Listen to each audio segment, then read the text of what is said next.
The Gray Stage by Greg Fernandez Jr., Mind Body Soul Productions, 2020. United States Army veteran and Minnesota filmmaker David Crowley was accused of murdering his wife and daughter before taking his own life in December of 2014. The Apple Valley Police Department suspects the bodies were inside the Minnesota home for 3 weeks after they were found by neighbors on January 17, 2015. Within 24 hours of finding the bodies, authorities assumed this was a double murder-suicide. The culprit was deceased, and the public was not in any danger. Hey everyone, thank you for listening to the Gray Stage podcast. Before we get started here, I just want to remind you that if you haven't heard about Anchor, it's the easiest way to make a podcast. Let me explain. It's free. There's creation tools that allow you to record and edit your podcast right from your phone or computer. Anchor will distribute your podcast for you so it can be heard on Spotify, Apple Podcasts, and many more. You can make money from your podcast with no minimum listenership. It's everything you need to make a podcast all in one place. Download the free Anchor app or go to anchor.fm to get started. On the day the bodies were found, authorities did not see a bullet hole in the living room ceiling or a bullet in the living room carpet. These were two of the most important items in this case, as they were tied to David Crowley and his daughter. It was only after investigators were told of their existence that they returned to the crime scene on 2 separate occasions and retrieved the 2 spent rounds. What did authorities find in the Crowley house that proved David Crowley murdered his wife and daughter and then killed himself? Without a motive, and with the absence of guilt, the case was closed with the status of exceptionally clear. If David is truly guilty of this crime, then authorities should be forced to prove their theory. The Gray Stage exists solely because of the official conclusion as stated on page 92 of the Apple Valley Police Reports PDF. With the conclusion of the review of digital devices, Detective Brian Bone reported on October 7, 2015, there is no other information available for further investigation. Throughout this investigation, the AVPD has not discovered any information or evidence that shows anybody but David Crowley is the perpetrator of these crimes, including the killing of his wife, child, and himself. This book, The Gray Stage, is a direct response to the allegations against David Crowley. Due to the lack of evidence against David, I felt it necessary to write this book. One of the reasons I decided to write The Gray Stage was to help convince the Apple Valley Police Department to reopen case number 150000303. Either the Apple Valley Police Department should be forced to prove David Crowley guilty or they should admit the case is unsolved. Because the official investigation failed to prove David Crowley guilty, I can only assume he is not. What other conclusion could I possibly reach under the current circumstances? My name is Dan Hennon. I live 30 minutes away from the Crowley family crime scene in Minnesota. I am the creator of the Facebook group called Justice for David Crowley and Family. I created this group on January 19, 2015, a day I'll never forget. Almost 5 years later, we have roughly 2,800 members. And my closest ally in the search for the truth is Greg Fernandez Jr. Although Greg lives in California, and like me, has no connection to this case, he has been drawn to the bizarre nature of this case. On a personal trip to California in 2016 to conduct interviews relating to the Philip Marshall family murder case in Calaveras County, I was able to meet Greg personally, as we are researchers in that case as well. I was struck by the similarities of these 2 horrible cases. As Greg and I are both Christians, I'm grateful that our paths crossed. We conduct faith-based research on several unsolved crimes. I consider Greg a brother and feel honored that he asked me to write the foreword to this book. As an accountant by trade, my focus is on banking transactions and anomalies that come into play relating to means, motive, and opportunity of a crime. Who benefits? Why was the crime committed? My attention to detail is something I take pride in. I'm continually amazed with Greg's tenacity to dig deeper and find the real deep details. He asks the hard questions and is persistent. Greg's attention to detail is something he's been blessed with and is a very important skill that makes this book stand out, in my opinion. The chapters Suspicious Activity, Chapter 9, and 21 Questions for Detective Gummert, Chapter 11, are very interesting. The chapter Suspicious Activity is extremely significant, and to this day is the number one area where the law enforcement investigation fell short. The lack of follow-up on essential details was stunning. The fact that friends were in the Crowley home prior to the professional cleaning being completed is nothing short of astounding. Once the investigation ended, Greg summarized the remaining questions regarding the case that weren't answered in the police report. Greg's relationship with the lead investigator, Detective James Gummert, allowed these questions to be forwarded to the Apple Valley Police Department to be answered personally by Mr. Gummert. He took the time to answer the 21 questions, and that was appreciated by both of us. Regardless if we agree or disagree with the findings/conclusion, we were able to have a cordial, respectful dialogue with the AVPD. The Gray Stage book is a well-written, extremely well-researched book that doesn't answer the questions, but instead forces the reader to use critical thinking and challenges the reader to jump into this case with both feet. This book is more of a research tool and guide for those following the case, and leaves the conclusion up to the reader as to what may or may not have happened in the Crowley home in Apple Valley, Minnesota. Greg's straightforward approach and writing style make this a quick read and one that could be accessed again and again during the reader's research. This is not a whodunit mystery book, but instead, it meticulously details the errors, missteps, and peculiar actions by family, friends, neighbors, law enforcement agencies, and various media outlets.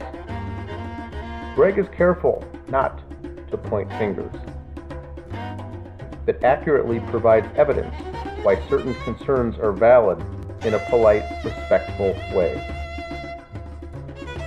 Greg has written many articles about this case, but he makes sure not to make this book a compilation of those articles.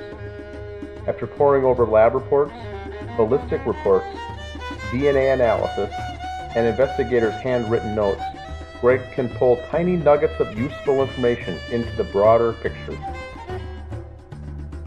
Greg has appeared in numerous internet podcasts and radio shows relating to this case, and he and I are both interviewed and appear in the Netflix documentary A Gray State, produced by Eric Nelson. This book is a one-stop shop for all questions surrounding the case. The reason this case stands out is simple.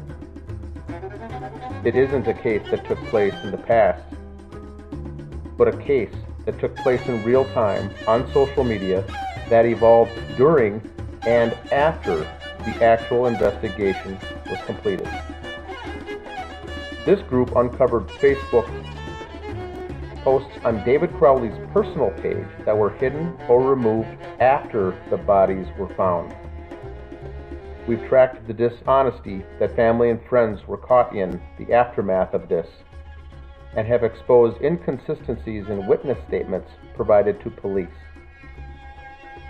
Our ongoing investigation continues to this day that involves dozens of talented citizen investigators on various media platforms that could lead one day to the actual solving of this crime. Much has been done to get this story into the hands and minds of the general public, but to date, there hasn't been traction on a case that we feel is exceedingly important. Getting a book like this published is crucial to raising the awareness of this case. Greg wants the readers to share this material and the book itself with others. This book is not intended to collect dust on your bookshelf, but instead be a resource that can be utilized, marked up, and sections highlighted to use along your journey to find justice for David Komel and Rania Crowley. The index to this book alone is 10 pages and provides the sources for each piece of information provided in the book. The title, The Gray Stage, is a well thought out name for this book. The evidence overwhelmingly shows that multiple rooms in the Crowley house were staged following this triple homicide. The living room, office, bedroom, and bathroom show that pre-planning and care was taken to confuse and throw off detectives in this case. Crime scene staging is a physical manifestation of a person's imagination for how things should appear when trying to turn a murder case into a legitimate death scene, says criminologist and death investigation consultant Laura G. Hetler, who is also vice president of the American Investigative Society of Cold Cases. Although it is not clear who committed the crimes in that home, we do know that the scene was in fact overstaged. A mistake often made by amateur criminals, and this should have been picked up by seasoned investigators. Examples include leaving the marijuana on the bedroom dresser, leaving the Quran opened up on the living room floor, writing the Islamic words in English on the wall in blood, leaving an alleged suicide note typed on a computer with no signature, playing a 53-song playlist, playing on David's laptop in a loop in the background, using hollow point bullets for a suicide, removing the dog dish water and water bowls from the home, leaving the rear slider to the patio unlocked and slightly ajar in winter, and finally, taking body parts from the scene, resulting in some to believe that the dog ate them, was all far too much for one to consider plausible. I personally believe the ugly truth will come out one day regarding what really happened to this family, and this book is a big step in that direction. I thank you for reading The Gray Stage and urge each one of you to get this book into the hands of at least one other person. Dan Hennon, October 2019. Hello and welcome. This is The Gray Stage new book written by Greg Fernandez Jr. It's a book, first of its kind, on the Crowley case in Minnesota. Today we're joined on the podcast by Stephanie, Sophia, Greg, and myself, Dan Hennon. We'll be going over the book in sequential order, in chronological order here. And tonight's episode is basically going to be chapter 1. We'll go through it in sequence and see where it leads us here with information and notable items here going through this book that we'll find interesting. Stephanie, do you want to go ahead? According to Apple Valley Police reports, the last time anyone saw David Crowley alive was on Christmas Eve of 2014. Between 6 p.m. and 9 p.m., a neighbor across the street told authorities he and David looked at each other through their window. The neighbor, Brett Millay, did not see any activity at the Crowley house afterwards. Brett was going to close the blinds on the front of his residence, Detective Tommy Booth wrote in his report. When he looked out of the front window and saw David standing in the front window of David's residence, he said that they looked at each other and then Brett closed his shade while David had turned and walked away. Mr. Millay did not notice the Christmas presents on the front steps of the Crowley home until the day the bodies were found. Millay and his wife did not socialize with the Crowley family, but would exchange polite waves. A few days after speaking with Brett Millay and his wife, Officer Tara Becker reported, "I attempted contact at 1048 Ramsdale Drive to follow up with the Millays, but they were no longer at the residence." When I was reading all of this stuff, it makes it seem like Brett lives directly across the street from David. That's right? what I thought reading it, if he could see right across to the front window to see him standing there. But it's totally off, and Brett's windows are really small, too. And this is supposed to happen between 6 p.m. and 9 p.m. on Christmas Eve.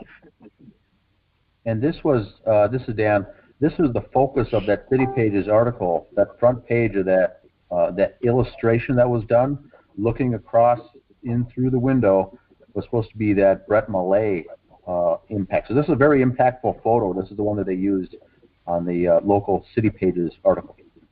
Did anybody ever get in contact with him at all after all this happened? I talked to Brett Millay instant message a couple times, and I think I was on the phone once, but that was it. Then he didn't return any other calls after that. Yeah, he was interested in speaking, and then that was it. Then next thing I know, I tried to contact him, and it said that on Messenger, this person's no longer available.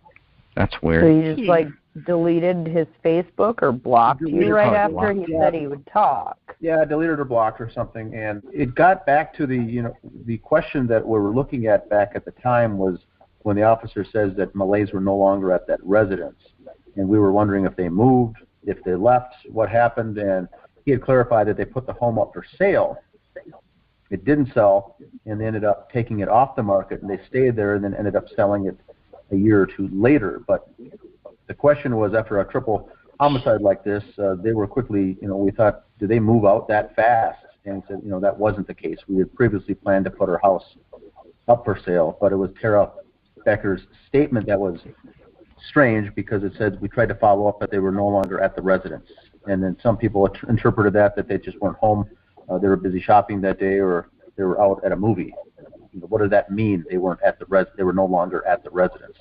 So I think what really drove the question was her verbiage that she used in the police report. If they're no longer at the residence, that means they're not coming back. That's the way that I would interpret it. That's how I took it too. And a lot of people on the group says, no, they maybe they stepped out for the night. And I said, well, she wouldn't have specifically used that phrase that they're no longer at the residence.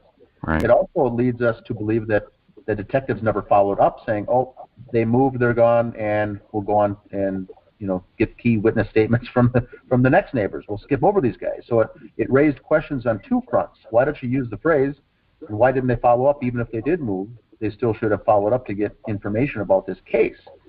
And Tara Becker made it sound like we're done. We checked that off the list. We'll go on to the next neighbor. So that was very odd. And I do like the way, by the way, Greg, you started this book. Those 3 or 4 paragraphs right there are very, very, a very good introductory to bring the reader in to the story, because it's very odd. I do like that intro though. Thank you. Because he's the last one. He's the last one that ever sees David, or that claims to have. Does Brett Millay wear glasses at all, or does he have really good vision, or is that? He's got a telescope. You'd need a telescope from that angle. I don't know. Because from my house, if my neighbors are at their window, I can kind of see a shape. I wear glasses, so I can kind of see a shape if I'm in my house looking out the window. But if I'm in my driveway and they're at their window, I can actually see who it is. But if he wasn't directly across the street like my neighbors are, how did he know for sure that was David? it sounds like they connected. They either made eye contact, but they, from what Brett is saying here, according to Tommy Booth, they looked at each other. So he must have like really amazing vision if his house is not directly across the street from David's, to be able to have like looked at him and made eye contact and like visually recognized that it was David standing there. Yeah, and then the other thing is, how did David see him back? Because it's got to go right. forward. How did he know that David saw him back? Did he wave and be like good night or anything like that? Well, isn't their house kitty corner anyway, towards or across from the Crowleys? I believe I have a Google Maps of that neighborhood. Yeah, that's really the best way. We had a member, Taylor, actually was the one who sent me a video where she actually pointed that out to me, and she's like, okay, look, this is where Brett's house is. This is where David's house is. How the heck could they possibly see each other? And that was just like, I don't know. That's what I'm thinking, because if I'm looking at my neighbor's house that's kind of kitty corner to my windows, I can't see who the person actually is, much less look at their eyes to see and recognize who they are. I can see a shadow. That's odd that he was able to. Maybe it's not odd. Maybe he's got like really good eyesight to see that far. I don't know. And it's too bad he just never clarified. Right. That's really too bad. I think what he saw, that would be interesting to hear. I think what he saw was an adult male across the in the window, and it wasn't that clear like it made it sound. So it's the whole entire comment is very suspect. I think personally, my opinion, it's kind of half right and it's kind of half wrong. It's partially right. It's not the direct view that he saw David standing there and they made eye contact. I think it was kind of kitty corner and he saw someone standing there, but it obviously wasn't a child or a woman, so he assumed it was David. I think he saw someone else, though. Well, that's so dangerous, though, in a case like this, to assume anything. Correct, exactly. Assuming is what happened, like that's where mistakes are made, when you assume things. Well, that's what I could assume that, the police department hid this. Yeah, and said David did it. That doesn't mean it's true. The investigators should have drilled in farther onto that question with Brett Millay to say, did you see a figure of a man or did you see David? And if you saw David, how would you know that? If you were to get him on, if this was a court case and you get Brett Millay on the stand, the defense would rip him apart because how could he safely conclude that it was David Crowley? Because there's so much. Right. They would look at how far away the houses are and what his vision is like. They would be like, well, listen, if I was standing at my neighbor's house, I couldn't see exactly who it was unless all the lights were on. And, I've got 20/20 vision, if not better than that. Yeah, so that it reminds me of my cousin Vinny. That part in My Cousin Vinny where the neighbor is supposedly looking out her window while making grits or something like that and could see the getaway vehicle, but then it turned out that they were basically blind and making the story up. I'm sorry. It just reminds me of that. There's hundreds of neighbors around serious crimes that, they'll call and report that they saw something just to get some kind of attention. It doesn't mean that they actually saw that, which is why the police are supposed to do follow-ups to make sure that what is being said is the truth. That's their job. That's what I think of when I picture what an investigation is, right? Mm-hmm. So how come there's like this? This is where one of the dots stops. It doesn't connect to anything else because they didn't follow up with him. He just moved. Did they never want to find out for sure if it was David they saw, to find out, like, you know, a 100% sure date of death or something like that? That would make sense, because, I mean, why would Tara Becker even follow up? What was she attempting to make contact? What was the reason she wanted to make contact with Brett? Right. There was a reason, and then because they're no longer there, so maybe the reason wasn't that important to where she felt she didn't need to follow up.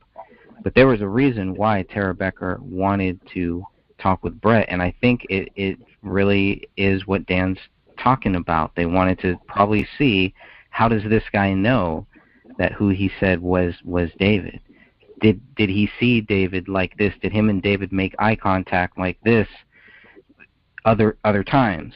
Would he know because he's seen David walk through his house so many times that, okay, it had to be David, I can tell David's walk, or something like that. I don't know. But that's what kind of made this really stand out to me. Because, like, you can look at a blind person and make eye contact, but that doesn't mean they're seeing you. You're seeing them, but that doesn't mean they're seeing you. Right. The other you can see somebody you recognize in a passing car, but that doesn't mean they saw you. If you look at them and see their eyes, ask them about it later. It's very possible that they didn't see you, even though you saw them see you. Greg, the other notable thing in this first few paragraphs is Brett Millet's allegedly great eyesight here. It did not, over 3 weeks, notice any gifts on the front steps, which police say that they were there for 3 weeks. We've now, for the most part, come to the conclusion that those gifts were probably there just for 1 week, planted around the 10th or the 11th. That's just my opinion, and that would make it reasonable for Brett Millet to miss those gifts on that front stoop for up to a week. I think that's reasonable. Highly unlikely if they were sitting there for 3 weeks with that great window shot and his great vision, that he wouldn't have seen the gifts. So that's another very important piece of this, that the neighbor with the great eyesight did not see any gifts at all on the front stoop. That's right, but they were supposedly there for 3 weeks. Yeah, so that's that important. Those first 4 sections, paragraphs of the very first chapter, there's already 2 good nuggets in there already. And that, like Greg, what you said is Tara Becker may have honestly wanted to go back with her, wearing her detective cap. I'm going to go back and do a follow-up. And once she got back and says that they weren't there, it could have been, allegedly, I'll say, that the higher-ups in the police department said, you know what, let that go, let's move on to something else. If it was some part of the setup to make this case go away, maybe she did want to pursue it. No one was there. It would have been certainly something her higher-ups would have said, nope, focus on the next thing, let's move on, we don't have time for this. And that's how these things get successfully covered up on things like that. Because Tara Becker certainly would not go back and say, oh, no, I don't think so, I am going to go back. Because that's that chain of command again that's much like the military. You do what you're told and you don't question it. So that's all I can say. So if she, for instance, had the thought of, well, how does he know for sure that that was David there? Let's go and find out. And she went to, whoever is her boss and said, hey, I'm going to try and find these people. I haven't been able to locate them because, it seems they've moved. They're not there. Can I go do this? And the higher-up could have possibly said, listen, we already know it's a murder-suicide. Don't even try and track that down. Don't waste time. Yeah, whether intentional or not, I believe that was probably what would happen in this case. We got other fish to fry. Let's move on.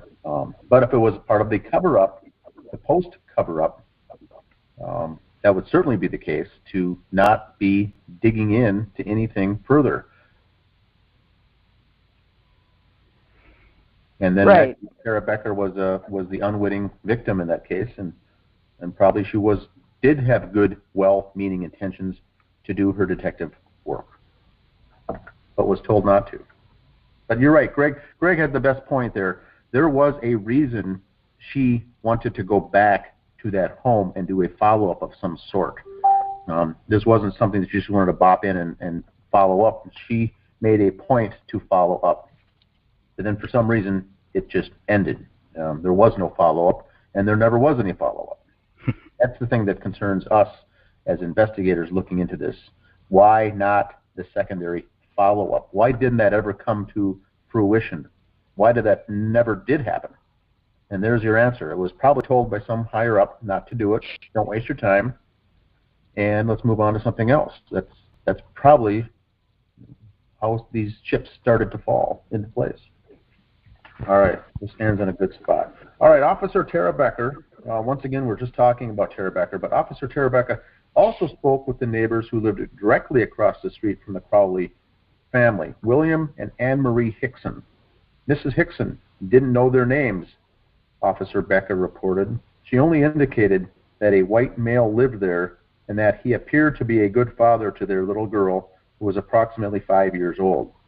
Mrs. Hickson also saw a light or candle come on inside the Crowley house every day since Christmas, according to Officer Becker's report. Teresa Shepard lived behind David Crowley on Lowell Drive. According to her interview with Detective Brian Bone, Shepard was out of town until December 23rd, 2014.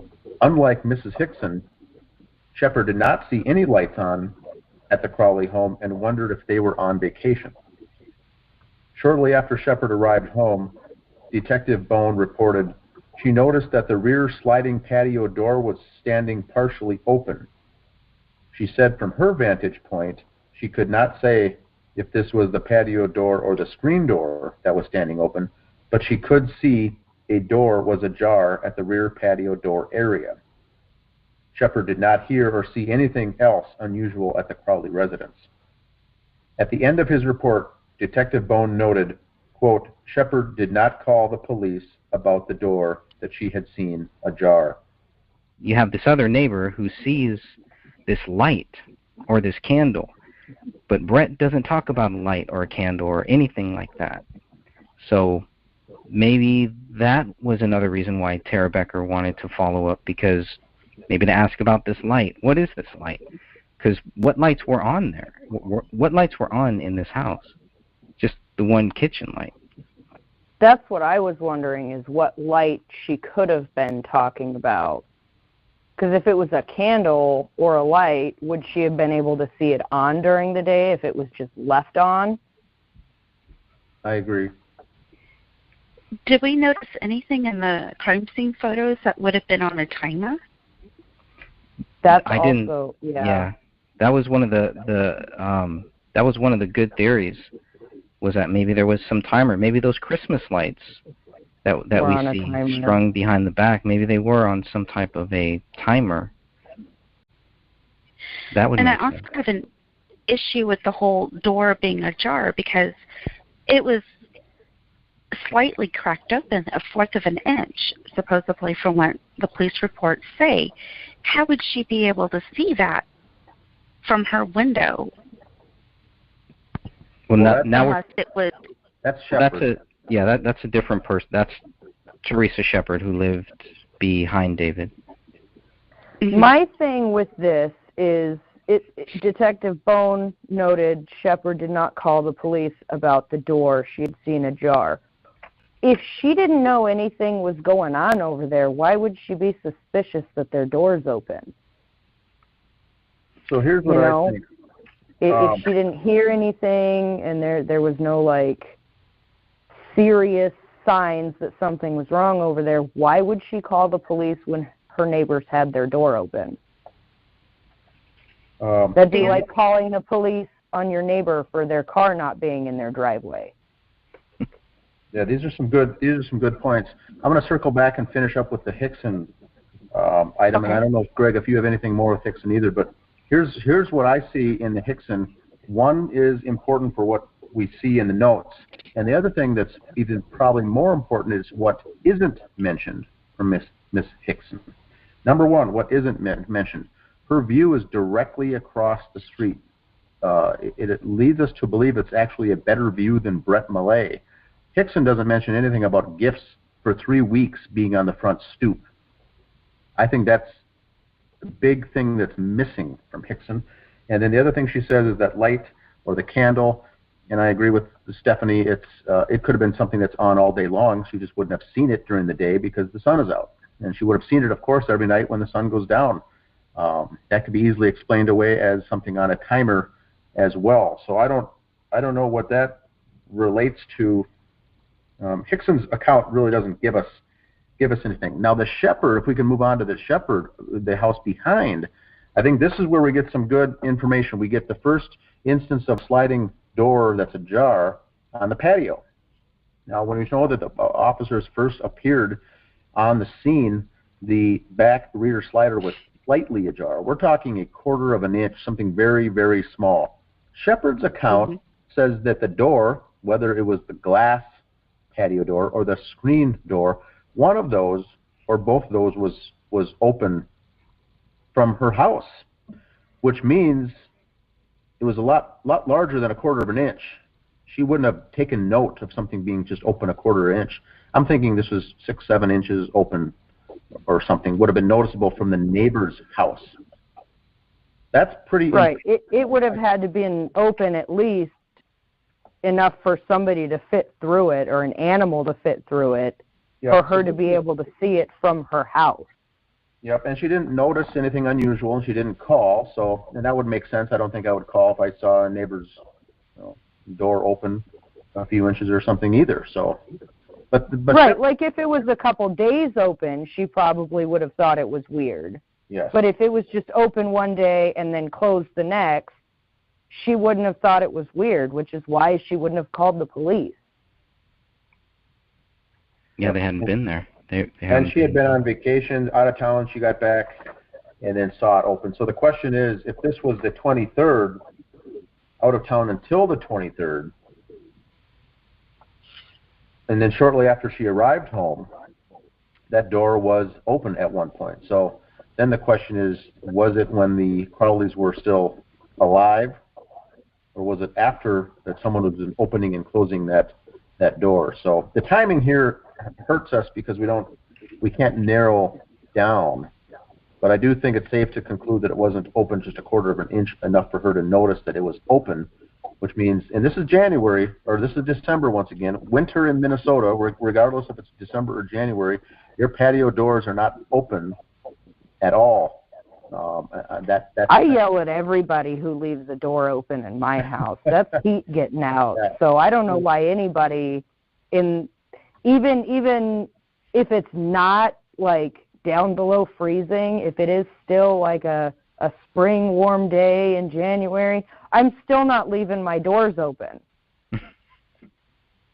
They had a dog. I have cats, so I mean, not only that, but again, that's heat leaving the house. So, I mean, you might leave it open for a couple of seconds, but then you're going to close it.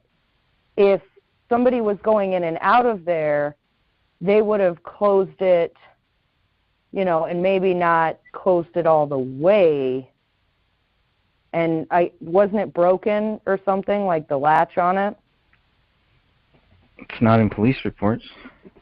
I think that would have been mentioned if it was. It's only been mentioned by the friends saying that it was broken, and everybody who knew David and Kamel knew that the back door was broken. I think that's quite interesting that it's not mentioned that it's broken in the police reports, but all of the friends say it was common knowledge. Yeah. If it was broken, that would have that would have forced them to look at signs of somebody breaking into the house, right? Forced entry. And they make very, very sure to put in here that there are no signs of forced entry. They made it a very big point. Yeah. They didn't, beat around the bush about that. We didn't see this, broken. This didn't seem messed up. No, they make it a very solid point. No forced entry was observed. So if they can do that, forced entry. Right. So the door was open. So why would you need to have any forced entry? You're not going to need to bust open the front door if the back slider doesn't lock, and you know that. I had a sliding door several years ago, and I put a bar because the lock it didn't always catch. It didn't always go down. It was old. So I would put like a curtain rod in there, like in the track of it. So even if, you pulled the door, it would only open like a quarter of an inch. Well, so, David built his own bathroom. He built a lot of stuff. Are you telling me he didn't know how to fix a broken rear slider? I'm just not buying that either. That's especially a good with point the, too. With the child in the house and it's winter. No, that doesn't make sense. But I don't see any proof that it was broken either. So, and I think if it was, I think they would have said so. Anything else on Shepard? It's also kind of weird how Shepard, she doesn't see any activity in the house from December 23rd. Once she gets back, were they already dead? I guess that's when I read her statement. That was my first thought was, well, maybe they were already dead. But then you see Brett, who sees David on the following day. So, but and then see, like Christmas, nobody. That's what leads into the theory that they were taken out of the house or they were being tortured, because none of the neighbors noted any activity at weird random times that don't match up with how long the bodies had been decomposed for. Right. Nobody's saying, okay, we know, this is when we last were, the family was gone from this time. Everybody just thought that they were gone for Christmas. What was the date that everybody was last seen? It was December 19th when they picked up their daughter, right? Mhm. That's pretty much from the school. Yeah, from the school. Maybe I'm getting ahead of myself with that there, but anything else on Shepard? Just to clarify that Shepard didn't see anything unusual at the house. It doesn't say that she didn't see any activity at the house. She just said unusual. So that could be taken a variety of ways. And because they're behind the house, Shepard seeing the gifts would not come into play here. I see. Right. She wouldn't see the front of their house unless she was driving by over there. That'll tie in, I guess, with what one of the other neighbors behind their house sees, too.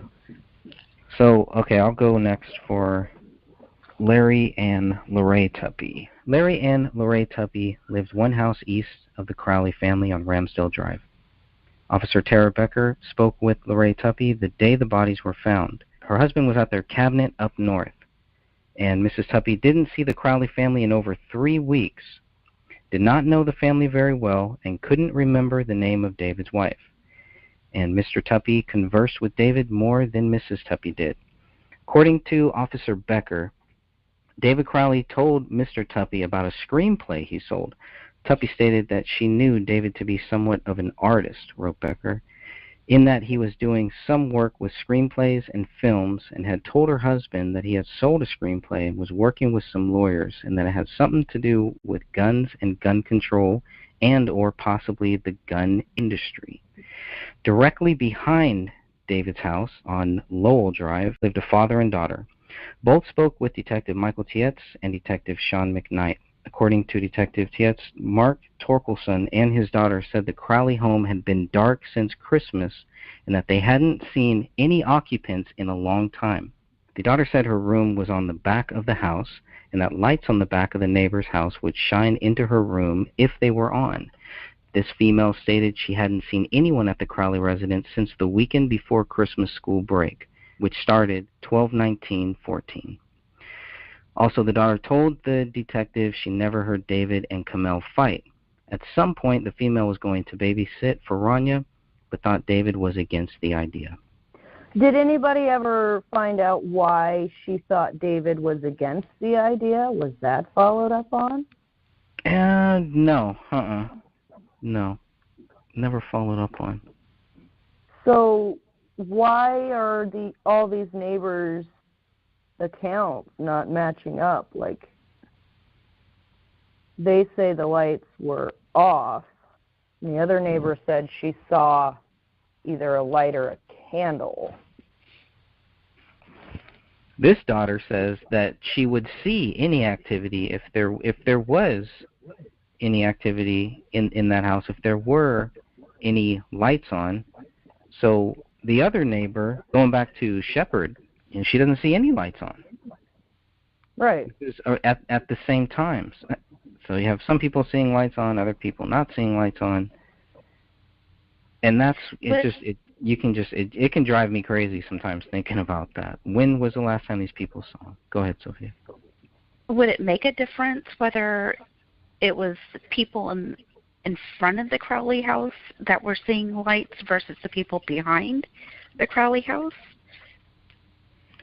Well, I think that the people who lived in front of the Crowley house should have the same story, and the people that lived in the back of the house should have the same story, in which the facts should meet up on whether or not the lights were on. Shepherd didn't see any lights. Neither did the other neighbors behind. They didn't see any lights. So it was only one person who saw lights, and they were at the front. People in the back aren't seeing lights. People in the front Right. are. Mm-hmm. Got it. I wonder if it could have been a flashlight. That's just on?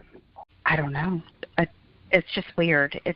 Unless there was something that had been on a timer. If you go with the theory that they were out of that house,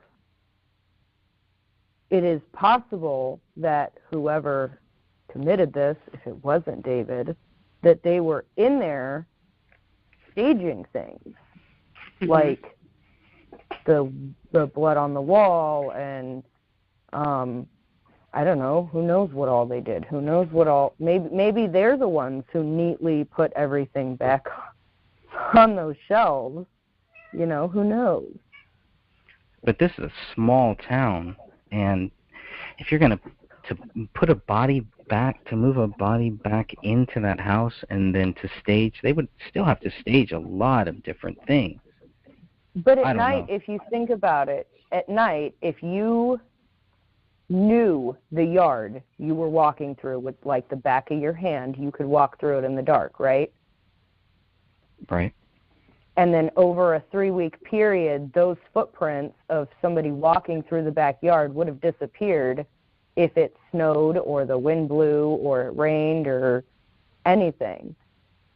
So theoretically, you could, under the cover of darkness, get into the back of this house without neighbors noticing you, put the bodies there. Before you put the bodies there, go in there and like stage things, and maybe that's the light that they saw, and then, you know, go and draw open the blinds and call Dan up and say, hey, come on, let's put those presents there. Nobody's found them yet. Or however it was done, you know, because this is theoretical. We can't find the proof yet. We're trying. That's the whole point. You could almost write a whole book of just questions on this. You'd go crazy. Oh, yeah. Yeah, you could. 500 pages of 500 questions. Question each page. Just on questions while you're reading this. You know, start at the front of a notebook and don't stop till you get to the end of this book. I mean, just questions, not facts, not anything. Just questions you come up with. They'll add up. And I bet you'd have more questions than any of these detectives asked, or at least that we're seeing the proof that they asked. The other thing with the Tupes family, there's one thing that's interesting once again, and one thing that's interesting that's not mentioned again. They're the next door neighbors. Neither the husband or the wife have seen gifts at all, not mentioned. And the husband, Larry, makes a very fine observation here, which turns out, after the information that we know now is true, the very fine information says that David Crowley sold a screenplay. We know that now to be fact. He did. And he also said that he was working with some lawyers on a film that he was working on, also a fact, and it's something to do with guns or gun control, also, for the most part, fact. So, Mr. Larry kudos to him, 100% spot on. So David was telling him honest to goodness things that was going on that even the Gray State Project guys weren't even aware of, that he had sold the script and was working with lawyers and moving forward with the contract. That's huge. How was this like? How did it get brought up? Like between him and David is what I would ask. Don't like know. That's not something that, you know, if you've got a relationship with a neighbor where you just wave, that you'd be telling them, yeah, I'm working with lawyers and I sold a screenplay. You know, if it's just a neighbor that you don't really know any personal information about, why would you give that much personal information? I don't know why, but the fact of the matter is that he did. So that's all we need to look at, I think. Yep, he did. And it shows right there that, I mean, he wasn't, I mean, at least to me, that statement said he wasn't, like, down in the dumps and ready to just, like, blow everybody away. Right. And he didn't walk away either. Right. He didn't walk away either, like he told his father, supposedly, in the text messages. That's a great point, too. And then I think with the other house, I think the daughter about the babysitting, I don't think I see a daughter that age telling police, you know what, I think we weren't going to do babysitting because I think David was against the idea. That, in my personal opinion, I think was a planted narrative seed added to the police report after the interview was done. I was wondering if they maybe... I don't want to babysit, or they didn't want me to babysit, or they never followed up with me potentially babysitting in the future. But I have a hard time thinking that she said to police that David was against the idea. I think that was edited in later as part of the cover-up, because once again, it's planting that seed that he is the bad guy. Right. Okay, but do you think that they could have phrased that question to her to kind of create that, to get that response? Like leading? Yes. Yeah, definitely. And do we know how old she is? She was underage.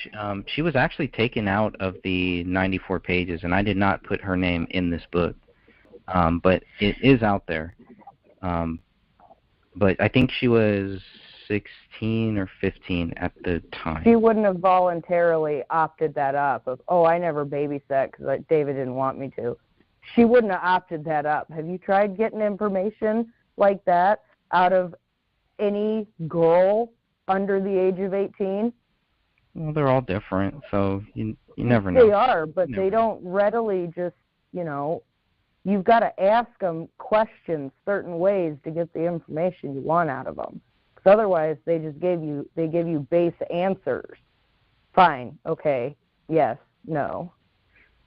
Yeah, maybe they weren't getting the answers that they wanted when she's saying, the house has been dark since Christmas. I don't know. I mean, I guess that's actually an answer that they would want.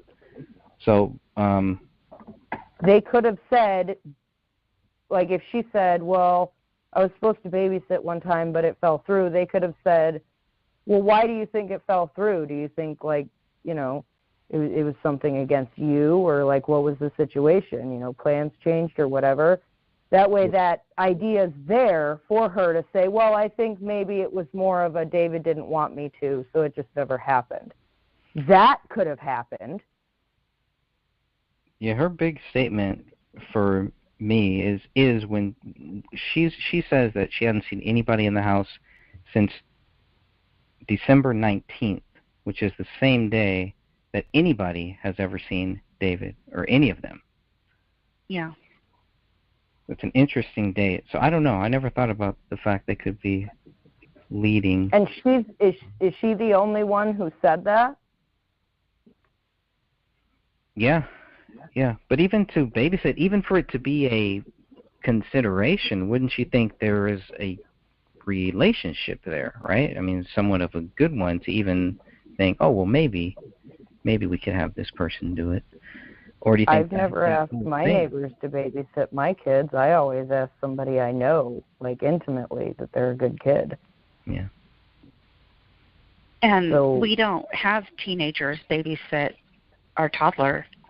It's adults that babysit.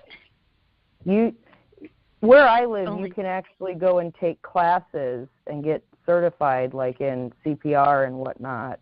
To be, you've got to be at least 14, but you can actually legally be a babysitter with that card. But I can tell you right now, we won't allow anybody under the age of 18 to watch our 3-year-old. Oh, I don't blame you there. Yeah. I'm very leery about leaving anybody with my kids because they're monsters. But how about a 5-year-old? Not a 5-year-old? No, not even a 5-year-old. No. I wouldn't. My 5-year-old, I would not leave with my next door neighbor's kid.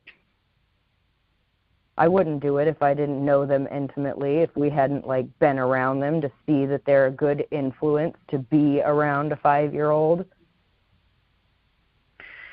Well, let's mean- see. Unless you have anything else on this. I've got one last comment, Greg. The comment, and the ladies can maybe help me out on this one. The babysitter girl, this is the young girl now, said that she doesn't remember seeing anyone at the Crowley house since, quote, the weekend before Christmas school break. She was interviewed here probably January 19th, I'm guessing, 18th. Haven't seen him since December 19th. That's a month. I think if you were a teenage girl, when's the last time you saw someone at the neighbor's house? I think the answer would be, I haven't seen someone over there in a week or two. Heck, maybe it was 3 weeks. But to say since the weekend before Christmas break, that seems to be either something that quite specific. Once again, just to plant that seed that I don't see a teenage girl saying, since the weekend before Christmas break, the 19th of December. That's something that happened a month ago. And a teenage, they probably they're not thinking too much. Probably forgot what they did the week before at that age. Boys and girls. Unless something specifically like important to that girl happened around the time that she last noticed anything at the Crowley residence. And I do not believe that in a month's time she would be able to recall, and that's just based on her age. I don't know her. I don't know if she's like an exceptionally smart kid who's got a photographic memory. We don't know. But for her to be that young, if she had imprinted in her mind that the week before Christmas school break, she had to have had something significant happen within the few minutes of time that she had seen whatever activity at the Crowley house to remember that date specifically. Yeah, and that would also be in the police report. My cat died that day. That was why I remembered it. There's an accident. Right, that should have been in there. Nothing else was in there. So it seems to me that it's just inserted in there for God knows why, what reason. But I just saw that. That struck me as odd. That's all. Yeah, I agree on that one. Me too. To be that specific. I kind of think because it's Christmas school break, that's a big deal, right? I mean, you would kind of know. That's kind of like a marker. You're like, hey, I'm out for 2 weeks now. Of course, that's one of the dates I would remember. No, I always look forward to it. It was always a Friday. Well, this was a Friday. I agree. She would look forward to it. The teenage daughter would. Yeah. But would that tie directly into when she last saw some activity in the neighbor's home in the backyard? Oh, I see. Right. I'm just saying from that. It doesn't correlate. What's the correlation there? If somebody was to ask you, Greg, where were you April 7th, 1997? Right. Would you remember? No. Like right off the top of your No. Nobody would. They'd have to sit and think about it. Correct. So think about a month ago. Right. But a month ago from today. Okay, but first of all, this date that was added, I think you guys are right. I think some of this is kind of creative writing. Like it was put in there to kind of build up. Yeah, because I think they put in this date, and they put in the date wrong. They put 12/19/15. I'm the one who, in this book, put the correct date, so they didn't get it right. They didn't have the year right, so yeah, I don't know. That's all I'm saying. Well, they did that often throughout the reports, because you'll notice that on the search warrants too, that the date and the year is wrong. I really was hoping we could just chalk that one up to the fact that it was a new year. But the more you look at how many times they got it wrong, you really have to wonder if it is, in fact, just a coincidence. I think the thing to consider, in going through this book that Greg wrote is the creative writing in all these lines here, because we do know to some extent the Apple Valley Police Department at some level was involved in this cover up. Was it right away though, or was it after? And so I think when Tara Becker and Detective Teets went door to door and started doing these witness interviews and talking, it probably started off very innocently enough, and they were asking honest questions. But when it came time to write the report, by this time we're starting to see potentially some of these creative phrases being fluffed up in the police report. And so that's what I'm talking about here. I don't know if they were having necessarily leading questions for this babysitter to get certain answers out, and that would be good, because that would be placing these detectives on the street here, the guys, the low-level guys, involved in the cover-up.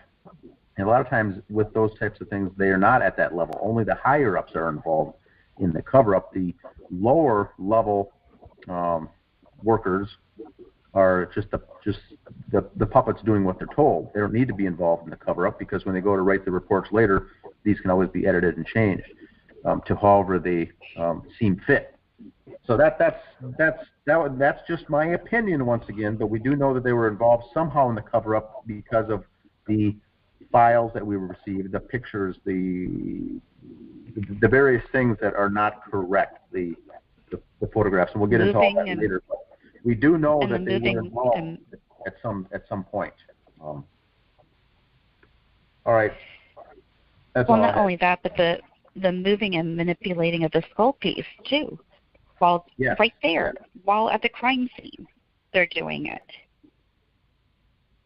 I think it was possible. Sorry. No, I just think that the cover-up started almost immediately. And is it possible that Wish, as new to this as she was, she just really wanted to find something going door to door, so maybe she put an actual date in there just to have that information? I mean, it's plausible. It's possible. I mean, I don't want to ever accuse somebody of that, but, being so new, I mean, I've been pulled over, and given tickets by really young cops that, they're just graduated. This is like their first ride along where somebody gets pulled over and they just want to find something, so they're jerks. They want to find something, so they're trying to make something appear, And it's not really that they're purposely trying to mess up an investigation. It's that they want some sort of recognition as them having a part in a big case, if it was to go there. Is that like not online with this woman, or is it known, or? Speculation, I think, right? So I don't know. I mean, that's just my question, my thought. Mm-hmm. I have no idea. I definitely wouldn't want to ruin this woman's reputation by saying that, because I don't know. Right. And that's why I try to stay away from the speculation, all that stuff, as much as possible, but you can't help it.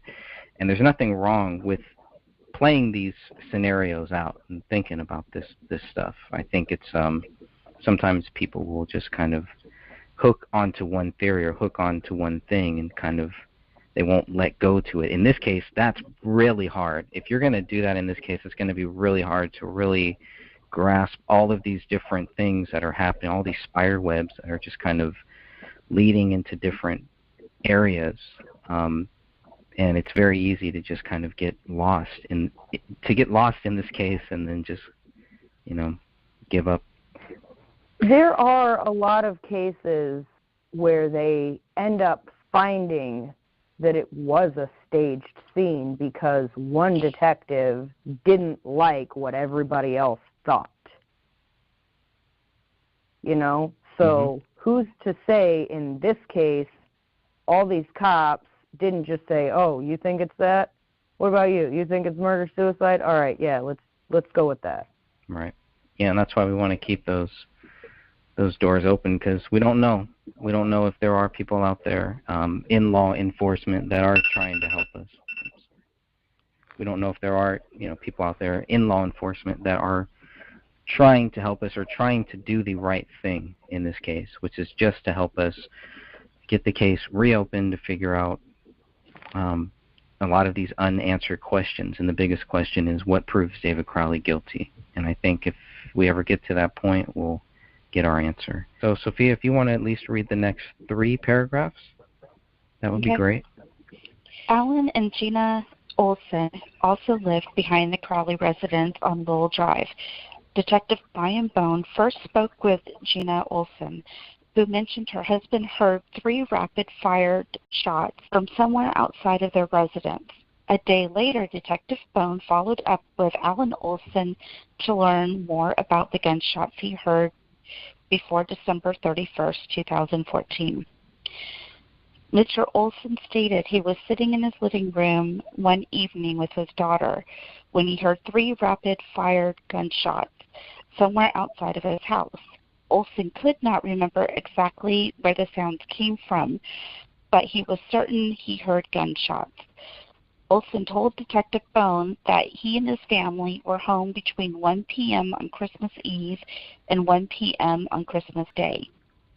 However, Mr. Olson was unsure if he heard the gunshots on either of those days. Detective Bone's report ended by stating Alan explained that he had not called the police because he did not have any specific information about when he had heard the shots. Colin and Judy Procknell lived one house west of David Crowley on Ramsdale Drive. Colin Procknell reportedly heard gunshots sometime between December 2nd and December 19th, 2014. Mr. Procknell was able to narrow down the date to December 9th or December 10th, sometime between 1 p.m. and 2 a.m. most likely. Mr. Procknell also believed the gunshots came from the direction of the Crowley residence. Colin did not contact law enforcement, Officer Tara Becker reported, but stated that he checked out his front door and didn't see anything and checked out of the back of his residence and thought it was fireworks. The Procknells believed they last saw the Crowleys just before Christmas. Officer John Broughton wrote this in his report. According to Joe Cooksley's notes, written on January 17, 2015, Colin Procknell blew out the driveway on December 25, 2014. I can start this one off with the Olsons. This is Alan and Gina, lives behind the house. And I think the thing here to note is that this individual, Alan Olson, heard 3 rapid-fire shots, later says that they were gunshots. Couldn't exactly remember where they came from, but he was certain they were gunshots. I think that's huge because someone who's used to being around weapons or guns or hunting, which I don't know about this Mr. Olson, but because he used the phrase certainly were gunshots, leads me to believe he wasn't guessing. He knows the sound. An average person would think that these were fireworks or something going off. And a car backfiring. Yep. Mm-hmm. So he knew it, and they were rapid fire. So that is probably legit. Now, he doesn't know the dates, though, and it just says they're before December 31st. So that is, I think that's relevant. That's valid data. If it relates to the Crowley killings or not, we don't know, but that's something huge. Now, the fact that he didn't call police, I think in that case, he thought that if he would call police, they would say, where were the shots coming from? What, all these questions, and he thought, well, I don't know the answer to those, so I'm not going to call them. The difference with that is you would still potentially call police to report suspicious activity, gunshots going off, even if you can't locate what direction or answer any other questions to it. At least you could have something on record with police that gunshots were fired or heard in that neighborhood on that specific date. That would have been helpful if he would have called, even if he had no answers, just to get it on the record books that there was suspicious activity in the house. Now later, when the friends were over on January 19th, after the bodies were there, another neighbor did call and say, there's suspicious activity in that house. That person did not give any other specifics, just simply said, can you please respond to some suspicious activity. So the Alan Olson case here would have been very helpful if he did call to report gunshots. Obviously that's where they were. He also says that they were home between Christmas Day and Christmas Eve. I don't think that's got anything to do with anything, because these gunshots were heard toward the end of the year, later in the week, up by the 31st. So I don't know what that is, but I can vouch. I think that's legitimate. What he heard was legitimate, because he said he was certain that they were indeed gunshots. Wasn't there 3 bullets that had Kamel's Yes. That's that were quite all found right interesting. there on the carpet. Mhm. But then we also have the bullet in the basement, Ronnie's bullet, another bullet laying on the carpet. It was a whole bullet with the casing. It was an unfired one. A bullet fragment. So, I mean, there was a lot more than just Correct. 3. And Correct. And the point with this for Olson is, even though he's got it correct, if this does lead to 2 separate shootings, if this does relate to any involvement with the Crowleys, we know that at least 5 shots were fired, and so shootings took place at 2 different times. That would lead us to suspect, which doesn't really jive with the official story of everyone being shot once in a simple double homicide murder, double homicide suicide, with 3 nice Right, because shots who's fired. to say that the first neighbor that heard the 3 rapid fire shots, maybe he heard, the first set, and then the next neighbor later on heard the shots for, whoever, or the shot into the ceiling or the basement, or Because you have 'Cause if 5 you- shots at least, right? Yeah, you'd have two Right. separate incidences of shots fired, and that doesn't really jive. So I think this story, which is very important, I think it's kind of dies off in the police report, because they don't do anything more with it. But that's huge. Correct. If there were 2 separate shootings. Now we also know the bodies were not there for 3 weeks, probably because of the decomposition of the bodies. And if someone was shot earlier, for instance, Pomel, she would have a different rate of the decomposition if she was shot around that time. So it certainly could be the case. It certainly could mean nothing, but I think it's relevant because of the time. right. And Colin's story doesn't line up with activity that has been on the bank account, Kamel's phone records, the school seeing David and Kamel picking up Ronnie on the 19th. So all of his story doesn't line up with the evidence that we actually have. So Well, I'm and the only thing I can say with the Colin Prochnow thing is he heard shots. It looks like he's trying to decipher when he heard the shots, but when you finish reading his story, all of it is irrelevant. yeah, He thinks it's between exactly. the 2nd and the 19th, and there was no shootings between the 2nd and the 19th that related to the Crowleys, so that's not pertinent at all. And then he's got it narrowed down to the 9th or the 10th, and he thinks it's between 1 a.m. and 2 a.m. That's got nothing also to do with anything. And he also did not contact law enforcement, so a lot of that is just fluff, 2 paragraphs that really means nothing. It has nothing of value, and he thought it was fireworks. Well, that's probably true. Now he goes on to Yeah, say, sorry. Go ahead. If Colin didn't know, like, what a gunshot sounded like, he could have related it to fireworks. Correct. Most people would think that's what they actually think they are when they hear gunshots later, for instance, a mass shooting or something. They'll say, "I thought it was fireworks." So that's a normal response.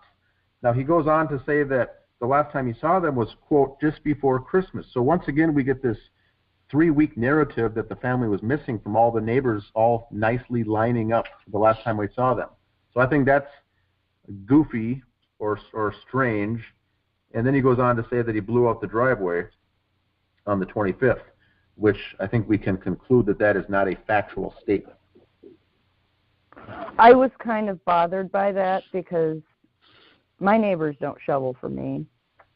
I've offered to shovel for my neighbors, and they give me dirty looks and tell me, no, I got it, thanks, in like a really terse tone. So if he is the type of neighbor that does that, I mean, more power to him if that's what he did. That's really nice. But I don't know a whole lot of people like that. Stephanie, are you in California? Where are you located? I am in Western New York.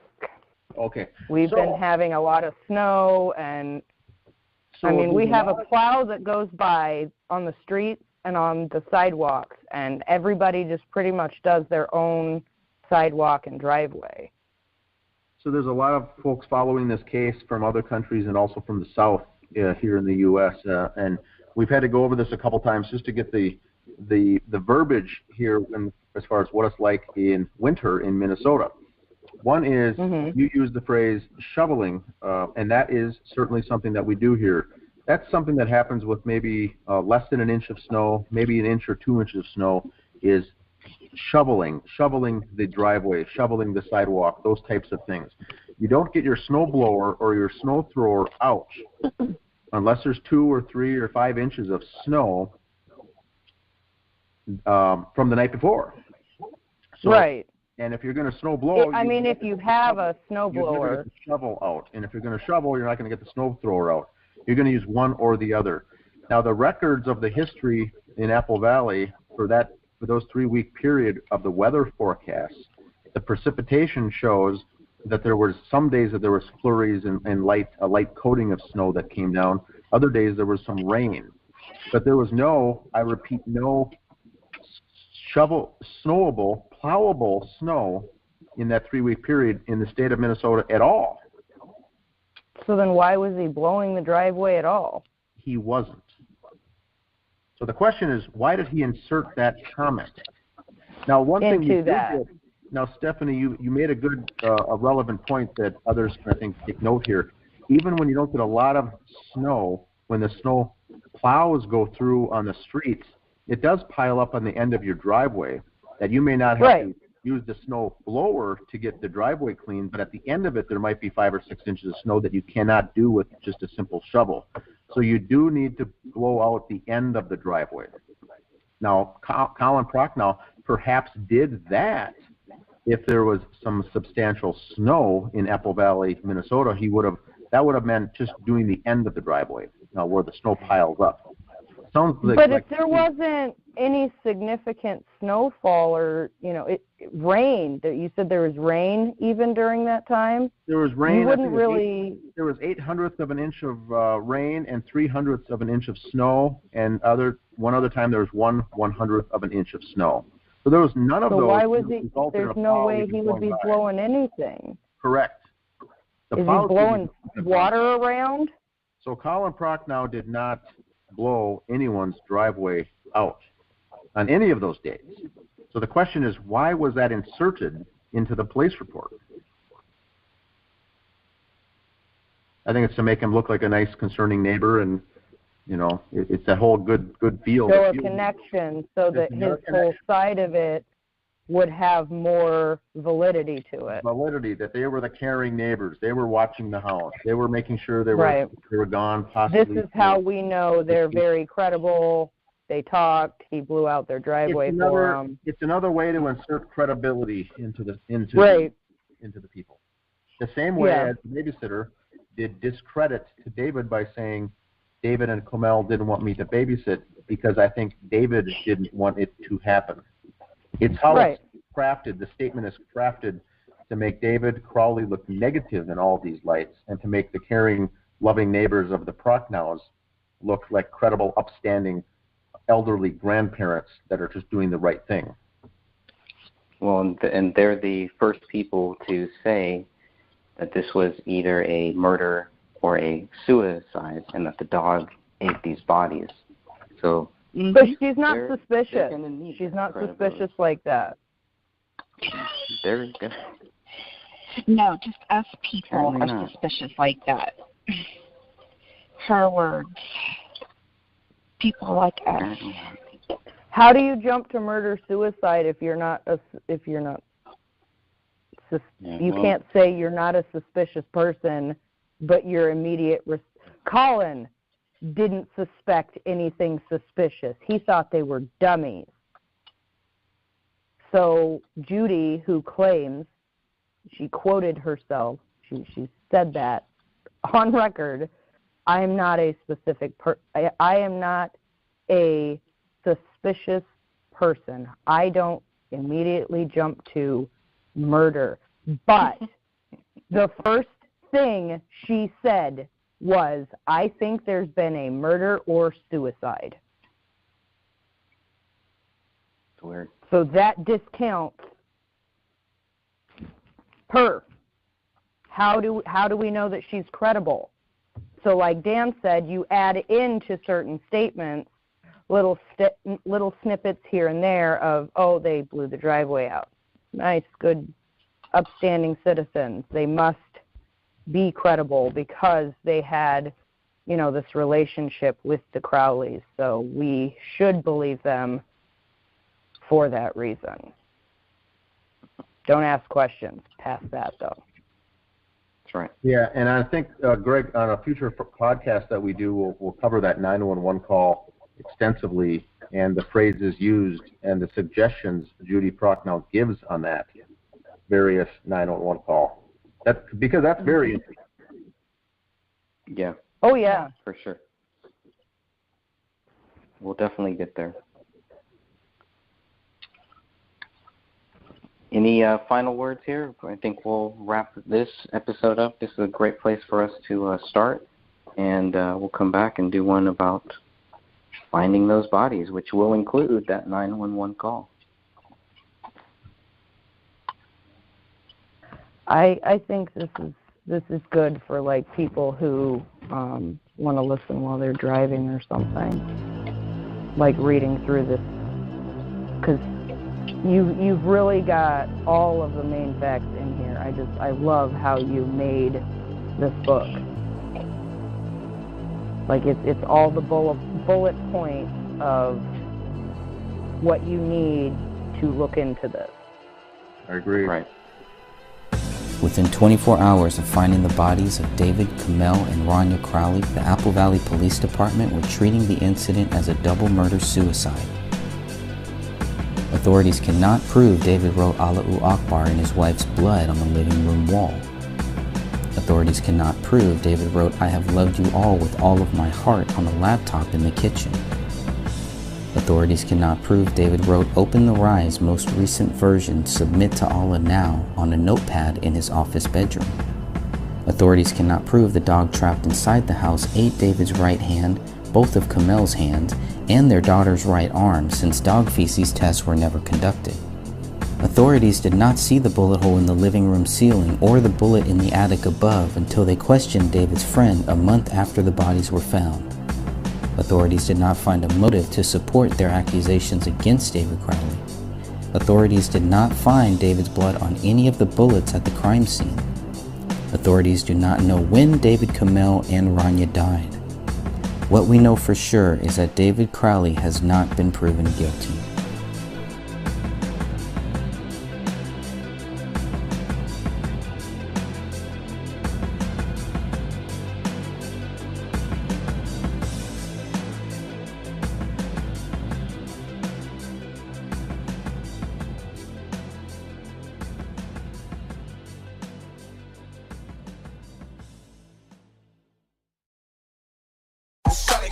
Love getting prices that are lower than low on food that's fresher than fresh? Then shop at Fred Meyer. We give you more ways to save on the fresh you love with tools like the Fred Meyer app, where you can find personalized coupons on top of weekly sales, giving you prices that are lower than the everyday low. Fred Meyer, fresh for everyone. Flu season is just around the corner, and now you can get your flu shot right here for free. Schedule your appointment today at fredmeyer.com/flu. It's your apartment speaking, and I need some favors. When you're singing in the shower, just try going up a key. You're trying to be an alto when really you're a soprano. Oh, and if you could bundle your renters and car insurance with Geico, it's easy to do online and we could save money. And then, when you read your murder mysteries at night, could you read out loud? But skip the murder parts because I get scared. Geico. For bundling made easy, go to geico.com today. The Gray Stage by Greg Fernandez Jr., Mind Body Soul Productions, 2020. United States Army veteran and Minnesota filmmaker David Crowley was accused of murdering his wife and daughter before taking his own life in December of 2014. The Apple Valley Police Department suspects the bodies were inside the Minnesota home for 3 weeks after they were found by neighbors on January 17, 2015.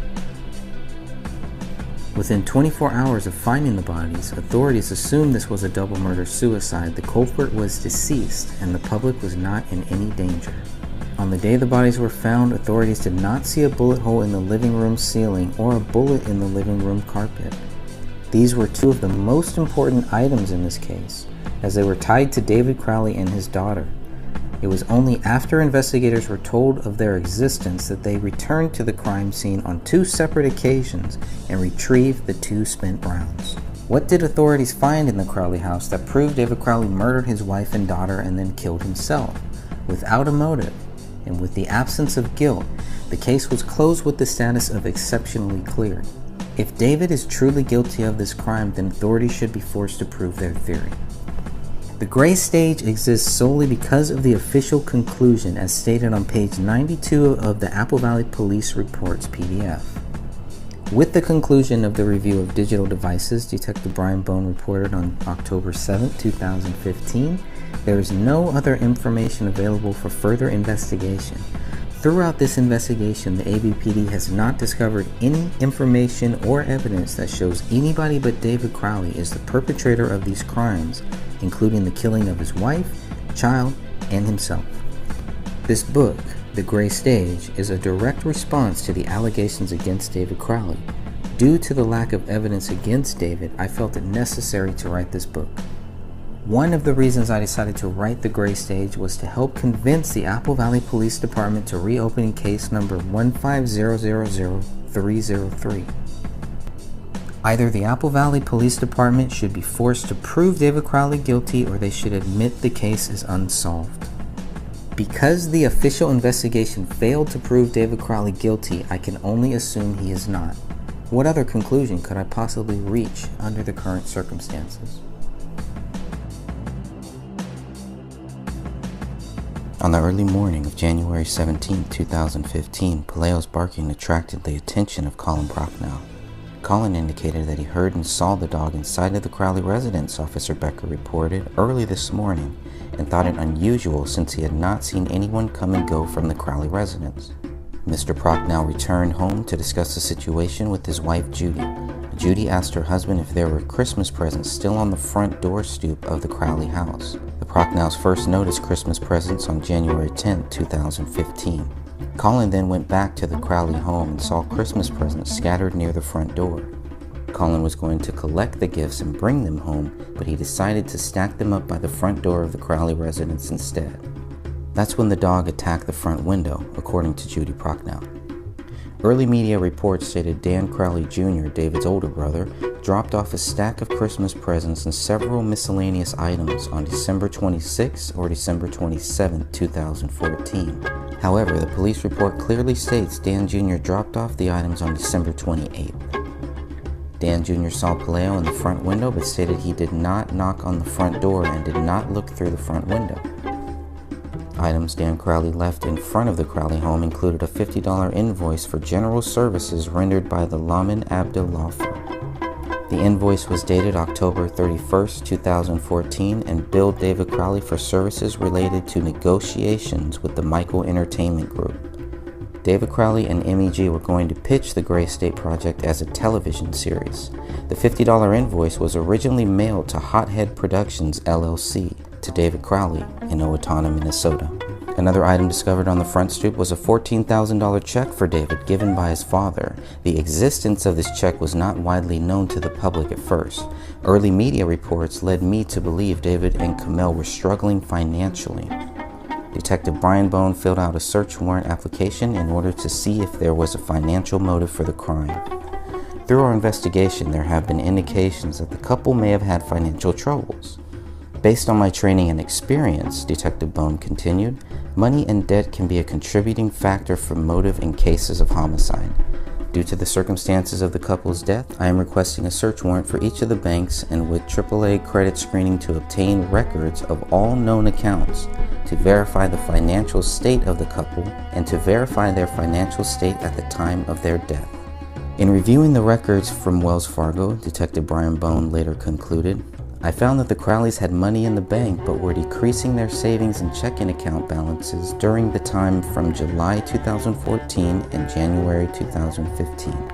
With a $14,000 check on David's front doorstep and a working deal to make Gray State a television series, it's easy to understand why a financial motive was never found. Had it not been for the Christmas presents near the front door and the barking dog inside the Crowley residence, Colin Prochnow might not have discovered the bodies on January 17th. Officer Tara Becker recorded audio statements from both Colin and Judy Prochnow. According to one of Officer Becker's supplemental reports, Colin looked through the front window and observed what he thought to be dummies. Colin stated that he now knows that they were the bodies of the deceased, but initially he thought that they were dummies or some type of props that were left in the residence to appear as though they were home when they weren't. Mr. Prochnow then returned home to explain what he saw to his wife. Colin saw what he wanted to be mannequins, Judy Prochnow told me on March 24, 2017. And the reason he said mannequins is because of the condition the bodies were in. Without heads and things like that, you just don't expect to see headless bodies anyway.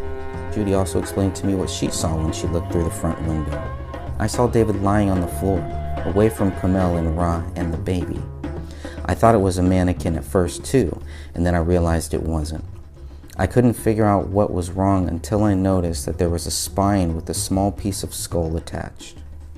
I looked by the couch, Judy continued, and I saw a big bundle of things. I thought at first it was a big butt, and then I saw a little hand. Then I realized that they were all dead, and it was our neighbors. Judy was certain the 3 bodies were David, Camille, and Rania before she contacted authorities. Mrs. Prochnow then went home and dialed 911. Police and fire dispatch received her call at 12:56 p.m. Yes, this is Judy Prochnow and I live at 1055 Ramsdale Drive, yes.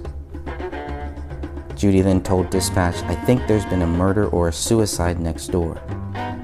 Years later, when I asked Judy why she used the words murder or suicide during that 911 call, the response was not what I expected.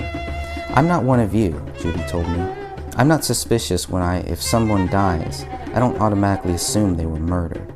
Yet Judy specifically mentioned murder or suicide to the dispatch operator. I meant murdered as in Camille and the baby, Judy clarified. It just jumped in my head because they were all dead. That was the only way I could think of that they would be dead, is that he murdered them and then committed suicide because there was a gun next to him. It just looks like there's a pile of bodies, Judy explained to the dispatcher, and one like the head is eaten off. Oh no, the dispatcher responded. I suppose by the dog, Judy continued, and my husband thought they were dummies, but the hands look real, and they would have been there since before Christmas. Welcome to the Gray Stage Podcast, episode number 2, Finding the Bodies. I'm Greg Fernandez Jr. Today we are joined by Dan Hennon, Sophia, Stephanie, and our good friend Anne. Today's topic will cover what we just read, Finding the Bodies, from my book, The Gray Stage by Greg Fernandez Jr. You can download that right now if you go to thegraystage.wordpress.com. You can download it for free. Don't forget to join the group, the Justice for David Crowley and Family Facebook group, if you haven't already, a group that Dan Hannon started, and we're almost at 3,000 members. That's awesome. So thank you all for listening. Thank you all for everything that you do. God bless you all. Let's get to the show. Can I ask everybody, who else goes over and rearranges their neighbors' doorsteps? I wouldn't. I wouldn't. Yeah, I don't either. I mean, especially with all the packages that go missing, you're likely to, somebody would think you're trying to steal the packages off your porch if they were over there messing with them. Yeah, I live in an apartment complex, and the people right across from us were on vacation for 2 weeks during Christmas, and one of their HelloFresh boxes was out there. I didn't touch it because, I let the manager know about it for the apartment complex, but I didn't touch it because you just don't know. You don't know what could be in it. You don't know. Yeah. You don't know anything at that point. And, I just didn't want to get blamed for anything that happened. So I think the apartment complex sent them an email, but that was about it. And it stayed there. They were very lucky that it stayed there. Holland Prochnow sees them scattered, stacks them up. Do they look like they've been there for 3 weeks? Looks like they had been there for a few days, especially because one of them looked rather damp. The one that was wrapped, that looked pretty damp. The paper looked warped. So, to me, it looked like a few days, but 3 weeks? No. I mean, they're not noticed until January 10th. I don't see that paper bag not being just completely saturated if they were there for that long. Yeah, I'm surprised that the paper bag stayed on that doorstep. If it had been windy and knocked those packages everywhere, I could see that taking it down the block if something wasn't weighted on top of it. I was going to say that walkway wasn't plowed or shoveled. There was snow accumulated on that, so it must have taken some effort to get from the driveway, which was plowed, to the front door, and then to make the effort to rearrange all the packages. If they really thought, hey, why are these packages sitting here? I haven't seen my neighbors. Why wouldn't you just call the police and do a safety check? Yeah, that's a really good point. Okay, so Dan Jr. dropped these gifts off on December 28th. You only have one person, really, who sees them January 10th. I don't think any of the other neighbors mentioned seeing any gifts aside from that day. And then, of course, you have the $14,000 check, too. Which I find is odd because Dan Crowley Sr. wasn't calling to say, hey, how come you haven't cashed this? There's no mention of any emails or text messages, from Dan Sr. I think that out of everything, that would have been a major key to reach out and ask about. I think that check being there is what really made me go, wait, what? Because, if it's just like little presents that don't really have much value, yeah, if I was going to leave presents, I probably would, but not a check that big. A check that big, I would never leave on anybody's doorstep. I don't care how rich you are, you're not going to leave that much money on a doorstep and not at least contact the person or knock on the door or something, like either when you're doing it or shortly after you've left them there, to make sure that, they got that check. Here's what I would say about the check, because this has come up over the last 5 years. So the concept is this: the size of the check is huge, and some say it's really large, some say it's not, and we found out that it's the tax amount that's I think the maximum you can give someone on a tax year for tax reasons to consider it as a gift. And so if Dan Crowley Sr. did this for each one of his 3 children, it would make sense. Now I also think that he gave that paper bag and along with some gifts, because he's 45 minutes away, Dan Jr. probably offered to say, I'll drop the gifts off at David's house on the way through to my house, which is where he was living on the way to St. Paul at the time. And so that part makes sense, which we have to assume that if Dan Jr. dropped the gifts off, is more than likely 100% true, Dan Sr. wouldn't have known that he wouldn't have stopped over, opened the door, dropped, given a hand-to-hand to David. We hear a lot of, why would the check be left there? Number one, Dan Jr. didn't know a $14,000 check was in that bag, more than likely, and Dan, he was probably mortified when he found out later that Dan Jr. just dropped everything off on the steps and left. So I don't believe it was intended on purpose that it was left out like that. Now, the other thing is what I have brought up myself right after we found out this information. I would be cognizant of the fact if I gave someone a $14,000 check to check with that person to see, assuming they would have cashed it right away, that's the intent, that's the purpose of the whole thing, and after a week went by and it still hadn't cleared, you don't have to wait till the bank statement to come. You can certainly log on and see that it still hadn't been cashed. And so 3 weeks later raises my eyebrows that he didn't check. Now, what Sophia said, we don't see text evidence or phone calls that Dan Sr. was calling David to say, hey, what's that check? How come we didn't cash it? It's still, sitting out there outstanding as if it hadn't been cashed. But I don't think Dan, the dad, knew that it was sitting on the front stoop for 3 weeks. Even if it wasn't sitting on, maybe it was only sitting there for a week. I still think that he took all that stuff from Christmas when he left the residence from celebrating Christmas, and maybe he hung on to it for a couple of weeks and then dropped it off on January 10th or so. As far as that's the first evidence that we see of any of the neighbors physically seeing gifts on the step. But I do believe that Dan Jr. had all this stuff in his possession the whole time. The gifts, the honest-to-goodness gifts from the family, some of the gifts from himself, and a package from his father that was just in a paper bag that I believe was stapled shut. So I don't think Dan Jr. knew the content of what was in the bag. If he did, he probably would have signed over that check for himself, I guess. But I don't want to assume anything. But the last thing on that, too, is if Dan Sr. was in on this scheme, it certainly makes him look good, like a caring father, giving cash to his son. Well, we know they were on bad terms and they weren't speaking, and David wasn't telling him the truth of what was really going on in his life. If Dan Sr. was in on it, that's a great alibi here.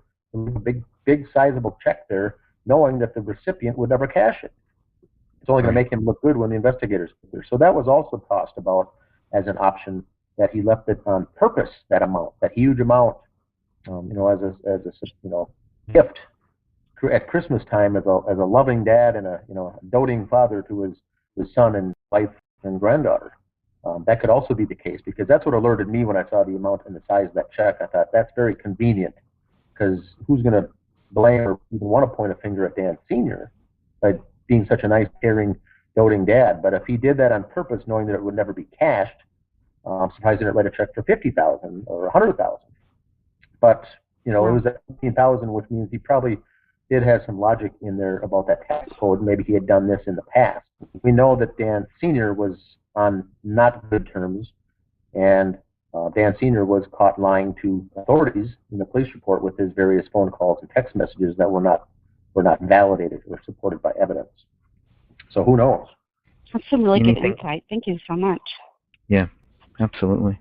Anything else on the $14,000 check or the all those presents and all that stuff that was found on the front stoop? I have. This is Dan. I have one more comment on the gifts.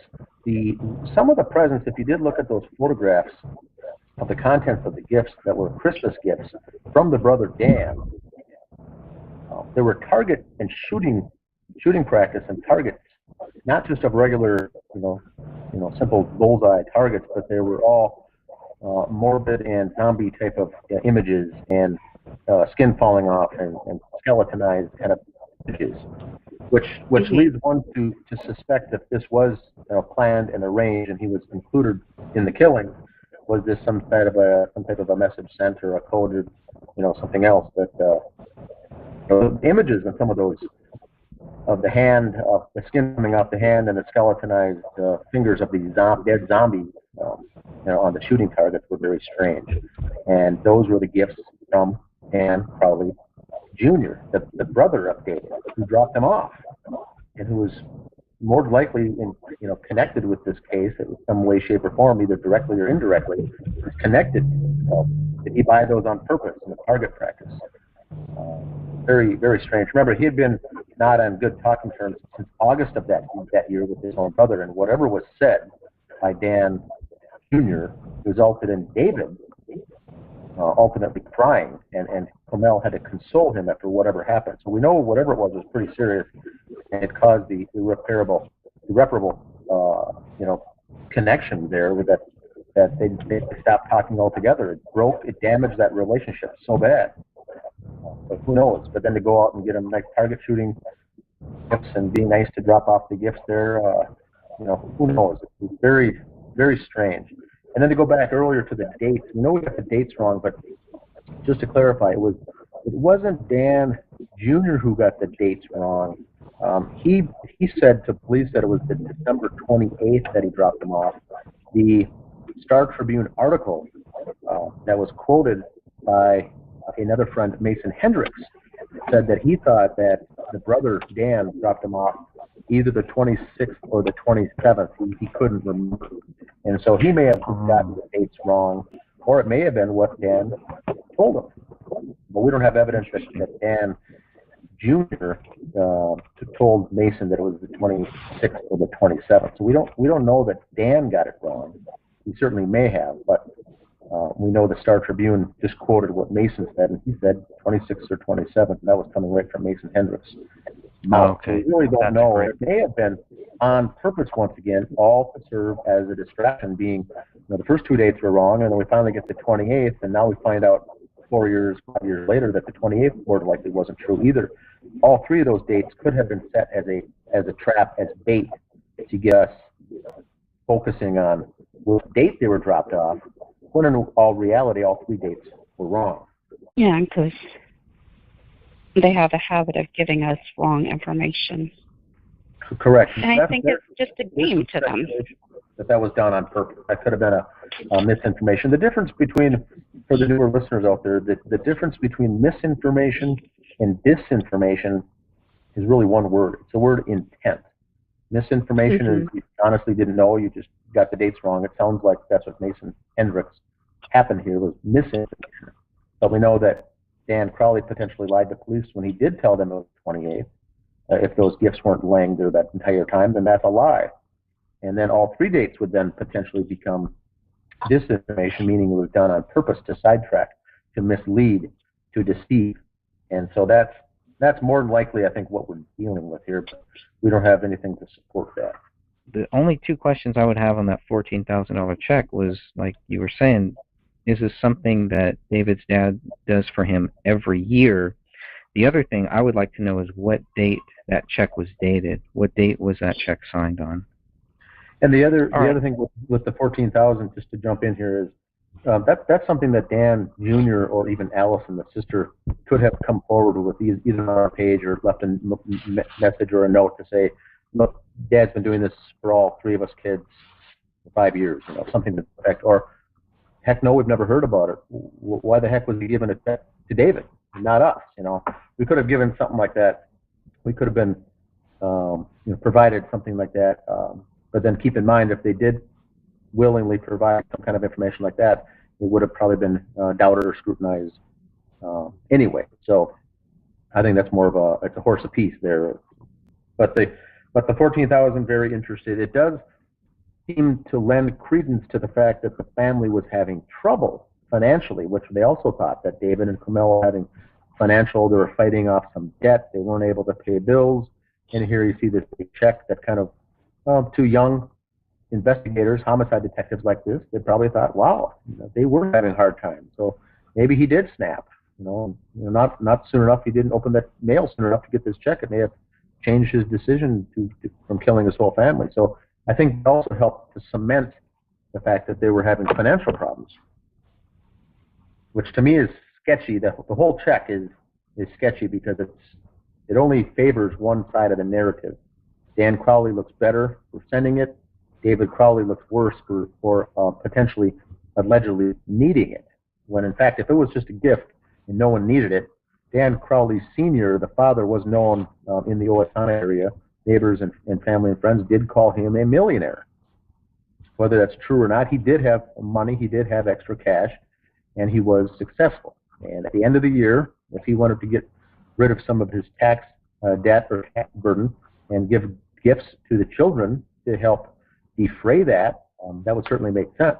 That does not mean to say that David Crowley needed it because he was constrained financially. And that's what I think the young detectives thought. They saw the money, they said, boy, this guy must be struggling to make ends meet, and sure enough, here's a check from his loving father, trying to help do what he can to, make the family succeed. And really, that had nothing to do with anything. It may have been just an annual event that check came that time of the year. Who knows? That's what drives me crazy about this case, is that there are assumptions where people are saying, oh, they were struggling. No, they weren't. They had money. Their bills were paid. They weren't in debt. They were paying for a house and stuff like that. But they didn't have negative credit or past due bills and delinquencies on their credit report, that kind of thing.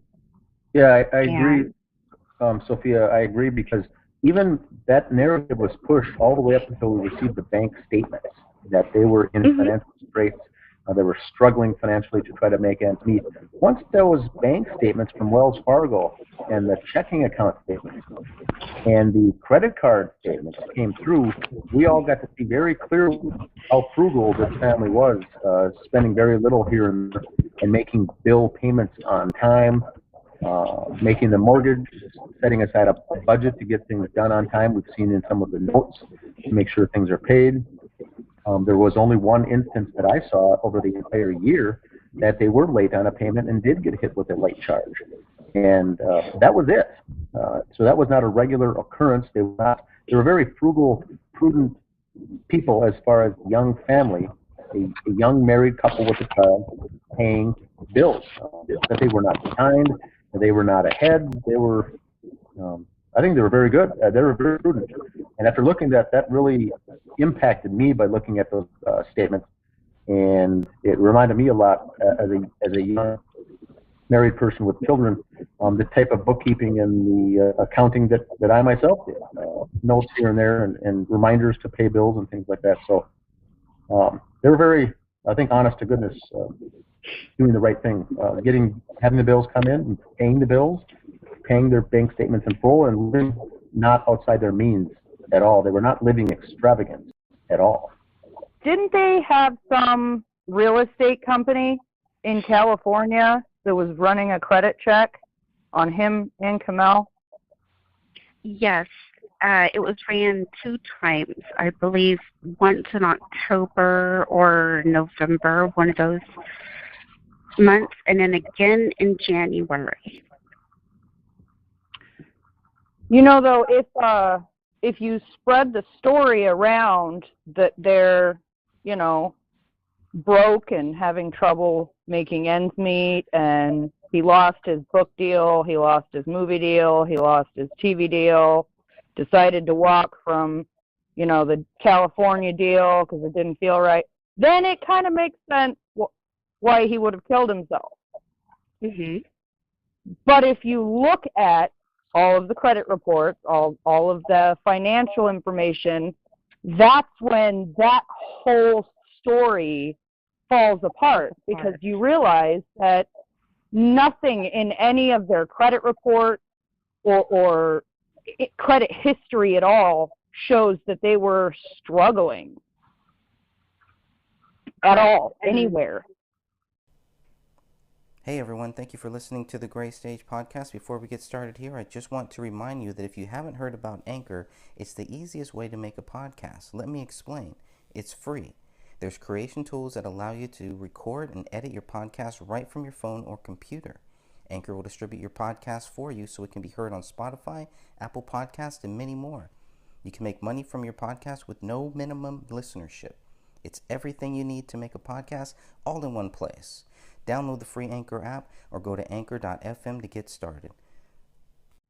then Kamel makes 2 phone calls the very day that the payment for the house bounced. And basically that was just a automatic withdrawal from David's other account. I'm trying to remember this. Like it was set up already.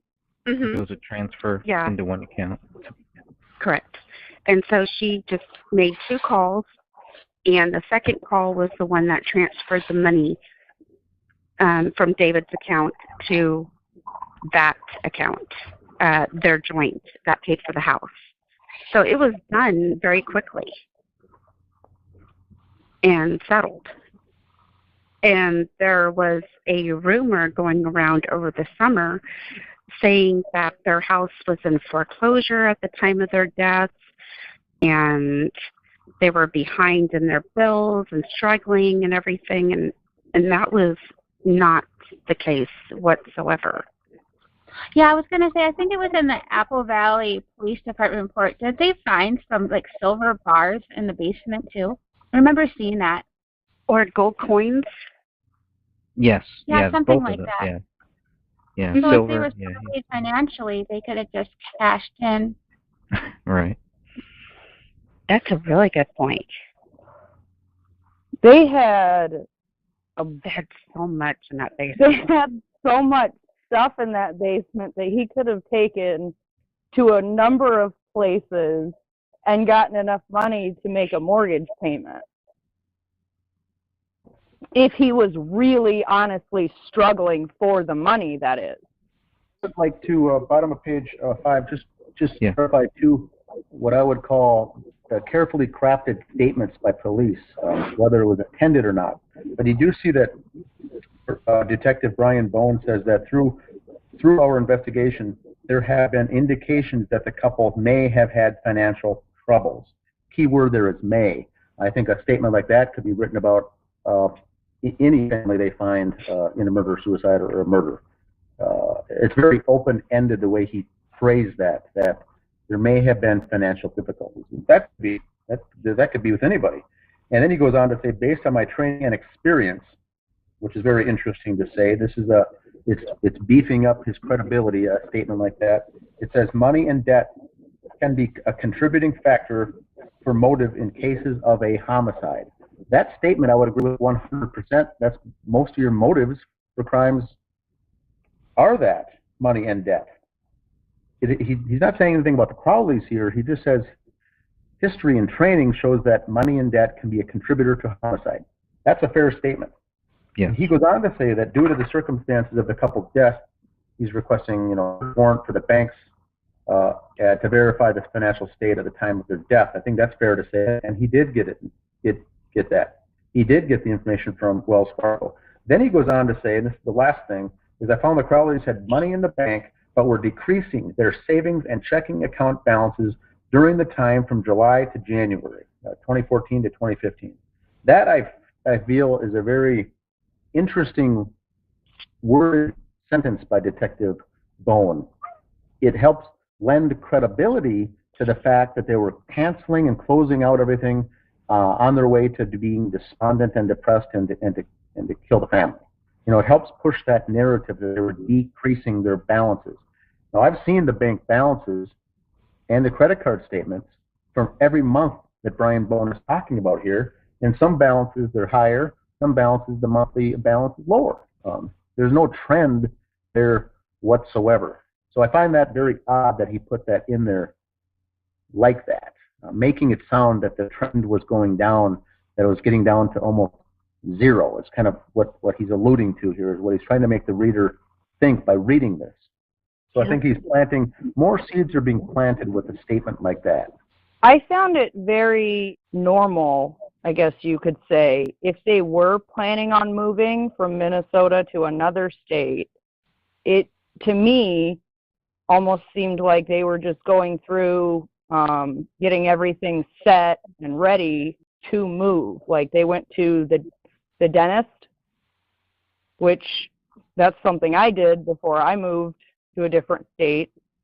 That way I had everything up to date and I didn't, in case there was some time between losing one insurance and getting onto another one.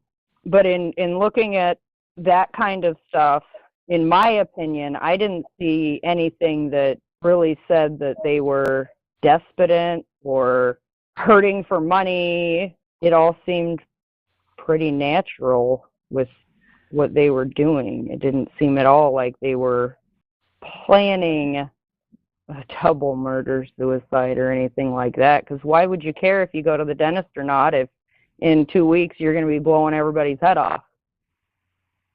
Yeah. Yeah, and they had, not only were looking, they were actually had I believe they had a real estate agent in California that were already looking at homes for them.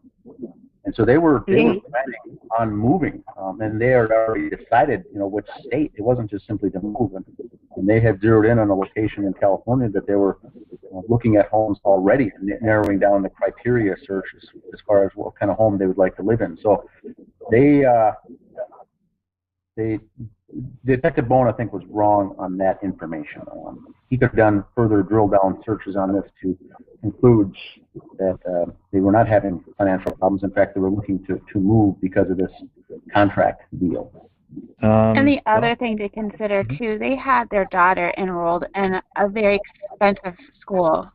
Yeah, I didn't think about that. That is correct. That was in Minnesota here, that type of the Montessori that she was enrolled in was no cheap school. That was a higher end learning option for her at that age. And you got to go through, and they'll do a credit check and a background, and you got to qualify just to send your child to that school. So I think all this information lends with actual evidence that lends credibility to the fact that they were not in financial dire straits. Comel had even went to this at length to say that she was writing a book and let her dietitian license in the state of Minnesota lapse. She let it expire. So that also leads to the fact that she's probably looking to re-up her license in another state. Then we go to Officer Tara Becker, and we get to what Colin actually saw. Colin looked through the front window, and he observed what he thought to be dummies. Here's the thing. He thought that they were dummies or some type of props that were left in the residence to appear as though they were home when they weren't. I mean, it's not only weird to just think that these were dummies, but looking at how the bodies were actually laid out, what happened to those bodies and everything, that was made, it was made so that somebody would think that they were home when they weren't. I don't see how the way the bodies were laid out, how anybody could assume that it was purposely done, because I don't know anybody in their right mind that would lay dummies out like that. Right. I mean, to me, that's a great way to get somebody to call the cops and say, hey, look, you better go check that out. I do think that right there, where he thought they were dummies at first, would be what someone who is not a suspicious person would automatically jump to. Correct. I agree with that. Because if you're a suspicious person, your automatic response is, oh, they were murdered or they killed themselves. If you're not a suspicious person, I think this is a perfect guess onto what could possibly be going on in that house if you don't have a suspicious mindset. Yeah, I agree, Stephanie. I think this is the telltale sign, I believe, that Colin Prochnow was an unsuspecting or unwitting victim. If Judy was part of this, he was certainly not in the know. The response and the answers that he gave were, I think, would be consistent with that of a normal person stumbling upon bodies like that. Mannequins, dummies. I think that's what most people would think. Now, the part that I agree with on Greg is I don't like the fact that he used the phrase, they were set up to make it look like someone was home. And I don't know if that's just Colin not knowing what he said, or if he was in a state of shock when he made that quote. That doesn't make sense. It's not like they were sitting up in chairs fully clothed, like some kind of a prank or something, or for a movie set or a prop or something. They were lying on the ground with missing limbs. I don't get that statement as far as made to look as if someone was home. But I do agree with the mannequins and dummies. I think a normal person seeing something like that would probably think that's what it was. And so I think that's when Judy, I think at that point, had to do something to get him back over there, because I feel she was in the know, and they were intended to find the bodies. And she said, no, I think you better go back. Her response is not a typical response of someone that's consistent with being shocked at what they've seen. Her 911 call was very suspicious, and this whole thing. Colin does seem to be an unwitting person here that's not in the know, is what it seems like to me. He's not acting. He has everything that he does seems to be authentic and organic. His response, his 911 phone call, he's just shocked. Judy's is more of a script or bullet points that she's reading off and rattling off to 911 dispatchers and saying, Colin, go back over there, check it out. There's no way they're mannequins. And then the neighbor wants to come over and look inside, and she says, no, don't look. It's awful. So she's the one. Judy's the one leading questions and planting seeds. Colin, I think, is just answering a normal way a grandfather would probably answer being shot like that, not knowing. I think he would think they were mannequins or dummies. I just don't agree with that they were made to look like someone was living there. I don't understand that. I also want to jump in and say, like, if you look in here, Judy tells the neighbor, don't look in the house, it's awful. But she was also one of the people who came to the justice page early on. And initially, people actually were very sympathetic towards her and felt bad at what she saw. And she went into graphic detail early in this case about the condition of the bodies. I mean, it's strange to me. She tells the neighbor not to look, but she's going to go on a public Facebook page and describe graphic details of what she saw that's not consistent. And I remember when she was doing it, it was really quite shocking and disturbing at the time. And that was 5 years ago today. Yeah. Oh, she's still joking about it to this day, about the state of the bodies and the tragic deaths of David, Camille, and Ronnie. To this day, she is joking about it. It's incredibly sick. That's just as sick as the friends online putting on public forums all the disgusting comments that they made.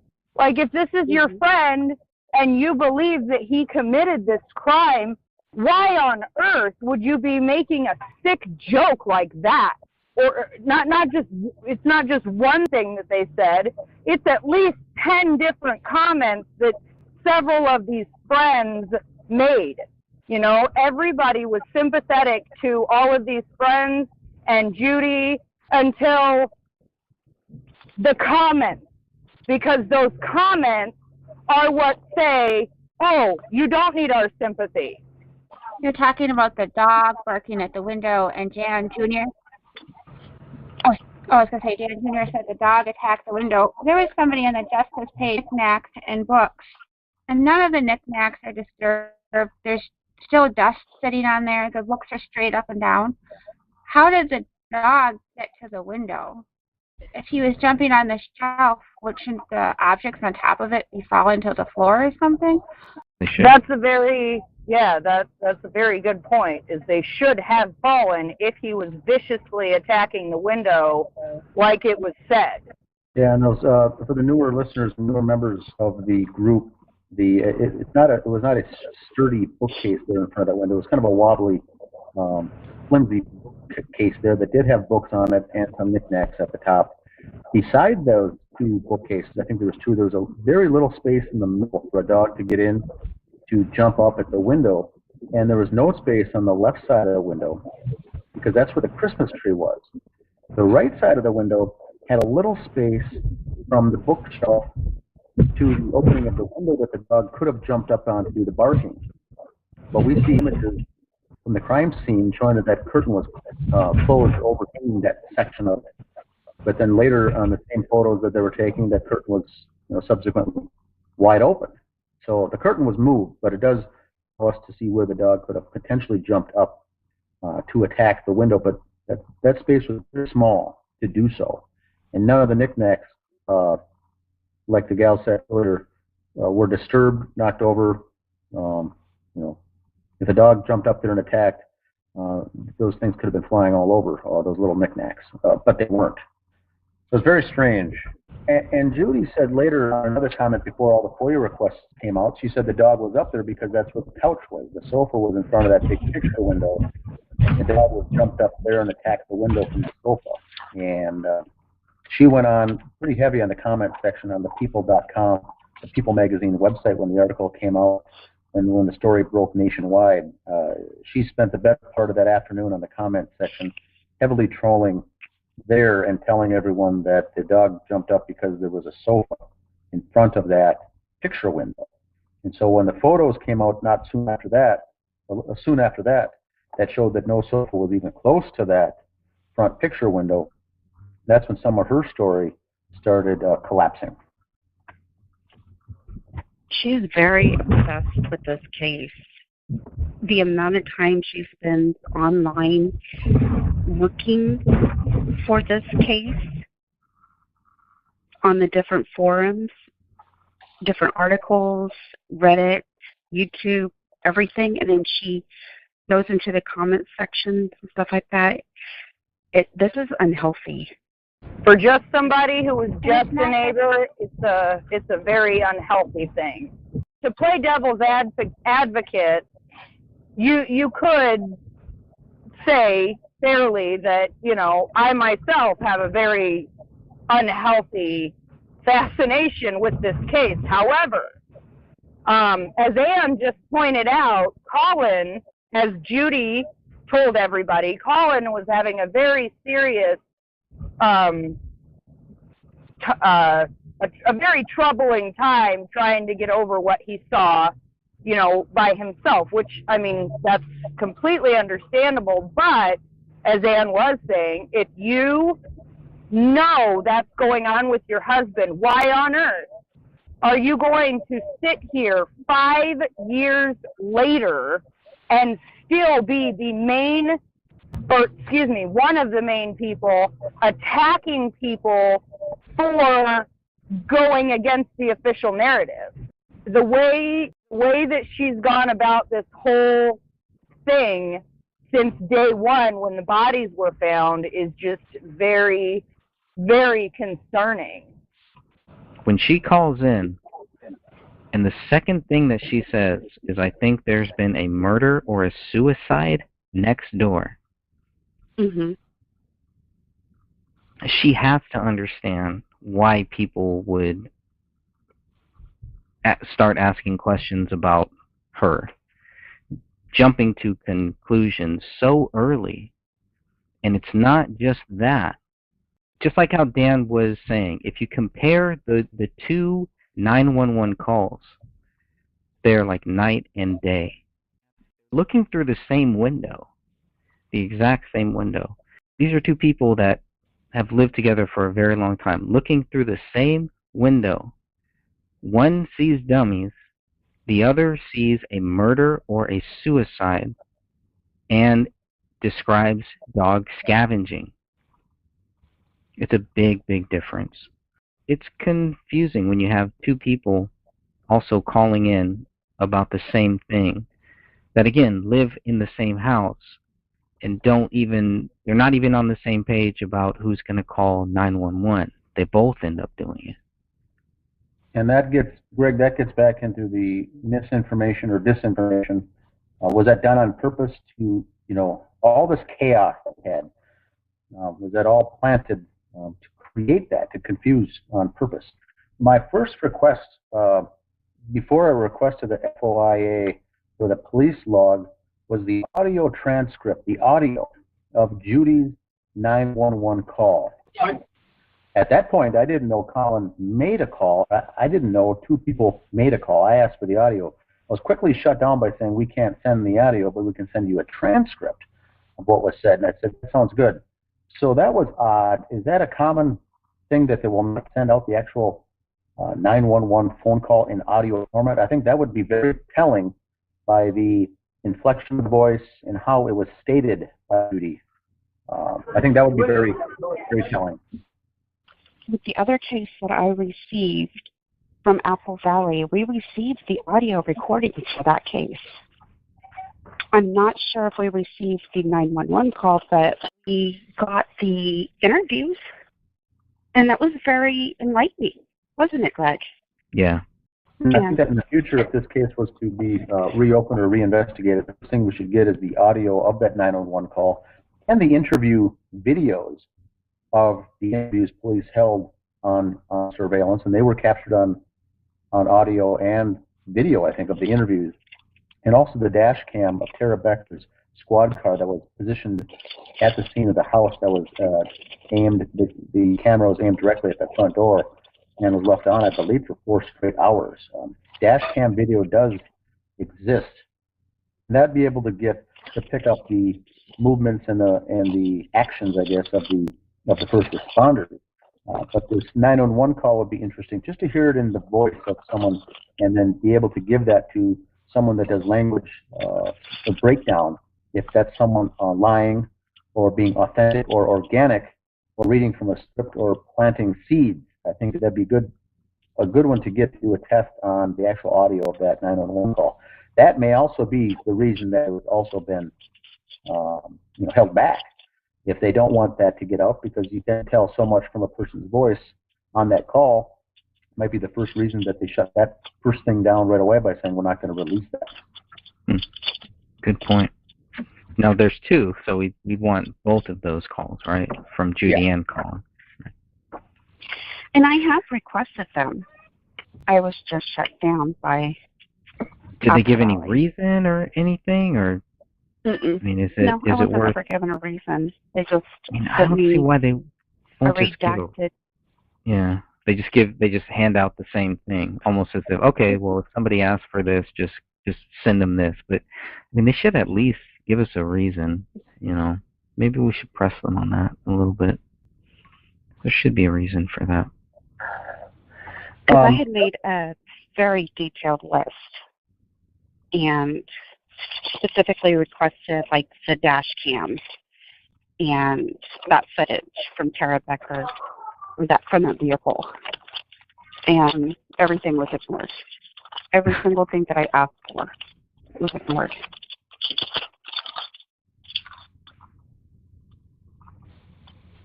So, and Dan, I'm happy to give you a copy of that for you so that you can see exactly what I had requested. Yeah, a screenshot of that, or just a 1 page of that particular request would be good. You can shoot that over on an email or something. I do think that they're not going to provide that for sure. But and I had also requested on an official transcript that dash cam recording of Officer Tara Becker's car, that squad car, that they said in the police report the note was on, the video was on, and the note said it was recording. I think it was, if memory serves, I think it was 4 hours straight that thing was on. That would have been interesting just to see, not from the Judy Collins perspective, but to see the actions of and how they were going about, who was going in, who was going out. It wouldn't have captured anything in the backyard, but it would have been just the front, kind of more of the scene. Yeah. But that was rejected as well. I don't see why it would be an issue, though. I mean, it's just playing it at the house. Correct. There should be that should be the first thing being able to receive. And I said in my note too, if there's a cost, for making a DVD or burning a CD, and something like that, I'll gladly reimburse you the costs of what it would take to put the time and effort into transferring that to the 4-hour recording. And nope, that was still shut down. So I think by this time, when the FOIA started coming through, I think at this time, one can conclude that the higher ups in the Apple Valley Police Department already were given the order to start limiting what's coming out in this case, or one could call it the cover-up on the aftermath of all this, because what we got versus what we didn't get was already was already censored right at the beginning, what we were getting and what we were told. Right.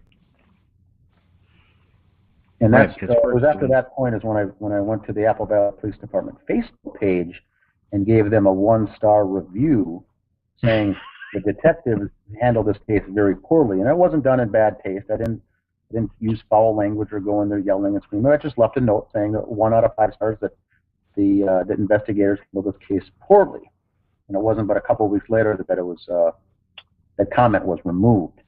And then I asked who removed the comment and why. That's the whole purpose of having ratings and comments, much like Yelp for a restaurant review. You want to see the good and the bad. And I had nothing written poorly or in distaste. It was an honest feeling that I have to this day. It's a 1-star out of 5 of how the detectives handled that case. And they never got back to me as far as why it was removed, who removed it, and for what reason would they take out a review on their Facebook page. So all these things lead back to the suppression of information started at the very beginning with these folks. And that's not to say they were involved in the murder. That just lends, I would say, it supports the evidence. It supports the fact that they were somehow covering up in the aftermath of this event. Yeah, we're going to go ahead and wrap it up unless anybody else has anything else on the 911 call. I think that's a great place to kind of end it. We'll end it on page 9. I'd like to make a quick comment about the 911 call, and that's if you were looking in your window of your neighbor's house and seeing these horrific scenes, you have no idea what happened or if there's a danger in your neighborhood. Why would you leave your spouse and make 2 separate 911 calls? If it was me, I wouldn't let go of my spouse. I'd want to keep that person in eyesight and be safe. I just thought that was bizarre. And then they didn't seem to realize the other was calling. Around this time, Colin Prochnow called 911, but before he did, Colin went 1 house east of David's and spoke with Tuppy. Now, Officer Tara Becker reported what happened next. Tuppy stated that the Crowleys were brought to her attention today when her other neighbor, Colin Prochnow, came over and asked if she knew where the Crowleys might be. Tuppy stated she thought they had possibly gone to Texas for the holidays and just weren't back yet. Thank you. So she called David's landline. Is that the landline number? The 0461? I thought it was a cell phone number. Have a landline. I didn't think they had a landline either. Okay. And that's possible that she just got that wrong or that... I thought maybe Mr. Alam, wasn't he paying for their cell phone lines at one point and then he stopped so they had to get new numbers? I just kind of thought that was the reason that the call didn't go through, but I agree. It's odd that it's almost like Judy had to race Colin to the phone, and then the 911 operators, the way he spoke to Colin, I thought that was really rather odd because wouldn't you be wanting to, right, wouldn't you be trying to get as much information as you can, you know? Like, it's almost like they were like, listen, we already talked to your wife, so why are you calling?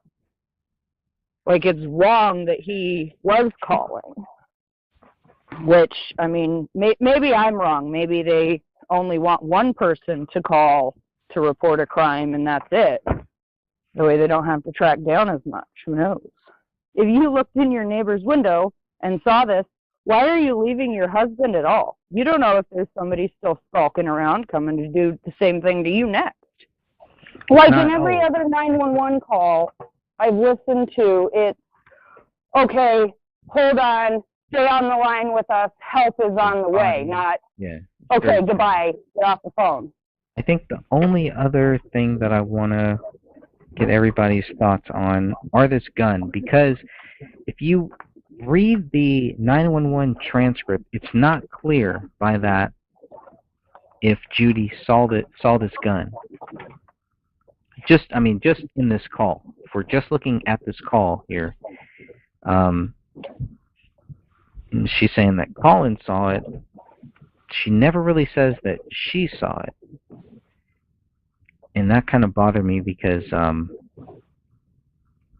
I wanted some type of statement in this thing. She's so clear about all of these things, it should be clear whether she saw that gun or whether she didn't. But she's asked, and she says, yes, my husband saw it. She doesn't say, yes, I saw it. Okay, so right before they ask him what his name is, so he says,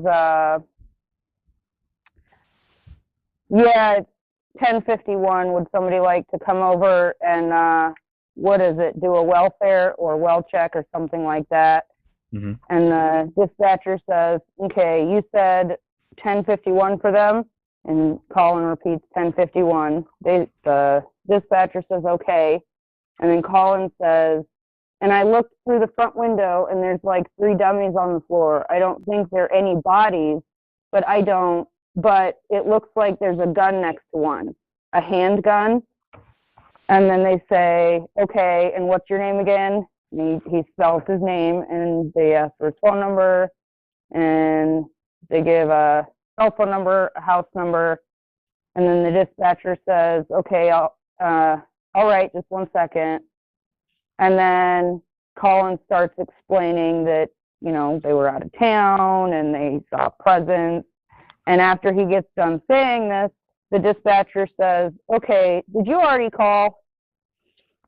And Colin says, what? Yeah, we tried calling that cell number and nobody answered. And the dispatcher says, no, did you already call us? Your wife already called us. Judy just called us. And Judy says, the dispatcher says, okay, you saw the gun on the floor. And Judy says, yes, my husband saw it. He's not here right now. He's talking to the other neighbor. We hadn't seen any movement over there and all that. So Colin saw the gun. She didn't. It's not clear. Right. It's not clear if she did. Right. Right? Right. If she did, she does not specifically say it anywhere. She does specifically say her husband saw it, but she doesn't specifically say, yes, I saw it too. Which, if she could see in such detail the fingernails, wouldn't you think she would have noticed the gun? Because that's something more recognizable. You could recognize a gun better than you can a body that's just got like a little bit of a skull and hair stuck to it. It's kind of how you don't call 911. They should use that. Yeah, this is the exact way you don't call us. Don't do this, because it's just really bad. There's nothing here that you just go, oh my, like what are you talking about? It's way too much guessing going on. Okay, I want to thank you all for listening to the Gray Stage Podcast number 2. I really appreciate all of you. This will be a monthly podcast. We're going to try to put out something new every month. Our goal is to try to reach as many researchers as possible to put the information in this book in the hands of as many people as possible. That is the goal of this podcast. That is the goal of the book that I wrote.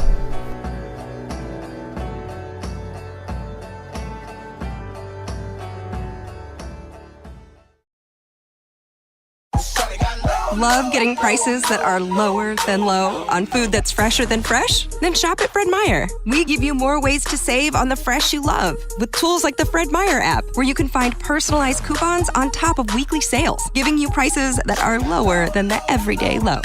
Fred Meyer, fresh for everyone. Flu season is just around the corner, and now you can get your flu shot right here for free. Schedule your appointment today at fredmeyer.com/flu.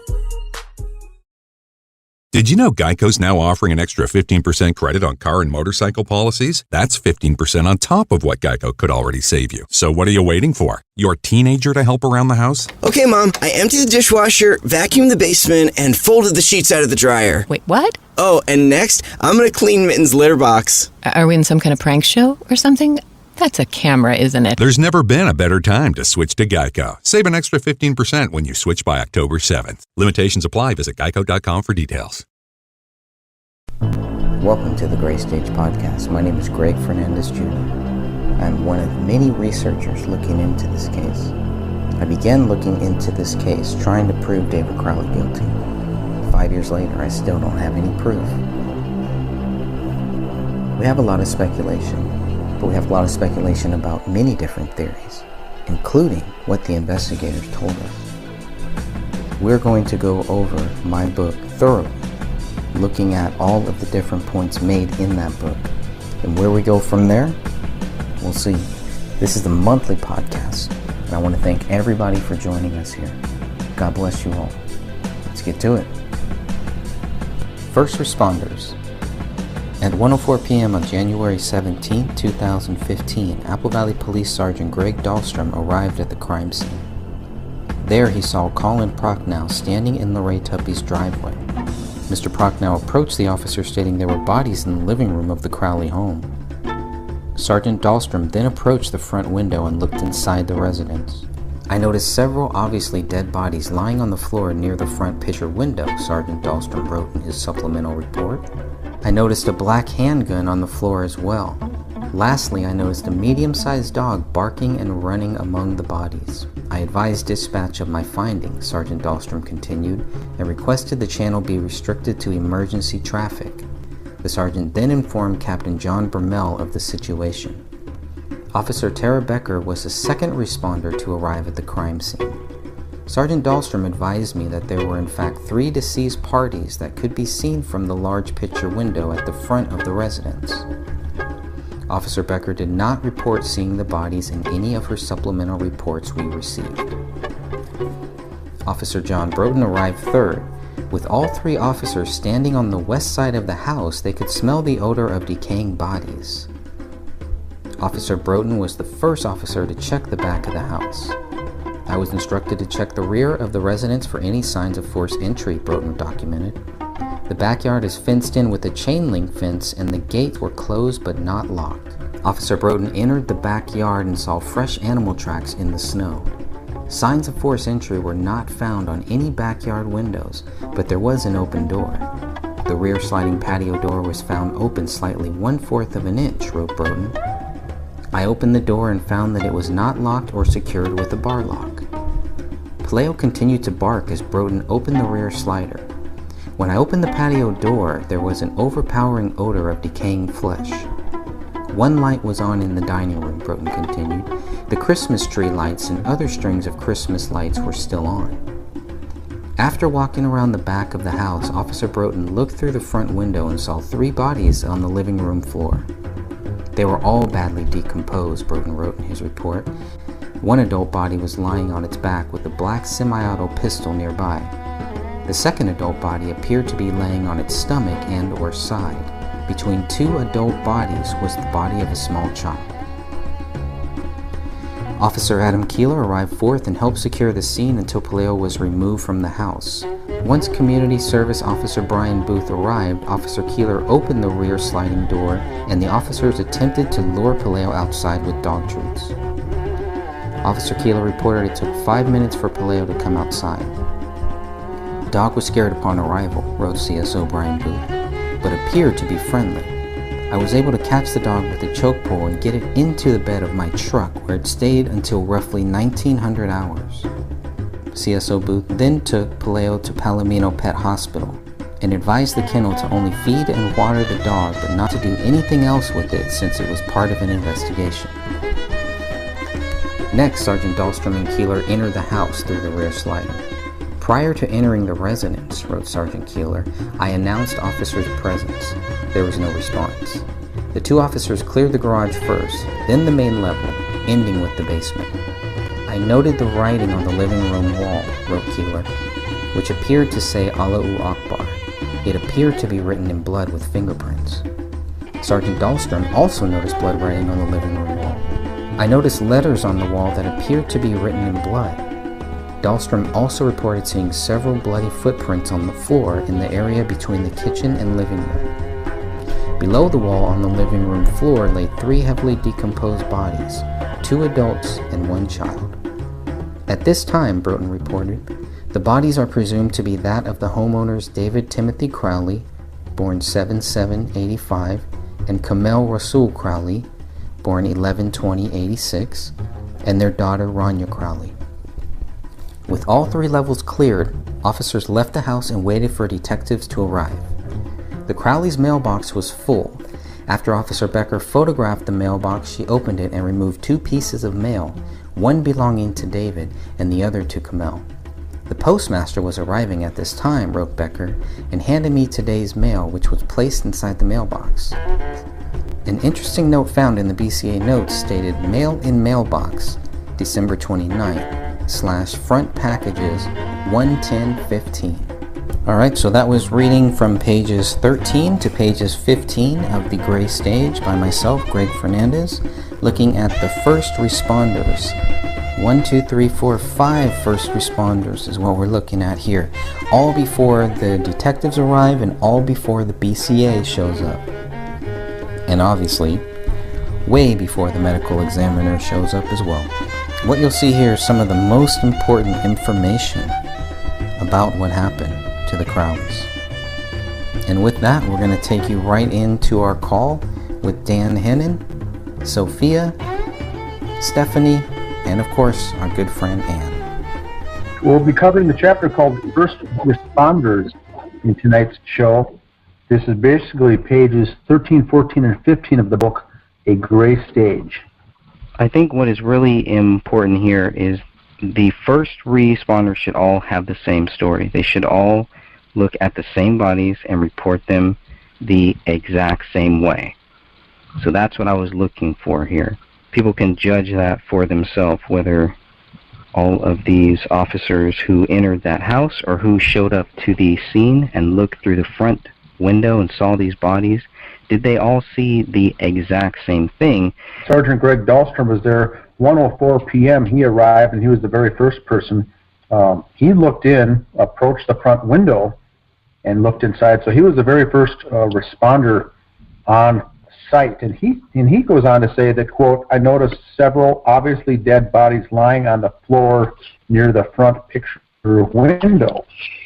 That's what he wrote in his supplemental report. And, quote, I noticed a black handgun on the floor as well.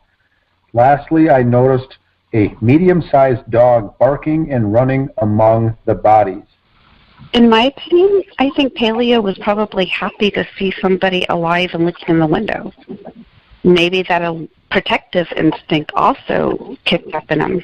I was thinking it was more of a, like, this is my house, what are you doing looking in the window type of thing from Paleo. That's at least the feeling I got from reading all the reports when they talk about how frantic he is.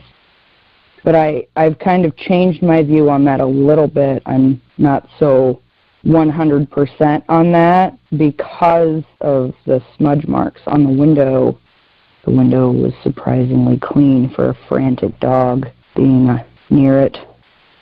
I still don't think he attacked that window the way that certain people have said it. Yeah, these officers don't say anything like that. Correct. Very different. And Paleo knew them. Paleo had at least seen Colin Prochnow and Judy Prochnow at some point, I'm guessing. So Sergeant Dahlstrom then basically lets Captain John Burmel know about the situation. And then Officer Tara Becker is the second to show up at this crime scene.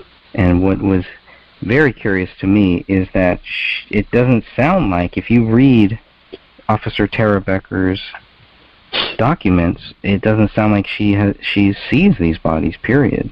Maybe I'm reading more into it than I should, but... Should she have looked? She had to have looked, didn't she? Confirm what she was told? Like, shouldn't she have had to look? And I would think so. I don't know why she wouldn't, but if she did, shouldn't it be here? Shouldn't it be in these documents? Yeah, in her report, I saw, like the other guys put in. Right. Whereas with hers, it's so-and-so advised me. She does see them later because she's taking photos. She's either taking photos or taking video, but she's in there later on, so you would think that at that point there should be some documentation from her. And she is, I don't believe she's a tall woman. I think she's very short in stature, so she wouldn't have been able to see through that window anyway from the outside. Even being on her tiptoes, she wouldn't have been able to see in. So that would make sense. I agree that she wouldn't have seen by first responding, officer until she actually went around through the back and went into the residence. I think I agree with Stephanie. I think the dog was just frantic, running around. May have been excited to see living human beings as well, or just frantic, excited, or all of the above. I think the dog was just running around, didn't know what to think. I don't know if the first couple of squad cars came on there with their lights and sirens on and everything, and may have been very startling, or maybe they just showed up with no lights, no sirens. We don't know. The dogs above us, every time that sirens go by our apartments, they freak out. And I don't know how Paleo was, but if they came in with sirens on, it's very possible that could have set them off too. Now, I know that like ambulances or police that go by our apartments, when they turn into a residential area, they leave their lights on, but their sirens are turned off. But we're next to a really busy boulevard, so when they're on that, they leave them on. But as soon as they turn down the residential road, they turn the sirens off, but the lights are still on. So I don't know what the procedure is in Minnesota or Apple Valley. I mean, you would think, okay, if it's just for a welfare check, maybe not, which is what Colin, tells him. That's what he wants after seeing the bodies. Just, can somebody come and do a welfare check? But listening to what Judy said, you can, it's like there's a murder or a suicide and the dog is eating bodies and there's presence out there. At this point, they don't know that there isn't a killer in that house based on her call. It's a big difference than just coming over and doing a welfare check. But the officers, they don't act like there's some impending danger or anything like that. It's more about seeing those dead bodies, and obviously they're going to clear this house at some point, but they have to get that dog out first. So at this point, do we already think that they're not worried about finding anybody in the house who might have killed these people, and they're not worried that there's presence out on the front doorsteps? That could be bombs or something. They really don't know anything at this point. Why would they think they were bombs? Well, because they don't know. That's the thing. They don't know what they're walking into. They have no idea if they're about to walk into a house that's going to be, blown up any second. They don't know. But given Judy's phone call, she was who they first talked to. And from her phone call, it doesn't sound like there's kind of any imminent danger. And then, you get to Colin's part, and it's more or less like, okay, well, there's dead people in there, but there's really no threat anywhere else. Correct me if I'm wrong, but I don't remember reading anything outside of the gossip from the friends that there was any suspicion of bombs. And they don't mention it in the reports, do they? No. Okay. I think it was only Nathan Hendricks and Sean White that mentioned that. Correct. Now, Greg, if I could just jump in here. When the first officer came, Dahlstrom, he did see the neighbor, Colin Prochnow, standing in the driveway of the other neighbor, chatting, and then he came up and told him that the bodies are in the front in the picture window. So I think the imminent danger may have been relieved at that point when they saw the two neighbors just chatting calmly in the driveway and saying, yeah, they're inside, the bodies are inside. So maybe that led them to assume that there was no imminent danger, perhaps. I don't know. It's just weird. Like, I guess everybody reacts to things different, so it's not really my place to judge how they responded. But when Judy's telling Lorraine Tupy, yep, to don't go look in there, don't do it, don't look in there. That seems like she's very bothered by that, as anybody would be. But if Colin and her just kind of standing there chit-chatting when the cops get there, it kind of makes me wonder if there's not more to the neighbors calling and saying what they said. Like if maybe there wasn't some sort of checklist, if you will, given to them to say what they said to the officers. Just going through the reports, the things that are put in there, like the things that the police say, that the neighbors said, just weird little things that don't seem like they would be important to this case. There's no real reason why it should be there. We talked about it a little bit in the last conference call where Dan had pointed out it seems like it was just like put in there to kind of push an agenda. That idea is seeming more and more realistic to me, at least. And I think, too, to piggyback back on what Dan was saying, Judy did talk to the police at some point, and she said comments that David was acting strange in the last few months. He had a mohawk. He was wearing military-type clothing. So the police might have been given at some point the impression that there was an intruder and it was him. And it's interesting that Judy is also saying these things because she also told police that she had limited contact with the Crowleys. So how would she know if David's behavior was strange or not? She doesn't even know the family that well. I mean, this is a woman who said that her grandkids she used to allow the grandchildren to go over and play at David's house, and then she turns around and the next comment will say, I really didn't know David that well. It's like, which is it? Do you let your grandchildren play with strangers inside of that stranger's house? Well, she had also said that she's not the one who decided the kids couldn't play over there anymore. It was her daughter, because her daughter is the one who got the weird vibe from him. It wasn't even her. So then you've got the fact that Colin is the one who supposedly saw the gun. Judy didn't actually see the gun. It's really hard going through and separating what she actually saw versus hearsay from her daughter or her husband or another neighbor or something like that. Well, she's even gone on the record saying that she was shown the new furniture by David. I didn't see that. Yeah, she put that in a comment. I have that, actually. And why would, if she barely knew him, why would he invite her inside to see the furniture?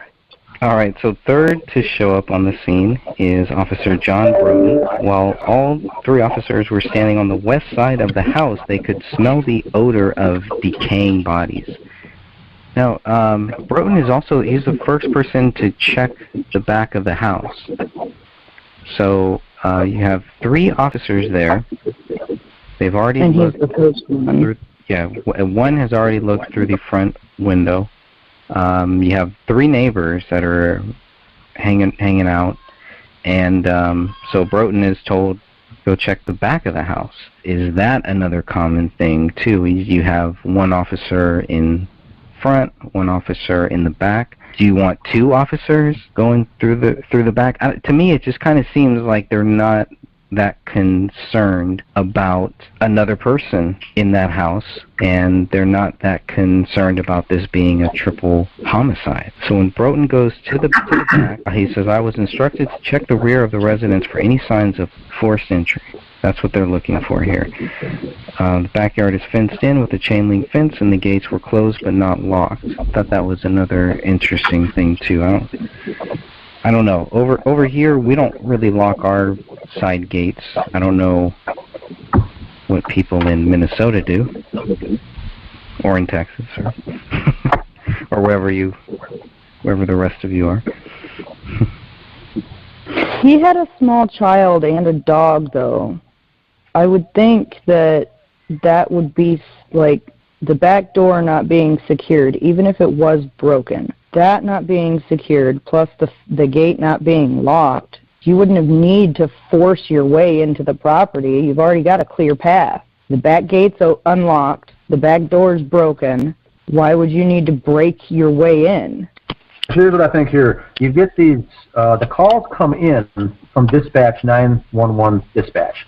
And so the people responding are just typical patrol, traffic patrol officers, and they're showing up to a scene with bodies inside and a dog running around. So I think they're mainly waiting for instruction as far as what to do and what's their role there. So they're chatting, and the house faces south, and the back of the house faces north. And so I think when they get to Broughton showing up there, the officers were at that time wandering over to the side, which is the west, and that's where they can first get the glimpse of the smell. The front door and the side doors and windows were closed. Only in the back was the door open just a little bit, that slider. So I think when they walked to the west and were about to go into that gate is when they caught the first whiff of it, which would make sense. They're getting closer to where the door is open. And Minnesota, not common to lock. You have a chain link fence like that there. There's just a clasp that closes it. There's not a lock. I don't know of any neighbors that have locks on it. And that fence, as I stood there before on the scene, was, I think it's a 4 or 3.5 foot high fence, very short. It's like just for dogs, pets, and little kids. Any adult can just basically jump over that fence or leap right over it. So it's very small, but so that would make sense. Now Broughton goes out of his way here to mention all these steps, and I think this is all just protocol. He's throwing in there, we're looking for forced entry. We're seeing if things are locked and things are not locked. Those are the kind of rhetoric that I think that's how cops speak when they enter a scene like that, or what they're instructed to say. So he's making sure that there was no forced entry, and there wasn't. And so that's, I think, that's what we're hearing a lot from his statement. The door was less than 1/4 of an inch opened slightly, and they found it that it was not locked or secured with a bar lock. So he goes out of his way to, clearly explain how it was seen. It makes sense. I'm just wondering if they had found signs that somebody had forced their way into that house, would that change what they did from that point on? I don't know. I'm not sure. I think they're trained in a certain way. Like when the crime scene photographers came in, all the time they spent right off the bat was taking 18 photos of the door, because that's their training, is to show was anything on the door the jam, was it jammed, was it locked, was it pried open, how was the door open? So like Broughton here enters, the first thing he's on his mind is there any kind of forced entry? Now I think with the neighbors standing around, that I think lessened their alert for someone in the house, and the dog barking, and the first call came in saying that bodies had been here for a while, but I don't think there was any urgency that there was a threat on the scene. But they still have to go through the process of clearing the house, which is coming up on the next pages. Well, they did a good job starting out with protocol, so what happened? Because protocol is not touching things and moving things. When you're just doing your initial picture taking, you're not supposed to be moving anything. You're documenting what is there before anything's moved. So they started out strong. And Officer Broughton has been there a while. He's since retired. So he was a senior level. He was a veteran. He knew what was going on. You can tell by his comments and his statements and his reports that things were very well detailed. I mean, he said, I opened the door and there was, he said, quote, an overpowering odor of decaying flesh. Now that would make sense for bodies being there. That is obviously what the smell would be. And he goes on to say that there's a light on in the dining room. Christmas tree lights and other strings were still on. And he walked around the back of the house and then looked through the front window and saw 3 bodies on the living room floor. All were badly decomposed. One adult was lying on his back with a black semi-auto pistol nearby. Second adult body appeared to be laying on its stomach and or side. And between the 2 adult bodies was a body of a small child. So Broughton comes in and does his job, I think. Describes everything, checks, goes around the house. He does everything, like Stephanie said, the protocol was there at the first folks that showed up. Okay, last thing on Broughton here was this overpowering odor of decaying flesh, does that help us give any indication of how long the bodies were there? Does this help show that the bodies were there for 3 weeks? I got family and friends that are in law enforcement. The first few days, up to a week, is when it's going to be the most horrendous. After that, the smell is still bad, but it backs off a little bit. The most overpowering is that first week, probably the first maybe days 3 through 7. And so when he says overpowering, that leads me to believe it's in that 7 to 10 day window that the bodies were sitting there. If it was 3 weeks, it would still stink, but I don't think you can see the word overpowering, because by that time the stench is for the most part gone away. So that's the only other thing I can say on that. He does say the word overpowering, and that's the same adjective I get when talking with family and friends and law enforcement when they talk about that. Yes, it's going to smell later on as well, but if it's overpowering, it's in its first round of the whole rigor mortis. And so that's where I lean into that earlier stage, and I don't buy the 3-week stage because of Broughton's comment. And that's why I wanted to interview him. I talked to him on the phone after he resigned and retired. And I said, if I'd like to meet and go over the case with you, and I could meet, because I'm only 30 minutes away. And he said, well, let me run it past some people and I'll let you know, but I'm open to, have a cup of coffee. And then he called back and says, I talked to, Gummert, and I didn't really have anything to do with the case, so I don't think we should meet. And so my answer is, these pages, Greg, here that you wrote show that he was one of the very first people on the scene, saw the dog, saw the door ajar, smelled the decay. He would be a very good interview, I think. But someone did not want him speaking to me, even though he was no longer with the force, which had nothing to do with anything. He didn't have to ask permission at that point. Go ahead, Stephanie. I was just going to say, I completely agree with you there. That seems very odd that he would say that he didn't have much to do with it, because from just reading this, not even considering the whole police report, it sounds like he was one of the, important interviews to get. So why would somebody have told him to decline it, the interview? Well, that's the point.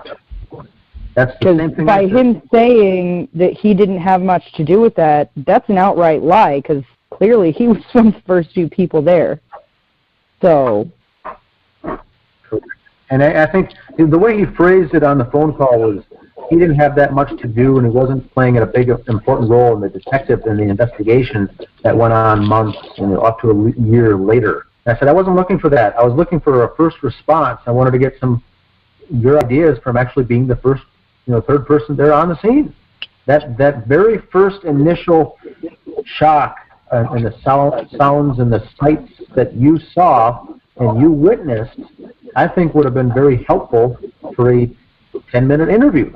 That's all. I wasn't talking about the detective in the investigation case, but he says I didn't have much to do with the case, so I shouldn't interview you. I shouldn't be speaking with you, or something to that effect. That's just pretty odd. But then again, his son is now in the force at Apple Valley. Oh. So there's still a connection that's not out altogether. His son is on that. He's one of the patrol officers, I believe, in Apple Valley. Was his son a part of the force when this happened? Not that I know of. I don't believe so. He may have been a junior officer or something to that effect, but he wasn't a sworn officer at the time, I don't believe. He was a part of the case, the Josephson case, but I don't think he was a part of this case. John Broughton's son was part of the other case. The other one, looked at. Yeah. Okay. Oh, yes, Murder-suicide. Interesting. That happened, how long after? November 3rd, 2016. So we'll move on to Officer Adam Keeler, and he showed up fourth, and he helped secure the scene until the dog was removed from the house. What do we know about Community Service Officer, CSO, Brian Booth? Because he's the one who was called to help take the dog out of the house. So I guess Community Service Officer Brian Booth had some experience with dogs at this point. There was a reason why he was called to help take this dog out of this house. I just always assumed that he was like a dog catcher or worked for the pound. That's kind of what I thought, too. Maybe I'm reading way too much into it. Like, I never really thought much about it. Like, he came and got the dog, so I thought, oh, okay, so he knows about dogs. And then just further along, you just kind of forget that he was the one who came. And he just throws Paleo in the back of the truck and leaves him there for hours.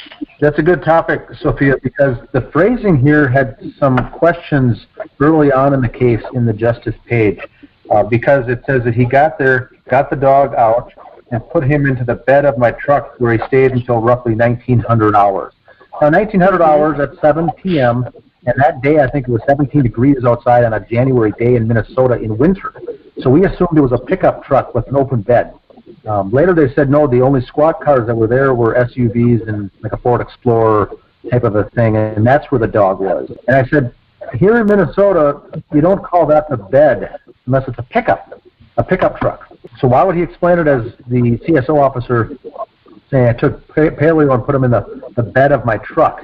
And really he just meant essentially the back seat or the back, the way back area of an SUV. Just had him there. So the car was on, the car was running, so the car was warm, and so I put to bed any stress there was from members of the page thinking, why was Paleo, standing outside in the shivering cold in a pickup truck? So they said they had the car running, so which prompted the next question. We said he had the car running till 7 p.m. after getting there at 1, so 6 straight hours. And I think this was Judy Prochnow who was giving all the background on this, like saying, no, there was no pickup for the truck. And I said, but well, why was the truck running for 6 straight hours? It would have ran out of gas, potentially. Mm-hmm. She said, well, maybe... Well, I mean, maybe somebody went and made a run and brought a gas can or something. But you're right. The paperwork shows that till 1900 hours, that dog was there. They didn't take the dog to the pound or anything. Basically, he was just quarantined with no food. They may have given him some... I don't even think they can give him any treats at that point. I think they had a bowl of water or something. They still didn't know what was in his system, so I don't think they were allowed to give him any food.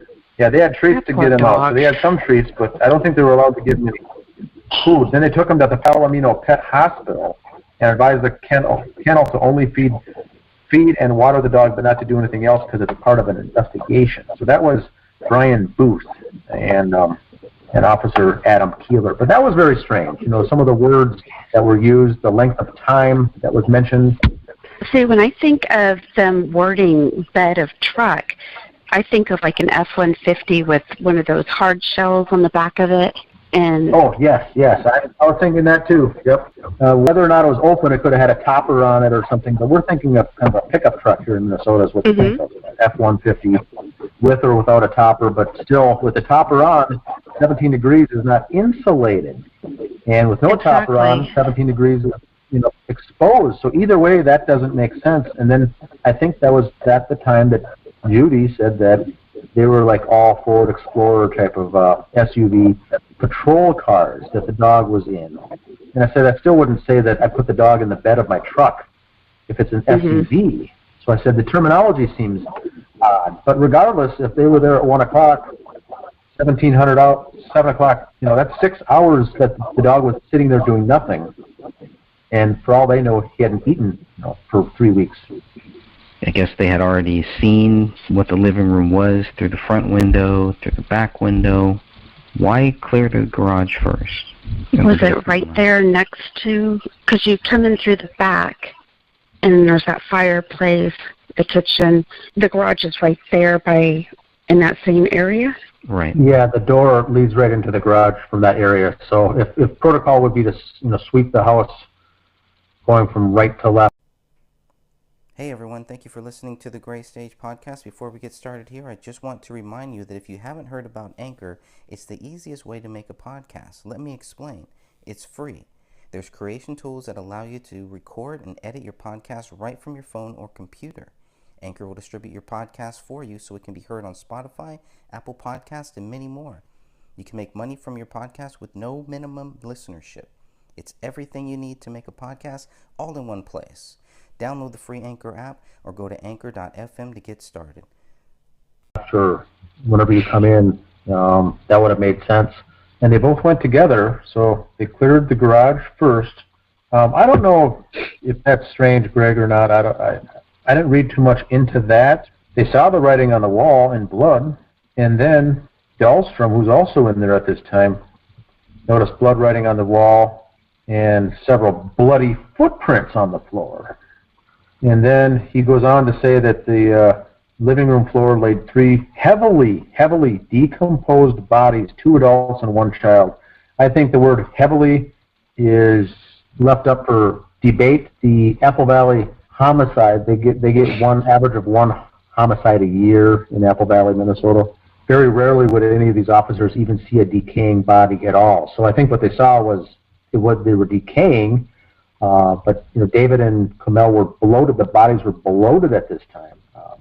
So they were in, I think, that first round of decay or rigor, but not maybe heavily decomposed. That's the only thing I have to say about that. It wasn't like they were there for months or something, but he did say heavily. Now, Broden goes on to say that the body's presumed to be that of the homeowners and the daughter.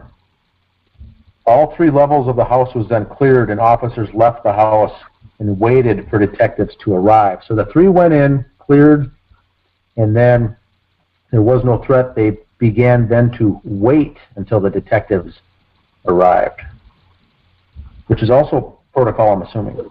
Do we have the recording of them clearing the house? Yeah, the audio looks like it was definitely cut. So it was definitely cut for certain. I'm not sure why that audio was cut, but you can clearly see, maybe just because there's nothing happening during that time. That audio recording is very important because you can hear how they sound. You can hear their dog. That's probably one of the best ones, one of the best reasons. Is to hear what does their dog sound like during that call. I need to listen to that again. It was posted in the group very early on. So somebody had that audio, and I just want to thank them. Whoever you are, thank you for posting that into the group because I thought that was a big help. The way this says they saw several bloody footprints on the floor in the area between the kitchen and the living room. The picture I get in my head is you can clearly see a lot of bloody footprints in that area. So when you look at the pictures, you wonder where they're talking about because the pictures that's not what I would say is several bloody footprints. I mean, it's a few, but it's just severely lacking for what you picture in your head versus what the picture shows. Well, I mean, there's several people that have gone on the record saying that David walked around the crime scene for several days and was staging it, and it's crazy. There's possibly 2 and 1 handprint. Yeah, there was another rumor too. Remember about how that they had proved that those were David's footprints. And we know that that's not true at all. Correct. And I don't think that the people who told us that, I don't think that they really looked at it. I think somebody told them that. Mm-hmm. I don't think that a lot of these people, a lot of the family and friends, from what I've gathered, they have not looked at a lot of these documents. I do not believe that they have looked at these documents. And if I'm wrong, then I have no problem being wrong. Only they know what they have looked at and what they haven't. But based on the conversations that I've had with family, friends, I do not believe that they have read a lot of these documents. Well, how could they make a documentary, or a supposed documentary, of this case? Yeah. But not read the documents? Yeah, they didn't want to read them. They didn't want to look at them. Well, I mean, that's just like the private detective. Yeah, he had it all. He looked at it. It's like he just skimmed over it. They weren't looking for anything that might stand out. It's all just speculative, and it's all based on feelings of them wanting David to be guilty, not on giving him the benefit of the doubt that we are innocent. We are supposed to be until proven guilty. I would just say that the raw audio that you guys mentioned is on YouTube, and if anybody's interested, you can look it up and listen to for yourself. Also, if anybody's just catching on to the case, like Greg had mentioned, make sure you read the documents Greg has posted. Look through the crime scene photos and see for yourself so you can be better informed about this case. And just to let everybody listening to this podcast, all the files pertaining to this case are located within the Justice for Crowley, or David Crowley and Family group, and it's all located at the top of the group. They've been added by different members, Greg, Dan, myself. Everything from that we've received from Apple Valley and the BCA is all up there. We still got one more paragraph here to cover. So the Crowley mailbox was full. After Officer Becker photographed the mailbox, she opened it and removed 2 pieces of mail, one belonging to David and the other to Kamel. The postmaster was arriving at this time. So this kind of gave us an idea of when the mail was being dropped off every day. Based on this, kind of assuming around 2 p.m., maybe 3 p.m. Another interesting thing is that the postman handed her David Crowley's mail. Where the mailboxes are, because this isn't like David Crowley's mailbox is at his house. It's actually towards the sidewalk with 2 other mailboxes too. And what's in those mailboxes is also another thing here, but I think that's covered later on, so I won't get too much into that. But as a mailman, as a postal service, or a postmaster, as it's written here, aren't they supposed to put the mail into the mailbox, not hand it to somebody? My mail people won't even hand it to my kids. Like, if I ask them for it, they'll walk up to my door and still put it in my little slot. When we lived in another town where we had a mailbox, like kind of connected with the other neighbors, they still wouldn't hand it to any of my kids. They would go and put it in the box. So I'm wondering why this postmaster handed it to Officer Becker. Maybe that's why, because she's an officer? Because she's an officer. I've walked up to our mailman plenty of times and asked him before he's started putting mail in the mailboxes, and asked for mail for 2201, and he hands it right on over. But he drops packages off at our home all the time, so... Well, I would think if Tara Becker, if she asked for it, I think he would give it to her, but maybe he just felt like, okay, well, she needs to have this, because she was going through David Crowley's mail right at that time, at the same time. So, well, she talks about 2 pieces of mail, but the mailbox is about 2/3 filled.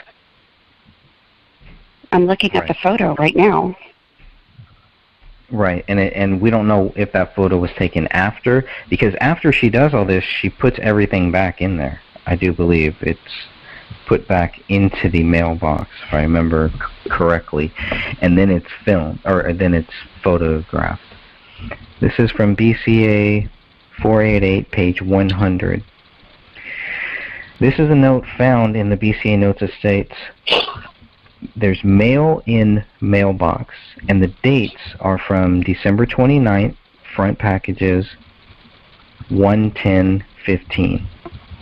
The 1/10/15 date is something that still baffles me. I don't know what that means.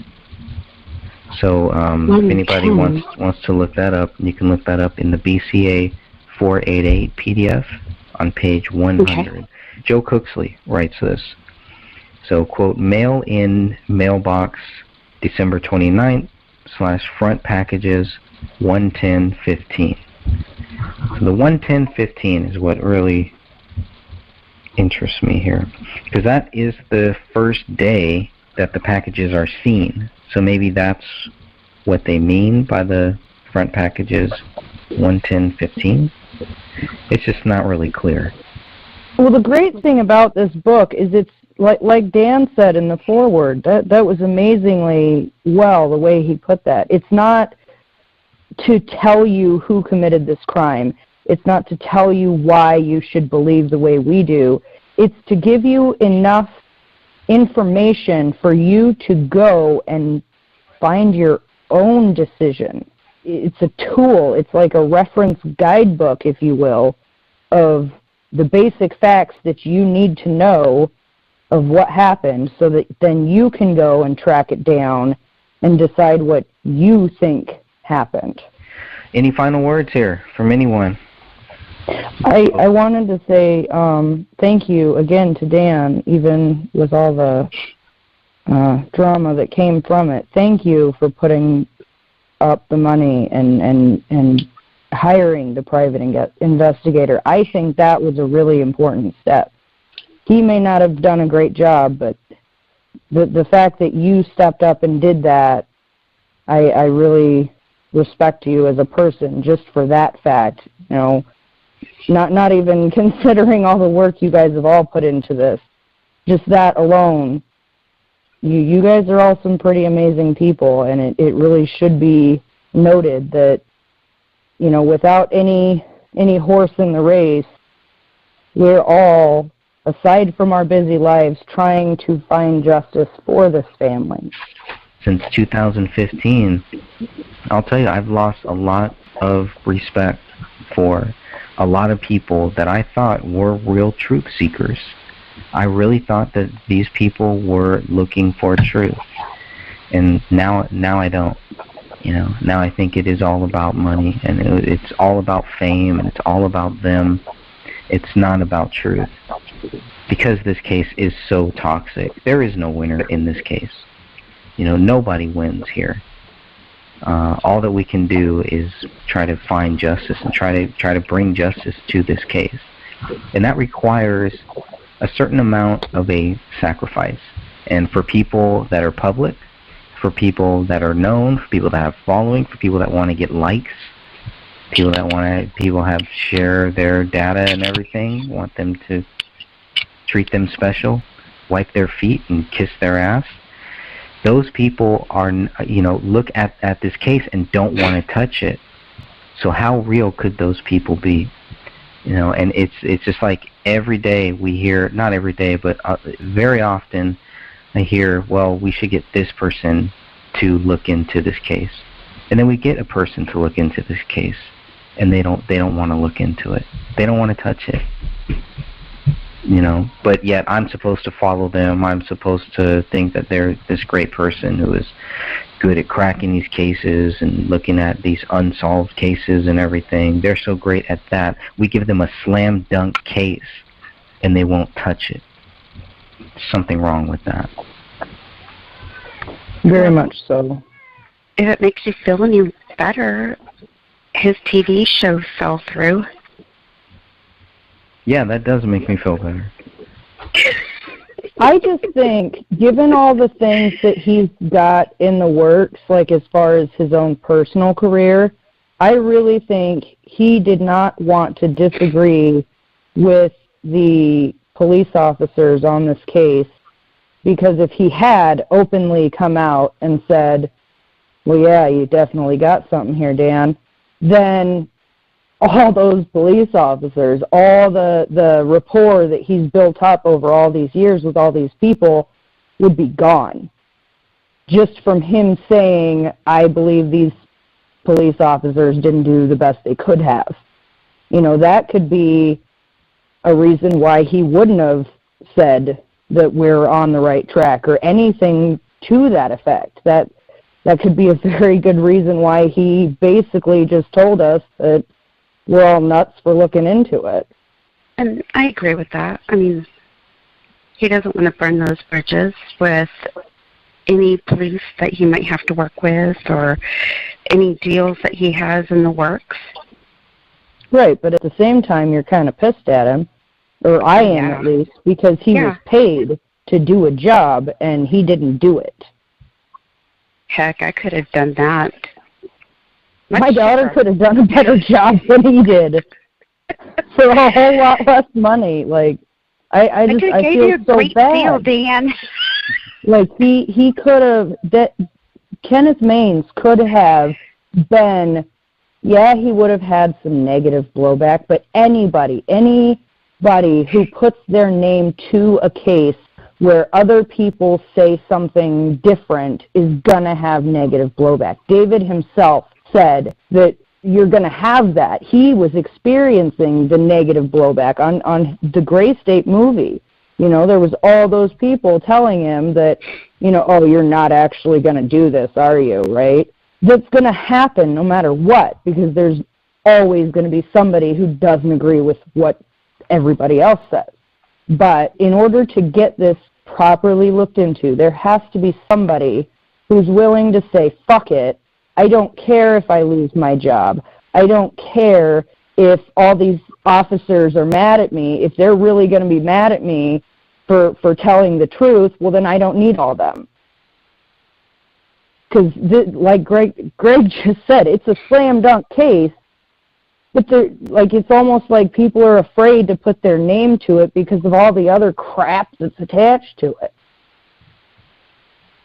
But these were people. These were human beings. If we're going to say that, why even have police look into murder cases? Why even have a justice system? If we don't believe that every single person on this planet matters, why do we even have laws? It's stupid. Every single person matters, no matter if you knew them or not. They were a human being. The laws are there to protect us.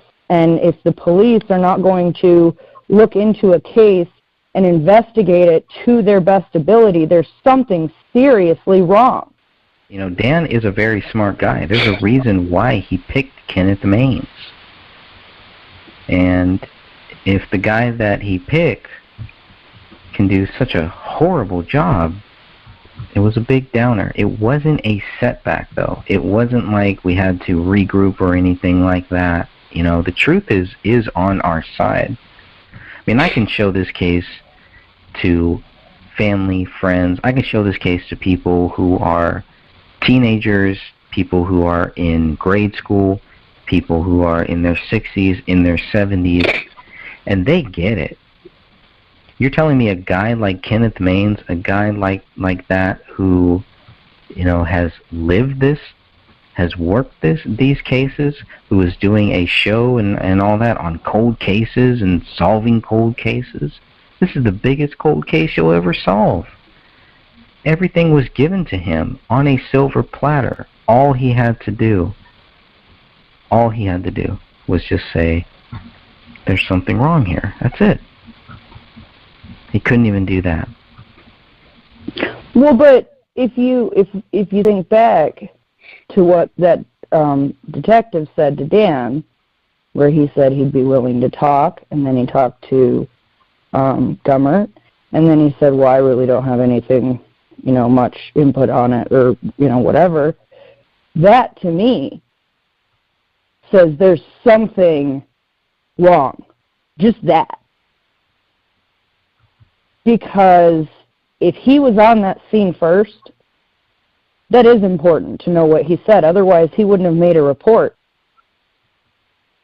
If what he had to say about what he saw when he first got there was not important, they would not have had him, they wouldn't have let him stay. They would have said, all right, buddy, go take off. They wouldn't have even had him really write a report. If it really wasn't important, why would it even be in there? But then there's other stuff that you find that is so vitally important to this that they just overlook. Like the hand, the gun, the hands, the arm, the cracked rib, all the things that do not make sense, they overlooked. But then things that they should have looked into were not. That, like the fact that there wasn't a call placed on December 16th for the pot or a text message sent from David's phone. Right, the follow-up. There absolutely. weren't financial issues. The unknown DNA, that kind of stuff, or the telephone still being, or his account, his AT&T account still being active as of last year. Who's paying for it? Is there identity theft? I haven't checked since to see if it's still active, but it's a little concerning that they were still active at that time. Well, if they had gone into like witness protection or something like that, they wouldn't have kept their phones. Right, they wouldn't have kept their phones. They would have had to cut off all contact, completely change who they are and what they were about, everything down to their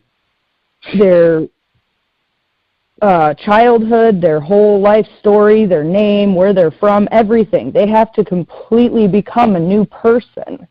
Mm-hmm. That's the whole point of witness protection, is so that you can be given a new identity. So if they were in something like that, those phones wouldn't have been paid. Correct. You wouldn't find any of the future breadcrumbs after they've died. If they did it on their own, in this day and age, that is insanely hard to actually pull off, because there are cameras everywhere. Every single, well, not every single person, but pretty much every single person on this planet has a phone with a camera and a recording device of some sort, whether it's an app or just the phone itself. They would be found. All right, I want to thank you all for listening here. This is episode 3. I hope you enjoyed this discussion with Dan Hennon, myself, Greg Fernandez Jr., Sophia, Stephanie, and our good friend Ann. So these 3 pages are from the first responders and what they saw when they first entered that house. This is what happens. This is the gray stage. Right now we're going to play the audio from when the first responders enter the house and clear this house. The 2 officers to enter the house and clear the house are Sergeant Greg Dahlstrom and Sergeant Adam Keeler. From this audio, I'm not sure which officer's voice you will hear. This is the raw audio from one of our members, Ken Pasquale. 45S41, I'm in the area of the suspicious vehicle, Territorial Drive. 10-4. 10-4, go ahead. 2933 Sam 14 for suspicion, 1055 Ramsdale Drive. Cop reporting suspicious behavior next door. Went over to the home to the right of the RP, sees dead bodies inside the house, dog inside, sees a gun in the house on the floor. 933, I copy. Sam 14, copy. 2933 additional. Go ahead. According to the RP, residents have been out of town since before Christmas. Now there are Christmas presents out front, a dog inside, and what looks like possibly bodies inside, a gun laying on the floor inside. Copy. Want me to start medics? You can start them. I'll be en route in about 1 minute. Receive. 2920, you can put me on that call. Just 10 minutes, I'll have comments later. What? Sam 14, just have medic stage. Yep. Of the residents where the bodies are is 1051. 1051. Sam 14, I'm out. 10-4. 1305. 49, Sam 14. 49, Sam 14. Stand by, man.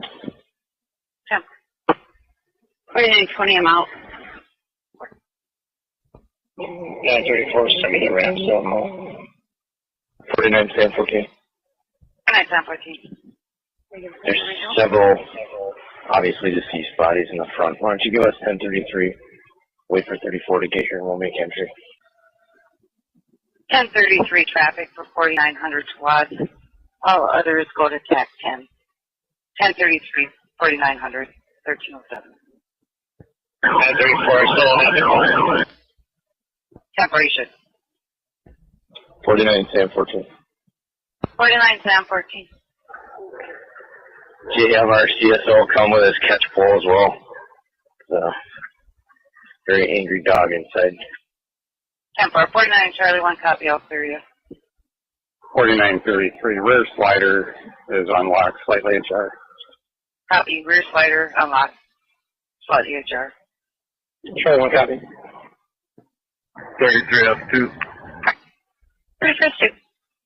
Okay, just let Apple Valley know if they get busy with pending calls, we can help out.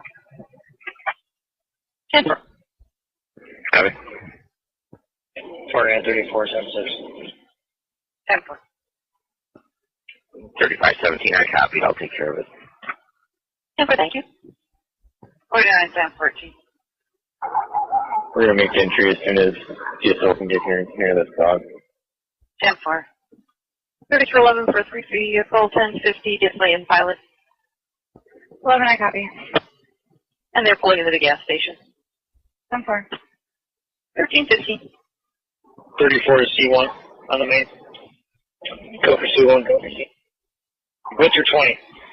Right around the corner. Alright, when you get here, bring your pole out and back. Copy. 4934. 4934. You make an entry into the house. Copy, making entry. 10-4. 49, yeah, 14. 49 Sam 14. First floor search complete. 3 obviously dead. We're in the basement. 10-4. First floor search, now in the basement. 4934. 4934. We're code 4. Let's just keep the channel for a little bit. 10-4, code 4, keeping the channel. 4934. Go ahead. Can Alina clear, or do you want them in? Sorry, Alina can clear. 10-4, Alina clearing. 49 Sam 14. 49 Sam 14. Page out all investigators and we'll to our PD. I'll be in contact with 901 here shortly. 10-4, page out all investigators. 34. We don't need to block off the street. Just put your squad there. 45 1. I'll be in the area. I go here and PDM. 10-4, 1338. 101, I'm also in the area. 10-4. 49 Sam 14. 49 Sam 14. We get BCA call. Have them call the number on my login screen, please. And what you have are people that are accusing David Crowley of this crime without the evidence. Looking through all the evidence here, as we are going to do by going through this book, is to show that there is no evidence that proves David Crowley guilty. None of this does. It's all based on feelings. It's all based on what the investigators quote-unquote believe. And it doesn't mean that all of the investigators have come to the same conclusion that their superiors have. But it's very clear at some point the investigators and everybody else had to fall in line with what the official theory would be. And let's not forget how quickly that the Apple Valley Police decided David Crowley was guilty and the public was not in any danger. We're talking within 24 hours, possibly within hours. We can clearly see by the 94 pages of police reports, by the over 500 pages of BCA documents, and by the medical examiner's report, there's nothing in here that proves David Crowley guilty. They can suspect him. He might be their suspect. But being a suspect and being the perpetrator of the crime are two completely different things. Give this to people. Hand this book out. Share the information in this book. You can download all of the information for yourself right now by going to thegraystage.wordpress.com. Scroll down to the bottom of the homepage and you can download all of these documents right now. A lot of these documents can also be found in the Justice for David Crowley and Family Facebook group and Dan Hennon's website, theuglytruth.info. Once again, I want to thank you all. If you have not listened to the first 2 episodes, I think it is well worth the effort, well worth the time. We try to keep these to a maximum of 1 hour. about 60 minutes, and these will be released on the 1st of every month. This is not about me, this is not about you, this is about getting justice for this family. That is the purpose here. And it's very clear. We have a slam dunk case, and it doesn't take a rocket scientist to figure this out. It really doesn't. But it does require you to remove your personal feelings and to remove what you think happened here. Look at the documents. Look at the images. You can clearly see David Crowley is innocent until proven guilty, which can never be done for multiple reasons. Obviously, one reason being that David Crowley is dead. But let's say that he wasn't dead. Even then, based on all of this information that we have here, these authorities cannot even prove that David Crowley wrote anything in that house.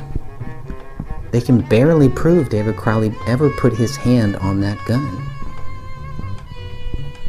And we know for sure that they cannot put the pen in David Crowley's hand.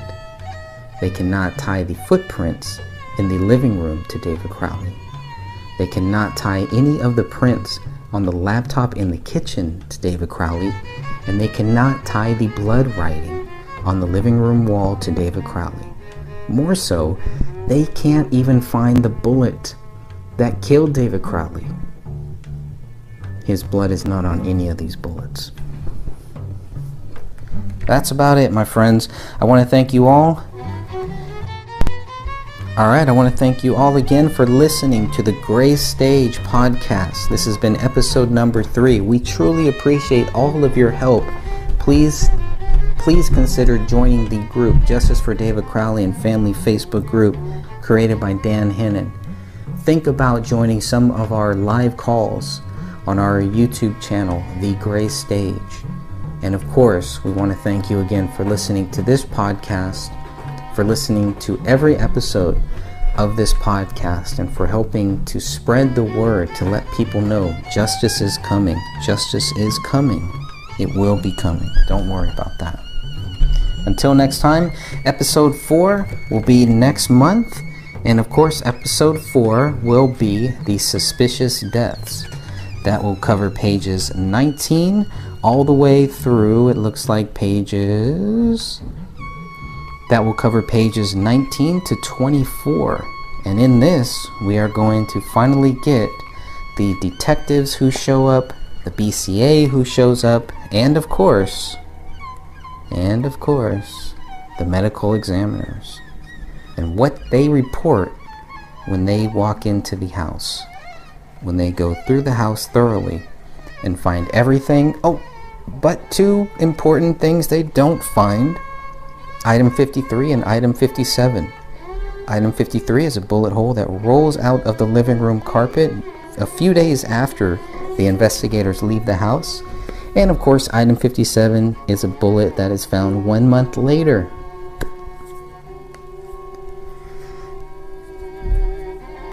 And that bullet is only found because investigators are told that there is a bullet hole in the living room ceiling. So again, investigators, BCA, medical examiner, cleaning crew, everybody except for some of the friends of David Crowley, everybody missed the bullet hole in the living room ceiling. How's that possible? Well, we're going to talk about that on our next show, Suspicious Deaths. We'll see you then. This is the Gray Stage Podcast.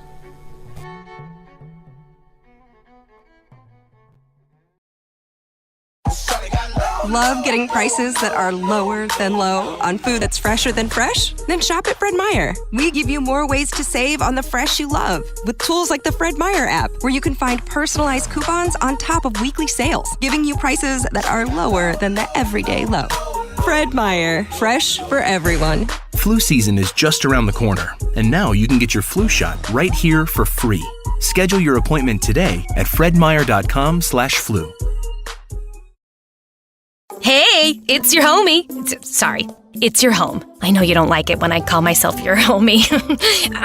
So I have some favors to ask you. Could you get rid of a few chairs in the living room? My floorboards are tired. Another easy thing, we could save money if you bundled your home and car insurance with Geico. One more thing. I know you love lavender-scented candles, but could we try Tahitian vanilla? I think it would fit my vibe better. Geico. For bundling made easy, go to geico.com today. Within 24 hours of finding the bodies of David, Kamel, and Rania Crowley, the Apple Valley Police Department were treating the incident as a double murder-suicide. Authorities cannot prove David wrote Allahu Akbar in his wife's blood on the living room wall. Authorities cannot prove David wrote I have loved you all with all of my heart on the laptop in the kitchen. Authorities cannot prove David wrote Open the Rise most recent version Submit to Allah Now on a notepad in his office bedroom. Authorities cannot prove the dog trapped inside the house ate David's right hand, both of Kamel's hands, and their daughter's right arm since dog feces tests were never conducted. Authorities did not see the bullet hole in the living room ceiling or the bullet in the attic above until they questioned David's friend a month after the bodies were found. Authorities did not find a motive to support their accusations against David Crowley. Authorities did not find David's blood on any of the bullets at the crime scene. Authorities do not know when David, Kamel, and Rania died. What we know for sure is that David Crowley has not been proven guilty. Hello, my name is Dan Hennon. Today is April 19th, 2020, and we'll be covering another podcast here on the book by Greg Fernandez Jr. called The Gray Stage. Today's episode is Chapter 3, Suspicious Deaths. And I think we've got 15 bullet points to go over in this chapter. If you're following along in the book, it's pages 19 through 24. And joining us today will be Sophia, Catherine, Stephanie, and Greg Fernandez Jr. himself. Hello, Greg. Hey there. Greetings from California. And hello, Sophia. Hello, greetings from South Texas. And hello, Catherine. Hi, everyone, and I'm here from Colorado. And Stephanie, how are you? I'm doing all right. I'm over here in Western New York. Oh, perfect. And I am here in Minnesota, 30 miles away from the Crowley crime scene, and here we are 5 years later going through the book. Glad to have everyone here with us. It's a very interesting chapter. It talks about who arrived at the scene, what time, what their actions were, and what they did. And we've got some good things to cover. Where should we start off today, Greg? Should we start off with? Yeah, let's start off with the first bullet point there, because the timeline, obviously the timeline of who came into the house, that's all very important. Who showed up at the scene, the timeline of who showed up at this scene, to me was very important to try to get in as many details to make it as easy as I could possibly do for people who really want to take a look at this case, who want to understand who showed up when, and who goes into the house, who doesn't go into the house, and all of that. So I think kind of breaking it up, it's kind of like a Jim Gummert timeline because he is the lead detective in this whole case. So I kind of started there where Jim Gummert was actually notified. Jim Gummert was notified at 2 p.m. about this case by Sergeant Greg Dahlstrom. And Greg Dahlstrom is a very important person because, as we covered in the last podcast, he was the first responder. He was the first person on scene, the first person to look through the window as an investigator or as a policeman. And so I thought it was very interesting, and just that Greg Dahlstrom is kind of... he's like the front man until Jim Gummert gets there. And I don't mean front man as in a bad way. I just mean he's out front. He's the first person there. Yeah, and he gets there. He's Sergeant Greg Dahlstrom. He's the first guy on the scene. And it looks like then they go on. You know, Sergeant Gummert, lead detective, he's the sergeant of the detective unit, basically the manager of that group. And so he was notified at 2 p.m. Dahlstrom's already there as the first, basically, responder on the scene. And once again, this is at 1051 Ramsdale Drive, Apple Valley, Minnesota, and they're responding to essentially just bodies, suspicious deaths, bodies, and a handgun at the scene. And so this goes over when they show up, when they arrive, and what they see. Who wants to start off with this? I would like to get your take on this piece, Catherine, as far as anything notable on page 19 here on your side.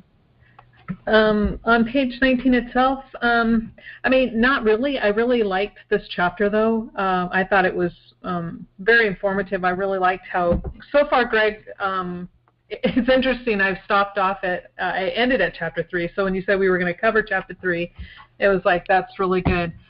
But, right now I really don't have much to say, just because I've been out of the loop for a little bit. Is it okay if I kind of take a back seat for a little bit until I can get caught up? Oh, yes, no problem. Okay. One thing I will mention here, this is Dan, as Detective Gummert arrives at the Apple Valley Police Station, and six minutes later, a search warrant was filled out by Detective Brian Bone, and already it was signed by the district court judge, Karen Aspog, already. So the bodies were found at, what was it? It was a 1 o'clock p.m., and now we're at about the 3 o'clock time frame, 2 hours later, where they're getting search warrants and whatnot. The patrol officers were the first on the scene. Now the detectives are showing up, and they're getting what they need to go in, getting the warrants signed. And it says here that Gummert says that he proceeded to the residence to work with the patrol officers at the scene. And so at 3:30 p.m., and kind of goes through the timeline here, is at that point that the police department issued the first of their 5 press releases in this case. And the very first press release that went out to the public saying that the deaths were treated as suspicious. The words murder and suicide were not even mentioned in this first one. So this was just the initial responding officers located 3 deceased persons inside the residence, the first press release stated. And it said that the investigation into this matter is ongoing. So, and there also says it goes on to say that they're getting assistance from the Minnesota BCA, the Bureau of Criminal Apprehension, and also was assisting the Apple Valley Police Department detectives. And the phrase "the apparent murder-suicide" line is not even mentioned until the following day. So that's when we first get the murder-suicide narrative. Right now, it's just suspicious deaths, 3 of them, 3 bodies, and that's why Greg's got the title here called simply "Suspicious Deaths." Sophia, what's your thoughts on this first couple of paragraphs? Well, I kind of found it interesting that just the time frame, the breakdown of what happened after the bodies were discovered, how the detectives stayed at the station. And now I understand why they did. It was because they were waiting for the search warrants. When I first started looking at this case, I couldn't understand why they stayed there for so long. And as we get further into this chapter, I'll have more to say because we haven't touched on it yet. And I'll go to one more section here, is because to keep in mind, the Apple Valley police officers, only 2 had actually entered the home after the 911 call came in. 2 entered to essentially clear the home, make sure no one else was in there. And once they found and confirmed the bodies were there, they got a hold of the dog, got the dog out with using a catch pole, and then it turned into a detective case investigation. And so, but without that search warrant, they weren't even able to get in and do their work yet, so they were waiting on those things to be done. Now, in the meantime, they marked off the property with the yellow police crime scene tape, and Brian Booth was there controlling the entry and exit of the scene using a crime scene log. So this kind of brings us up to date as far as people showing up on the scene. Greg, did you have anything to share here before I get to the next? Yeah, just one thing. Because you have the first. Okay, so Greg Dahlstrom shows up at the scene at 1:04 p.m. Jim Gummert is not actually notified until 2 p.m. 4 hours later. Or I'm sorry, 45 minutes later. So the first question that I had is, how much did they do within that 45 minutes up until Jim Gummert was actually called? And of course, you can check that out in the first responders chapter. You can see everything that they did. As somebody who doesn't know anything about law enforcement or anything like that, I wanted to kind of document this so that people who are in law enforcement or people that know how law enforcement should treat this situation, my biggest question to make sure, the biggest question I have is to make sure that I want to know, did they follow the proper procedures through everything? And it's not because I want to play gotcha. It's not like I want to point out everything that they did wrong. I want to understand why they did what they did. Is it normal for it to take 45 minutes before the first responders notify Jim Gummert, and then they get everything signed and all of that? So that would be my first question, is how much did they also do in that 45 minutes? What did they do? So within 45 minutes, if reading these documents, if I'm correct in reading these documents, it took the first responders 45 minutes to first get the dog out and to clear that house. That's my only... So I think that's fair to say, Greg. I also do not have a background in the detective and the investigation stuff, but I do know that because this was a Saturday, James Gummert was not working, and so he was at home that day, and so it took him a while to get to the office and to get prepared, because this is Saturday in the afternoon, so he had to just get there and show up to work. Then we have the patrol people showing up as actually the first responders to the scene, and then they determined that the bodies are there, which means now it triggers, we need detectives on the scene. So they had to call and notify them, and they also had to call the BCA. So that's a question that I've got, is what made it, this Apple Valley, they deal on average of one homicide per calendar year. And so there's 3 bodies there. Did that warrant them to say, let's get the BCA involved? Because Special Agent Beth Eilers was notified by the BCA Operations Center at 2:17 p.m. So right away they get the BCA involved. And that may be because, look, we need help, we need assistance, this is over our heads, or is that a normal thing? I don't know, but that's the only thing that really stood out for me. Anything else on this one, Greg? Or Stephanie back? Can I jump in for a second? Sure. Yes, Catherine, thanks. Yeah, it is normal for them to contact the BCA, which is similar to the FBI for that. I don't know if it's for the entire state of Minnesota, but yes, in this type of situation where you have a murder and then, obviously there's a murder of some sort. The suicide thing came later. So yes, it would be normal to contact BCA. But my question to you, Greg, is now, did it take them 45 minutes to call Gummert, or did it take 45 minutes for Gummert to show up? It took 45 minutes. It took 45 minutes for them to contact Gummert. If you look at the time from when the first responder was on scene at 1:04 p.m. up until the time that Jim Gummert was actually notified at 2 p.m. So maybe about 40 minutes. Okay. Do I have them mixed up? Should I be saying Dahlstrom instead of Gummert? But whoever it was, they were on scene for 45 minutes without contacting anyone else. Is that how I'm understanding this? They were in contact with, based on the 911 call, right? Or not the 911 call, but the police audio. They were always in contact with the dispatch. but it doesn't sound like Jim Gummert had any contact until 2 p.m. Okay, so, I mean, that is something that is not normal. If it would take them, even if they are speaking with the dispatch, it should not have taken them 45 minutes to determine that they needed to contact the investigators. So to have just 2 responding officers show up on scene and then talk to dispatch for 45 minutes, that is not right.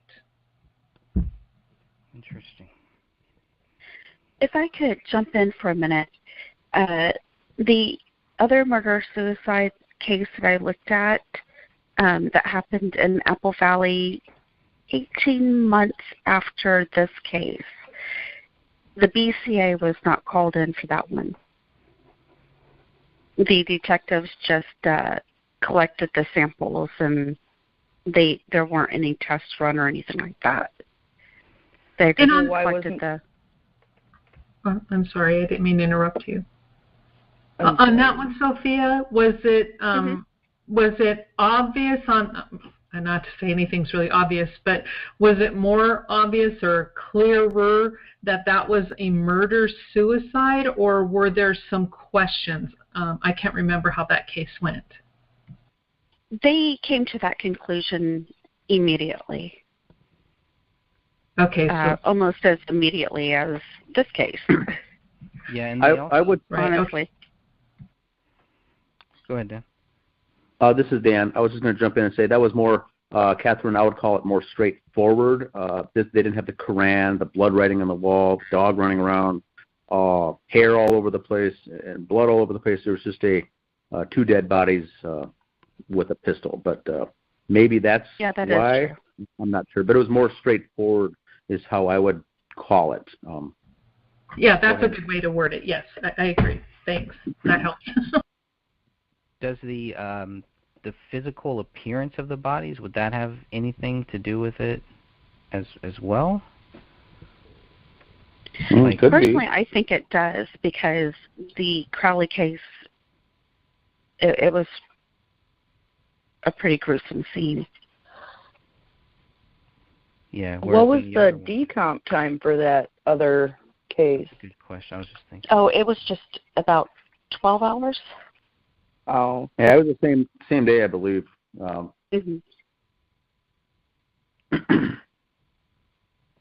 it happened the night before, and they discovered them in the morning time. Yeah, they did have cats in that other case, but no dog. Yeah, they did. There's no evidence that cats ate on the bodies, even though some people have brought that up. The cats do, in some cases, eat on bodies. I don't know. It's a horrible thought, but it should not be what the investigators who show up at a house, that should not be one of their first thoughts, is that, the dog ate these bodies. But of course, because of Judy's 911 call, they have to take that into consideration just by default, because there is a witness there, and this is what they said. And it's so crazy because they blame Paleo for everything. And so many people, this is only because the documentary left the information out, and I believe that they did it on purpose. But the dog food is right there on the floor. And he had 2 bags, right. He had food to eat. That's left out of the police documents too. I don't remember reading anything about the dog had a food source. You're correct. Yes, they did leave that out of the police reports too. I mean, there was the only way that we know is because of the photos. Right. There was an open box of dog treats on the kitchen counter. I don't know if that dog could reach up there, could jump up there, but it's there. So this is not along with what you guys are talking about, but I did figure out page 19 is not page 19 on a PDF. Correct. For anybody looking at the PDF, 19 is actually 36. Okay. So. Yeah, good. Thank you for that. Thank you for pointing that out. Thank you, I was looking at 19 on that, and it's way back in the first couple chapters where we're talking about what the neighbors saw and everything, and I was trying to find where Dan was reading, and it wasn't even in there. So that is good. I will make sure that I note that in the future, because I do expect that more people are going to be looking at the actual PDF, that free PDF that anybody can download right now. But this all, with as fast as they got that warrant to go on in, why did it take Detective Gummert longer to get there? I mean, is that just Gummert standard was that he doesn't need to come yet, or? Well, he was on scene at 3 p.m. So at the Crowley house. He was at the Crowley house by 3 p.m. So Gummert is actually notified at 2 p.m. He goes to the Apple Valley Police Department, and by 3 p.m. Gummert is at the Crowley house. Now, the search warrant isn't filled out by Detective Brian Bone until 3:06 p.m. So he's kind of there. They're kind of almost just like how Dan was saying, they're kind of like waiting for the right, until they have that, which is good. That shows me that they were following up until now. They standard operating procedure. Thank you. Absolutely. That's the way that I read it anyways. And that's very important, because we have people that, do not want the investigators to talk to us. They want the investigators to think that we're just here to point out everything that they did wrong. We're here not being fair towards them. And they need to understand that that's not true. That there are some things, obviously, there's a lot of things that they could have, should have, and would have done, but when we're talking about just these basic things, so far, I don't know what everybody's view is on that, but so far everything looks SOP. And I agree with you, Greg. It's like Dan was saying earlier, the best explanation as to why it took them a while, at least until 3 o'clock, to get there, and even Detective Bone to even get to the judge. I mean, it's a weekend, and it takes time to get dressed and get in the shower and get to work and then get the warrants filled out and then wait for the judge to show up. All that takes time.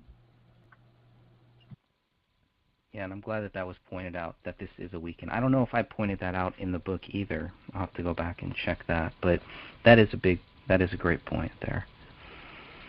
Now, the first, like Dan was saying, the first person from the BCA was notified at 2:17. So within 17 minutes, I don't know if it was Gummert that contacted the BCA to let them know that we need somebody there just in case.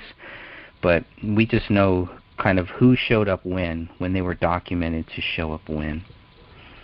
So she's kind of she's the first BCA person. Jim Gummert is the first detective to be notified. And these two people are going to play a very key role in this chapter here, I think. Well, I was wondering if anyone, has anyone ever spoken with Sergeant Dahlstrom? Reading his reports, he seemed to be very on point. He didn't seem to leave anything out. But I am curious as to why, because he seemed like he was one of the more senior, my take, could be totally wrong, but he seemed to be one of the more senior officers where he had a little bit more experience. So I'm curious as to what his explanation was for waiting 45 minutes to call the next person to say, hey, we need you down here. Right. And is that because it took them 45 minutes to clear the scene, because they first cleared the scene and then they got the dog out first and then cleared that scene? To me, that's the only thing that would make sense why at some point, Greg Dahlstrom must realize, okay, we need to let Jim Gummert know, but I don't know. I think that's a valid question. And this is Dan. I want to jump in too. I mentioned earlier that it was Dahlstrom that retired from the force. That is incorrect. It was Broughton. Officer Broughton later retired. So Dahlstrom is still there, I believe, to this day. But yeah, you're right, Greg. They get there. They do all the right steps. I believe they assign someone to do the log of people coming in and out. The BCA crime scene specialists both show up. That's Joe Cooksley and Beth Wolf. And then we've got Detective Tommy Booth on scene, Detective Brian Bone, and Special Agent from the BCA's Chris Olson. So they get in. Brian Bowen smells this strong odor that he knew was decomposing bodies. Brian Bowen, the detective, starts taking photographs of the crime scene. They see the Allahu Akbar written, which appeared to be in blood. They notice dog feces on the floor. And they go on to say that the front door was secure, no signs of forced entry. They checked the doors and windows, all are locked, and they were intact. And they go out of their way to say the thermostat was set at 68 degrees in a hold position. And so this was January once again, so that would make sense. They noticed some Christmas tree lights were on, and they noticed an open laptop on the kitchen island. And so I think the steps that were taken when they show up all are legit in my belief. They're all doing their steps and not stepping on other things, and they're not overstepping their bounds. They're doing what they need to do, and they see the adult male lying on his back, and so we're getting some of those steps next. And I'm on to page 21 in the paperback. Okay. Yeah, because Catherine brought up a great point about Greg Dahlstrom, and that's the thing. Is the reason why Greg Dahlstrom was the guy who contacted Jim Gummert, is he because he was senior, like a senior officer, or is it also because he was the first person who was on scene, or is it just some other issue? And maybe to a lot of people these aren't questions that we have the right to ask, but these are questions that I would ask people who are in law enforcement. How does this work? How does all of this stuff work? Because I'm trying to understand these process. This whole chapter is really just trying for me to try to understand these processes, to get people's feedback, people who are in law enforcement, people who have family, friends in law enforcement, to understand, to make sure that everything that they're doing here is proper. SOP. In the handwritten log of who was there, it says investigator Tommy Booth, investigator Brian Bone, and then Sergeant Greg Dahlstrom. So from that, I would take a very risky guess, because I don't know rank of police officers or investigators or things like that, but I would assume that he is higher than them, so they would have to ask him to come in with them, like to help them figure out how to deal with it, maybe, what to do. Right, because Gummert is also a sergeant. He's a detective, but he's also a sergeant. So for me, who, again, doesn't understand all that stuff, it's a little confusing there. Right. And Dahlstrom may have been sergeant on duty at that particular time from the traffic response, from the patrol guys. He may have been the manager on duty, whereas Gummert's the manager on duty for the detectives. Dahlstrom may have been just a patrol sergeant. Interesting. But yeah, both of them are sergeants. Okay. Just one last thing about that, since you brought up the that list of who's going in or who's showing up at the scene, what times these investigators, officers, everybody shows up at the scene, what time do they leave. There are two names here that I don't know that are even mentioned in any of the documents that we have. Sheriff Brian Olson and Sheriff Thomas Jacobson. Now, I'm assuming those are deputies, not necessarily sheriffs, but they are deputy sheriffs from the Dakota County. But I don't remember them really being mentioned anywhere. And looking at the times that they show up, maybe that's, I don't know. Well, here's a question on that, Greg, because the Sheriff's Department and the Police Department are two separate entities. The Police Department generally takes care of things that happen within the city limits, and then the Sheriff's Department in the county limits. Has anyone done an FOI on the Sheriff's Office? Yes. They said that they had nothing, that they did not respond to the scene, which we know is not true. Correct. Wow. How could they? They're here. Well, they're written as being here, so how could they not have responded if they were written as there? You don't just say, hey, I know this guy, let's write him being here, even though, he's across town. Well, here's the other thing about that list, and I know people listening to this podcast can't see that list, but it is in the BCA 485. It's a PDF of 485 pages that Dan Hennon got. And if you look at the time for Jim Gummert, it is 0152. So that was another thing that threw me off, because I know that they come back. I know that Jim Gummert is there on the 18th, and they're taking the guns out of the house and stuff like that. So that to me was also weird. Why would it say? And that's what threw me off when I first read this. Is, well, if Jim Gummert doesn't arrive to the crime scene until 3 p.m., why on this sheet does it say 0152? That led me to think that this sheet is talking about when people go into the house. But so that really threw me off. A lot of that I kept out of the book because I thought it would throw everything off. Because some of the timelines, some of the times do not match up with what this list is. But this is a very important list here. Anybody have any thoughts on that? Well, I'll give you, like, for an example, when we had to show up to scenes, or calls, whatever the case may be. I was an EMT, obviously not a police officer, but when it got to a point where they were actually writing down and we had to be logged in and out of a place, it was when we entered and when we left, not necessarily when we were on scene. So whenever we entered the place, we did what we needed to do, and then when we left, then we were logged out, but we were still on scene for the entire scene. And back now to the thing with, and this is just something that popped in my head, don't know if it's true, but maybe since the sheriff's office did not respond in an official capacity, although they had two sheriff's deputies there, maybe because they weren't officially called to the scene, then they weren't required to write a report.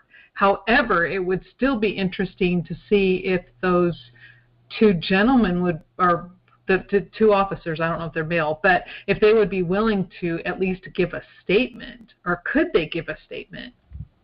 I think that's a great idea. Yeah, because they're obviously here, and if you've already had contact, Sophia, if you've already contacted them and they said that they're not involved, maybe you can go back to them and say, well, they were involved. Do we have any reports, anything from these two people that are on this list here? Okay. Might be a good follow-up. Also, did Detective Gummert take the guns off the property to the Apple Valley? That might be why he had signed back in again at a different time. Right, but he's only here once, so he should be on here at 3 p.m. January 17th, and then definitely that makes sense. The 1:52 p.m. which would probably be the early morning after the bodies are taken out.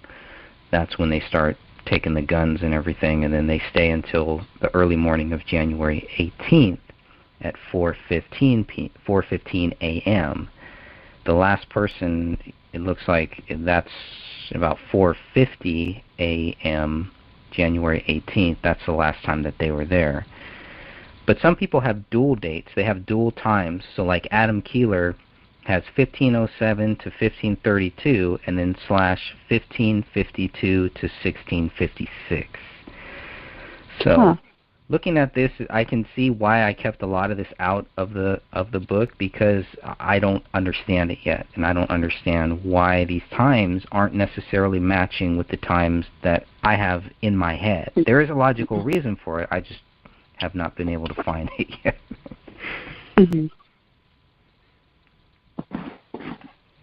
Yeah, you would think, this is Dan, but you would think that Officer Gummert would have a log entry sometime around 1500 hours, meaning 3 o'clock on that Saturday, and there isn't any. There's a 1:52, which is almost 2 p.m. or 2 a.m. or 2 p.m. on one of the days, but it may have been the early morning. Oh, yeah, it would have been the early morning hours, but nothing there as far as a 1500 hours entry date for Gummert.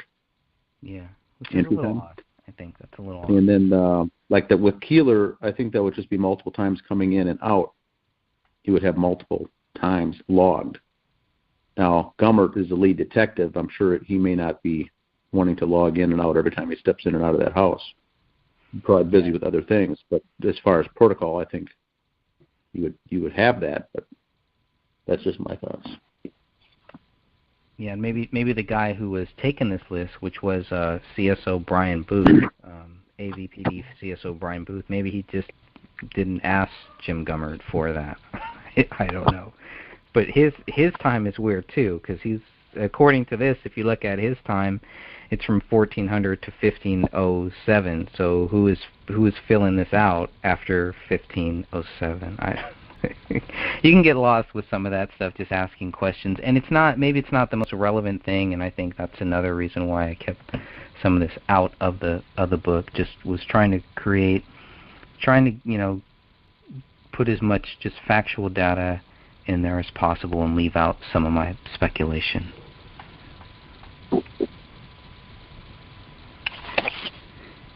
Anybody else have anything on that? So we covered the first AVPD press release was at 3:30 p.m. Just mentioned quote-unquote suspicious deaths. No mention of murder or suicide like Dan was talking about. That is not mentioned until the next day. And yeah, the other thing, Greg, just to jump in here, by living in the area, I was not aware of these earlier press releases. I did not see them, in the news and the media and TV or anything. I didn't even know about the deaths until I created the page on the 19th of January. So one of these FOIAs that came back had the email correspondence back and forth showing that they have the press releases and the various press releases. So that was helpful to see the number and the variations of the press releases that went out. Do you know where those would have been posted? To their website? I mean, because they don't even have a website. They have a sub-website of a website. Well, the email that they use is the one that I saw is they have a common. There was 9 email addresses of news outlets, TV and radio, that were used in all of these every time they send out a press release. So they just have a group email distribution, it seems, that they insert and then send something out. And whether or not newspapers pick up the story or not, they may not publish it, print it, but that's how it looks like. In reading the Apple Valley Police Department's email logs that have sent these out, it's to the same 9 groups is what I believe. Interesting. I wonder how I can get on that list there.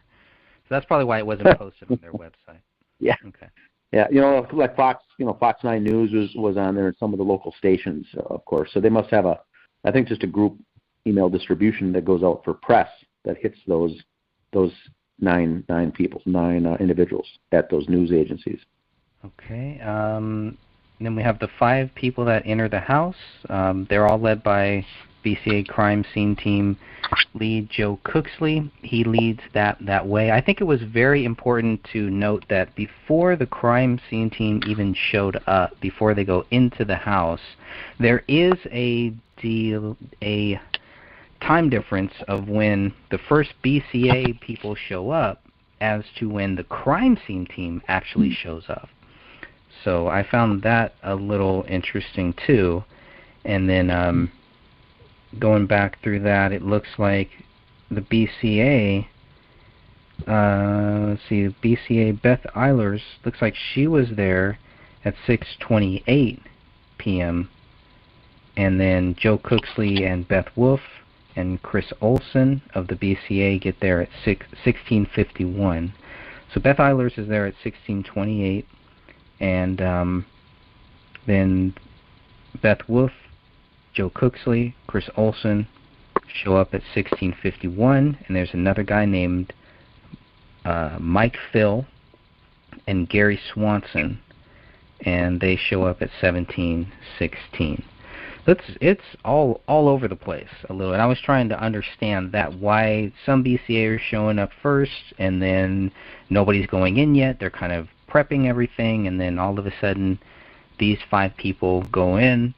But again, the point was just to show who went in when, and comparing what the documents say and comparing it to this list, it was a big challenge. So I hope I got everything correct. That's why, if I wasn't sure, it probably did not make it into this book. This is the stuff that we're completely sure of, that there were 5 people that go into that house, led by crime scene team, the BCA crime scene team lead, Joe Cooksley, and he's accompanied by BCA Special Agent Chris Olson, BCA crime scene team specialist Beth Wolf, Detective Tommy Booth, and Detective Brian Bone. We know that Brian Bone takes photos of the crime scene, and somebody from the BCA takes video, and I believe that's in the evidence document somewhere, but I believe that was Beth Eilers who takes video.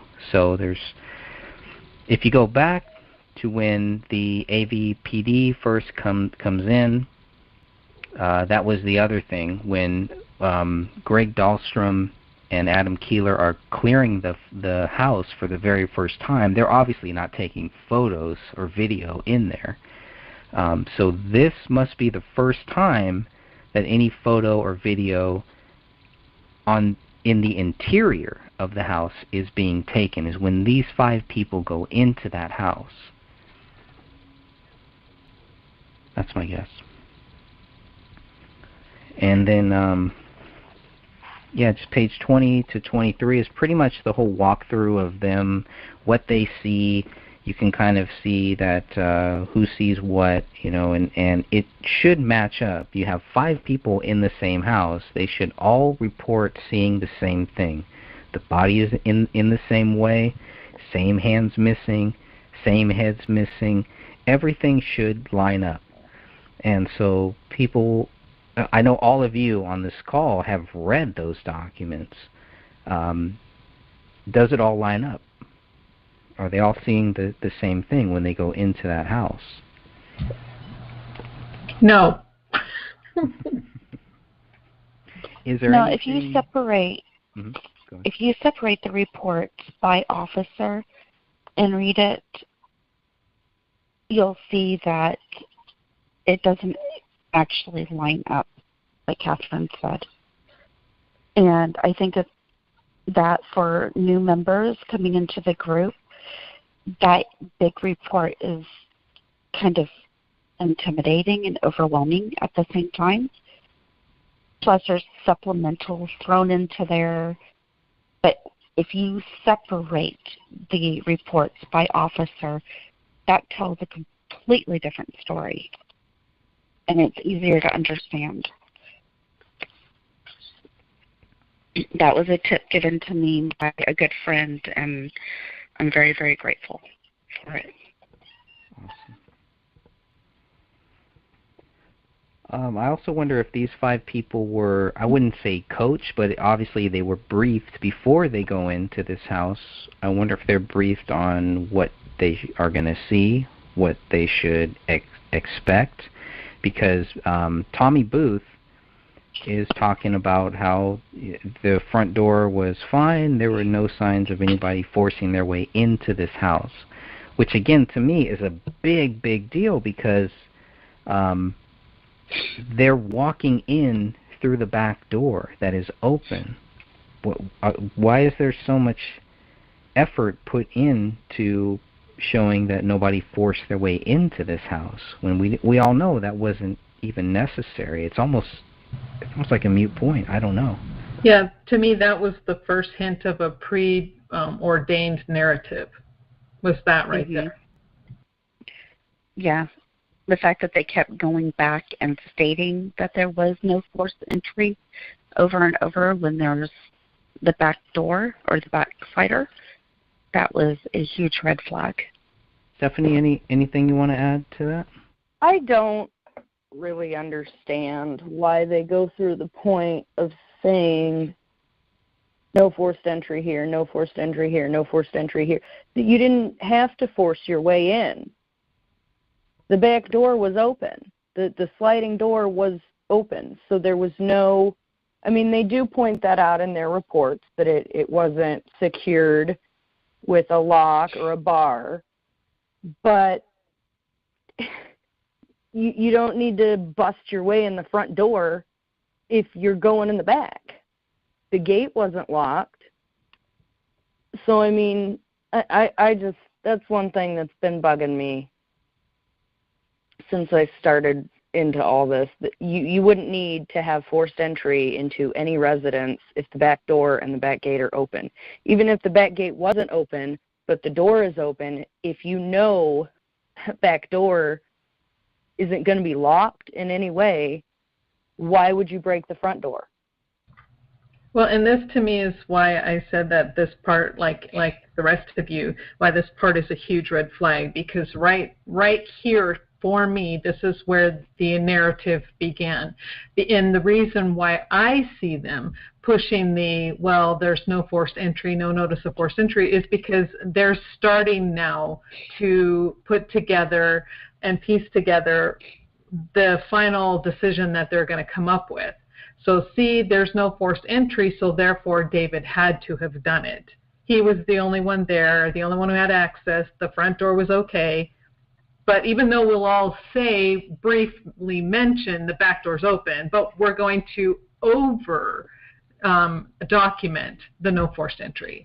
And again, that's right, to lay the foundation for their narrative of David was guilty.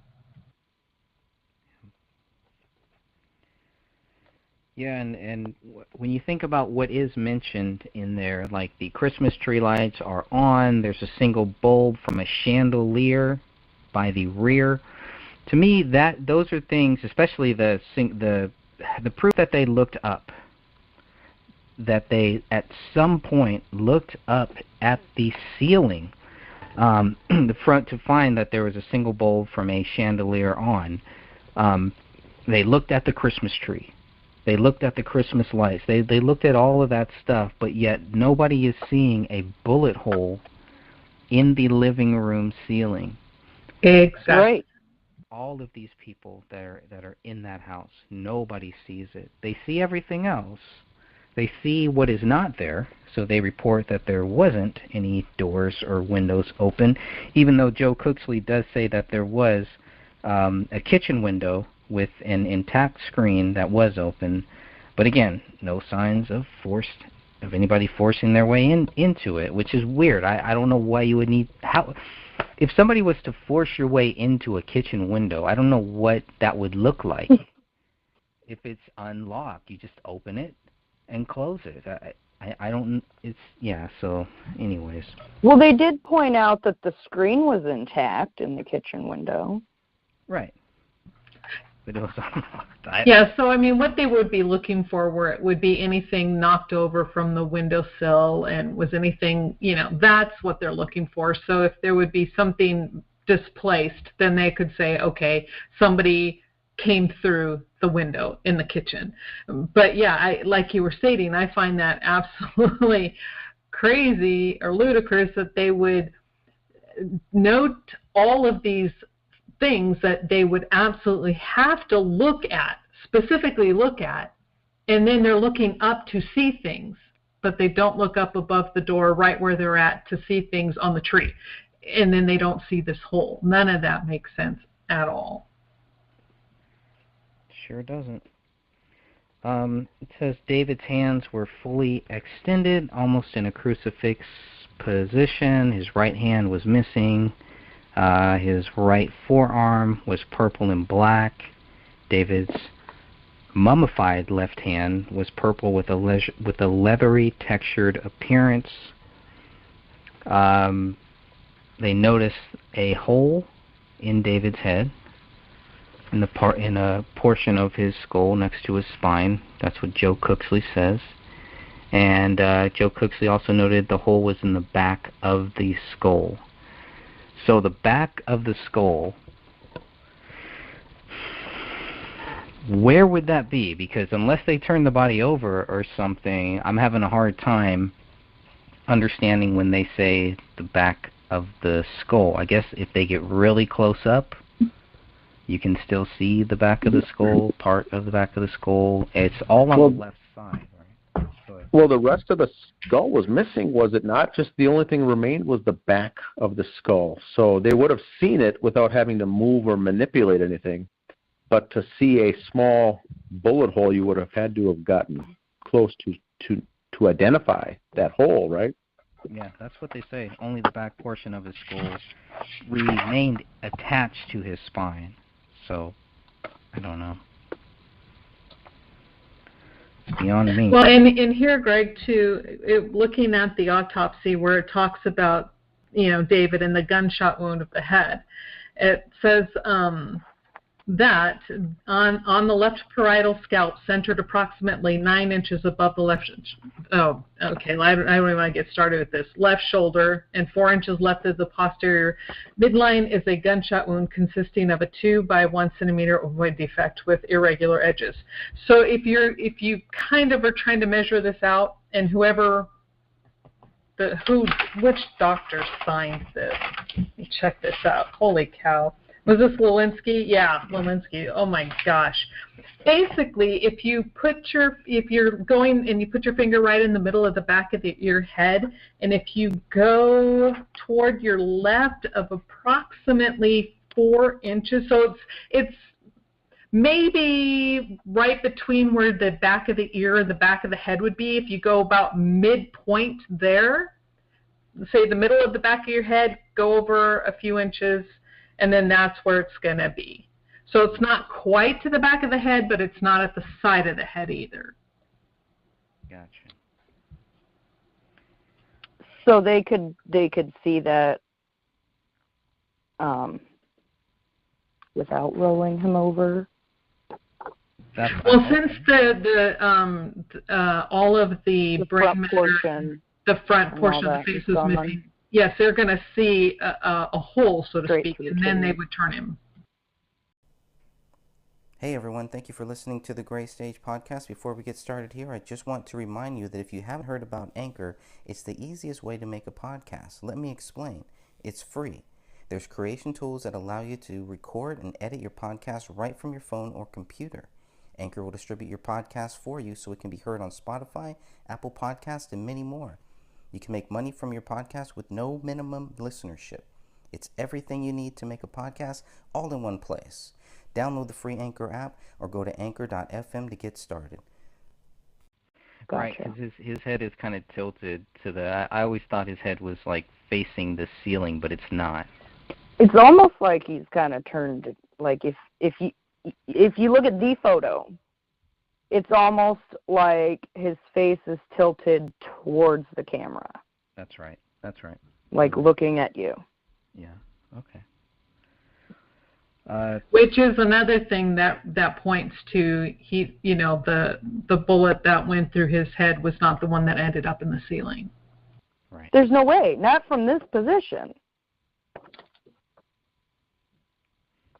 Well, I mean, excuse me, there is a way. He would have had to have been moved, like a person moving him out of the way for that to have been his bullet. But if it was the bullet that killed him, it would have had more than touch DNA on it. Is there any way that the dog could have moved his body there? I mean, we're not seeing any of that. There's nothing to, even where they say the dog ate everything, there's no way that the dog eating anything could really pull David's body. And if it did, it would probably be by his left hand, is my guess, or by his left arm. And there's no evidence of that the dog did anything to David's left arm or left hand. And you can clearly see David's left hand is in that weird hand sign, which is a whole nother issue, but that's like jerky treats for that dog. If the dog was going to go after anything, why not go after that? Why go after David's head and then randomly choose these other body parts? There's no logic to it. Right, and there's another thing that the police failed to not only mention, and also the medical examiner. If the dog had been tugging on David's clothes and on him, you would see the clothes bunched up in one area. It would be, catawampus, but his clothes are almost like they were put on. So there's nothing on those clothes and the position around the shoulder area or head area that it is indicative of a dog grabbing on and dragging a body. So to me, like you were saying, it would make no sense. There's nothing there that shows that he was moved by a dog. One last thing on that, I guess, just looking at going over page 23 of the physical book here, is there any reason why the temperature and the stiffness and the temperature would be checked for some people and not for all of them? Why check it for just one person or two people, but for Kamel, it wasn't checked? And they should have. That is another red flag. You don't, if you're going to check for rigor and body temperature, obviously her body temperature was going to be cool to the touch. You could tell that, but you could tell that by looking at all three of them. So they should have checked to see where her body rigor was at that point in time. But the fact that they didn't, another huge red flag. Now, this is from Joe Cooksley's notes. So is it possible when he says temperature and stiffness wasn't checked, is he just talking about by himself, or as the crime scene lead, he's got to be talking about everybody, all five people in that house, right? Well, I'm assuming he's, and this is, we know what they say about assumption, but the fact that he's writing this, he's writing what he did, and he's not reporting on what anyone else did or didn't do, but no one else has mentioned that they checked her at all. And so the fact that he does state that he checked, I believe he checked David and Rania, but he did not check Kamel, and for someone who's coming from BCA, he knows better.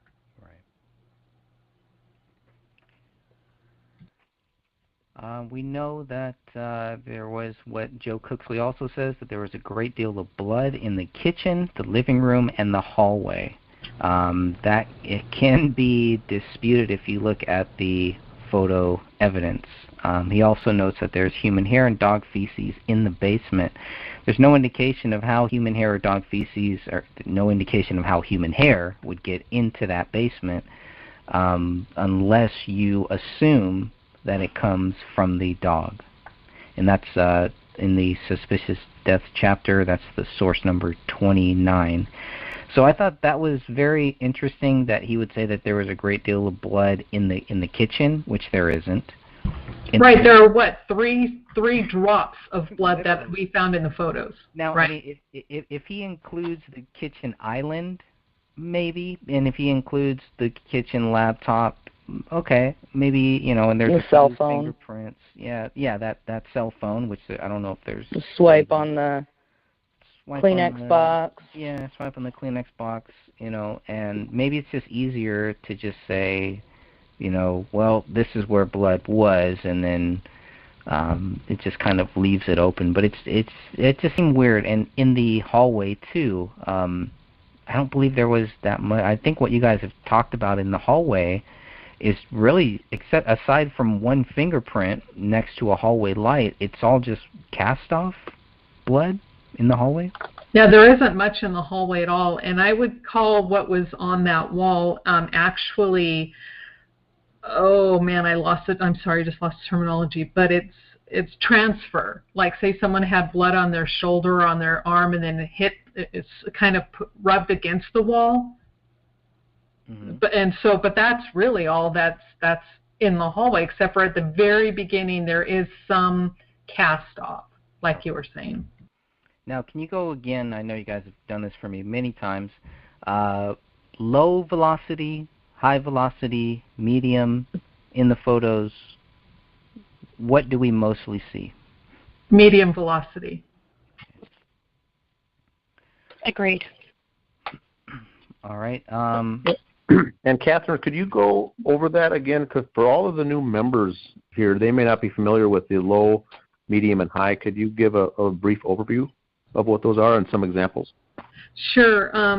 Low velocity, it would be, another word for that is like passive. It's like, say, if you cut your hand and then you're dropping blood, it's kind of dripping off and it kind of lands. That's low velocity. Medium velocity comes from like blunt force trauma, anything. That would be like a bat, a club, anything that would hit a body and then produce a spatter pattern. High velocity is going to come from something with a very high projectile, guns, say a crossbow, something that's going to be shooting and flying relatively quickly is going to leave a whole different distinct pattern. That tends to be small aerosolized droplets that you will see everywhere. In the medium velocity, which generally comes from blunt force trauma, you will see what they, it'll be like a little spot, like a big round spot with like a spine coming off of it. And then that also determines direction. So they are very distinct patterns. And I do not see, there may be one area that could be questionable, that it could maybe be high velocity, but I've never called it high velocity. I've always said medium because it's in with the rest of the blood in the same pattern coming from medium velocity. So a spray, an initial spray from, say, a second or third impact may produce some smaller drops, but they're not going to be aerosolized like you would see in a true high velocity impact.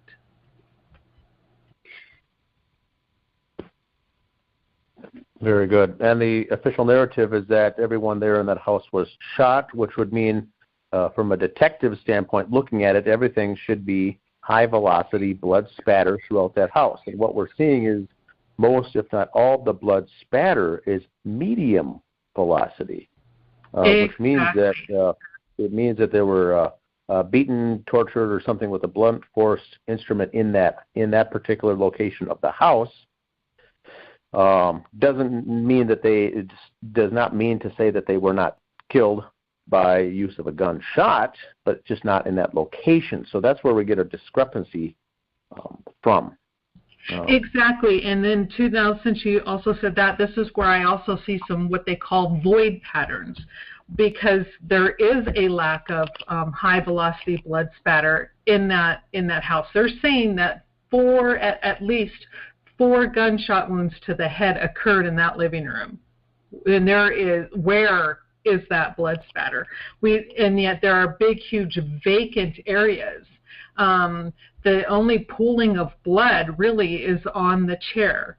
And that's at the base of a chair. It's not even on the rug. And there's no pooling of blood whatsoever on the rug. And so, yes, so how can these so-called seasoned detectives, walk in and see that there are 4 holes in what's the remainder of heads, and then not realize they aren't seeing the blood pattern that goes along with those? Any other thoughts on that, or else we're getting towards the end here, but I do want to make sure that we bring up, that we talk about these last 1, 2, 3, 4 points here really quickly. But The main one here is Joe Cooksley. Is the medical examiners. The medical examiner, Dr. Jessica Lelinski, and the medical examiner investigator, Greg Spendel. When I first read them here, nothing stuck out to me at first. And then I think one of you mentioned, maybe several of you mentioned, how long there was before the investigators, before the medical examiners went into the house. And looking at some of Joe Cooksley's notes, if you look at the BCA 488 document, this is on page 106, Joe Cooksley says that the medical examiner responded a long time ago. I think they responded around 6 p.m., but they don't go into the house until 6 hours later, until 12 a.m. on January 18th. And he says, that they waited, quote, they have waited until the living room area is ready. I don't understand that. What would it have to be ready for? Excuse me. Come on. What would the area have to be ready for? Why would the medical examiners wait? What are they waiting for? Is this proper? Is this SOP here? Yes and no. Yes, in the fact that the medical examiner won't go in until the BCA has collected all of their samples, because you don't want the medical examiner to go in and move and possibly contaminate or, disrupt the scene. So, the BCA needs to get their samples. But here is where I have issue with the amount of time that not only the medical examiner but her investigator only stayed on scene for 45 minutes. Let me give you an example. One time I went with my friend. I told you I have a friend who's a coroner in Sacramento County. Well, was a long time ago. So I went on to a call one time. They got a call. They knew the mechanism of injury. They knew it was a murder. It was one person. It was gunshots. And so get on scene, and the person I was with, now they already knew everything. They had already arrested the person. They found who was guilty, all this other stuff. Now this person stayed on scene for 4 hours with the body. 4 hours for one person. And yet this medical examiner's office wants me to believe they walked in and stayed there for 45 minutes for 3 bodies, 4 gunshot wounds. I'm not buying it. This, again, is another situation where it's telling me they're like lining up their narrative as they go, and it just gets, it's more obvious that there is a narrative the more the case goes along. Anyone else? Another thing to add for the newer members and newer listeners out there. The crime took place in Dakota County, Minnesota. They do not have their own medical examiner's office, so they outsource through Hennepin County, which is where Minneapolis is. So they use the medical examiner's office from Hennepin County. So what they do then, in this case with 3 dead bodies, they've got to call that office and get someone to come on down there, which they did. And they got 2 people, one medical examiner and another person's Greg Spandel, I think. And so then they come out there, and like you said, this is a Saturday, and now it's getting later in the evening, and the technicians and everyone is finishing up, and then they get these 2 folks to come down when the scene is ready. And my question is, for someone in that background, how do they assign which medical examiner? For instance, in this case, they used Dr. Jessica Lelinski, who was very young at the time. Is that who's ever just available, or who's ever on call, or who's ever nearest to come on down there to do that? That was one of the other speculations as well. If this was some sort of a cover-up, you would get someone who would be very easy to compromise or control, therefore a younger individual rather than a seasoned veteran. Any thoughts on that? Yes, and I can only go by with the other medical examiner's offices that I've had experience with. Now, looking at the autopsy reports, you see all 3 of the medical doctors that worked at the Hennepin County at the time. one being Lauren W. Jackson, MD, who was the pathologist. So they basically were in charge of the whole facility. Then you have Mitchell Morey, who is the assistant medical examiner. And then you have Jessica Lelinski, who she is the deputy medical examiner. So if you're looking at rank, it probably went Dr. Jackson, Dr. Lelinski, and then Dr. Morey. And so basically, and then yes, they do a rotation, and either Jessica Lelinski was on call or she was the one who pretty much handled things in this manner for that office. Was that all you asked? Did you ask something else? No, I think that was it, how they get assigned essentially. In Minneapolis, from this location would be about, I've got it pulled up here on MapQuest. It's maybe a 30-minute drive to get to that Apple Valley location, about 24, 25 miles. And the same for the BCA. The Minnesota BCA is housed in St. Paul. And so that would be about a 24-mile drive for the BCA officers and agents to get there. Once again, roughly 30-minute drive on a Saturday afternoon for both those, the medical examiner coming from Minneapolis and the BCA folks coming from St. Paul. That's all I wanted to add for that. There's a lot of newer listeners, and I think it helps with the visual to see where they are, coming from and whatnot. Yeah, and to help everyone else, like Dr. Lelinski was the medical examiner, and then the ME investigator, Greg Spandl, he's kind of like her helper, so to speak. And I don't want to downplay Greg Spandl's role, because trust me, these are like their right-hand man. These people know a lot about a lot of stuff. So they would basically be the one to collect the information for the medical examiner, although, they collect information for their office, and BCA collects information for their office and for the police department. So that's kind of how that works. It would be interesting, Catherine, to get an interview with Mr. Spandl, because as knowledgeable as he is, I would be willing to bet that he even probably himself disagreed with Jessica Lelinski's result that these were, a suicide shot for David and homicide for the other two. That fast. They were only there for 45 minutes. I'm wondering what his thoughts were to this day on this case. Would be very interesting. We've never brought that up, but wouldn't that be an interesting scenario to get his perspective, because he was there, he was collecting, he was on site along with her. But any thoughts on that? I agree. I think that would be a great idea. I'm not sure if they could speak. And with Dr. Lelinski, I'm pretty sure I heard it first from you, Dan, and I'm not sure if you were the first one that mentioned it, but I know I heard it from you first, that Dr. Lelinski, and in my research, she pretty much was just a newbie out of medical school when she ended up there. And with this course that she had to take to become a coroner, or a medical examiner, I'm sorry, that's different than a coroner. And so she was new. But she was a medical doctor. She knew the difference between blunt force trauma and a gunshot wound. You know what I mean?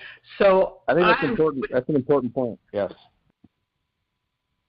Yeah, very important. Very important point. She may be a newbie on the job, but she was a medical doctor. There's no excuse to not know the difference between some of this stuff. For someone like her. So that's where it raises the possibility of, well, was she coached, or was her decision steered in some fashion? Now, keeping in mind that she was new, she also left that position 7 months later. She is now working to this day in Milwaukee County in Wisconsin. And so the fact that she was new and then left, that's very interesting too. I would still like to this day get the reason for that job transfer, because it did seem to be very abrupt. It was the same week that David's mother, Kate Crowley, was found dead, is the very week that she moved. Yeah, because she was like right up in there. She had a great position with Hennepin County, and so to leave that, I just don't understand, to go from there to Milwaukee. But I don't know, maybe it was a personal choice, but it is very suspect. It's like, well, why? Why would you do that?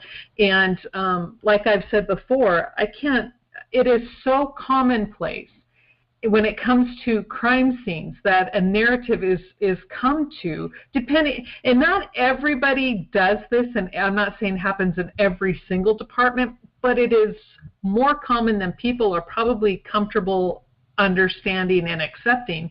But to have the police and a medical examiner say, hey, hey, what do you guys want to call this? Okay, let's call it suicide because, geez, this is just going to be crazy. We probably won't be able to, figure this out anyway. This happens far more often than people realize. And that's kind of what has struck me reading these case files and looking at these reports all along, and it leads me down that path. I can't say for 100%, but that's why I've always leaned toward this was all predetermined. They came up with an agenda. They came up with a scenario and said, okay, we're all going to stick to it. Come hell or high water, nobody deviate from this because this is the official outcome. And, try to get that undone would have to be, that's a whole nother rabbit hole. I'm sorry, I'm going off topic. But yeah, it would be very interesting. I'm not sure, would you or Greg or somebody be able to contact Spandl and see if maybe you can get him to talk? It would be worthwhile to reach out. I've got no problem doing that, just to see, because I think he's still there. But it would answer the fact if they were there for only 45 minutes. If this was a predetermined thing, and she got the directive from the higher up somewhere to say, here's what it is, that's not going to. She's not going to have a need or a desire to stay there for hours upon hours. Look it over, and that'd be it. But a typical, if there was nothing handed down from above for a triple 3 bodies there, you would think that this person would spend multiple hours just reviewing everything. That's what stands out to me is the 45 minutes in and out. Exactly, because Spandl himself would have to take his own photos, would have to do the measurements, would have to do all of that, okay, kind of like similar to what a blood spatter analyst would do. He's got a whole lot of work himself he has to do. It's almost like doing double work, again, because BCA and Spandl are totally different. They have to have their own stuff for each place. Yes, they can switch information, but they don't want to have to wait. So Spandl himself should have been there for a long time just gathering information and, again, measuring how far was the gunshot wound from from where was the weapon found to where's the blood spatter patterns. And then it takes time to bag these bodies. You just don't throw open a bag, throw them in, and throw them on a gurney. I mean, it takes time to do this stuff, and yet where was this time spent? 45 minutes? Not enough. And they also go on to say in the very last section of this chapter of Greg's book is that they do think the bodies were there between December 24th and January 17th. They don't have a pinpoint date, which they can't do, but why I find it odd that they do not even have a narrowed down version to say, we think it's within this week, but more than likely, January 9th or January 7th or December 31st. They just say it's wide open, 3 weeks, this is when they could have happened. So they would also, she's a medical doctor, would also know from the decomp, wouldn't she have a very good idea, as this being her profession, that the bodies were there 1 week, or she could have said, 10 days, or yes, obviously this was 3 weeks. She doesn't go on to lead that, which is also very strange. They keep it just wide open to a 3-week range, which is very odd, because everyone else that we have talked to, including yourself, Catherine, is the ones that you've talked to, have narrowed it down at least somewhat to the number of days of what they think. Right, and this, exactly. It's like everyone I've talked to said that those bodies were there no more than 10 days, no more. And she could have easily have said that. The January 17th, that is the standard operating procedure. If an exact time is not known, like say somebody stood there and saw somebody shoot somebody, and they don't have it on video, then they list the time of death, or the date of death is when the bodies are found. That is normal. However, but to put that wide range, And I'm assuming that they're doing December 24th because isn't that when supposedly one of the people said that was the last time the family was heard of? So they're going to do it between December 24th and January 17th when, her being a medical doctor, and she's worked in a medical examiner capacity, she knows decomp. And so she should have a far better time frame. And when I showed this to, the Dr. Kelly here, right away, without batting an eye, I'm like, have those bodies been there 3 weeks? And he's like, no way. He said 47 days, 10 days at most, straight out of his mouth. And that's by, so if he, and I'm, yes, he has a far more experience than she did at the time, but she should have been able to narrow that down a little better. Probably not precisely, but a little far better than what they did. Correct. I would even be willing to go as far as to say that someone in medical school, not even graduated yet, should be able to give a narrower window than that with their schooling, not even to be in the profession, but rather than a 3-week window. It's that's what I think was strange. Agreed. So I wanted to point out one of the differences between reading the book and reading the actual ginormous 485-page report.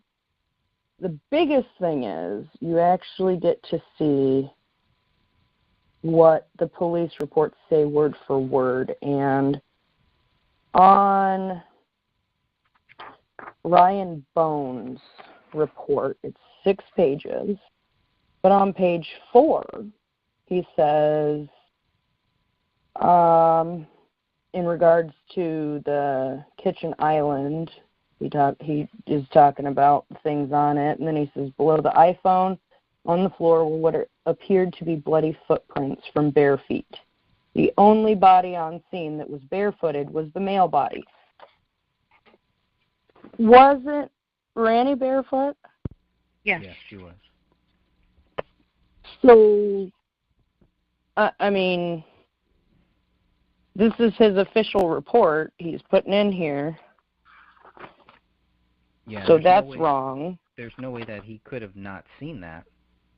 Right. It's the. He was there. He was in there. It's the first view that anybody would see.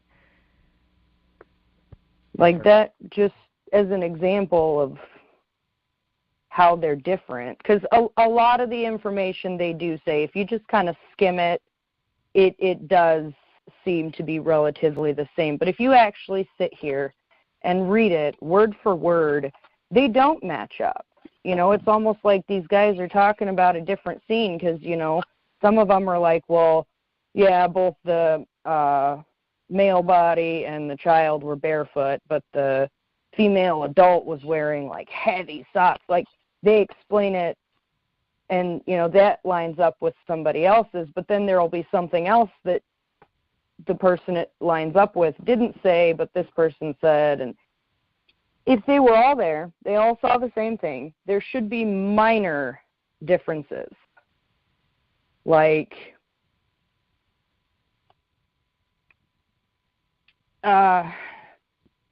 saying there was what appeared to be fingerprints in blood versus there was fingerprints in blood on the laptop. That would be something minor that, you'd be like, okay, whatever. But to have the big difference of, the kid was not wearing socks, the father was not wearing socks, the wife was wearing socks, but we're going to say because these look like bloody footprints on the floor, well, he's barefoot, so it's him. In doing that to me takes away the whole investigation part. Because yes, there are what seem to be bloody footprints on the floor. There is a male body there who, it does relatively look like his foot size. But his feet are clean. Did he do that and then go take a shower before he shot himself with his non-existent right hand? It doesn't really match up. A good point, Stephanie, and I think that's, to put it in a visual once again, I would think that the patrol officers that show up in looking at the scene would say, oh, I'm guessing it's his footprints. But the detectives whose job it is to arrive at this answer, it's odd that there's no testing or forensics done to prove that it was his footprint, that it was David's. You know, that's what we're getting at. I think the frustration here is with the police reports is this is their job. Now, what they're doing is deducing. 3 people in the house, 2 adults, one has socks, one isn't, bloody footprints, bingo, it's got to be his. Well, any one of us could have come to that conclusion. What we're expecting more is people who do this for their career. What was the test done to prove that it was David's footprint in there? Or was it even a footprint? And so that's the question we have. Any one of us can come up with the assumption of these types of things, but that's why we have the frustration we do, because these simple tests were not done and performed to back it up or to support their theory. You've got cases from 20, 30 years ago where they just flat didn't have the testing and the resources that we have now. You know, they didn't understand the importance of not contaminating a crime scene way back then. So, you know, anybody and everybody could have walked through there. So they couldn't figure out whose footprints were there because everybody went and tromped through there. Whereas now, I mean, even back in 2015, we have so much literally at our fingertips to solve these crimes. This is their job. This is what they're being paid for. This is their life's work, supposedly, that they're just content on solving the crimes, on using the information at the scene to help them investigate, to come to the ultimate conclusion.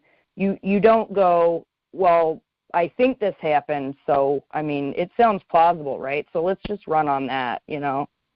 That's not police work. That's half-assing it, and that's not how you solve things. And that's what is so frustrating is they had the capability of testing dog feces, as gross as it is. They had that. They have the capability of going through hair by hair and testing every single piece of hair they found at that crime scene and figuring out where it came from and how it came off.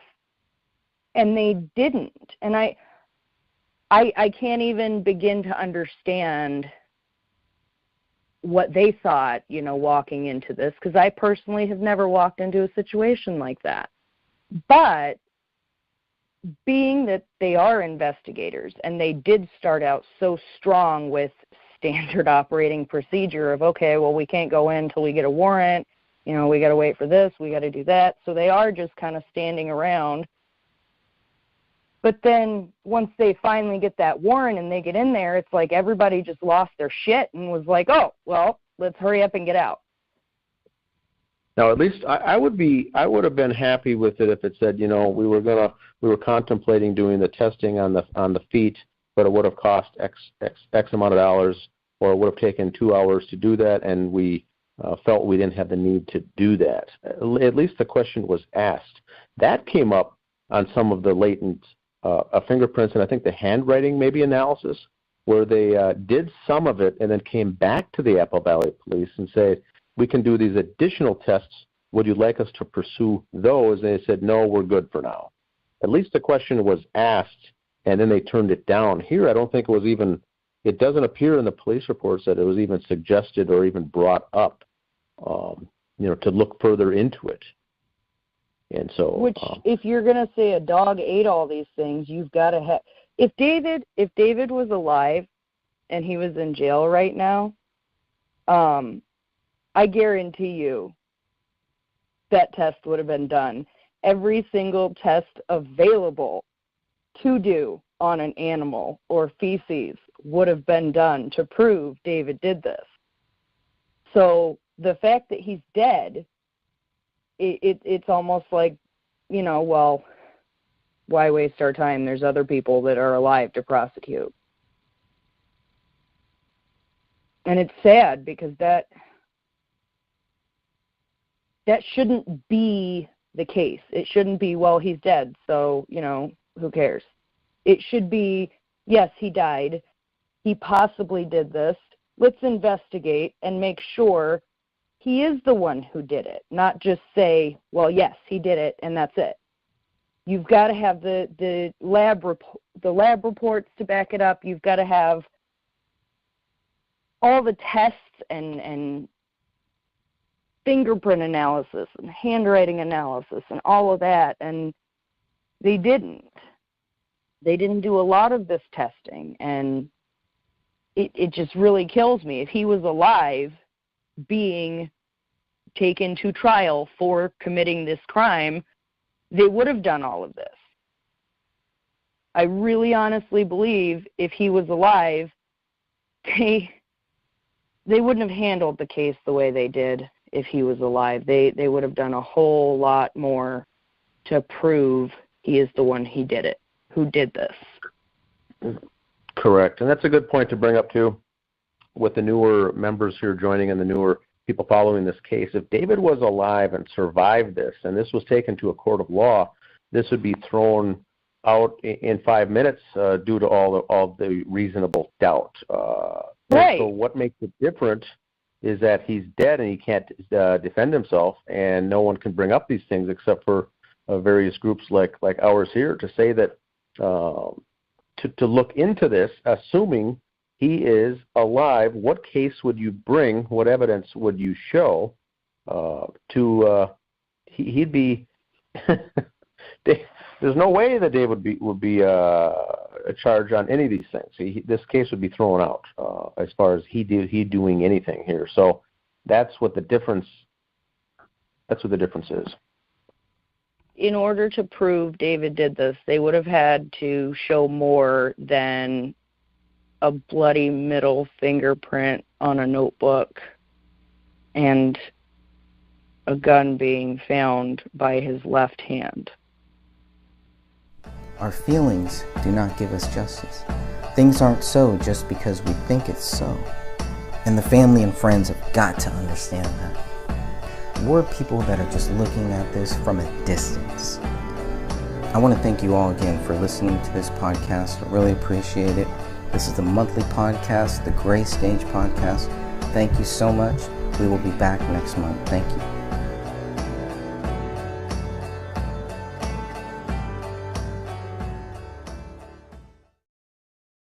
Did you know Geico's now offering an extra 15% credit on car and motorcycle policies? That's 15% on top of what Geico could already save you. So what are you waiting for? Your baby to let you sleep in? What? We could sleep in another half hour? Thanks, sweetheart. And you'll change yourself too? There's never been a better time to switch to Geico. Save an extra 15% when you switch by October 7th. Limitations apply. Visit geico.com for details. The Samson Barbecue Grill is the official grill of backyard fun for you and your mosquitoes. Whether you're grilling for one or feeding the whole brood of mosquitoes, our durable and portable grills are perfect for patios, backyards, and engorged mosquitoes. Don't let mosquitoes ruin the moment. Orkin, home is where the bugs aren't. Visit Orkin.com to learn more.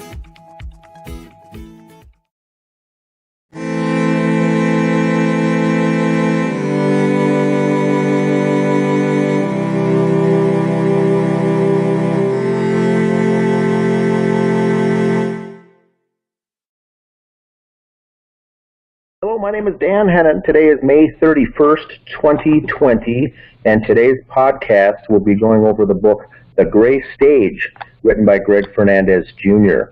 Today's chapter will be Chapter 4, Examining the Bodies. Joined with us today will be Sophia, Catherine, Greg, and myself.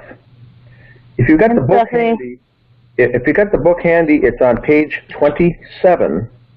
And what I'll do is I'll start off and I'll read the first paragraph, and then we can get the show started. Here's where it starts. Title: Examinations. The bodies of David, Comel, and Rania were removed from the house at 1:30 a.m. on January 18th and taken to the Hennepin County Medical Examiner's Office. Rania's autopsy was conducted first at 8:20 a.m. Comel's autopsy began 10 minutes later at 8:30 a.m. And David's body was conducted last at 11:50 a.m. So that's the first section. Maybe, Greg, I can give a little overview here for the listeners. And so the bodies were discovered on the 17th of January. That is a Saturday in 2015. This was Saturday the 17th. But by the time the investigation was there, the photos were taken, the bodies were examined, and the crime scene was looked into. It crossed over past midnight onto the 18th.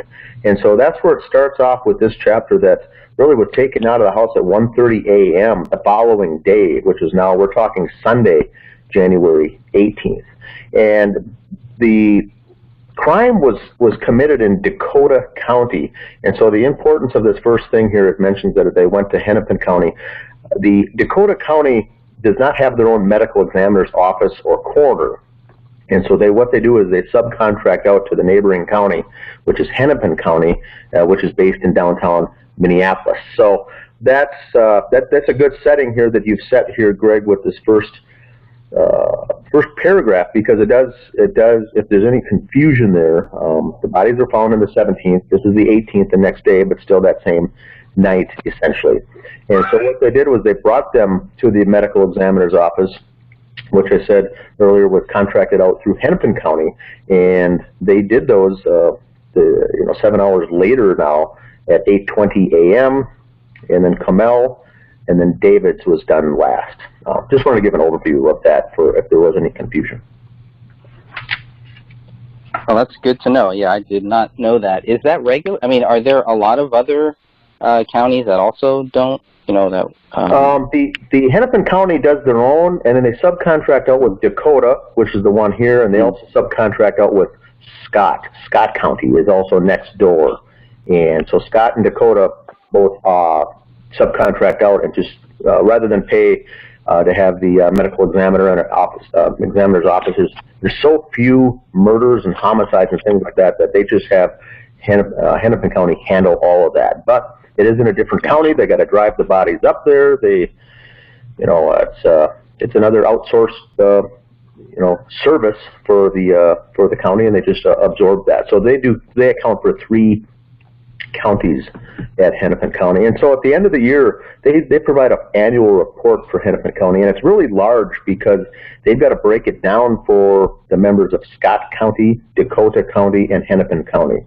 Even though they're doing they're doing them all, they do have to break that out. So their annual report is quite large. But once again, even in Apple Valley, the city of Apple Valley, there's only average of 1 homicide per year. So they're still doing deaths, suicides, and things like that. But actually, full autopsies like this, they don't have the staff or the funding to do it themselves, so they just hire it out.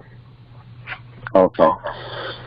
Yeah, because one of the things I was wondering is, okay, the bodies are taken out at 1:30 a.m. The first, Rania's autopsy doesn't start until, 8:20.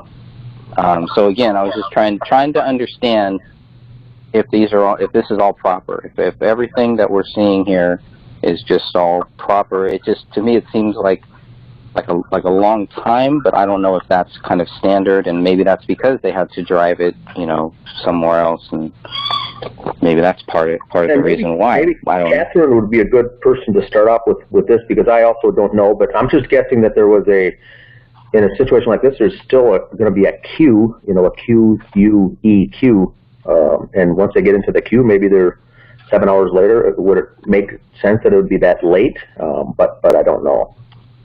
Well, to jump in, I would assume that the reason why the first autopsy didn't begin until 8:20 is because Dr. Lelinski more than likely needed to go home and get some sleep. And I want to go back and notice, because according to the records and her sign-in sheet, she was there from 12 until 12:45. She left. It is also stated that the bodies left with her. Now, this is saying, and Greg, according to your book, you're showing that you found information where the bodies didn't leave the house until 1:30 a.m. That's, as we know, a 45-minute difference. But to get back to the point, I'm sure she probably just had to go home and get some sleep before the autopsies began, and that would be my best guess. Okay, that makes sense. Any other points or any questions anyone has? Yeah, I'll have to look at that time and figure out where I found that time. It could be from Joe Cooksley's notes, so I'll look at that. The first autopsy is obviously Rania, and that is another question that I had. Okay, is that normal? Is it standard operating to if there is a crime and they need to do this for a couple bodies, do they do children first? Is it just random? Is there any logic? Am I thinking too much into this? Does it really matter? It really doesn't matter, and it's just, they probably just said, let's do the child first. It's, probably what was, easiest, or, but there's generally no rhyme or reason. They just pick a body and go from there. And they have, this is the only autopsy, I believe, where there are 4 officers. I think in the other 2 there might be 1 or 2, but not 4. So I was also wondering about that. Again, is that just standard too? Did they feel some special need to actually be there during this one, and not the same need to be there when they're looking at Kamel and looking at David? I think there might be 2 for Kamel, and then for David, I'm not even sure if there is 1, if there's any cops in there. Yeah, there is. There's 2.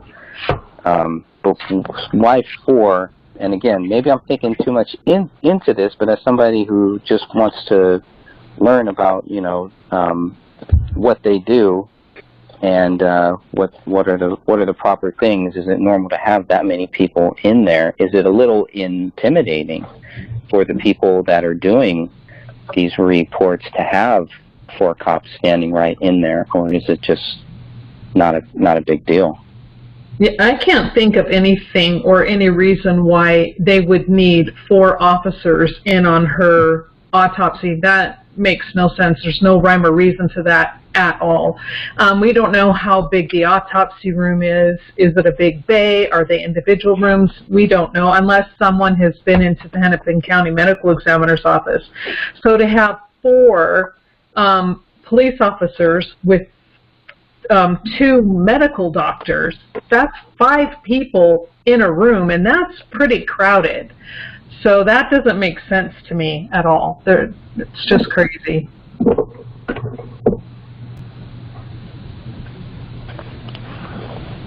Okay, and Jessica Lelinski was the pathologist, and she was assisted by Mitchell Morey. She's the medical examiner. The pathologist was not there, although they signed off on it. Okay. The pathologist is the one who's ahead of everything. That would be Dr. Lauren Jackson, but only Dr. Lelinski, the medical examiner, and Mitchell Morey, who is the assistant medical examiner, were in the room. Okay, so that needs to be changed then, I think, right, in my book? She's the medical examiner, not the pathologist, because I wrote the pathologist. Can you explain the difference? Yeah, well, the pathologist...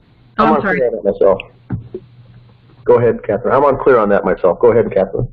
The pathologist is generally going to be the person who's going to be running the entire facility. They're kind of like the top dog.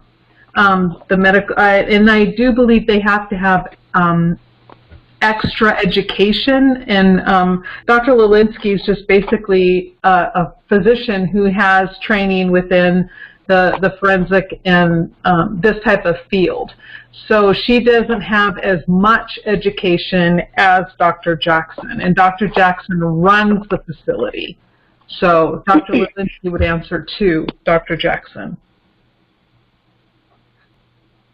And so, yeah, she's not a pathologist. Okay. Good to know there, too.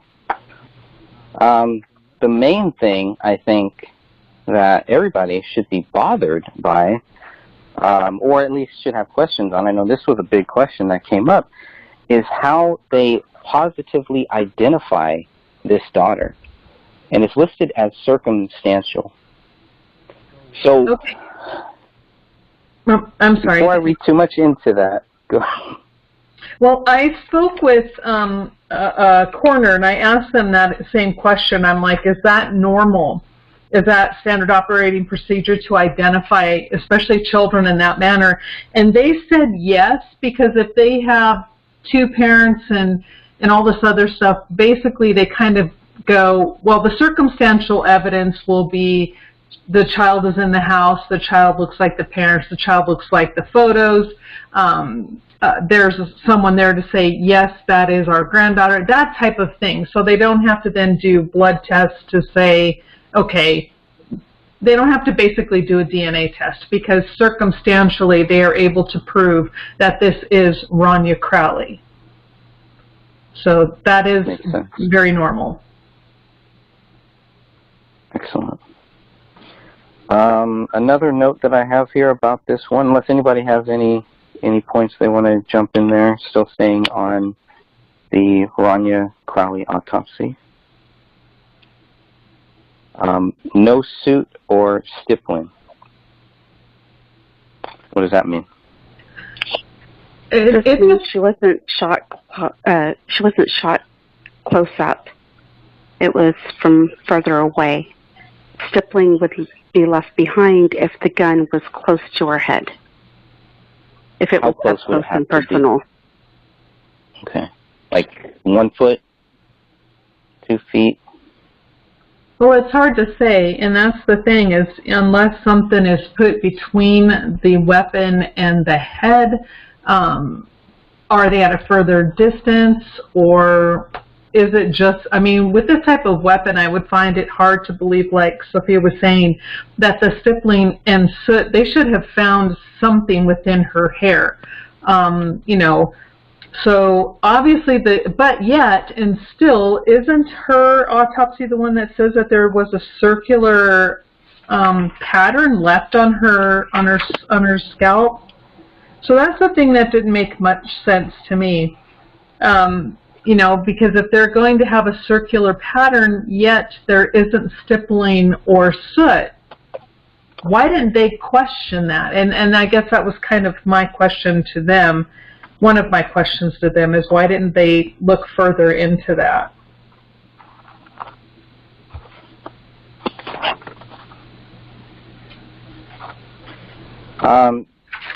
If she was, I mean, I guess I'm trying to figure out how far she would have to be, or does that mean that she was covered with something? If her face was covered, if her head was covered, could that be the reason why there wasn't any? It could be either or, yet they still don't explain the, let's see, what does it say here? It says, the wound is surrounded by an approximately 0.5 centimeter wide faint circular impression. I mean, I don't even see anywhere did they measure that up against the muzzle of the gun. I see they didn't follow that up at all, so we don't know. But either way, it's plausible that something was placed between the weapon and her head, or it was farther away. One of the two. And it also this is Stephanie. Go ahead. If, like if a pillow was put in between her head and the gun, that would keep it, like, soot and the impression from the gun from being there, just to clarify? Well, again, it would probably capture the soot and the stippling or the little gunpowder pellets that shoots out. But I'm not sure if depending on how thick of a pillow, if it's thick, it's not going to leave an impression from the weapon. So, I think right here in this situation, we're guessing, we're throwing things out to the wind and seeing what's going to come back at us, because there's really not enough information, and they just did not investigate this at all. I see nothing in any of the records or in any of the reports where they did any follow-up to this situation. Correct. And they didn't test things for the gunpowder, so we don't know what covered her head, if anything. Correct.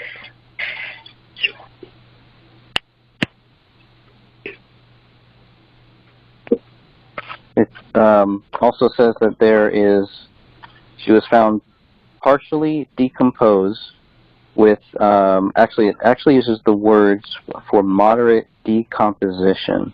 So again, looking for a timeline of how long she could have been dead for. What is the range that we should be looking at? I know we've talked about this before, but I think it's a very important point. Moderate decomposition, especially when later it says that it's actually early to moderate decomposition in the same report. Yeah, so early to moderate is going to be like right after death to maybe about a week. And with the rest of her decompositional findings on autopsy, when they say moderate, I'm assuming it's going to be getting closer to about a week in after death. She's starting to show some signs of decomp. So it's not obviously a fresh death where, okay, something happened, they walk in and, okay, this child is now dead, where, we now have some type of skin discoloration and some blistering. So, again, roughly about a week. Wow. And so they would have known that too. And then how do they account for their 3-week story? I guess they're a separate agency, right? So I guess they don't really have to, but if pushed, they would have to say that the bodies were not there for 3 weeks. Yeah, and then when you look at these autopsy reports, I don't see anywhere anyway, unless, of course, I looked past it, but I don't see anything in these reports that show that these bodies had been laying there for 3 weeks. They, everything that's, when they describe the decomp and the condition of the bodies, when they're stating early to moderate, they're saying right there that it isn't advanced decomp, which is what you see in every single police report, advanced decomposition. And then these medical doctors are coming back saying, no, it's early to moderate decomposition. So right there, I find a huge discrepancy where the medical examiners kind of do not follow the narrative of the police officers. Can I jump in for a sec? This is Dan. Yeah. A question is, what I've got is for Greg. At this point, this is the following morning after the bodies are being found. So at this point, was there only one press release given by Apple Valley Police, just simply stating suspicious deaths? They're looking into it.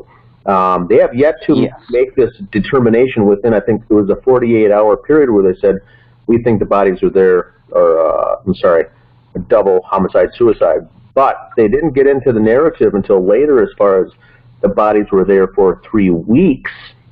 So at the time of this, the medical examiner, they're looking at the bodies, and they don't know how long the bodies were there at this point. Is that correct? Correct. Okay, gotcha.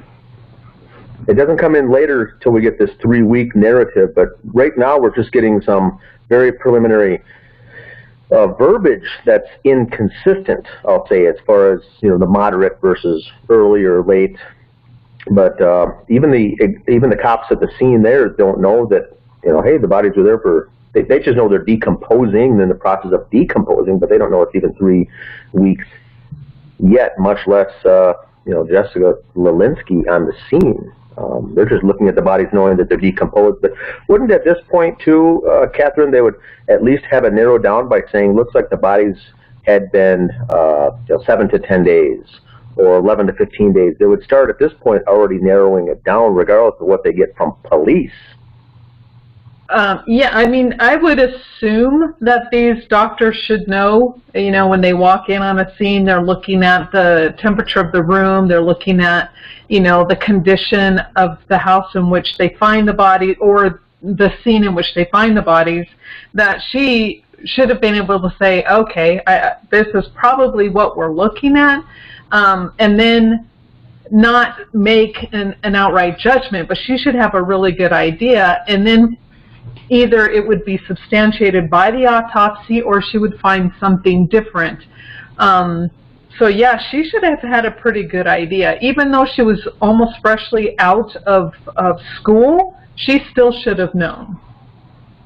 Yeah, I think she would have been 30, 31 years old at this point.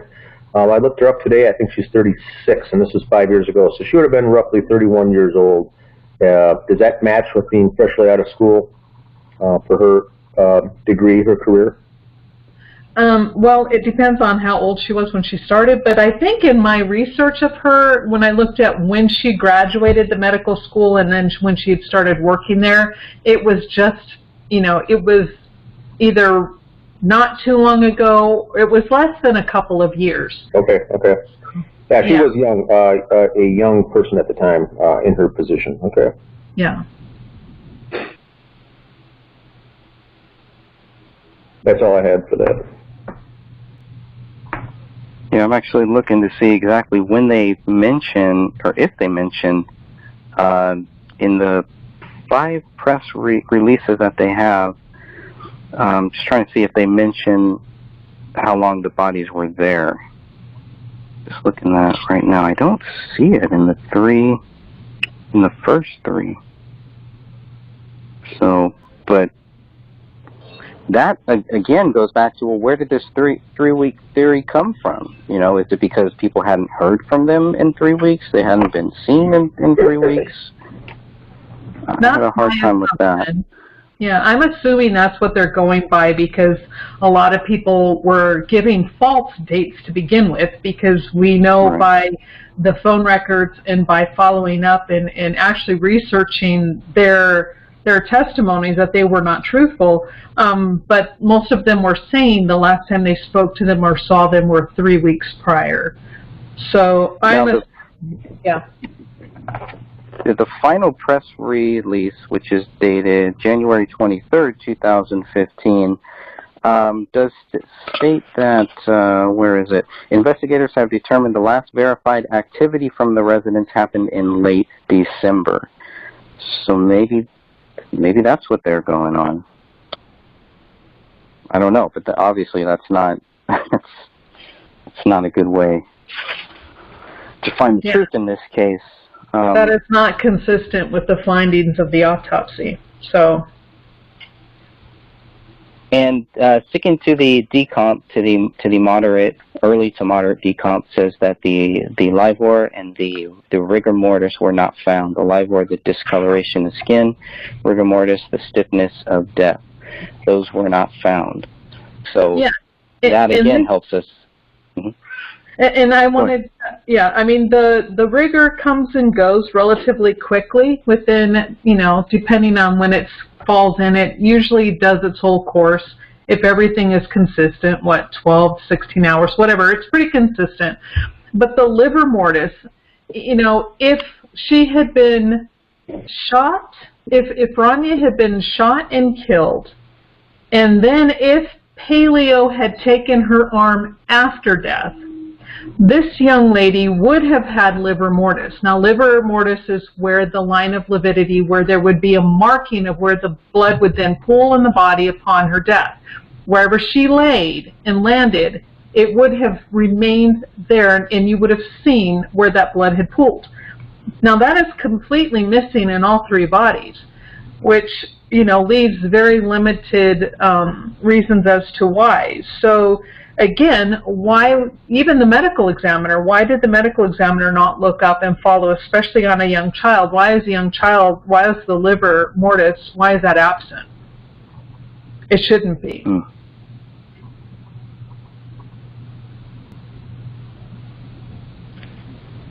And then, even so, according to the external examination, early to moderate decomposition is evidenced by skin discoloration, marbling, blistering, slippage, and partial mummification of the face, left hand, and feet. I mean, this is pretty brutal to think about, but again, we're just trying to figure out what really happened here. So does this contradict what they had just said, that there were no livor or liver mortis? Liver mortis is just where the blood pools, which is not the same thing as skin marbling. Okay. And skin discoloration? Correct. It's not the same. Okay. Like skin can go to a yellow color, a greenish color, that type of thing. That's what they're talking about. Okay. And the slippage, what exactly is that? That's kind of like, say, where little blisters or blobs or blebs, or what I think they're called blebs, where they kind of begin to fill with fluid, and then as they rupture, the skin will start to come off with it. It's, again, all part of where it's getting closer to the moderate decomp phase. Yeah, this was a really tough chapter because, I have no experience with any of this stuff. I was constantly looking up these things, and even the stuff that I looked up, I'd have to go back now and probably look up a lot of that stuff. This was very tough, not only because we're talking about a child, first of all, but just to try to understand this and to just stick to the facts as much as possible, because obviously, since I don't know that much, my mind can start racing. Oh, well, maybe it means this, or maybe it means that. And so I really tried to, that's probably why this is another short chapter, is I really just tried to keep it to what these reports are stating, so that people like Catherine and people who understand what is being said here, then I can bounce those ideas off of them, and they can help me to better understand without making me feel stupid too, right? That's always a good thing. Oh, well, yeah. I mean, I think you did a good job writing this, and I mean, please don't feel stupid. It's not always an easy topic to understand. Yeah.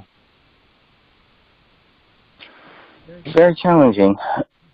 So the examiners also observed evidence of post-mortem animal scavenging, and so I was expecting to find more, a lot more than what I found. Now maybe this is just because this is the autopsy report, maybe there's more notes, but this is one of the only mentions of quote-unquote scavenging by the dog. And I had a hard time with that too, because the reasoning, I was just expecting more. Some of the reasoning why they said this, that there was possible animal scavenging, is because the daughter's right arm was completely gone. I don't know how that necessarily just means that there is animal scavenging, or how that proves, or how that would even lead someone down that path, that there was some type of scavenging, unless they were told, unless they were kind of fed that. It just seems like they're just throwing out a lot of different stuff. And when we're looking at these documents, it kind of breaks their whole theory, that the dog did any of this stuff. But it gets worse. It's not just that. They also mentioned, the jagged and tattered skin of soft tissue defects where Ranya's arm would have connected to her shoulder. So it's really hard for me to buy that the dog would eat any type of bones, swallow them, digest them, and whatever. But we're talking about a whole arm. Even a 5-year-old's arm, that's pretty big. That's pretty big. And if the whole arm is missing, how would there be any jagged or tattered skin? Of course there would be, because the arm was pulled off, right? The arm was ripped off. So how do they relate that and know that that this was done by that dog? I was expecting to find dog teeth marks. I wanted him to say, look, we found dog teeth marks at the shoulder, so obviously, that's why it was jagged, tattered, etc., etc. So in a report like this, are they giving me everything that I would need, or are they just giving me the basics? I mean, here it's like it's the basics at best. And we have to keep in mind that this is just what do they call it? And I think they just call this like the autopsy report, but there is a medical examiner's report. And that is where it's going to contain a whole bunch of the information, but as the general public, we are not privy to that. That is not part of the FOIA process.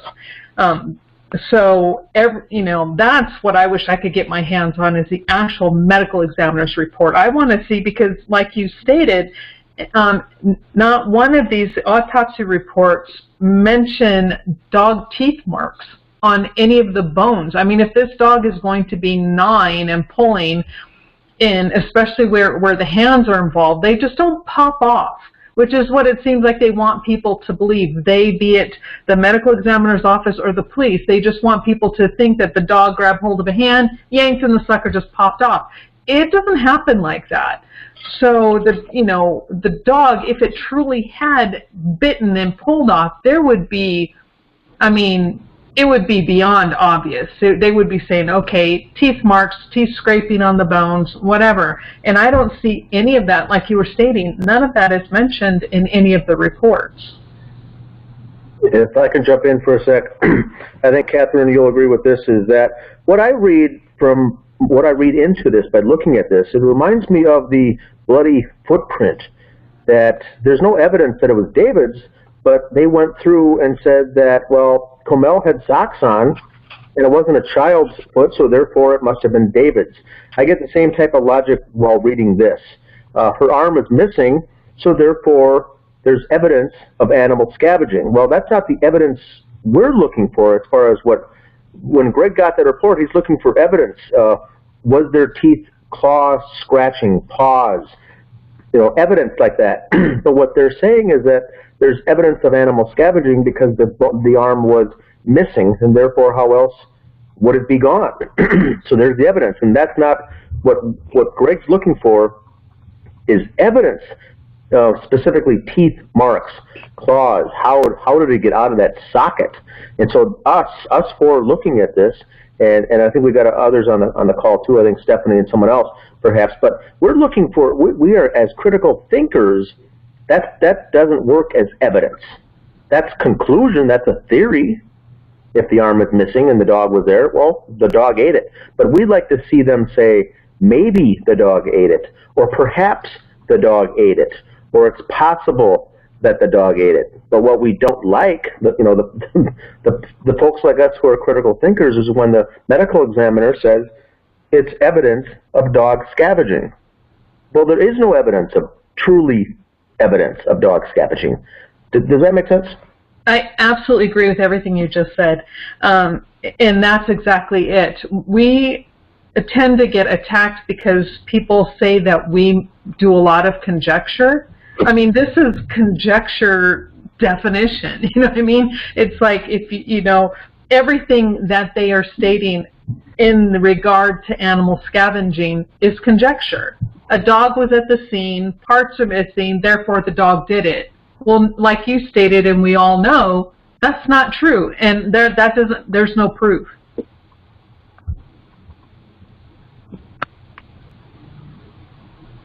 Is there a difference between scavenging and the dog being responsible for this, or is it pretty much the same thing?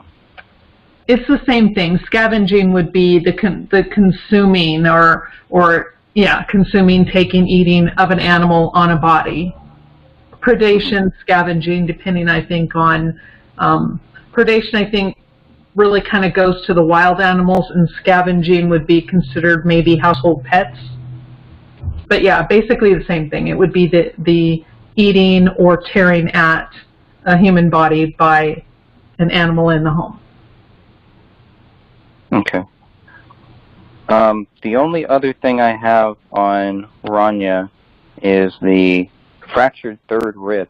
How does a rib get fractured? Even in a child's, for a child's rib. How hard, how difficult would that be? Have we ever heard of any dogs ever breaking fracturing a rib? What type of force would need to be? A lot of force.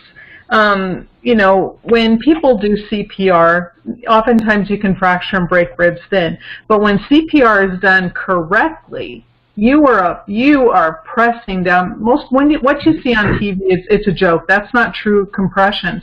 I mean, you are pushing down with everything you have and as fast as you can. There's a lot of pounds per square inch being put on those ribs, so they crack and they break. The same thing, especially in this area under the arm, there's no way Paleo could have fractured her rib. None whatsoever. And so a lot of pressure would have to have been applied to that section of the body to fracture that rib. And where's the location of this rib, Catherine, for the listeners out there? It says that it is under, let me see, I think it's under... Okay, the lateral right first to fourth ribs are showing, and the lateral right third rib is fractured. Lateral meaning the outside, so it would be the side of her. Okay. So basically where the under the arm would be, somewhere in that area where that third rib is. And some have suggested on the Justice page in the past, years back, that maybe after she was shot, she fell awkwardly and maybe fractured it. Or was in an argument and her dad yanked her arm or something, and during a struggle that could have fractured it. And those are not examples of a fracture. No. At all. Okay. No. If anything, if there was a struggle or a yanking on the arm, there would have been maybe a slight dislocation. But I mean, you would have to pull pretty hard, even for a 5-year-old. Up until like young children, 1, 2, it's easy to dislocate their arms. So that's why doctors will, a lot of times, pediatricians will tell parents, don't hold your kids between you and swing them, right? Because that used to be a fun thing to do. But I can't tell you how many children every year come into the ER with dislocated arms because the parents are simply swinging their children, not doing anything to hurt them. And that's because the ligaments and everything truly aren't really set, so to speak. But in a 5-year-old, that would be extremely difficult to dislocate even a 5-year-old's arm, in the sense of, I mean, you would have to seriously yank and pull. And there is no evidence of any kind of struggle, or there's no bruising to her body that would show a struggle, ensued, nothing. So there's nothing to substantiate David dislocated her arm. I mean, her arm's missing too, but we know that who David was as a person does not fit with that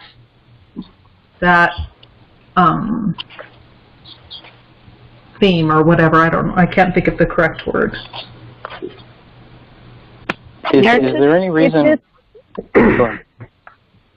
It doesn't fit with the narrative. Sorry, go ahead. No, you go ahead. If the rib fracture and her arm being taken off was done before she died, there would be a significant way to show. I mean, there is a way to see the difference of if something was done before death or after death, like the way the blood pools and everything like that. there would be more than a blood pooling. There's a brachial artery in there, and if once that brachial artery is severed, I mean, you're going to have spewing and arterial spray, and there would be blood everywhere. Her blood would be absolutely everywhere, and yet we don't find her blood anywhere with the exception of maybe on the gun and on the knife. So, yeah, there would be evidence of that. If it occurred within the house, let me put that little caveat in there. So that tells us that this was possibly done after she died? Either after she died or it didn't occur in the house. Okay. But there's no way to tell, based on what we have here, if this was ripped out or whatever, whatever you want to say, that it was fractured. If we'll put it this way, if they want to say that she died in the home, then the arm was removed after death. But if she didn't die in the home, then it's possible it was not after death. Correct. Okay. Is there any reason why it would be the third rib and not the first, second, and fourth? Probably because the first and the second ribs are going to be up higher to the clavicle. So they're kind of like a little bit shorter. And in the third and the fourth, that type of thing, it's going to be easier underneath the armpit to be able to either apply pressure to that area and fracture those ribs than it would be the first and second. Is there one stronger? Are they strong? Because we're going from north to south, right? 1, 2, 3, 4. They're all going to be roughly the same. It would take the same amount of strength to fracture any of those ribs, but it's just where they're located within the body, and where it would be easier to apply pressure to those ribs versus the first or the second rib. The first and the second aren't going to be as accessible to that type of pressure where the third and fourth ribs would be. Okay.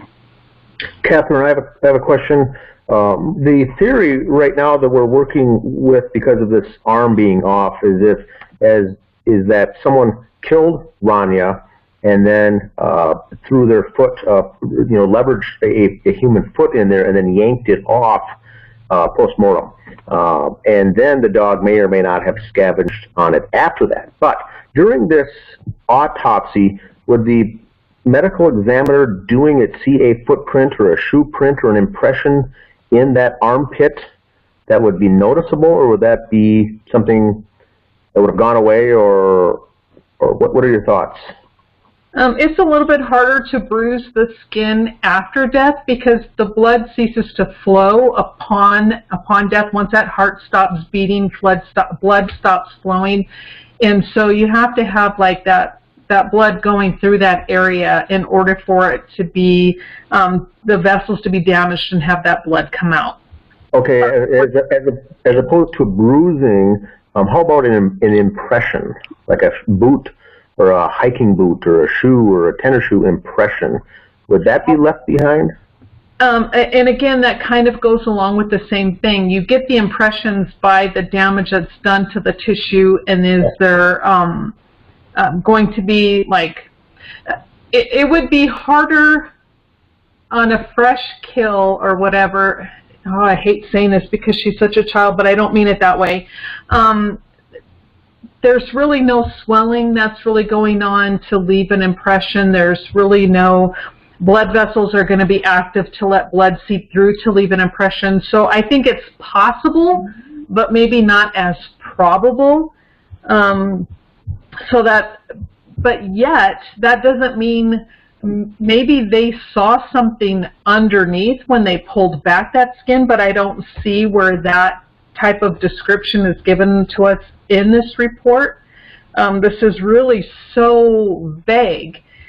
Maybe there was, but we don't know.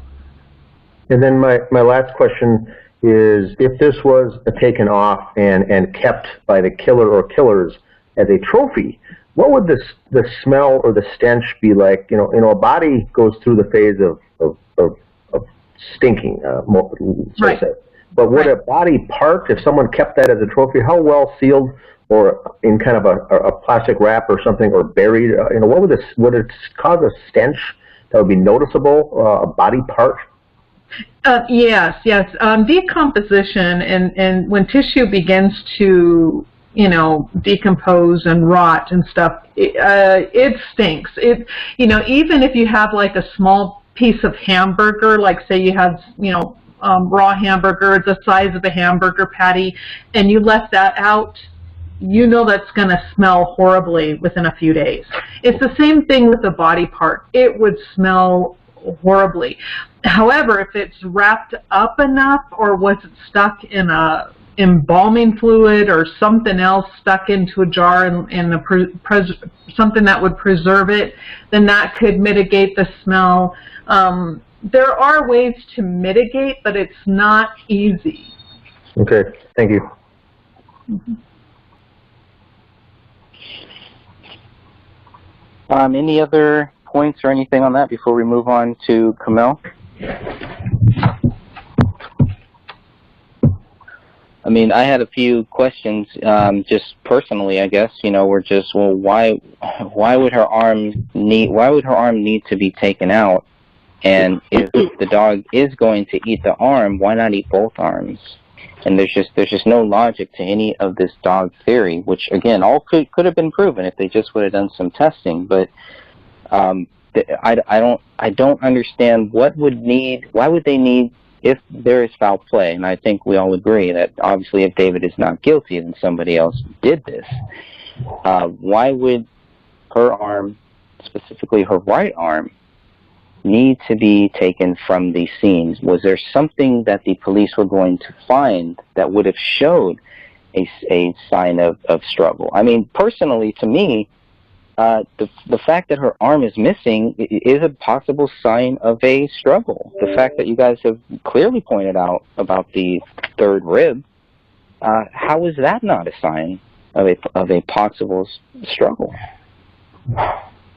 Well, I think it's possible. I think it's very possible that something was that could have given the police or the medical examiner a hint or a clue as to who truly did this. Did they leave their DNA on her arm? Was she trying to get away and then they accidentally scratched her or something? There are lots of different things. Was there, I mean, who knows? Everything at this stage is just a big guess. They could have easily have left, somehow their DNA could have been left on her arm to where they couldn't have gotten rid of it, or was her arm taken because David was somewhere else, and then was that a form of torture for him? Look what we're doing. We don't know. And yes, I know that's an extreme, but it's just, another example. We just don't know.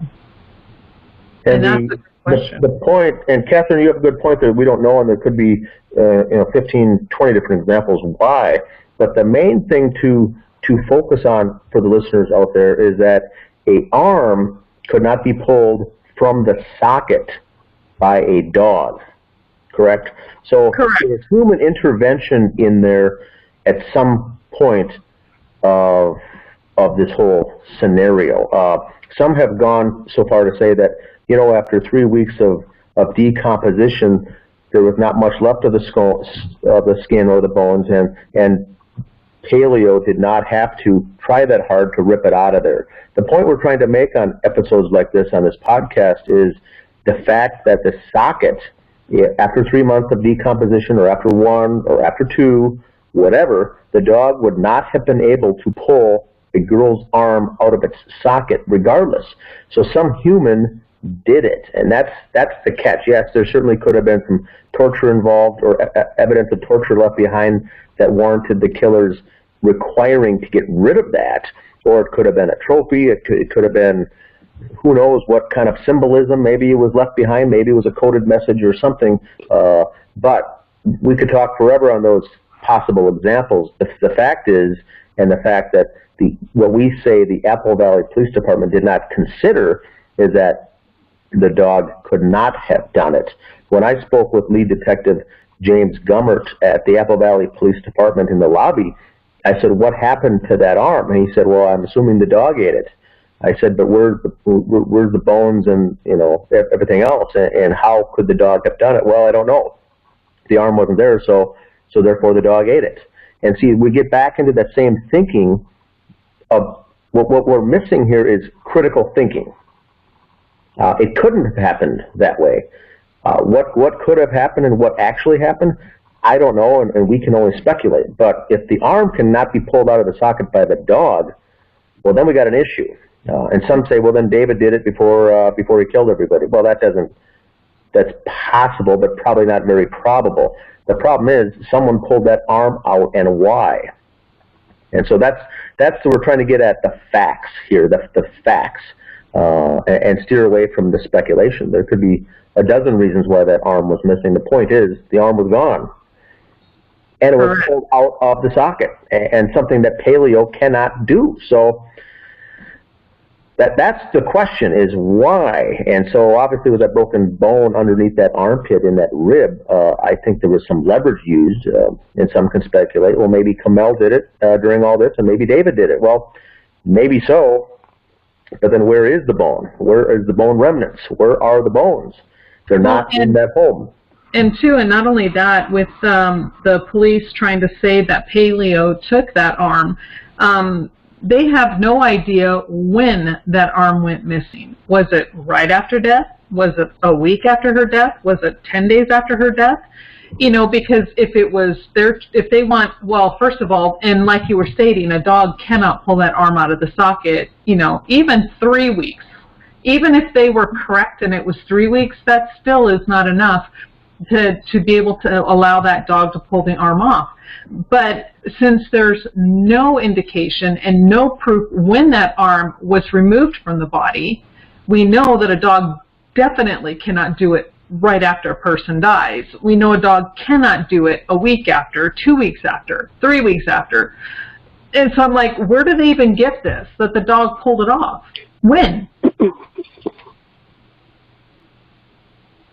Correct. And there's, evidence could possibly suggest with that rear slider left open and unlocked and ajar that the killer or killers made one, if not one or more visits post-mortem to that scene and could have taken it then.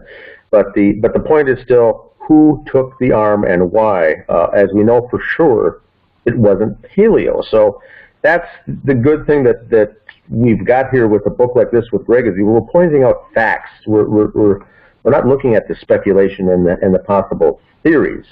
Police investigators have got to get over the fact that that arm was pulled out of the socket. A crime took place, not by the dog. So that's the thing that we're trying to point out here, is that this is, not only was this girl, Rania, executed, what I call a single gunshot behind the left ear. That's an execution.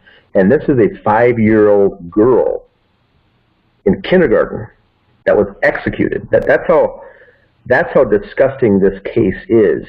And now we add to that an arm missing, a broken rib. This reaches all new lows when we get into this. And we haven't even gotten to the autopsies of Kamel and David yet.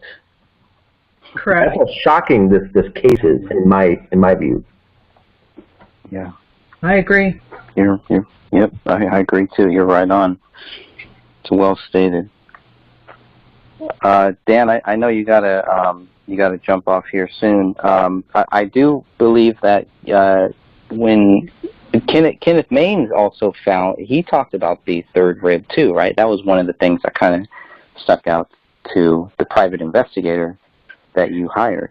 Yes, he had two comments. One was the arm was missing, and he thought that was strange, is all that he really said. He didn't expand, he didn't research it further, he didn't write anything more about it. He just said, that seemed more or less, to summarize, he said in his report, that just seemed odd. Well, this certainly is odd. But then when I went back to a follow-up, and I gave him a list of questions that required follow-up. One was I said, Kenneth, how do you explain a fractured rib under the girl's armpit of that? That would not just get there. That would not just happen. Something would have to be done. He goes, yeah, I agree that's something that I would look into, further, or, if I was actually hired to be a private eye in this case, to delve into it, that'd be something I would look into. So it raised his antenna, but the arm missing, he just simply said was strange. So.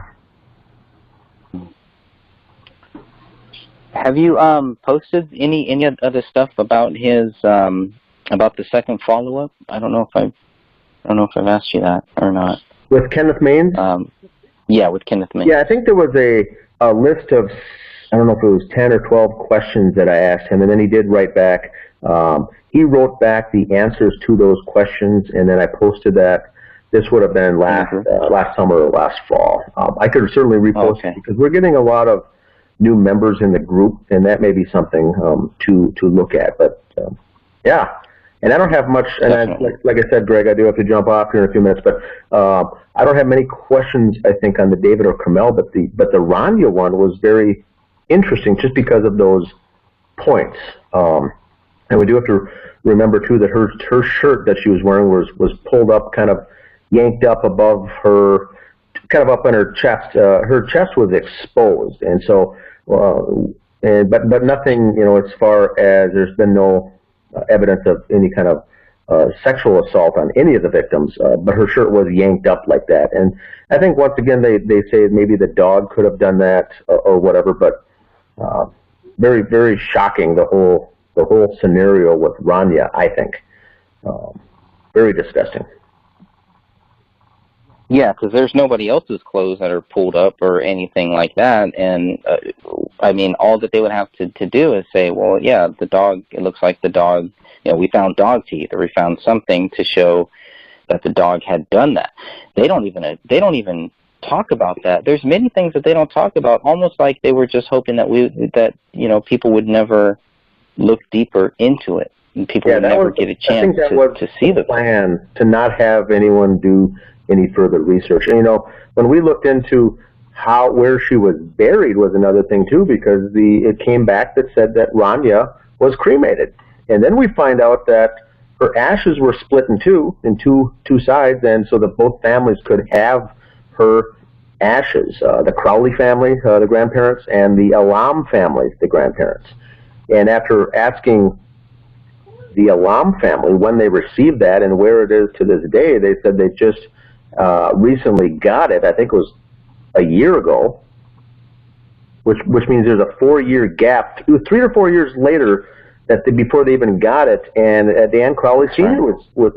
he had it in his home, and I'm not going to say that he refused to send it, but they said they've been asking for it and they wanted it, but he still had it. And then finally, I think he just sent it FedEx down to Texas for them to have. But even that was there was confusion in who was supposed to have the remains and how they were supposed to get there. But nonetheless, she was cremated, and both of the remains were put in half, and I think they were buried with Comel later, obviously, or next to her body. Who knows where that is, but there was evidence at one point that they were saying that they were going to be buried together. The ashes were combined.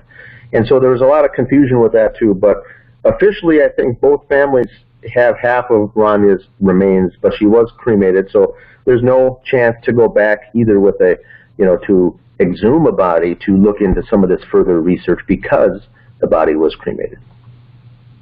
Yeah, and I had, I had asked Camel's sister's friend, or the friend, how do you make sure that those are actually that it was actually Rania?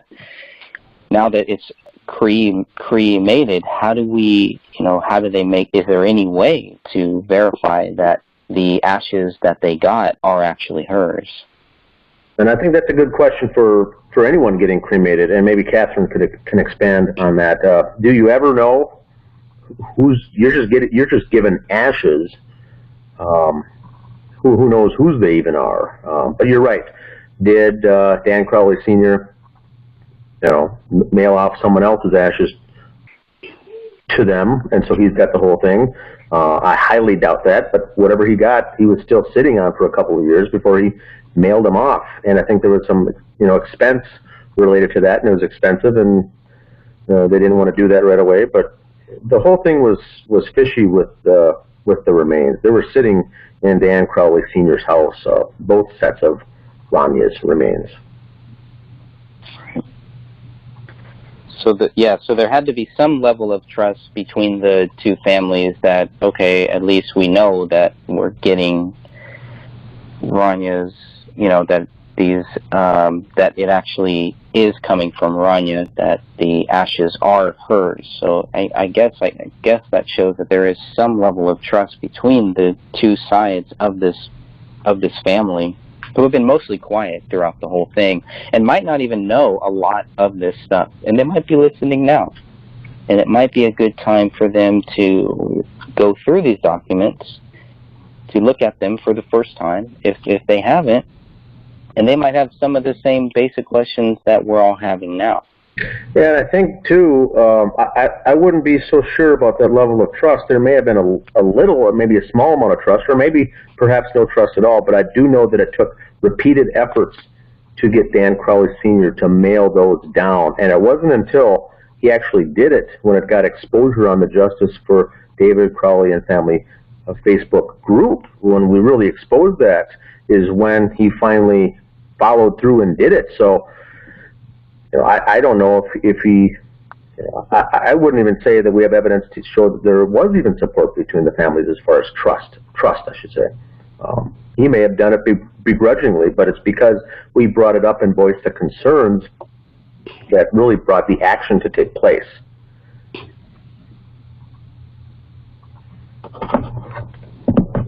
All right, Dan. Well, I know you gotta jump off here. But good luck, guys. Thanks again for having me on. Thanks, Dan. for all your help. All right, bye-bye. There goes Dan. All of this is his fault. He started all this, and yeah, that's it. Any final thoughts? Anything else anybody wants to say on Ranya before we move on to Kamel?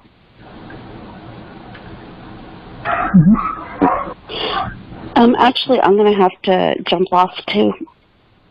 Okay. But it was right. great Thanks for speaking with joining. all of you. Thanks, Sophia. Have a great weekend. What's left of it. All right. Okay. You too. Bye. Hey everyone, thank you for listening to the Gray Stage Podcast. Before we get started here, I just want to remind you that if you haven't heard about Anchor, it's the easiest way to make a podcast. Let me explain. It's free. There's creation tools that allow you to record and edit your podcast right from your phone or computer. Anchor will distribute your podcast for you so it can be heard on Spotify, Apple Podcasts, and many more. You can make money from your podcast with no minimum listenership. It's everything you need to make a podcast all in one place. Download the free Anchor app or go to anchor.fm to get started.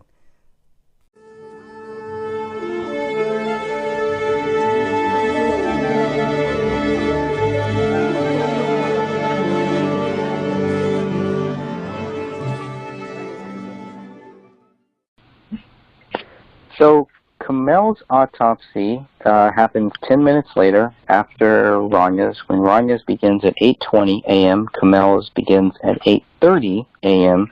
And just as a different note, we also see that David's doesn't start until 11:50.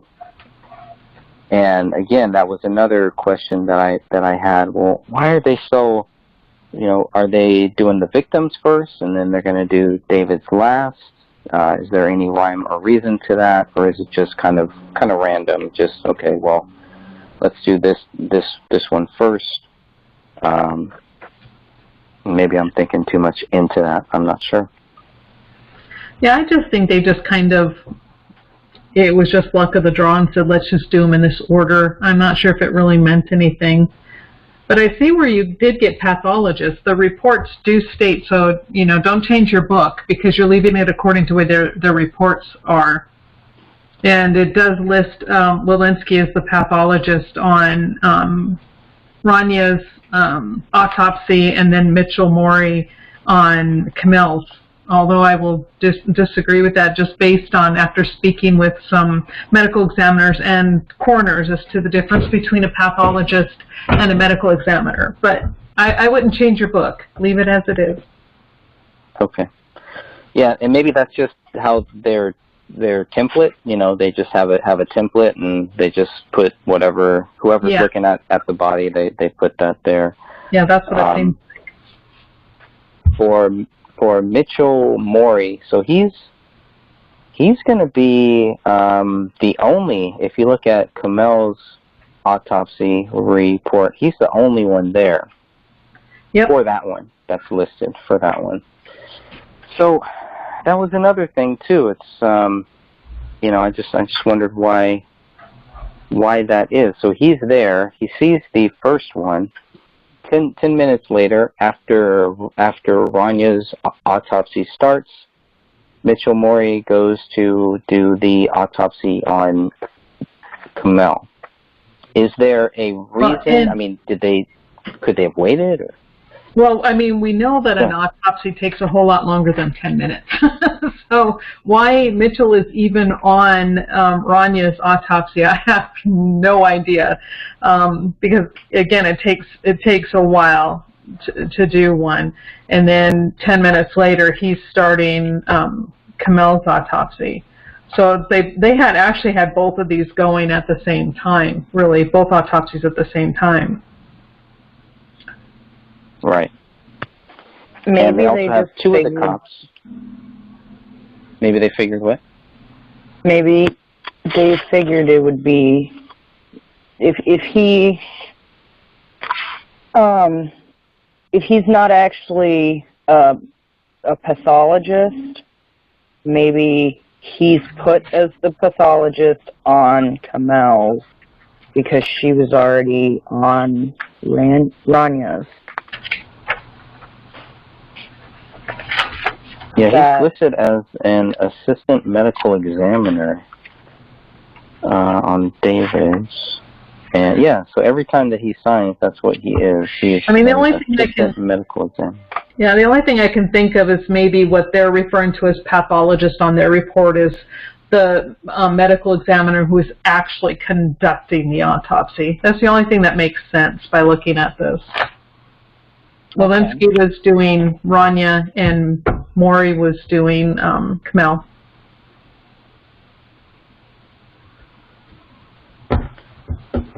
All right, so Kamel, during her autopsy, Detective Sean McKnight and Detective Brian Bone are both there. So they were also with Ranya's. And so now you have probably, I'm assuming then Jim Gummert and Tommy Booth probably stayed with the Rania autopsy while these two cops go to the Kamel's.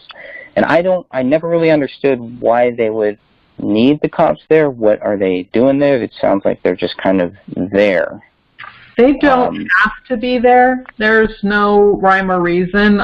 They can be there maybe because they feel they want to follow through, but they don't really give the doctors any information. Their input is not needed during an autopsy.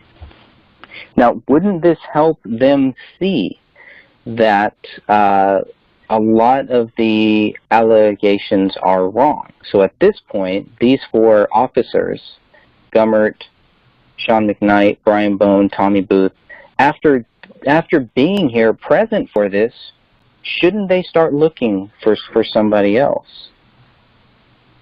You would think. That's what makes sense. They're here. They have no excuse to say, well, we didn't know. We didn't know about the fractured third rib. You guys were there. We didn't know about whatever. No, you guys were all there. You four should know everything that you need to know that shows that there are still many, many questions, still many things to follow up on. I don't know. Yeah. Kamel was identified by the dental radiographs and the tattoos, so that's how they ID'd her. She weighed 85 pounds when they found her, which is a big difference from what she would from what she normally weighed. So if we're talking about, you know, the bodies being there, a dead body, how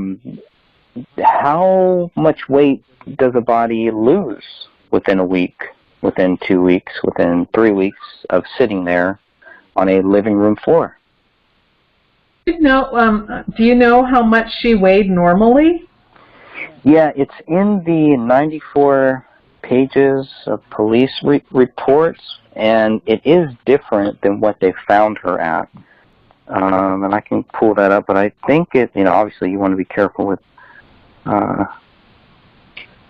women's weight, but I do believe it was different than what was on her, what's in the 94 pages. Let me just look at that here. So there's David. Kamel was 130. She's listed as 5'4" at 130 pounds in the 94 pages of Apple Valley police document. Wow, that's But here, she's 85 pounds.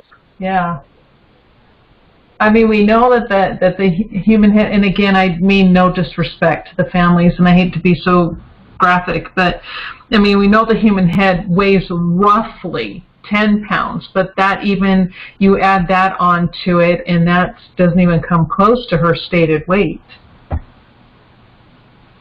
Right. And I think David has something very similar. Let's see. Lividity, discoloration, and rigor were not recognized on her body. Body cavities contained small amounts of decomposition fluid. So does that show how long she's been dead? Does that help show? I'm sorry, I had to go close my windows because someone's riding an RC car up and down the street. I'm sorry, what was your question? So, what I was wondering is, there's one note that says that her body cavities contain small amounts of decomposition fluid. Does that help show how long she's been dead for, how long the body has been there for? No, and that's, since it says small amounts, that really still fits in with where the rest of the body decomp is. What do they say? Moderate. I think hers strictly says moderate decomp, whereas David and Rania say early to moderate. But yeah, it fits in with the rest of it, with the moderate stage of decomp. Okay. Let's see. Kamel was shot twice with both entrance wounds in the left posterior parietal region of the skull. So this looked like a double tap. That was the way that I read it. These two shots are very close. So I don't know. And that would kind of line in with some of that quote-unquote rapid fire that we've been hearing about from some of the neighbors in a previous chapter where they had heard several rapid-fire shots. So I don't know. But, you know, the two gunshot wounds to her head, I mean, that would be like pow-pow. I mean, that would be rapid fire. And if they're hearing multiple rapid fires, there just isn't enough projectiles found within the house to say that had to have been the same event. So I think it's safe to kind of go past that theory and let that theory lie. Mm-hmm. And I think that's probably why the police never followed up with that theory, because it doesn't mesh up with what was found at the scene to have them appear to be the same events. Right, and they're also, I believe, they're two separate dates too. So two different people are hearing rapid fire shots on different dates. Exactly. Now, what page? No, go ahead.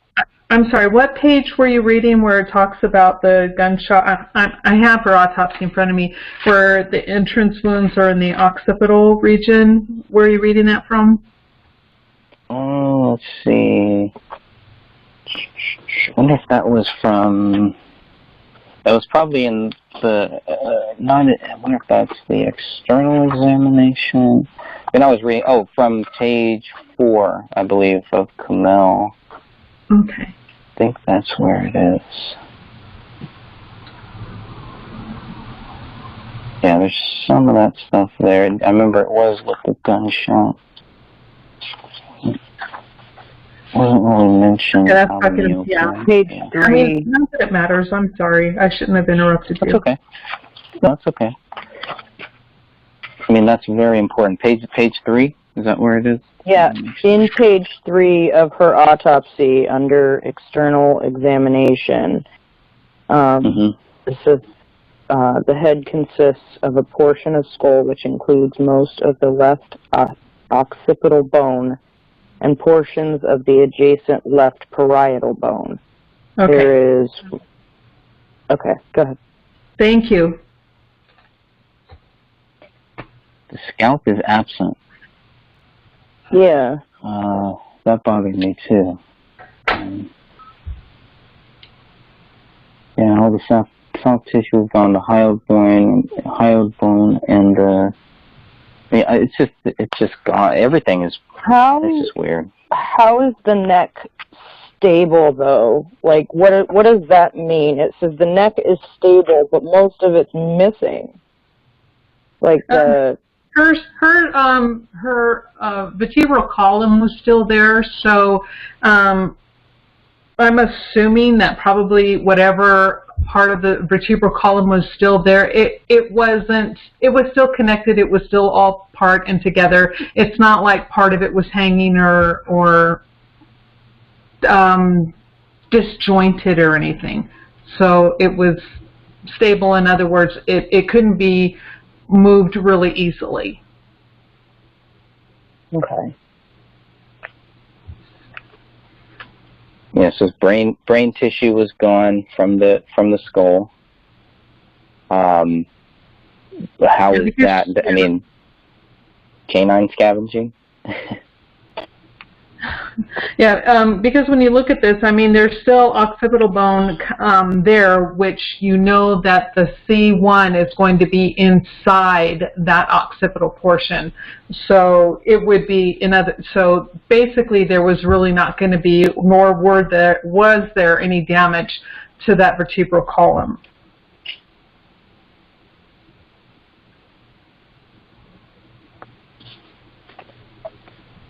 We also see irregular bony and soft tissue margins were consistent with canine scavenging. So that's really the only mention of canine scavenging. In Ranya's, it's not listed as canine scavenging. Now that could just be because we're talking about two different people doing different reports, right? Yeah, one is saying animal. Yeah, how they were wording it. Most of the head and the hands were missing, and that's a big one. You know, when I tell people that, especially people in law enforcement, you know, you can see their eyes widen when you start talking about what is missing of the heads. Most of the heads and the hands are missing. It's not something that should be taken so lightly, and I think that's one of the big reasons why we were expecting the investigators not to guess so much on what happened and to just either say, you know, we have proof of it or we don't know. And those are simple things too, very simple.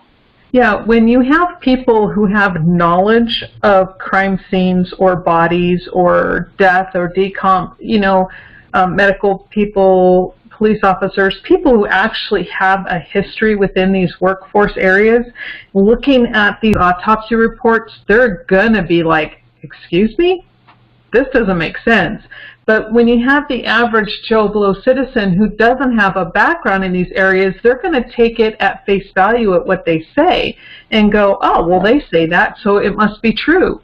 And it's like, you know, that's where I think a lot of times where cases are allowed to remain the way they are, because the vast majority of people don't know and don't understand. And that's what departments like this who either don't want to investigate or choose to cover up, whatever the case may be, that's what they're counting on, is the general consensus of those who have no knowledge, that they can tell them anything they want, and since it's coming from a person in a position of power, they're going to believe them. And unfortunately, that's true more oftentimes than not. Most definitely. Many of the bones found were consistent with fragmented digit bones. The distal aspects terminate with absence of the hands.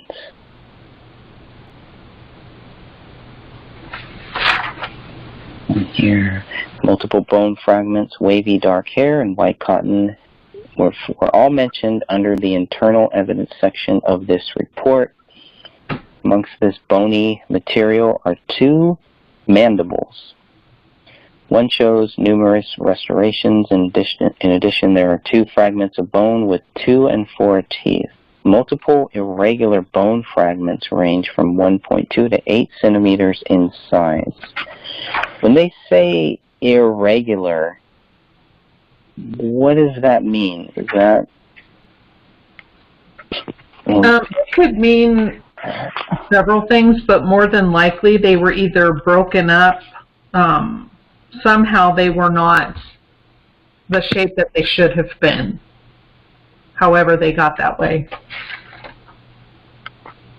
Like damaged, or, I mean, from a gunshot, or... Put it. Yeah. You know, regarding animals... Go ahead. Again, I'm sorry to keep cutting you off. We don't know if...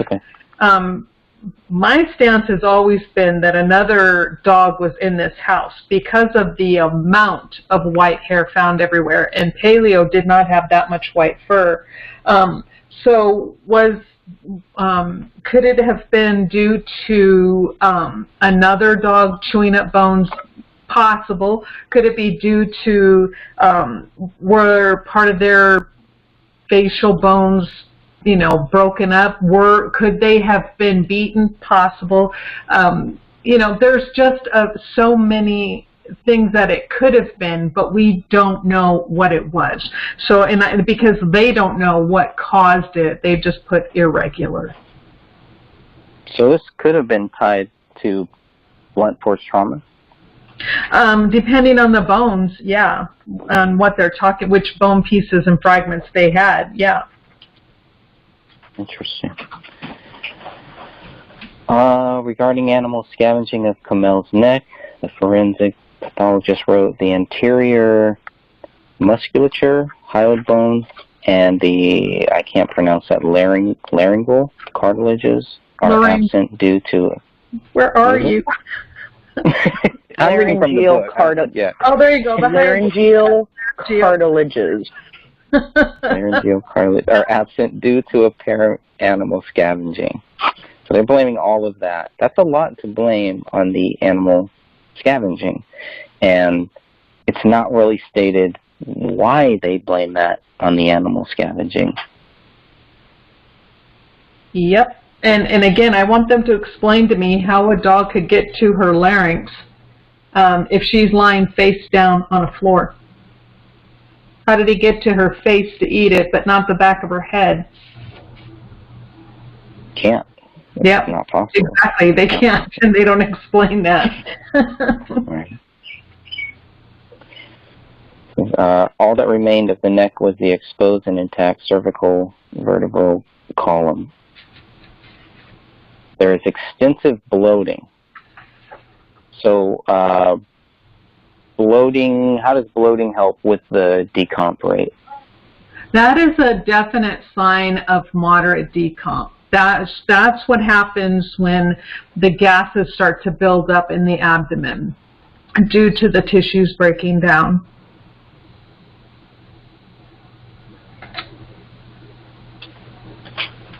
Let's see, hair was found on Kamel's right sock and anterior left leg. I thought that was kind of weird too, because it's not really mean, it just doesn't say what type of hair, human hair, I don't know. Yeah, exactly. Hair everywhere. I take note of that because when I was reading your book and I came across that, I went to the reports and I made note.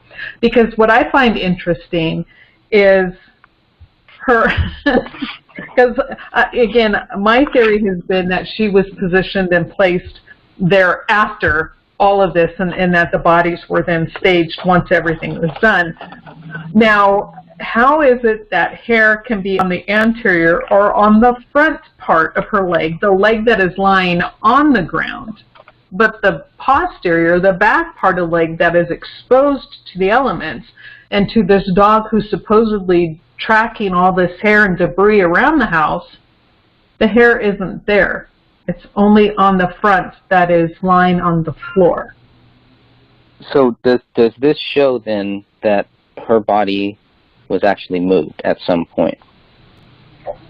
It doesn't necessarily show it, but it's a good indication that something's awry with their theory, because how did that hair get on the ground? And like you said, it doesn't necessarily stay, and they don't know whose hair. Was it David's hair? Was it her hair? Was it Rania's hair? They should have, again, you would think they would go, okay, there's hair on the anterior portion of her leg, and that was on the floor. So whose hair is that?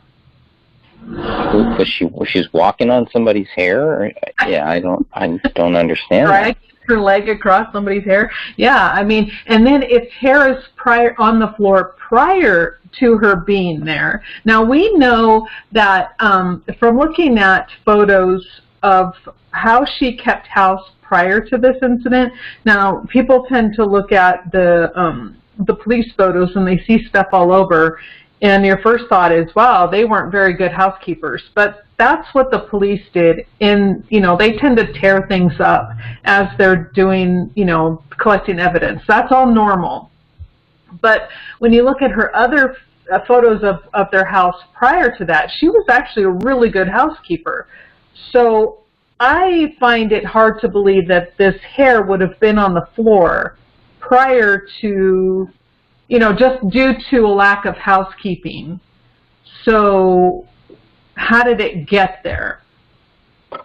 And that is, that just jumped out at me when I was reading this chapter in your book. Yeah, it says her left sleeve of Kamel's sweater was frayed. And of course I was like, what do you mean by frayed? What is it frayed? But I guess it's kind of like, like ribs, kind of. I mean, when I think of frayed, I think like those... A fraying is where if it's knitted, which it probably was a knit weave fabric, where it starts to come apart. So it starts to unravel. Okay. And it was weird because it was the left sleeve, not the right sleeve. We know both hands are missing. So that was another thing. I would expect it to be frayed on both sides, but maybe not. Maybe it's just more related to the sweater than anything else. And again, you bring up an excellent point, because her left hand and arm is underneath her body, according to all of the reports from the police officers who were on scene. So that portion of that sweater was under her body. And like you said, her right hand was outside of the body. And the dog supposedly ate her right hand, but that sleeve is not frayed. However, the one under her body is frayed. And the dog can't even get to it. And they don't even bother to look into that further. So all stuff I think will hopefully one day help the case get reopened. I also found that it was interesting, still at the bottom of page 29 here. I think this is the last thing that I have on this page, but that she was wearing a Gray State shirt. And the reason why that was important is because we had heard so much about how Kamel didn't like this project. She wasn't for it, etc., etc. I just found it, I didn't, from reading David's post and from looking at all of the stuff there, it seemed like, she was his biggest fan. I didn't get the view that she was jealous of the whole Gray State project, that she felt that, slighted by it. I mean, she's wearing a T-shirt. I don't know. I just did not get that feeling that she had any issues with David's project. And I agree with you, because everything that is filmed of her while they're doing David is doing the filming of the trailer, she is smiling, she's excited, they're talking, she's having a great time. I don't see one look on her face that says disgust, boredom, or anything. She's in it like everybody else. So, yeah, and I agree with you. Why would she wear a Gray State shirt if she's angry or jealous? That doesn't make sense. No, it doesn't fall in line with their theory, so I guess they just leave that out too. Yep. He had her reading the script. There was that clip of her he's like, so what'd you think of it? She's like, I wish I could watch it instead of read it. That's the only thing I hated about it. It seemed to me like she was, like you stated, his biggest fan. She was the one pushing him to do this. She was helping him. If she felt slighted by it in any way, she wouldn't have read it. She wouldn't have been standing with a computer on her head during filming. She wouldn't have been involved in it in any way. She wouldn't be happy about it either. Like, it's visibly, anybody who watches the videos with her in it, she's happy and smiling.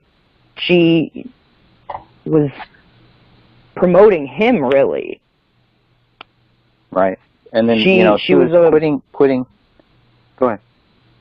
She was a model on the... That's right. For the T-shirt. It showed a picture of her smiling and with the front of the shirt, and then kind of looking back, showing the back of the shirt. If she didn't want to be part of it, he wouldn't have used her for that. He wouldn't have used her in the little snaps throughout his filming for the Gray State. Yeah, well, I would go one step further. Just with that is, if David was jealous, if he was so jealous of her and all that stuff, I don't think he would let her do that. I don't think he would want his wife on a poster with a T-shirt, posing like that. So that to me was just more proof that he was not as jealous as some might want us to think. Right. Okay, any final words on Camille? Yeah, one thing I do want to add before we move on to David's is we know that according to the toxicology report, Rania was clean. There was nothing in her system. We know David was completely clean. They did the toxicology report. We'll talk about that when we get to him. But with Camille's, hers was clean with the exception of salicylate being found in her system, which basically is just aspirin. So, again, she is clean too. There are no drugs, no alcohol in their systems at all, none. And when they're doing the toxicology reports on their liver, since they're doing here, this will follow through to David's as well. But with Camille, when they do toxicology reports, toxicology on liver, they use the liver because it tends to hold in drugs longer, because medications and everything tends to metabolize in the liver. So it will remain in the liver a lot longer than it would blood and urine. And when the liver drug tests come back completely clean, they had no alcohol, that means no absinthe, no marijuana, no drugs, nothing in their system, with the exception of Camille, who had aspirin. And wasn't she prescribed ibuprofen? That I don't know. There was some found at the house. Yeah. Yeah, like on the in one of the drawers there was prescription for Camille of, I don't remember if it was $750 or $800. But it was ibuprofen. She was taking something very natural like aspirin, a pain reliever, and that was it. Right. They are clean. So the marijuana being on the dresser and that staging of trying to make it look like they were potheads, is out the window. Their toxicology reports prove that's out the window. The theory that David was, loony and crazy due to absinthe, out the window. He had no alcohol in his system whatsoever. So all of those theories, all of those stories can be put to rest, according to the autopsy reports. Interesting. Love it. Thanks for bringing that up, too. I think that's a huge point there. Yes, thank you. I've been wondering what that is. Salicylate. I mean, David had, I think he had back issues. He had some problems. So I was really expecting to find that here. I was expecting to find him on some painkillers or something like that. Yeah, because when the IED exploded and it damaged his legs and hurt his legs and his back, you would think, because he did state that he was in pain. However, I think he treated his pain with exercise because he was always exercising. That's true. That is true. So for David, his autopsy begins at 11:40 a.m. on January 18th, 2015. No, that's not correct. The second press release happens at 11:40 a.m. on January 18th. 10 minutes later, at 10:50 a.m. is when David's autopsy begins. So by this point, they have already accused David of being guilty of killing his wife, his daughter, and himself. And 10 minutes later, they start to go over his body, which I did think that was, I don't understand why they were so quick to just, like they really needed to get the answer out first. But generally, we would want you to research first and then get the right answer, not just a answer. Go ahead. Right, and the whole thing is that they had no results from anyone's autopsy. Toxicology had just been, being done and collected, hadn't even been sent off yet. They had nothing, and then they just go ahead and they start calling it murder-suicide. And in fact, you, I know you disagree with me saying this, but I'm always like, because that Chief Reitschel or whatever his name is, Chief R. He plainly states in again, in one of those newspaper articles things where he says within 2 hours they knew. And it's right. They talk about jumping to conclusions. You can't walk into a house like that and say, oh, okay, we know what this is. I don't care how much you have. You need to investigate it. That would have been nice. Would have been. Would have been logical, but not a lot of logic in a lot of the stuff we're seeing here. But yeah, within 2 hours, within 4 hours, that's just crazy. There's no way. There's no way that they could possibly know. Especially when they leave a house without, they still to this day don't have the bullet that killed them. So how can you walk out of a residence and say he committed suicide, but not retrieve the bullet or the fragment that killed him, or even anything? They just yeah. Okay. Getting frustrated all over again. Here we go. Sorry. Well, they didn't have his bullet, and they didn't have the one tied to his daughter either. So correct. They are consistent in that basis. Consistent in missing bullets. That's it. Look at the bright side. At this point, look at the bright side. Go ahead, Stephanie. I had so who puts all the things in the body bag? Like at the crime scene, do we know that? I don't know if that's the BCA. I'm assuming the BCA. Or it could have been also the assistant that it's the name we've only heard or seen a few times, that Dr. Lelinski's assistant that showed up there with her. It could have been that person as well, or was it the police? I thought I read somewhere. Now I can't remember. Yeah, you're talking about Greg Spandau. Yes. Greg Spaniel was the medical examiner investigator who was with her. Yeah, he's there, and that's it. He's done. His investigation is over. Trying to figure out how the two mandibles got into the same bag.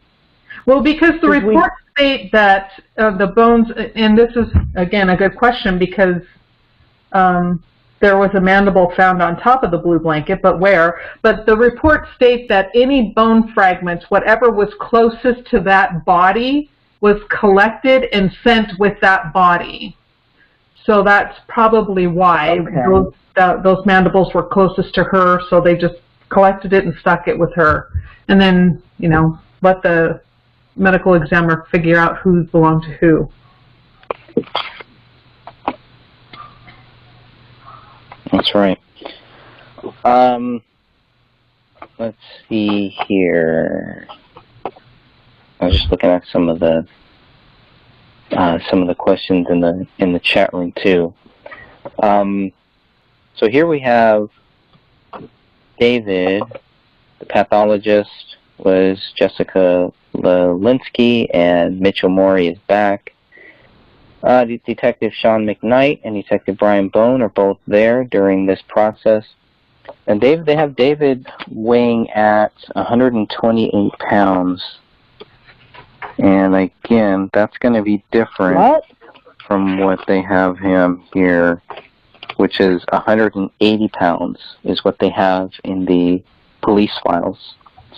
So that's a big difference. That's a huge weight very important. Now, what would cause that? I mean, and maybe they're going by, well, I'm assuming, where did they get this 180 from? The 180 has to come from his driver's license? Yeah, I would think so. Either his driver's license or any medical records that they were able to get. But that's still a big difference on 20. Yeah, when you look at him, he may not be a tall man, but he is a very fit, muscular man. So muscle weighs more than fat. And so, well, okay, a pound of fat is still the same as a pound of muscle, but you know what I mean. He was very fit, and he had to have weighed a whole lot more than 128 pounds or 138 pounds. So why didn't they check that out? Right. I had it in my head that Kamel was 120 pounds and he was 185 pounds. That's close. That's close to what these documents say. So it's a big difference. 128 pounds for David, not Kamel. Oh wow. Yeah, Kamel was 85. She was found 85 pounds. Normally, at they said 130. David was found 128 pounds. Normally, at about 180. So it's a big. Is that normal for them to lose that much weight after death? Not in any of the dead people I've ever seen. If they were 150 when they died, they were 150 a week later, So I have no explanation as to why the drastic weight loss for either one of them. Well, I would think drugs, but again, we're looking at the tox, and there were no drugs in their system, so they were completely doesn't make sense. Yeah, they were in the process of making food. So I don't think they had any issues like that. I don't know. There's no answer for that. Yep, none. You assume that it would be in their system. I mean, Pop's found in the house, so you assume it would be in one or the other system.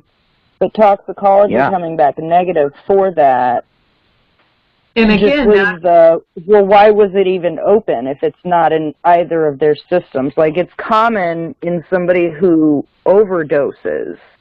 Well, and again, that all goes right back to the police not investigating, because especially when the toxicology reports came back, those take longer. But the moment they came back and they were sent to the police station, the police should have then looked at that and said, okay, there was marijuana open on their dresser. There was a bong in the bathroom that looked to have been cleaned right away or relatively within a certain time frame. But everything on their toxicology reports come back clean. They are clean of everything. So that then tells them the scene is staged. They should have then gone to look to see, okay, why was this placed here? Who placed that there? Because people who smoke pot but then, you know, kind of collect it and save it for later aren't going to leave it open and just sitting out. No, they don't. If you're about to smoke, you would have it all out like that. Right. It being left like that points to a scene interrupted. But or a staged scene. Yes, or a staged scene. It's sadly nobody followed up on this. If David was alive and that came back negative, they would have done more follow-up so that they could continue to prosecute him and have him in jail for this crime. None of that was done. None of the things that you would normally see in cases like this, we'll say, where there's, I think they're called family annihilators. Like a person who just kills their whole family, just snaps and kills their whole family, to take them to court and show that they did this crime. There's follow-up questions, there's testing upon testing upon testing to prove what they say happened so that any judge or jury is completely clear on what happened and why that person needs to be put in jail. Right. With them saying David did this, there's no... it's almost reminiscent of, like, 1930s era detective work. You know, oh, well, they're all dead, the dog's alive, so the missing body parts are from the dog eating it. And the gun's by him, so he must have done it. Case closed. Like, there's no... I'm sorry to interrupt, but I want to jump back to a point you were making, and then maybe we should probably get back to the autopsy report. But I think this goes along with the autopsy and with his mental status. The fact that they keep stating, and that Captain R in the little sloppumentary was stating, oh, well, we think he just snapped. That is an extremely rare psychological event. There was no evidence of David being under stress. There was no evidence that he was had flashbacks. There was no evidence that he was under anything that would cause him to have a reason to quote-unquote snap. And for someone to snap without reason generally doesn't happen. So nothing, and we know it wasn't due to alcohol, we know it wasn't due to drugs, we know it wasn't due to flashbacks or PTSD, we know all of that is fabricated and not true. So there is no rhyme or reason for him to have been accused of this crime. None. Right. Right.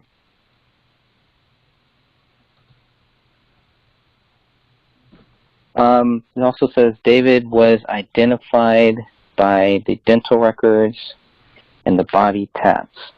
The problem here that I'm having with the identifications is the date that these reports are done on January 18th. The bodies aren't positively identified until January 21st. So I'm having another problem with that. How are they justifying this?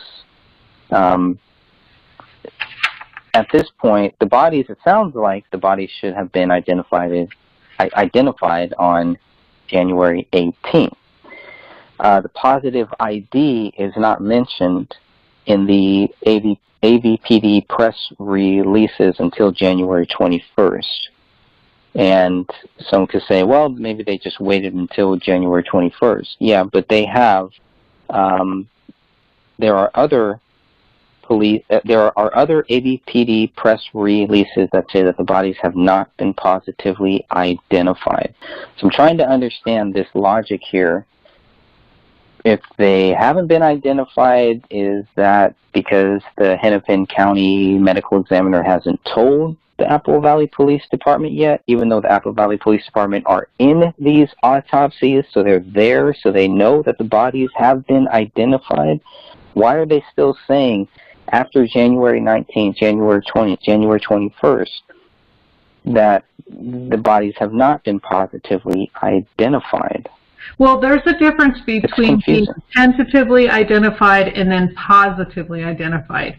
And they went on looking at photos, and the bodies were in the house belonged to. So tentatively, yes, those were more than likely the victims. So they can be identified as. But the positive, without doubt, identification comes after the medical examiner office then gets a copy of his dental records from the dentist. They make comparison with the teeth that they have, and then they can make the positive identification. Gotcha. Makes sense. David's autopsy shows early to moderate decomposition, and that's evidenced by the skin discoloration, the marbling, slippage, blistering, and the mummification of the left hand and feet. Now, the mummification of the left hand, everybody can see what David's left hand looks like. There is an image, BCA 4777, shows you exactly what David's left hand what his left, I don't want to say a sign that his left hand was making, but you can see the condition of his left hand. And it is a very curious left hand, I think. Well, yeah, and one then of the more weirder things. Here's the problem I have with that, and this is what I just sent you in my email to, what was his name? Tom Lydon, the one who did his little expose on the news. Yeah. And I have not heard back from him, not hide nor hair, and this was my second email to him. But I pointed out to him, and I sent him both photos. When you look at the photo of the bodies in, I did some lightning and zooming in on that hand. And then you compare the position of the hand in that photo to the close-up of that photo of the hand being next, like the photo you're talking about. That hand is in two different positions. The first one with the body just lying there with his arm outstretched, the right finger, the index finger, is not next to the thumb like it is in the close-up photo showing the OK or the 666 or whatever the case may be sign. So who moved the finger? And that's why I asked Tom Lydon. I'm like, shouldn't you be asking who moved that finger? Here's the photo where it shows his fingers are all up and outstretched. Then you have a close-up where the right index finger is now touching the thumb. Who did that? These photos both were taken when the police got there and then during their time they were there. So the only people in that house to move that hand were either the police or the BCA. Who did it and why?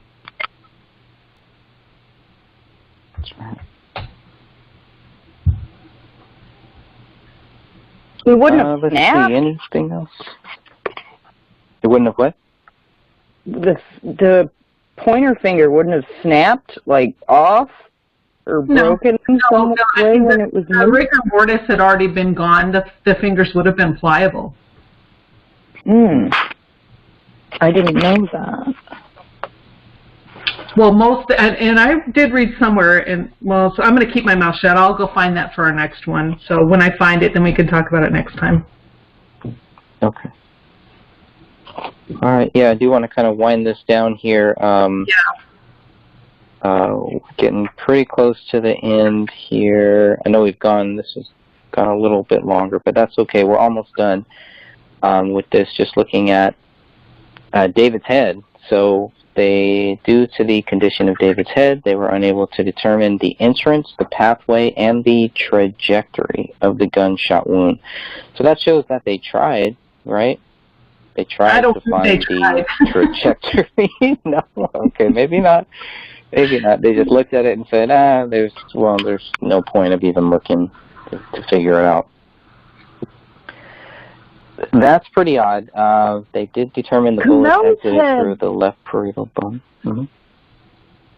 Sorry, Kamel had more gunshots, so I can understand not being able to figure out where the entrance or exit was for her. But if he just had one, I mean, Randy was shot once, and it was pretty cut and tie to see where it came in and where it went out. If he was just shot once, shouldn't it be like the same?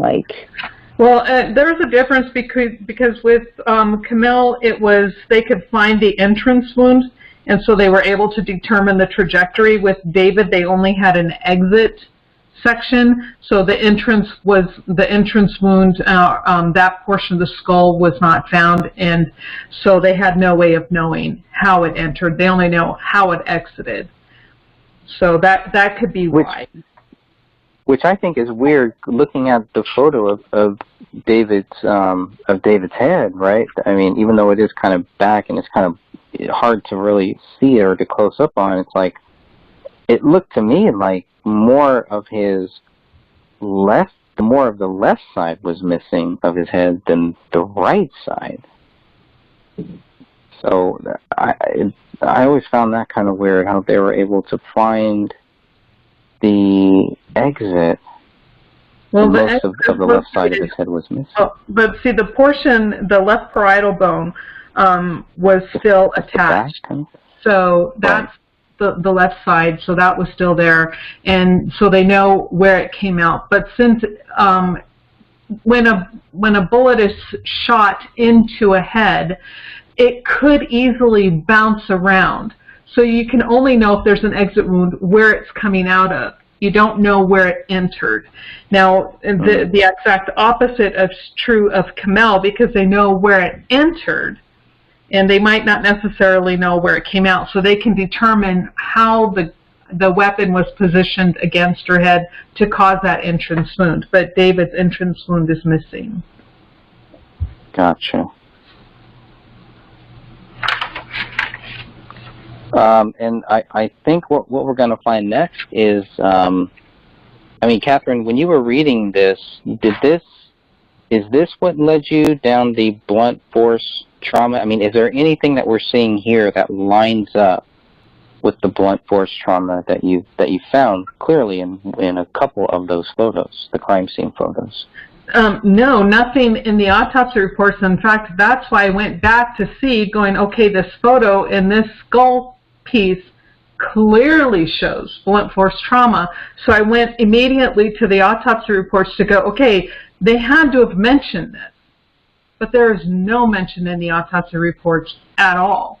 At least not here. Now, in the extensive, thicker medical examiner report, we don't know, and we will never know. Again, because by law, those are not to be released to anyone other than the families.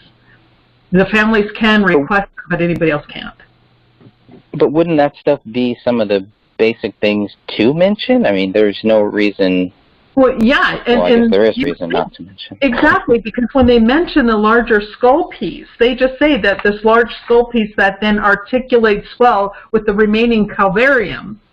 You would think that they would mention that the skull piece has indentations on it, but they say nothing. Not at all. And the indentations are clear. I mean, a 2-year-old could look at it and go, oh, look, there's marks. Compare that with a regular skull cap, and then you look at his, and I mean, you know, I hate to say this, but a 5-year-old could tell you that there's something wrong with David's scalp. Or I'm not sorry, not scalp, but his skull. And so these skull bone fragments ranging from 1.5 to 14.5, is that would the image of the blunt force trauma, would that fall in line? Would that fall into this category, 1.5 to 14.5 centimeters? Well, what I Or did... is that something different? Mm-hmm. Well, I guess, wait a second. Were you trying to ask me? I don't think I understood. Oh, I'm just saying, where is it here? They were mentioned that skull bone fragments were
found. Mm-hmm. And does that line up with the blunt force trauma image, or is that something different? And is Yeah, okay, I see what you're saying. Yes. And what I did, and I know this isn't exactly scientific, but it's all we have at this point. If you look at the photos with the skull piece, they have a little measure marker tape thing, correct? And so what I did is I took a piece of paper on the screen, and then I took that and found out how much their centimeters were on that, and then measured it out on the picture of the scalp. Again, this is not scientific, but it's all we have at this point. And the dimensions were exactly that. For that skull cap piece was exactly what was found, and then that fit, that articulated well and fit with his calvarium. Interesting. So this is where it says separately a non-articulating 8.5 centimeter maximum dimension skull bone fragment with a rounded defect along one edge with apparent internal bevel.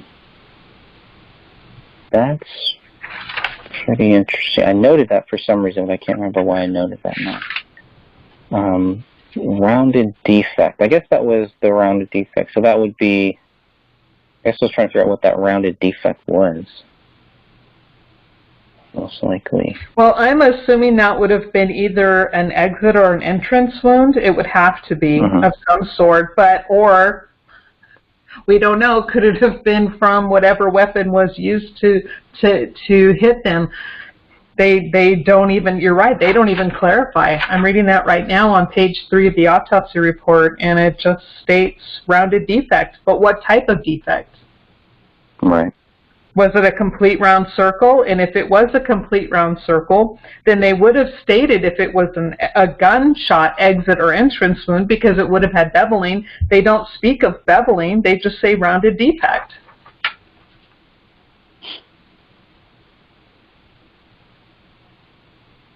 Oh, these guys. Let's see. So, examined separately from David's body at the time of the autopsy was a maxilla with well-preserved teeth.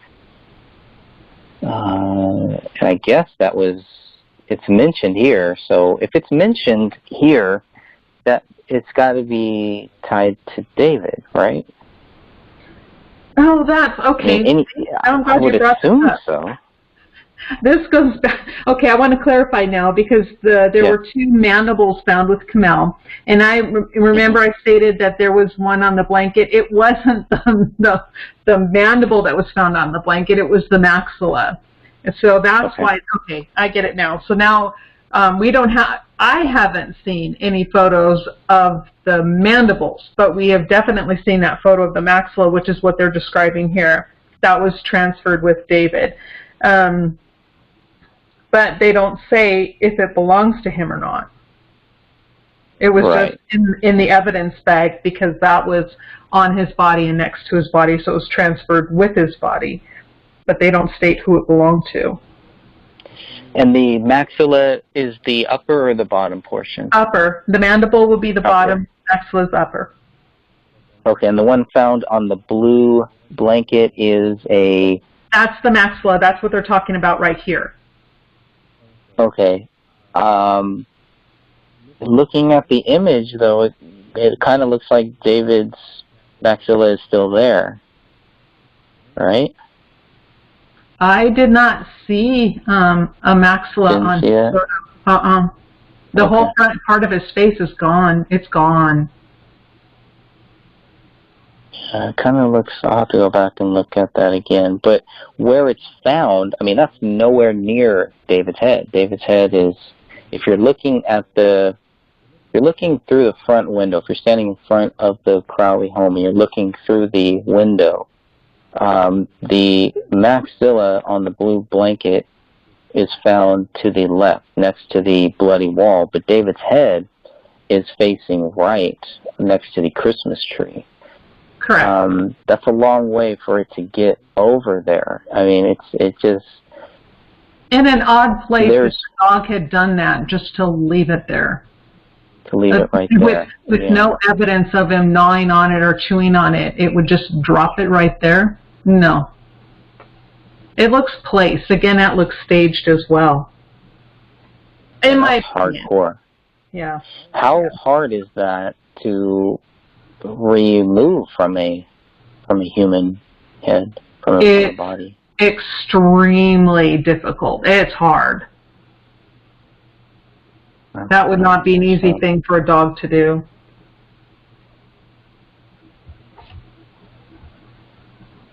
That's disturbing. This report also claimed Puleo was responsible for the absence of David's brain, the majority of his skull, the neck skin, neck soft tissue, neck muscles, the hyoid bone. I think at this point I was just so frustrated with what I was reading. I could not believe that they were blaming the dog for all of this stuff here. And it was very, very frustrating. So I just decided to just list all of the things that they were blaming the dog for. Yeah, and not only without anything. Yeah. I'm sorry, Greg. I keep cutting you off. I'm so sorry. But it's interesting that they blame paleo for so much of this stuff, but yet this is one very picky dog. very discriminating taste. It's going to choose just this, the hardest bones of the body, over what is easy to get to, easy to remove. But let's go for the hardest bones, and we're just going to eat them all up. I'm like, wow, really? Okay. How gullible do they really believe people are? I don't get it. I don't either. I mean, you can see his left hand. Those fingers are they're just there. They're up there. You know, it's very easy to take those, but instead, the dog apparently only goes for David's right hand and doesn't touch the left hand. Yeah, again, it's baffling. Yep. Regarding the missing right hand, the distal right forearm shows intact smooth ends of the radius and ulna and irregularly contoured soft tissue, muscle, and skin. So does that line up with animal scavenging? I'm trying to find that on the report. The report.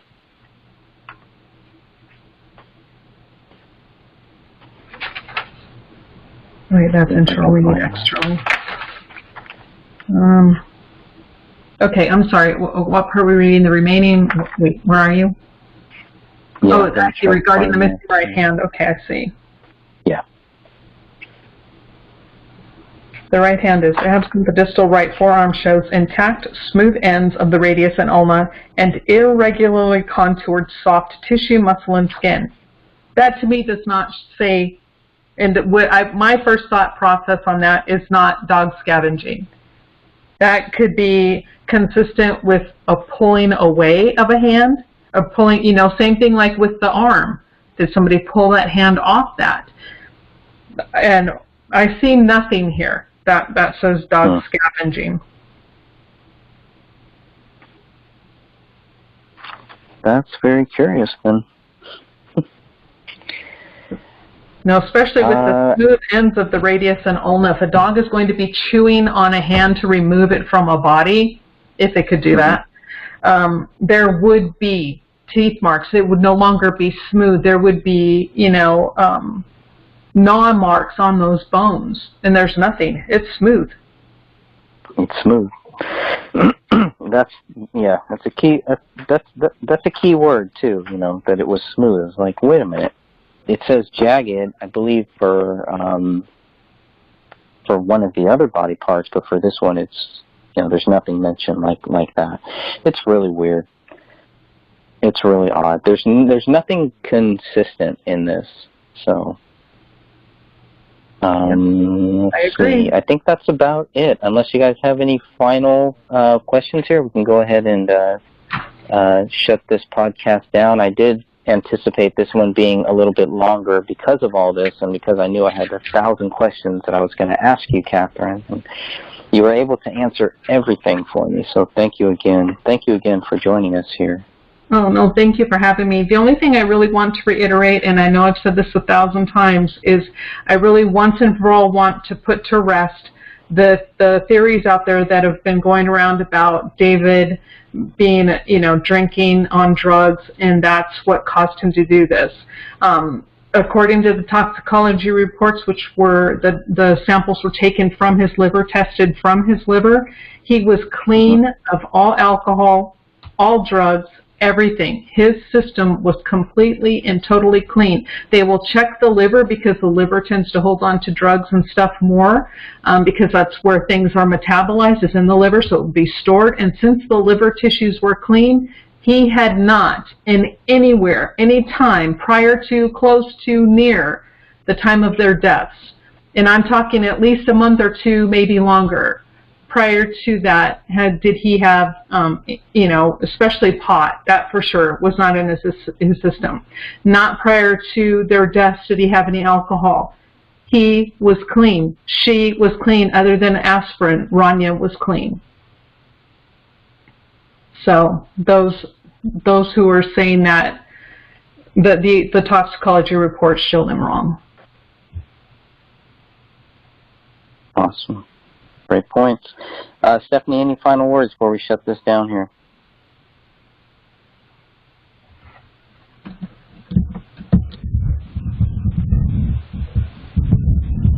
Stephanie? Did we lose her?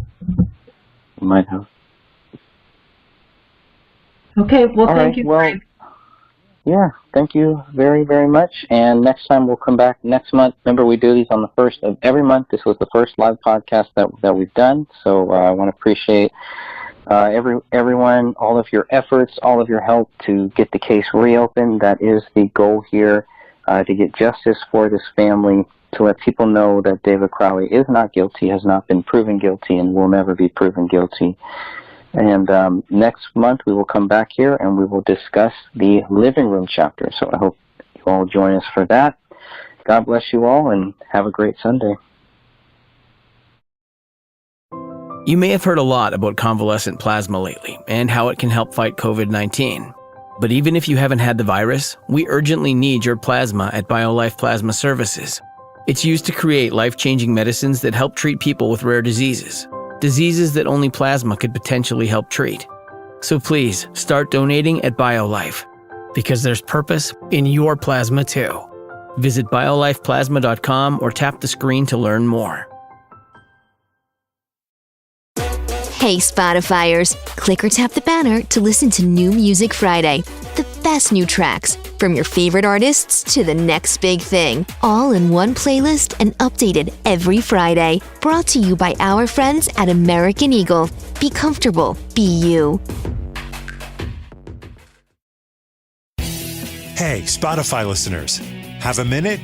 Click the banner here to take a quick survey from one of our sponsors and have your voice heard. Your feedback is important to us.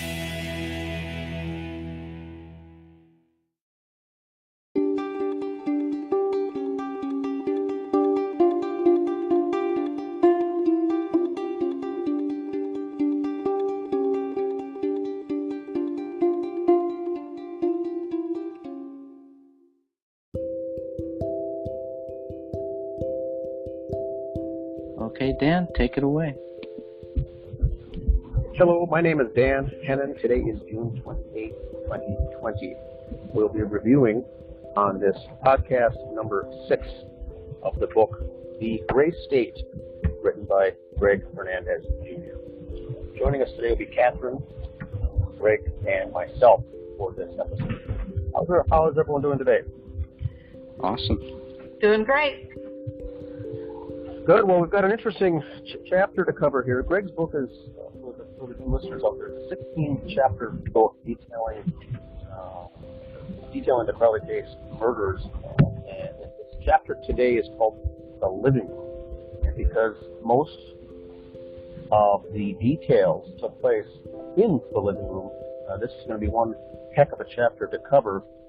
We may have to break this down into several parts, but we'll try it. We'll see how far we get here today.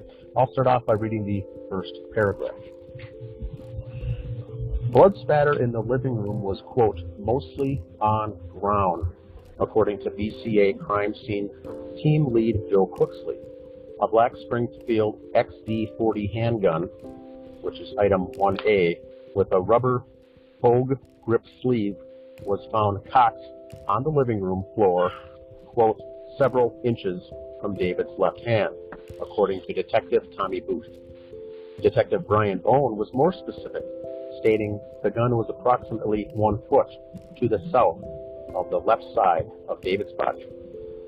According to the firearm worksheet, some apparent blood-like substance was found in the barrel of the gun. The worksheet also mentioned apparent rust-like material, which could have been found on one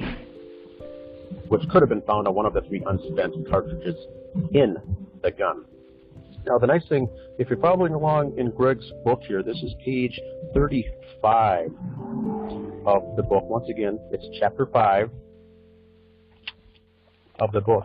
And Greg adds the sketch, the police drawing sketch, the handwritten sketch below in the book that shows the layout of the individuals and the bodies there. And remember, we have to keep in mind that the CAD or the drawing, the computer-aided drawing, number one, does not match what that was really at all. So that's another thing we could cover. But that's the first paragraph, Greg. You want to get us started on some of your questions and comments? Yeah, I think... Or Catherine. Let's start off with Greg. Sure. I think, obviously, the biggest question is to make sure that this is where the crime actually happened. Now, I can't prove that it did or that it didn't, but this is where they say that the crime happened. And I think the most obvious reason why they say that, obviously, is because this is where the 3 bodies are found. This is where the gun is found. Everything seemed normal until a lot of people started mentioning blood and the lack of blood. And I was still very skeptical and still trying to give the police the benefit of the doubt. Well, maybe the blood isn't there. Maybe we're just not seeing it. And so it was pretty interesting to hear people's views once they started mentioning velocity, blood and where the blood should be. How come we're not seeing more blood? And I still went back and thought, well, maybe we're not seeing it maybe because it's on that blue blanket. Maybe because it's on the living room carpet. That carpet, I do believe the carpet is a little deceptive, and that there might be more blood on that carpet than we could see through those cameras. And the police obviously were not using the best cameras. I think that's clear too. But so that was the first thing, was to, I kept going back and saying, well, why are we having so many people, so many different people with so many different views on this case that are all saying that they don't think that the crime happened here? So what I wanted to do is just kind of document what the police were saying, why they think that the bodies were here, why they think that the whole crime happened here. They pretty much are saying that these 3 people were killed here, in this room, in this spot where the bodies were found. They do not mention that the bodies were ever moved. Which leads me to think that the police think that how they found these bodies were how the bodies were found when they died. I guess maybe that's the wrong way to say, but the way that the bodies were found when the police saw them, according to what they're saying, they died right here in this spot. I don't see any evidence in their documents, in anything that they give us, where they are even open to the possibility that these 3 bodies might not have died where the bodies were found. And on the surface, that seems like, okay, that's possible, but when you start digging into it and start getting deeper into it, start looking at the recliner, item 34, and you can clearly see that somebody's blood is on item 34. Well, that's not anywhere near any of these 3 bodies. So that was the first thing that helped me understand that at some point, one of these bodies was actually moved. And of course, go ahead. And I think too, when we get into this discussion further, Catherine will be able to help us out. Greg, you and I have both backgrounds with very limited with crime or crime scene investigation and backgrounds, whereas Catherine really is going to bring this to a whole new level. But we can point out at this juncture the anomalies already.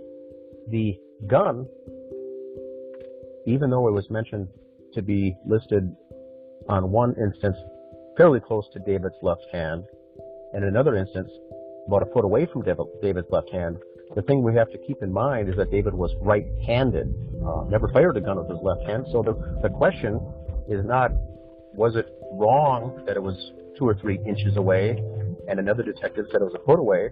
The problem we have is, why was it next to his left hand? Now, it obviously couldn't have been near his right hand, because David's right hand was missing from this. There was no right hand. Comel had both of her hands missing. Left and right hands were missing from this.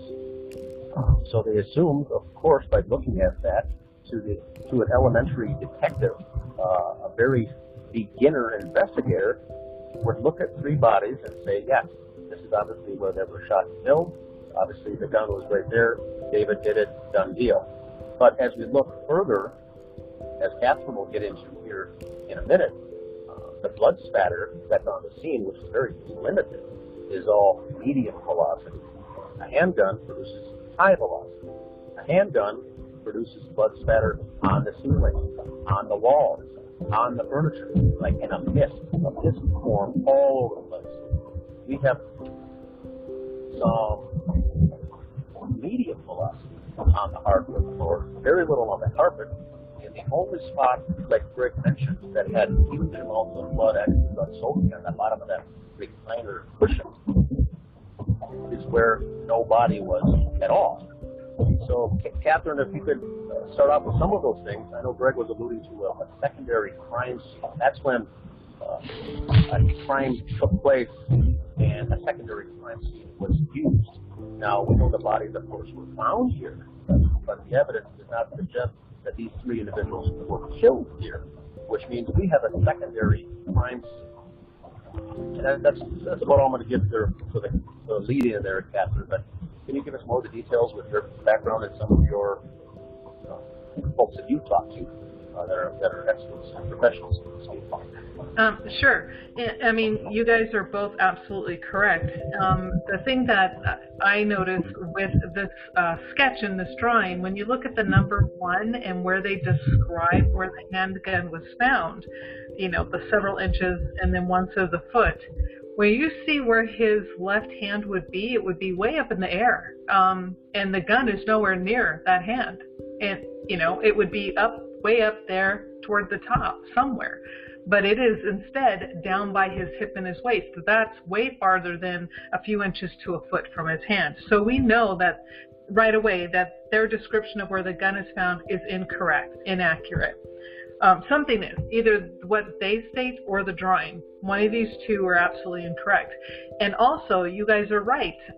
When Camille had 2 gunshots to the head, that would have produced a lot of spray, a lot of high velocity spray on the couch, especially if she were killed there. On that couch, on the floor, it would have been everywhere. On the ceiling, like you stated, they would have found her blood. I mean, it would be ridiculous what they would find. Same thing with Rania. She was laying, or so they say, either between this sketching shows her lying between her mother's legs, and then, of course, on the photo, it shows her lying on top of Camille's left leg.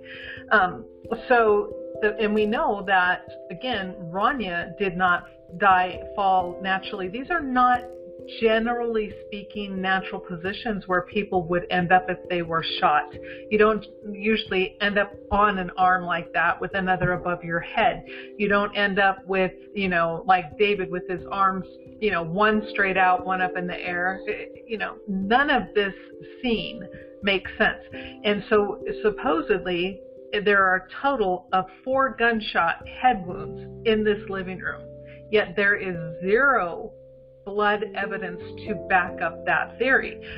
And, you know, right away, you look at this and you start to read what they write and you're like, something's fishy. Why would they write this? And maybe they have an excuse, like Greg was saying, he wants to give them the benefit of the doubt. And that would be great. You know, I would love to give them the benefit of the doubt, but yet they're remaining silent. Every time I try to reach out, they're quiet and they refuse to answer. So, you know, it leaves us to only go with the evidence, and the evidence tells you a story far different than what is written in the conclusion that they came to.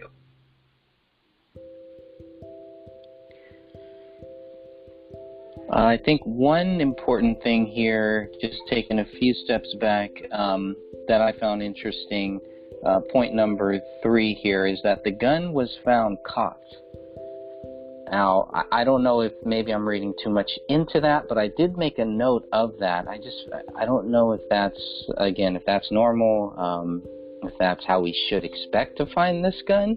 Well, and that's it too, because I think he had a Glock, correct? I think it is the spring. I don't know much about handguns. I just know I find one and I shoot them at a range and I have fun. That's about all I know.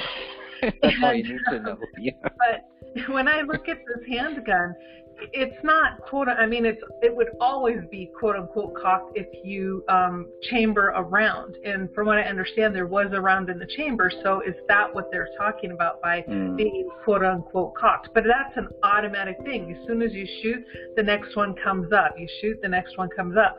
So, you know, again, like you said, why would they write that? It would be expected to find, you know, something in the chamber. You know, especially if there are extra bullets in the magazine. That's Correct. Just weird. I agree with you. It's weird. Is that more, this is Dan, Greg, if you're talking about a revolver, it would need to be cocked or in a cocked position. This is a semi-automatic handgun with magazine, and like Catherine says, once you fire that round, the next one automatically loads. Not to say it's cocked, though. Is that, once again, I don't have a background in this.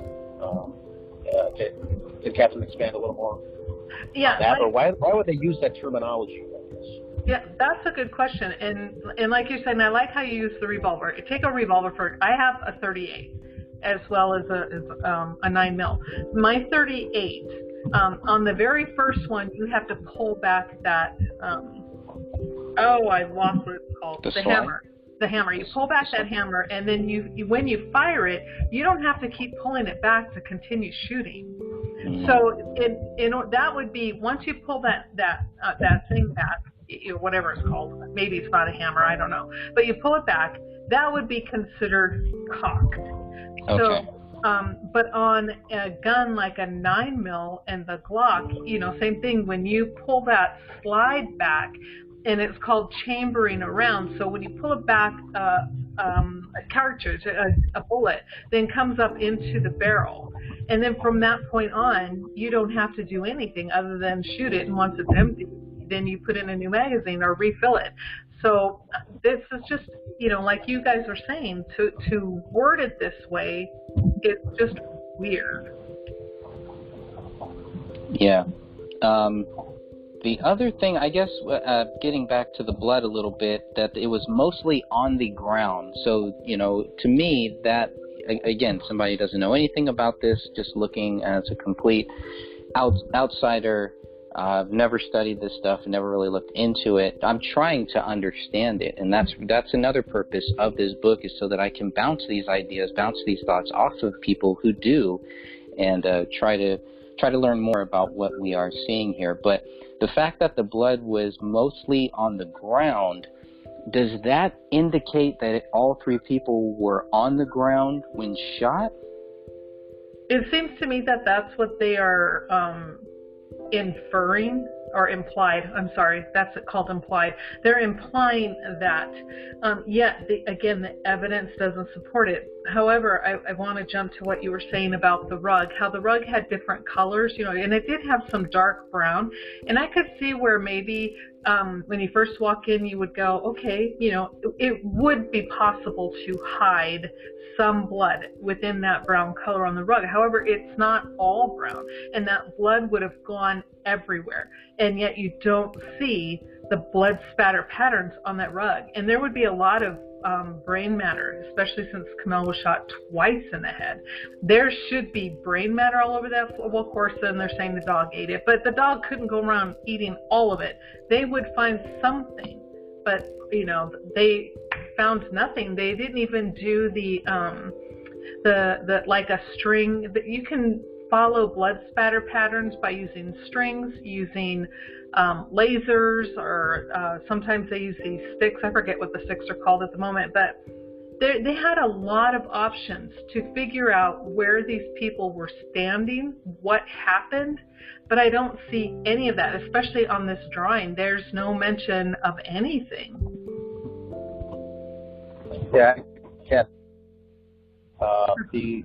it was implied that the bodies were almost shot execution style, as if the individuals shot them from above in a downward trajectory, causing the blood to be down there. That certainly could be what happened. Evidence doesn't support that, but we still have the David Crowley suicide shot, which was up into the ceiling, which means even if the other two were killed by someone pointing the gun down, allegedly David at them, would result in that blood on the floor. David's would be all over the ceiling. And like you said, Kamel, I think, was actually shot. Evidence supports that she could have been shot 3 times.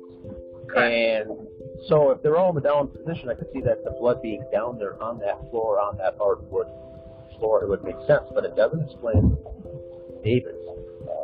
Find the gun in the left hand. He's right-handed. It's already cocked.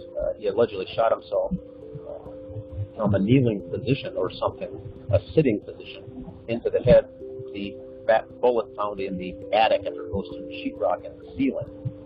and that bullet wasn't even there on January 17th when investigators completed the investigation.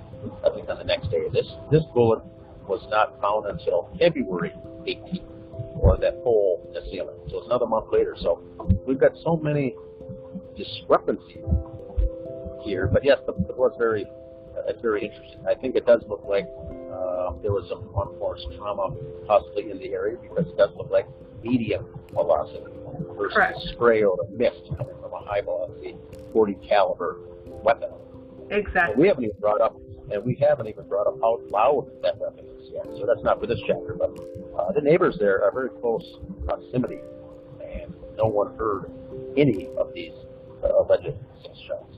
Correct. And two, to mention the blood, when you look at David in the photo, all of his blood it's like almost makes a perfect line down the center of his body on his left side. Now, he supposedly fell backwards, according to them and what they are implying. He shoots himself, falls backwards. Well, that doesn't explain the amount of blood on his shirt and only on his left side. It would have been all over his back or maybe some on his front, but not in the pattern that you see. And so, I'm just like, okay, nothing. You look at the photo and you're just left with, whoa, what really happened? And then when they start describing how they find things, and then they can't, the story or their writings and interpretations of what they are seeing, it comes close on most things, but on the important things like body position, weapon position, it's not agreed upon in people's reports. And that is another odd thing that I see. Yeah, and one question that I now have about the blunt force trauma is there any areas of blood, and I think we've talked about this, but I just want to clarify this. Are there any areas of blood that specifically show proof of blunt force trauma? Yes. Okay. To the right of Kamel on the hardwood floor, and then when the blood spatter patterns on the wall behind them, like where the chair was, there's that wall behind them. There's a proof of blunt force or medium velocity blood spatter that hit that wall as well. So yes, there is that proof. And what about the blood on the top of the recliner? There's actually hair and a little bit of flesh piece that are found there. Yeah, that's weird. When I look at that part right there does remind me, and that is where I could see where maybe the dog had kind of maybe threw up or gagged and it got stuck there, or it could have also been flying off either during a hit or a gunshot. Who knows? But again, there are a lot of what they call void patterns. So you have all of these massive injuries to the head, which is highly vascular. Lots of bleeding would be going on. Lots of blood would be showing, brain matter, bone. It would be everywhere. But we don't really see that. But we do see lots of areas where there's nothing, but then a medium velocity blood spatter pattern, which tells me that there was some type of, covering tarp. I don't know, but something was put in place that captured and caught a lot of the blood, because the patterns aren't making sense to the injuries and where the injuries are located. Mm-hmm. So this is Dan. Catherine, what do you think the odds would be of this being the sole crime scene as opposed to a secondary crime scene, something being laid down, a mat, a canvas, a painting mat or something that collected the gunshot blood, but was not there during the alleged beatings that obviously did take place there? Or do you think the blood that was there could have been staged to make it look like a beating? Or is that authentic blood from medium velocity beating? Yeah, the blood patterns that I see look authentic. It came from an actual injury, someone hitting somebody in the head, so to speak. I'm just throwing that out there as an example. However, I think both instances are correct. I agree with you, like you said at the beginning, that this is also like a secondary crime scene. I don't believe that they were all killed in that living room. There's just not enough proof. There is no blood that they showed from Rania or David in the living room, correct? It was all Kamel. Am I wrong, or did I remember that incorrectly? I think you're mostly right. There were some that were, well, we're not sure, right? It's like, well, it could be two or more, and we can't rule out Kamel or David, but yeah, for the most part. Yeah, all that talk, and however, there was nothing now from any of the blood that they tested that stated, okay, this belonged to Rania, other than like on the knife or on the gun. I'm leaving those out. I'm talking, like the blood on the floor, the blood on the walls. They took one swab of the writing in the living room, but that's pretty much it. They, the rest of the blood did not seem to be tested. However, what was tested only belonged to Kamel. Now, so that tells us then where were Rania and David killed? Because if their blood isn't in that living room, they were killed somewhere else. Or it could be just the primary crime scene. Somebody put up a tarp and killed them all there, but the tarp or whatever that they used was not really sufficient, so things got through, and the people who did it just didn't care that some of it was there. However, my best guess is I tend to agree with Dan that there at least one of them was not killed in that living room, and so it's like a primary for Kamel. I believe Kamel was killed in there, so primary for Kamel, but it could have been a secondary for David and or Rania. So I kind of think it's both, if that answers your question.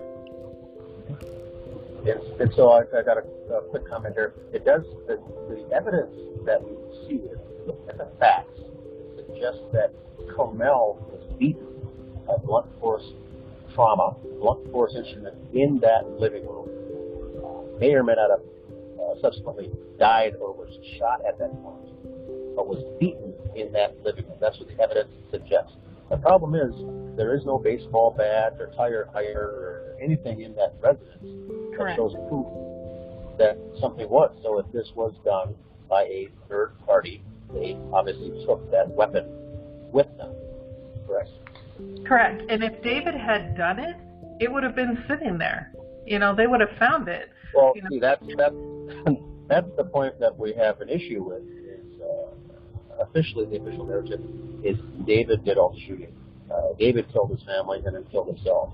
But if he beat someone, Kamel in this case, his wife, with a tire iron, baseball bat, or something, it would be in the residence. It's not, and that's just the fact. Correct. That's not a theory. It supports the fact that Kamel was beaten in that living room. May or may not have died there with gunshots, as we found 3 of them. But there's no instrument that caused the beating, and the problem was there was a knife found at the scene, which we'll get into in the next paragraph or two. That seems to be an afterthought from the investigators. Correct. And that bothers me as well, because when you have, missing limbs, you don't just and they just automatically jump to the dog did it. So they had a really good patsy to blame everything on, so they didn't really have to do the work. But yes, that knife being there in the open position next to a body with all 3 of their blood on it, and they, like you said, it's to this day it's an afterthought. They never looked into that knife. That's right. I think it should also be noted that we were talking about the bullet that was tied to David that didn't have blood on it. So I think it's safe to assume that they don't have any bullet that is tied to David. I mean, what are the odds that item 57 killed David and then there is no blood, but only DNA found on it? It's impossible. It's totally impossible. So, again, how the wounds were on David's head, they know that there's an exit wound on the left side of his head. So that the trajectory of what the bullet would take would not be to go from possibly right to left, and then turn around and go, what is it, east to west, south to west, or whatever.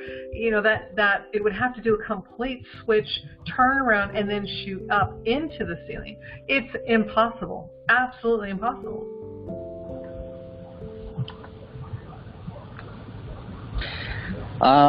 Let's see. The next thing I had here was how close would you have to be to get blood into the barrel of the gun?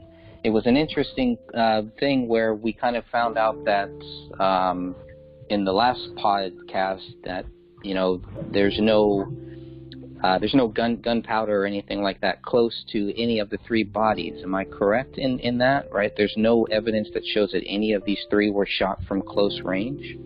On a few of them, I'm trying to remember who it was, there was no, there's no gunshot residue that they found. However, and what is in the barrel is called blowback.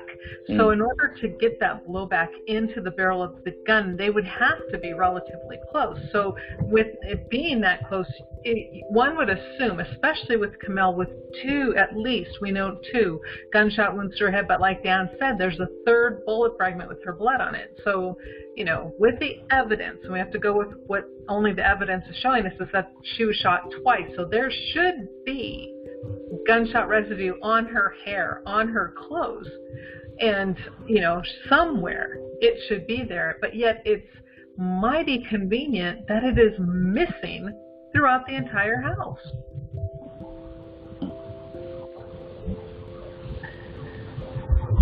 Very interesting. Yeah, that's one of the things Sue had mentioned early on before we found out the hands were missing. We asked about the gunshot residue. If David did this and shot himself, shot everyone else, the evidence would be on his right hand, gunshot residue that could be tested, showing that. And we don't have that because the gun was found next to his left hand. The only hand that was on the him an adult.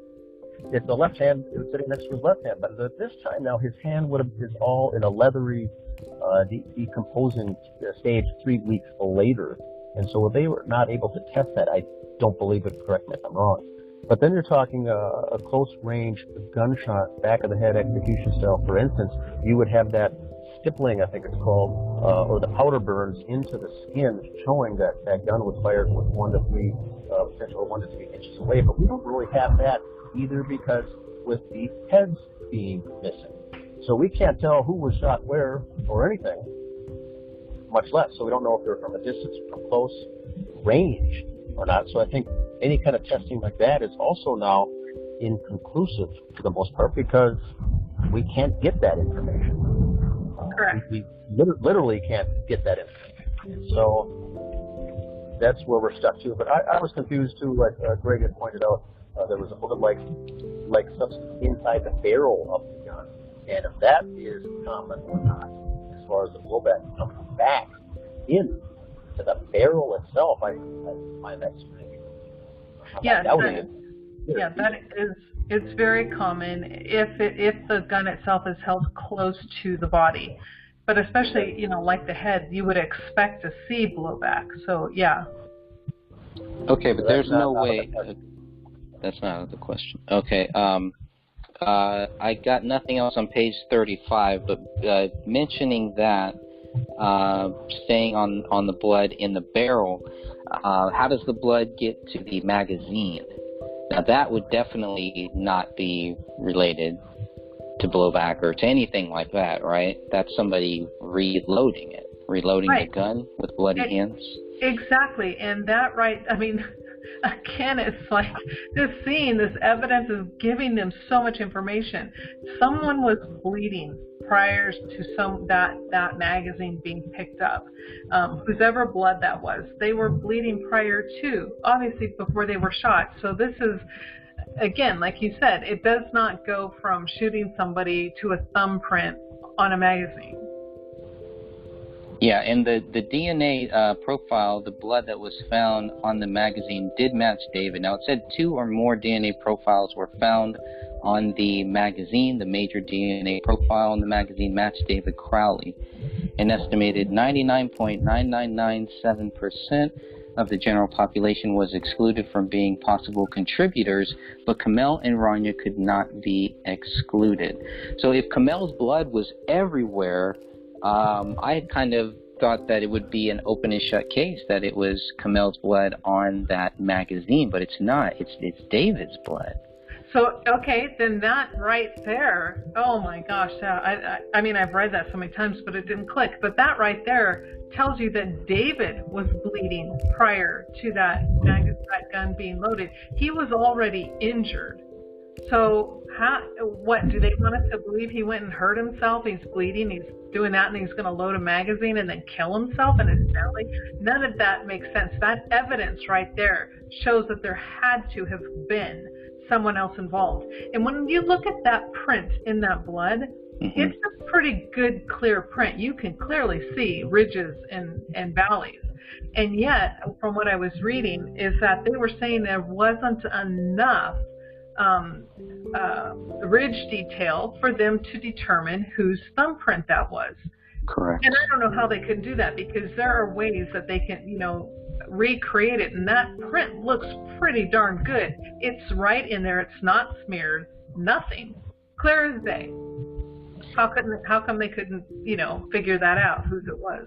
Well, I think it would be good to compare that bloody print to the one bloody print that they could tie to David, which was on the note page found in the office bedroom. So that one, they were able to tie David's left middle finger to the notepad, but like you say here, we got a clear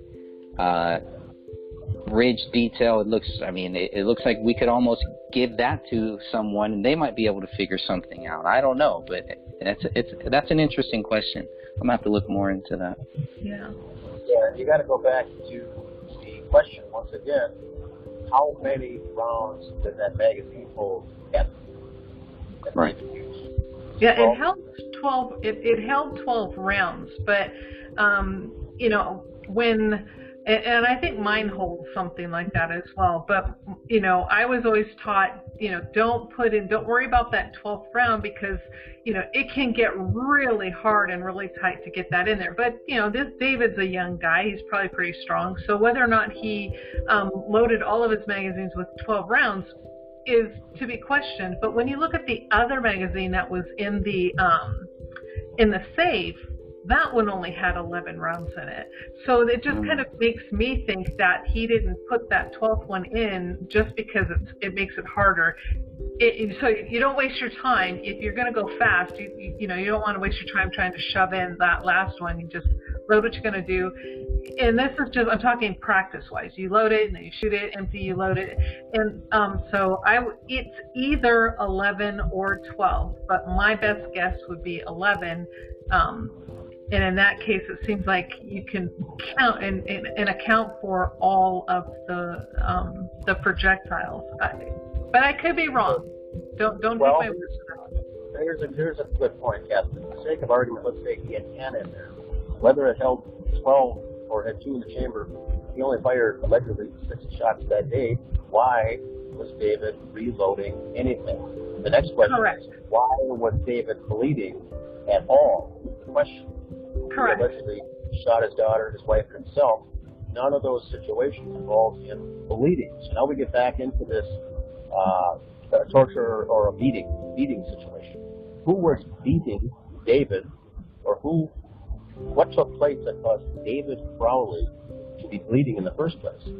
Not even yet to ask the question, why the hell is he changing cartridges, magazines? He had no reason to even swap it out. So why was that thing even out, much less why was his blood on it? So what we get here is more and more evidence of a staging that took place, where errors were made.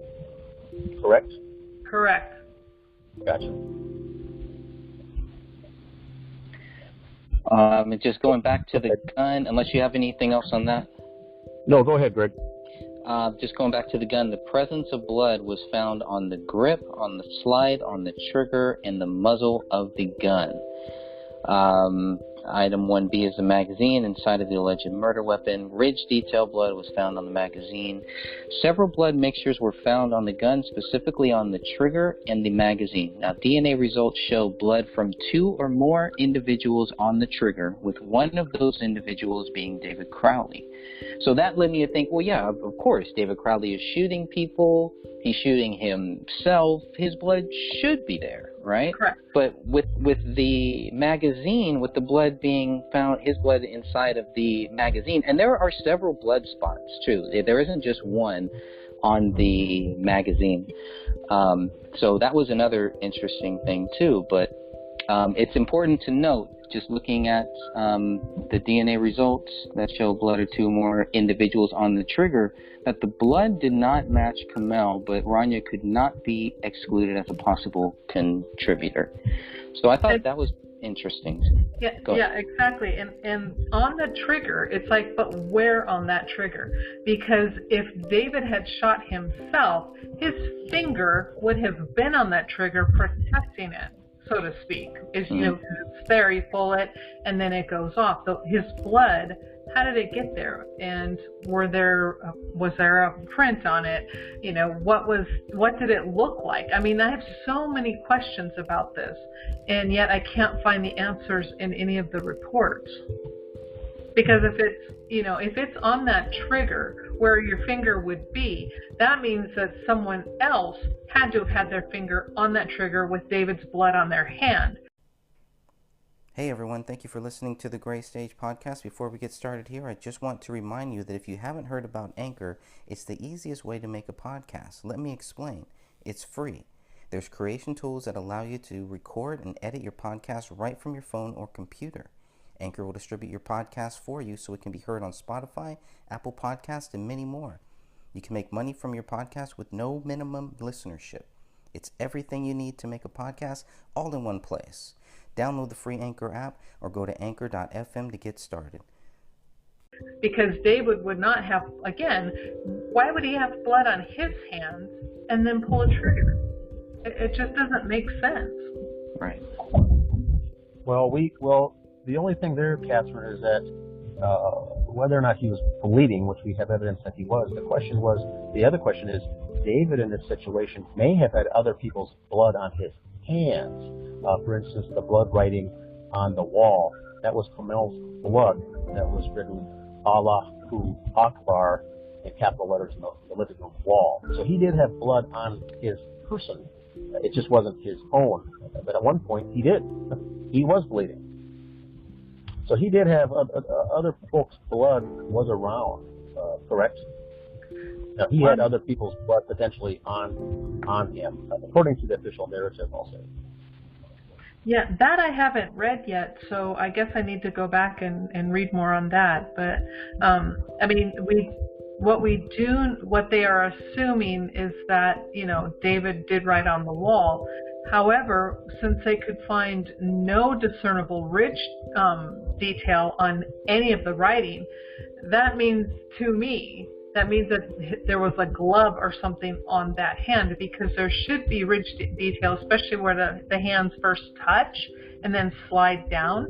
But when you're looking at, you know, the writing on that wall and how the fingers are, they don't look like the fingers of a hand that is attached to a body. You know, because that index finger is kind of wobbly and it's all over the place in some parts. And then other parts, they're like close together.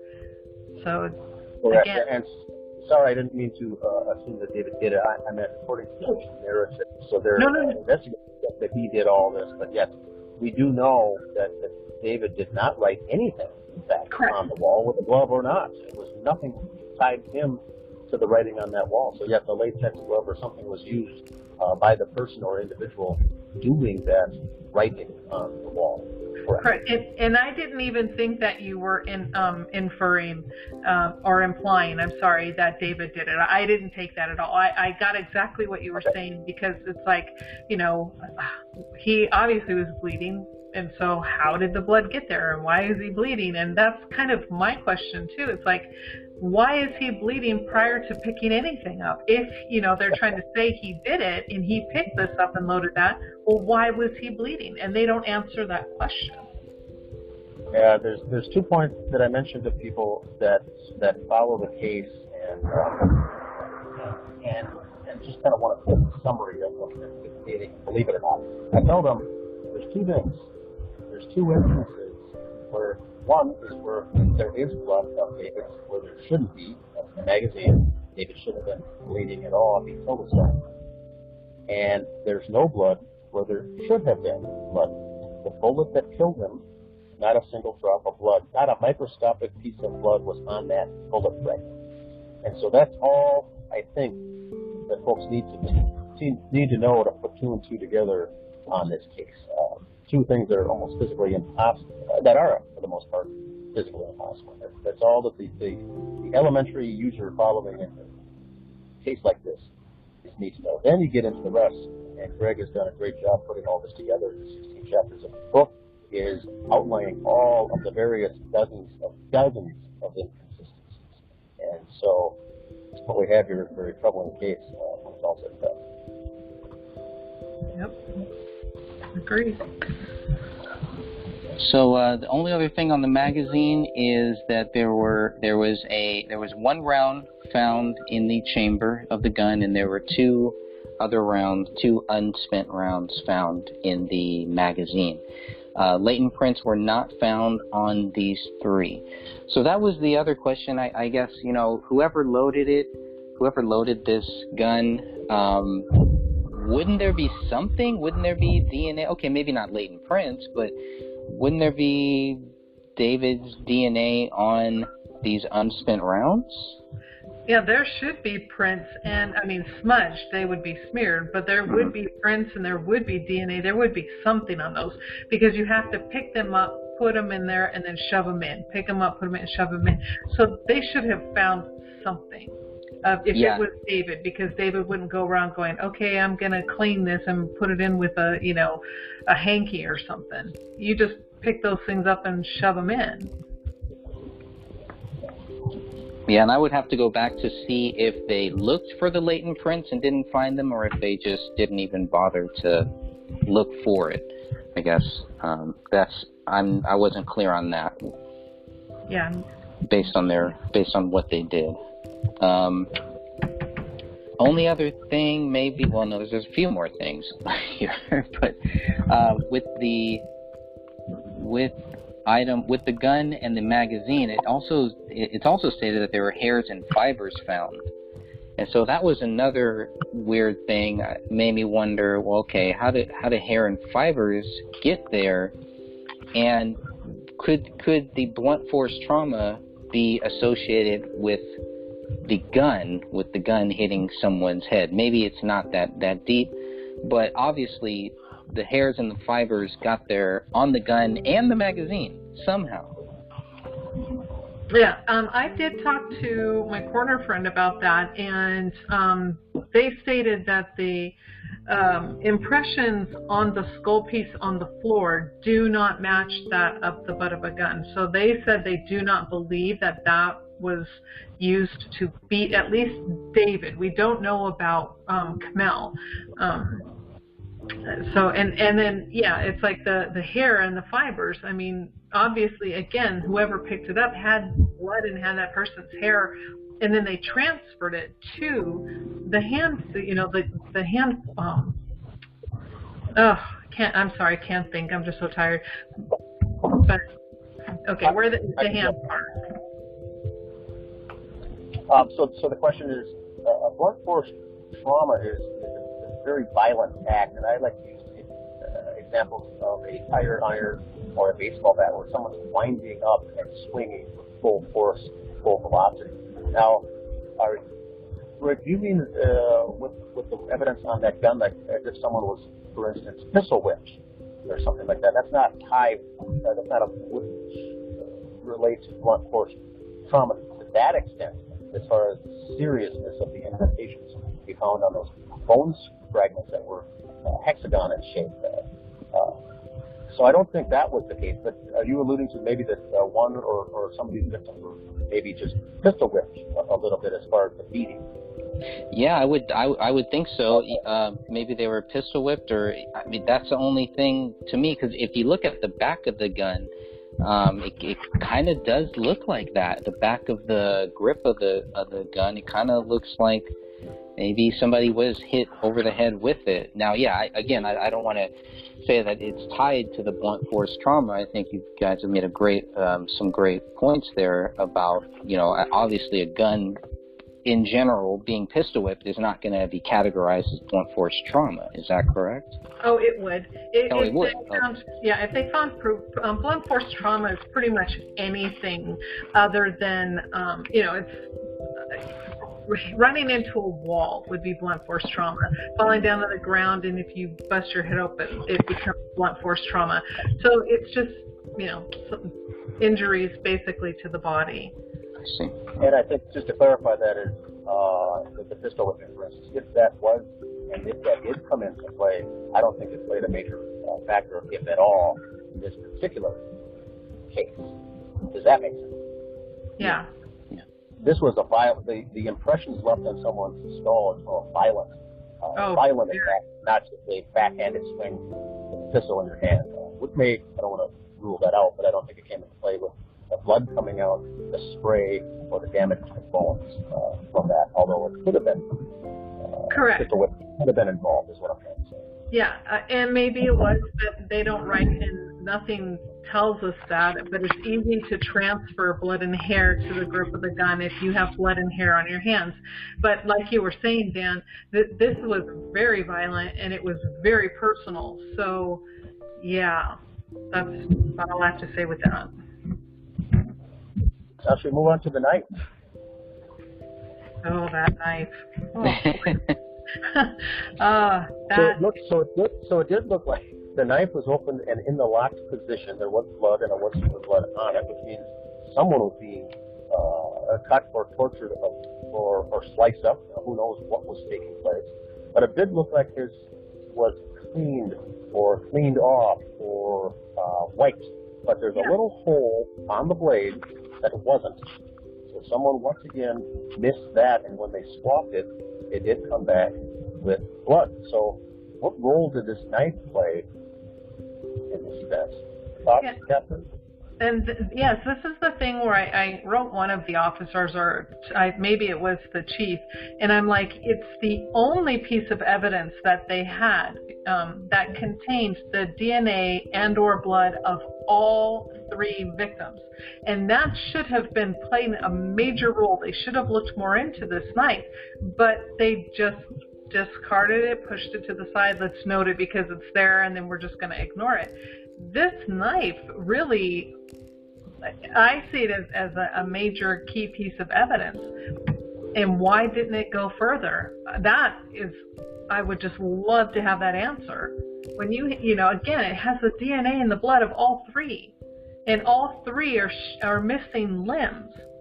So, and they're showing, evidence of, something with a straight edge being applied to their body. So why didn't they look into it? And I was just like, this frustrates me. The knife frustrates me. Well, I think here in the closing minutes, the one thing, Catherine, is that I do believe it held all of that information. The DNA, it should have been explored further and really delved into, but because it didn't fit the narrative, I think they had to move on, and like I mentioned earlier, it was basically treated as an afterthought in the police report. It was just there, but in a normal case, a holding knife with a locking blade with blood on it, it's going to raise some suspicions in any case. And here it was just mentioned in a paragraph or two, and then it was moved on. So I think they eliminated it because it didn't fit the official narrative of David shooting everybody, because now you have to explain why a knife was used and why a knife in that room had all three of their blood on it, and it was wiped and cleaned off. If David is going around killing people and knifing people, would he take the time to wipe that down? That's the question. So once again, we've got errors in the staging of this scene. And to say, the missing body parts, we've got 3 adult hands missing. Now, I'm not sure about this myself, but could a knife have aided or assisted in that? Probably, more than likely. But I don't think actually finishing the job with those ligaments and tendons and whatnot. And then you've got a 5-year-old girl's arm completely missing. That would include the shoulder socket, ligaments, those strong muscle pieces that I don't know if a common knife would have done those things. So we've got some serious questions here as far as what role did that knife play. It obviously played some role, but it couldn't have done the damage that has been accounted for. And that's where we see that broken, fractured rib of the 5-year-old girl, that third rib down on her right side, just under that armpit of hers, where the arm was missing, alludes or allows someone to say that evidence does suggest that that arm was ripped off by a human with his foot lodged in there for leverage. Correct. That's exactly what the evidence is saying to me. I totally agree with you. Yep, and the sad thing with all this is these individuals are out on the loose and walking about freely in public today, and that's what I don't think folks understand from a big picture perspective. Yep.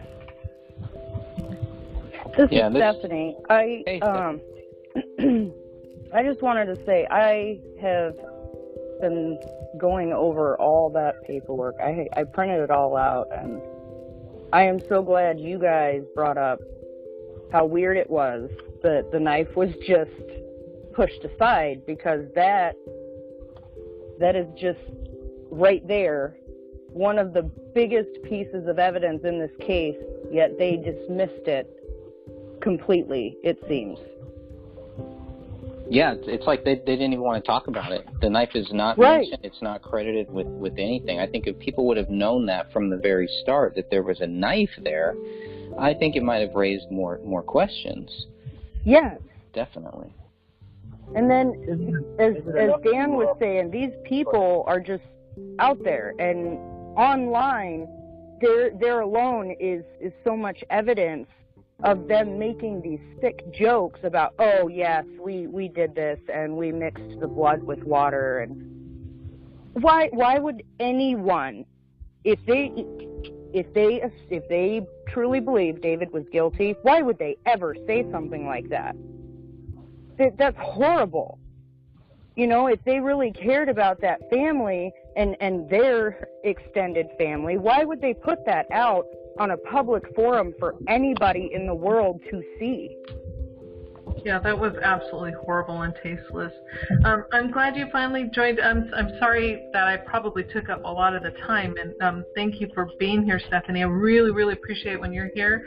But I gotta hit the road here, so I'm gonna jump off. But thank you, everybody, and we will next one. Oh yeah, we'll cover be back. more of this. Yeah. It will be I was a little late today. It's okay. Welcome, Stephanie. Welcome. Yeah. Thank you guys. But yeah, Thanks the for last joining thing us. I've got to say before I got to jump off as well is does the limitations of that reference to that knife prove a law enforcement cover-up? I don't think that it really does, but there may have been pages upon pages written about that. And the question is, when the final report was written, all we get is a paragraph, was that eliminated? Was that redacted? Was that stripped? Yes. You know, I'm not because saying that there was. they did their homework on it, but why did it not make the final report? And there, I think, is where you start to see a little bit of the underpinnings of a cover-up involved in this entire escapade. Yes. completely agree. Yes, especially with all the current stuff going on over there. Yeah, the knife is really out of place. I gotta jump up as well. Thanks All right, thank you, Dan and Catherine. Appreciate that. Thank you guys. It's so nice to hear you. Yeah, nice. Thanks for joining, Stephanie. Thanks, Greg. Bye, Dan. Bye, guys.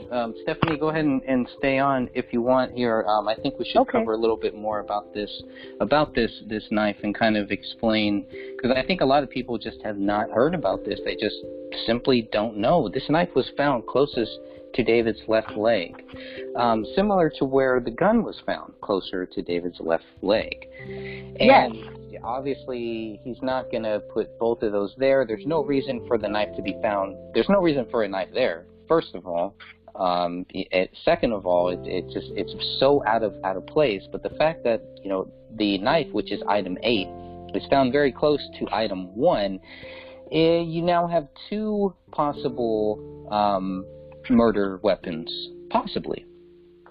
Right. But so when they looked at the blood on this knife, the blood came from a mixture of 2 or more people, according to the DNA results. David, Kamel, and Rania cannot be excluded from being possible contributors of the mixture, but 99.9998% of the general population could be. So they're saying that the blood had to have come from them, from 2 or more people. That's pretty interesting, and it's pretty interesting how little, again, that the knife is actually mentioned. Item 8.1 is the blood swab inside of the hole of the blade.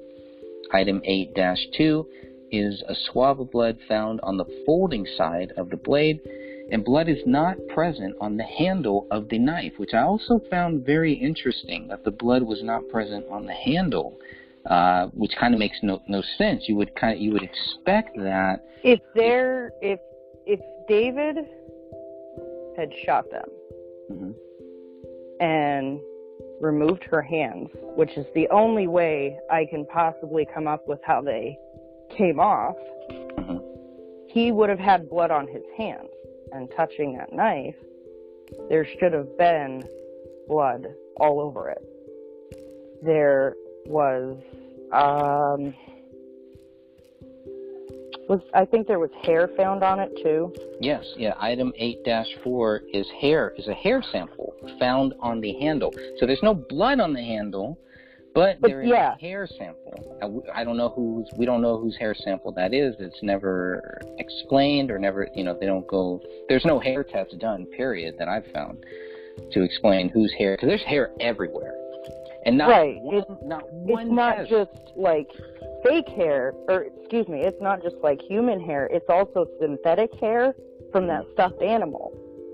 Yeah. There's a bunch of that all over, and there's like cotton fibers that I guess came from the stuffed animal as well, and that's all just like mixed in everywhere, and that I believe is from paleo, Yeah. It's completely possible that him being alive really just, and there's dog hair too. Him being alive, he was able to take every single piece of evidence and move it around, except the things that was blamed on him, the things that he was accused of doing, don't make sense. Like this knife. It should have David's fingerprints. It should have. Right on there. If he's the one who had it. Now, if someone who had gloves on was touching it, I still don't understand how there wasn't blood on the handle, but it wouldn't leave fingerprints if you had gloves on. Right. And it's completely, when you're looking at where the knife was found and where the gun was found, it really just looks like somebody tossed them there, to me, at least. So I'm zooming in on item 8 here for the viewers that will see this later, and then where item 1 is, and you can clearly see, they're both next to, right there. It's so out of place. It's just so weird. I don't know. I mean, even if somebody was staging this scene, it still seems like, why is this knife here? Why is this knife left there? It just leads to so many different, so many rabbit holes, I guess is the easiest way to say it. But what you end up doing in looking at this case is trying your hardest to come up with every possible solution, even going down the route that he is guilty, and doing this, you're looking at this crime scene and the pictures, and it's like, okay, why is that there? Why are those two right there? Looking at the difference in the reports between each officer, between even the slightest little differences, that could just be coincidence, but all of these rabbit holes end up leading you down the even bigger assumption that there's a giant cover-up here. And I really, really hate saying that because I don't agree with a lot of conspiracy theories, but there's a lot of truth in these so-called like crazy people that just, they've lost their minds and they're just believing these things for no reason. There's a lot of truth in it. Like Philip Marshall, that case, there's quite a few holes there. Yeah, there are. There was,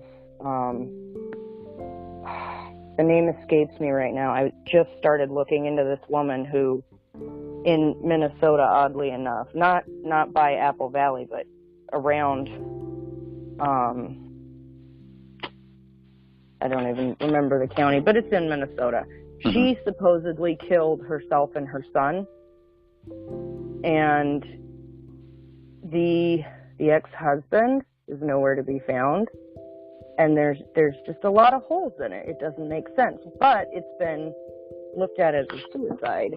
And I mean, yeah, it's possible, but there are things like with this case where there's things there that shouldn't be there. If David used his hands to write in Kamel's blood on the wall, there should be his fingerprints on that wall, all over the place. I mean, Kamel, and Rani were the only ones in that house. Everyone can attest to that. Everybody in the family, the friends, can attest to, oh yeah, they secluded themselves. They stayed secluded, which means there shouldn't be any other DNA samples, hair samples, fingerprints, nothing in that house. Right. You can tell that they cleaned because, I mean, even with one dog and two adults and a child, if they didn't clean, that place would be a wreck. So they cleaned. Yeah, and there was a lot of questions about that, about how the house looked, and some of the comments that I've seen, the house looks dirty and this and that. But we also there's have a point to where it stops, though. Like on certain spaces where you'd expect there to be continued dust, there's a clean spot, or in some of the pictures in the living room of the floor where you can see like blood spatter and hair, there's almost a clear line in several of the pictures of where it just looks like somebody cleaned up to that point or picked something up. And I don't know. I'm not quite to the point where I understand completely how all this happened, but it's just odd. Even the smallest things, like there not being blood on this handle.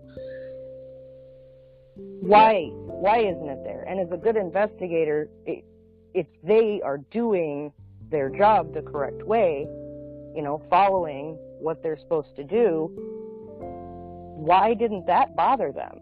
And if it did, why aren't there notes on how much it bothered them? I always wondered why, with the knife open, because at first I didn't know that the knife was actually open, and I didn't know that it had blood on it. So I learned that much later. But just looking at the knife, I was like, well, why is there a knife there? It's not really mentioned. And then, once I found that the knife was open, then it was like, wait a minute, that's a clear sign that there is possible, quote unquote, a possible sign of a struggle. That's one of the biggest, clear signs, and it's not like it's in some other room. It's in the living room. It's right there where these bodies are found. Right How by is the that gun. not right by next the to gun? David, Right next to specifically. David. Right. And not, it's weird. Not next to Kamel. Not really. There's no way that Not it was somewhere next else. to her. No, it is right by it's David. Yeah. Like almost like they were specifically trying to say, hey, he did it, because they didn't leave it on the right hand side of him where his hand was missing. Right. They specifically left the gun, item 1, and this knife item 8. Item 8, yes. Very, on very David's close. left side. Right. That's So all. he wasn't left-handed. Exactly, and they knew that. I mean, it didn't take them long to figure that out. Even when we asked Detective Gummert, you know, do you think David shot with the right, or do you think he was right-handed or left-handed? It was pretty simple. They knew that he was right-handed. There was no indication at any time that he was ever left-handed. So they're right there. I mean, it just goes on and on and on. Now, I do want to wrap this up. I do want to get your final thoughts here. I want to finish up just a little bit on the latent prints that were found on the gun, because there were some that were found there. And there was a latent print found on the magazine. So the latent prints, and I'm reading from page 36 of the physical book, and I don't know exactly what page it is for the digital version. I apologize for that. But latent print results revolved around 2 of 3 latent prints suitable for comparison. 1 found on the gun and 1 found on the magazine. Now, LP1A-1 is a latent palm print on the gun. According to the latent print results, no known palm print for David Timothy Crowley was submitted or found in the BCA files for comparison to the palm print on that gun. So that just proves they could not put any palm prints, any prints of David on that gun. Yeah, they had David's blood. David's blood was on that gun. It was also inside of the magazine of that gun, which, like how we talked about before you joined our call, we had talked about, well, how did David's blood get on the magazine? He must have been bleeding. So obviously, But did he take it out to reload or something? We don't know. We don't know. But again, it's like, well, how did his blood get there? If he took it out to reload, how was he wounded? Who wounded him first? That's another great question there. So that we know that there was a bloody print found on the gun, on the handle of the gun, but they could not tie that to David. Now, LP1B-2 is a latent fingerprint found on the magazine.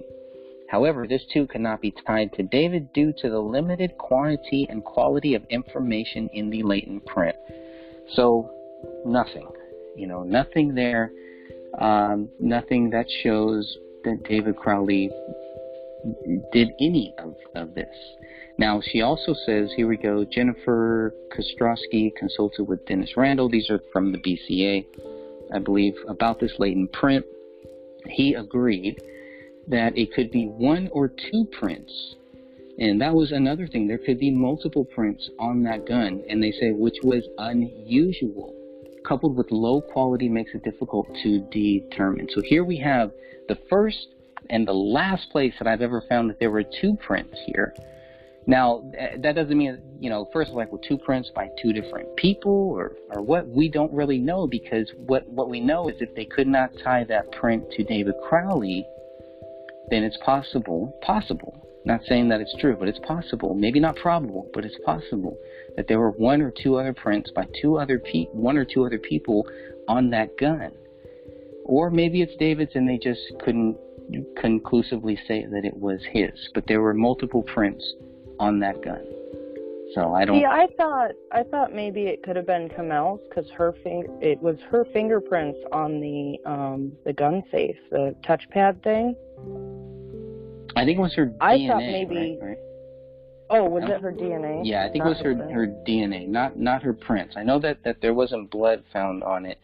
I think it was her DNA. Just a nuclear DNA swab. Correct. Right. Okay. Right. But so I thought maybe it could have been hers, but if you go through the reports and look up with the item number and everything, it doesn't say whose it, they just couldn't figure out whose it was. Yeah. And that I don't. And somehow this is all supposed to show, well, it's nobody, we couldn't find anybody else. It all goes back to their theory. They couldn't find anybody else, so it must be David. But yet Right, here we but have all even- this proof that it wasn't David. It wasn't him. Yes. It's somebody if else. if this was just like the process of elimination, well, okay, it was just these three in the house. Guns here, knives here. He must have done it. Right. Without any of That- without, yeah. That's something that a normal person who doesn't have any detective, police, forensic, medical, anything like that, someone who just, is, I don't know even what type of person that is nowadays, but even somebody who's interested in watching the CSI or NCIS or, just true crime shows would look at that and go, okay, well, if it's him, then his prints are going to be here, here, and here. Right. So then you go to that, but his fingerprints aren't there. You've got unknown DNA samples that didn't belong to Kamel, David, or Rania. Mm-hmm. So why didn't they follow that? Why didn't they find out whose it was? They had enough to sample to find out it wasn't those three. So was the whole sample destroyed in doing that, so they couldn't run it in any of their systems? Right. I'm really confused by this because, especially in this day and age, we are able to literally track people because they're carrying a GPS device on their person. Mm-hmm. It's a cell phone. But we still have cases like this that the police closed and said it was, they are confident that David was the perpetrator of this crime. So why are there unanswered questions? There shouldn't be. If you close a case, there should never be any unanswered questions because those detectives aren't supposed to close a case until they run down every little rabbit hole. When they open up a hotline or a tip line to call in, mm-hmm. they have to run down every single lead, even if it's a fake. So why didn't they do that here? Right. Why was this case closed if there are so many unanswered questions? And why aren't the detectives willing to talk about it? Why aren't the detectives willing to explain their thinking in this, That's right. And I want to get your final thoughts here. I want to shut this one down. We're going to come back. This was podcast number 6. We're going to come back for number 7. And we're going to talk about the bullet casings and the bullets, and we're going to see if they line up, if they all match, right? They find these many casings, and they should find these many bullets on the same day, not days later, not months later. But let me get any final thoughts here before we close out this episode. I'm wondering if, given the current stuff going on in Minnesota, if maybe this case is going to get some investigation by someone. I don't know who at this point would, but someone needs to look into this case, because if you've got a few thousand people who don't have any detective or police background finding all these inconsistencies, why weren't the police able to do it? Correct. It's a great question. They said he just snapped. He had PTSD and he just snapped. These things on the wall, everything at the crime scene, that was just his parting shot to his wife. Yet she was his world. Kamel and Rania was his whole world. Like, if you look back through his, well, I don't know how much you can look up now, but if you just search through and find David, like the stuff actually written by David or the videos done by him, you can see how much he loved them. And it doesn't make sense how he could have just snapped and out of nowhere done this very heinous, hurtful thing. Because if someone does snap there is a history of it. Right. Whether or not anybody wants to believe that, if David had some kind of PTSD stuff, Kamel would have written it. Kamel would have written about it. Everything I've seen and read about her, she seems like a very, very intelligent woman. I don't see how she didn't write something somewhere. You know, but that could also, maybe that's something else that's not been shown to the public. Yeah, I think that's a great point, and we touch a little bit on that in the book later on when we talk about the guy named Mitch Heil, who served with David Crowley, who was his friend, that has made it very, very clear that David did not have PTSD. So yeah, I'm going to go with that, and I'm going to, take that. I'm going to weigh what Mitch Heil says compared to what everybody else is saying. Nobody was saying David had PTSD while they were working with him, while they were making money with him, while they were making, while they were riding the coattails of David Crowley. Nobody had any problem with David having PTSD. But as soon as he dies, it becomes a convenient excuse, which I don't like, because there are real people, real soldiers out there who do have that. And not just soldiers, but we're just talking about soldiers here. Well, especially in the military, it is looked down upon for them to go and get counseling. Oh, yeah. Just like if you were in a mental hospital, you wouldn't go to your job interview and go, oh, by the way, I was in a mental hospital, just so you know. Good point. That's not something you would ever disclose unless you absolutely had to, like in a personal relationship or, doctor to doctor, something like that. Good point. David, with Mitch Heil knowing David as long as he had, you would think that he would have been the first person, him or Danny or Dan Sr. One of them. That's true. Would have said, or even Allison. One of them would have said, no, we know he did this because he struggled with this for a long time. None of them had any inkling of that. None of them said a word about it. With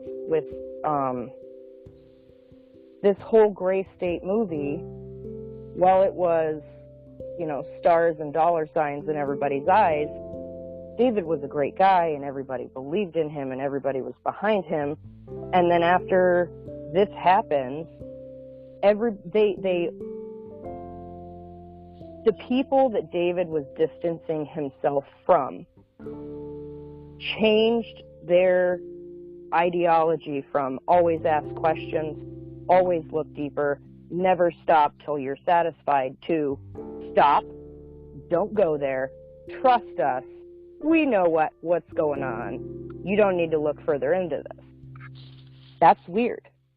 That in itself is weird. You don't act like that if you don't have something to hide. Well said. Well said, my friend. I think that's I really think that's a great... appreciate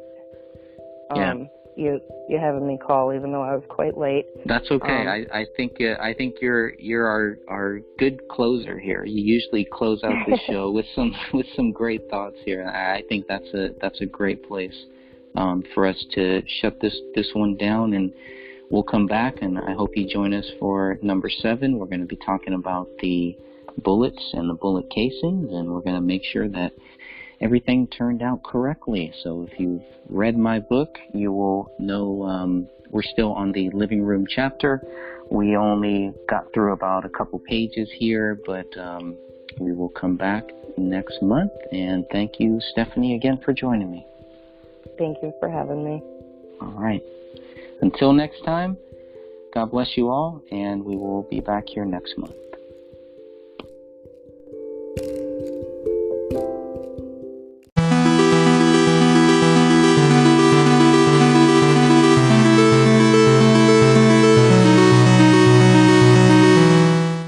My name is Dan Hennon. I live 30 minutes away from the Crowley family crime scene in Minnesota. I am the creator of the Facebook group called Justice for David Crowley and Family. I created this group on January 19, 2015, a day I'll never forget.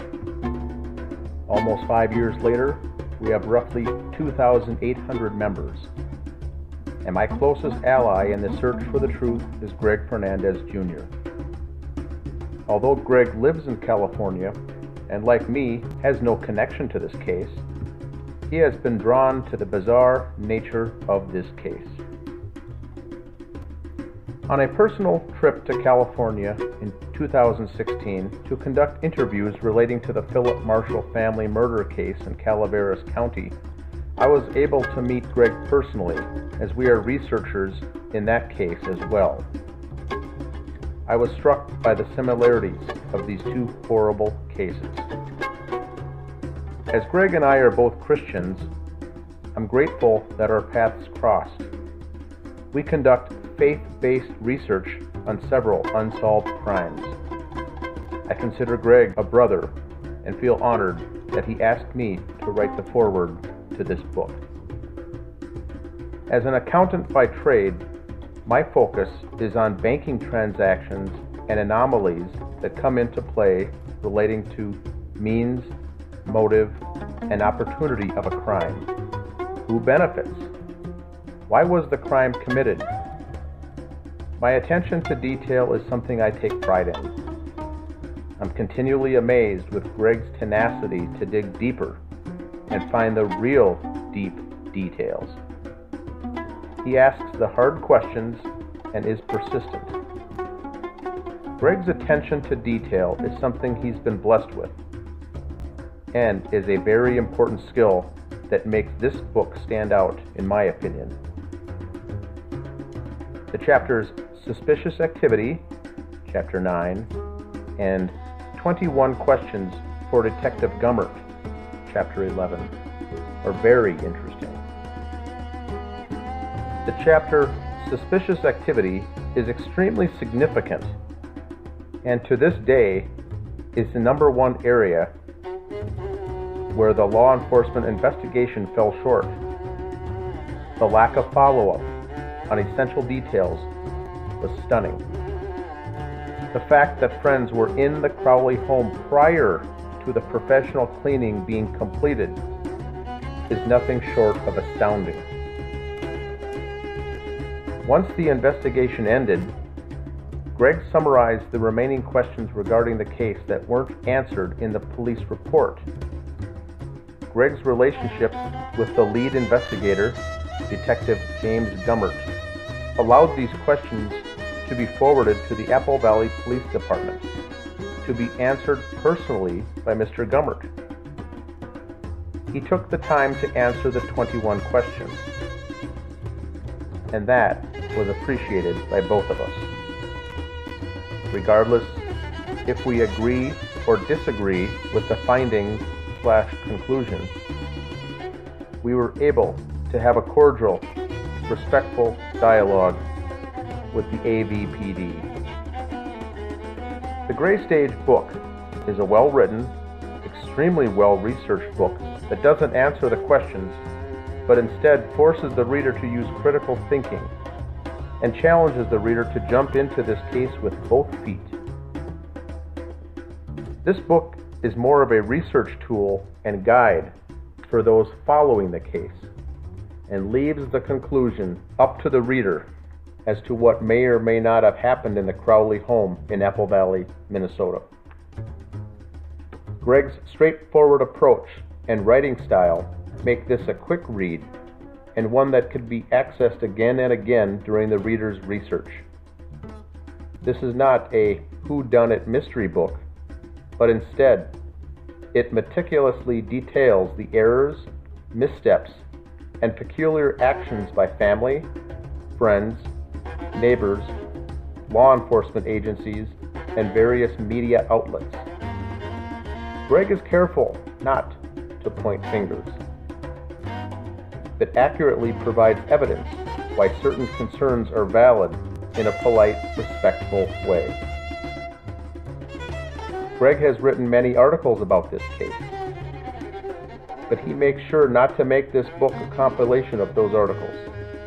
After poring over lab reports, ballistic reports, DNA analysis, and investigators' handwritten notes, Greg can pull tiny nuggets of useful information into the broader picture. Greg has appeared in numerous internet podcasts and radio shows relating to this case, and he and I are both interviewed and appear in the Netflix documentary A Gray State, produced by Eric Nelson. This book is a one-stop shop for all questions surrounding the case. The reason this case stands out is simple. It isn't a case that took place in the past, but a case that took place in real time on social media that evolved during and after the actual investigation was completed. This group uncovered Facebook posts on David Crowley's personal page that were hidden or removed after the bodies were found. We've tracked the dishonesty that family and friends were caught in the aftermath of this, and have exposed inconsistencies in witness statements provided to police. Our ongoing investigation continues to this day that involves dozens of talented citizen investigators on various media platforms that could lead one day to the actual solving of this crime. Much has been done to get this story into the hands and minds of the general public, but to date, there hasn't been traction on a case that we feel is exceedingly important. Getting a book like this published is crucial to raising the awareness of this case. Greg wants the readers to share this material and the book itself with others. This book is not intended to collect dust on your bookshelf, but instead be a resource that can be utilized, marked up, and sections highlighted to use along your journey to find justice for David, Comel, and Rania Crowley. The index to this book alone is 10 pages and provides the sources for each piece of information provided in the book. The title, The Gray Stage, is a well thought out name for this book. The evidence overwhelmingly shows that multiple rooms in the Crowley house were staged following this triple homicide. The living room, office, bedroom, and bathroom show that pre-planning and care was taken to confuse and throw off detectives in this case. Crime scene staging is a physical manifestation of a person's imagination for how things should appear when trying to turn a murder case into a legitimate death scene, says criminologist and death investigation consultant Laura G. Tetler, who is also vice president of the American Investigative Society of Cold Cases. Although it is not clear who committed the crimes in that home, we do know that the scene was in fact overstaged. A mistake often made by amateur criminals, and this should have been picked up by seasoned investigators. Examples include leaving the marijuana on the bedroom dresser, leaving the Quran opened up on the living room floor, writing the Islamic words in English on the wall in blood, leaving an alleged suicide note typed on a computer with no signature, playing a 53-song playlist, playing on David's laptop in a loop in the background, using hollow point bullets for a suicide, removing the dog dish water and water bowls from the home, leaving the rear slider to the patio unlocked and slightly ajar in winter, and finally, taking body parts from the scene, resulting in some to believe that the dog ate them, was all far too much for one to consider plausible. I personally believe the ugly truth will come out one day regarding what really happened to this family. And this book is a big step in that direction. I thank you for reading The Gray Stage and urge each one of you to get this book into the hands of at least one other person. Dan Hennon, October 2019.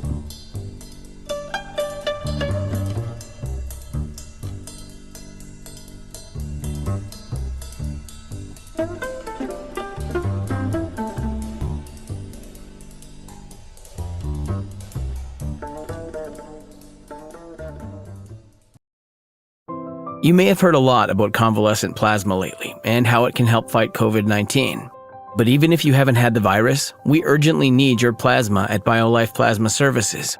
It's used to create life-changing medicines that help treat people with rare diseases that only plasma could potentially help treat. So please, start donating at BioLife, because there's purpose in your plasma too. Visit biolifeplasma.com or tap the screen to learn more. It's the game everyone's talking about. Shim Sham, a laugh-out-loud adventure for you and your cockroaches. Part board game, part dance-off, Shim Sham is loads of fun for cockroaches of all ages. Just spin the wheel, strike your pose, and get ready for a scurrying cockroach. Don't let roaches ruin the moment. Orkin, home is where the bugs aren't. Visit Orkin.com to learn more.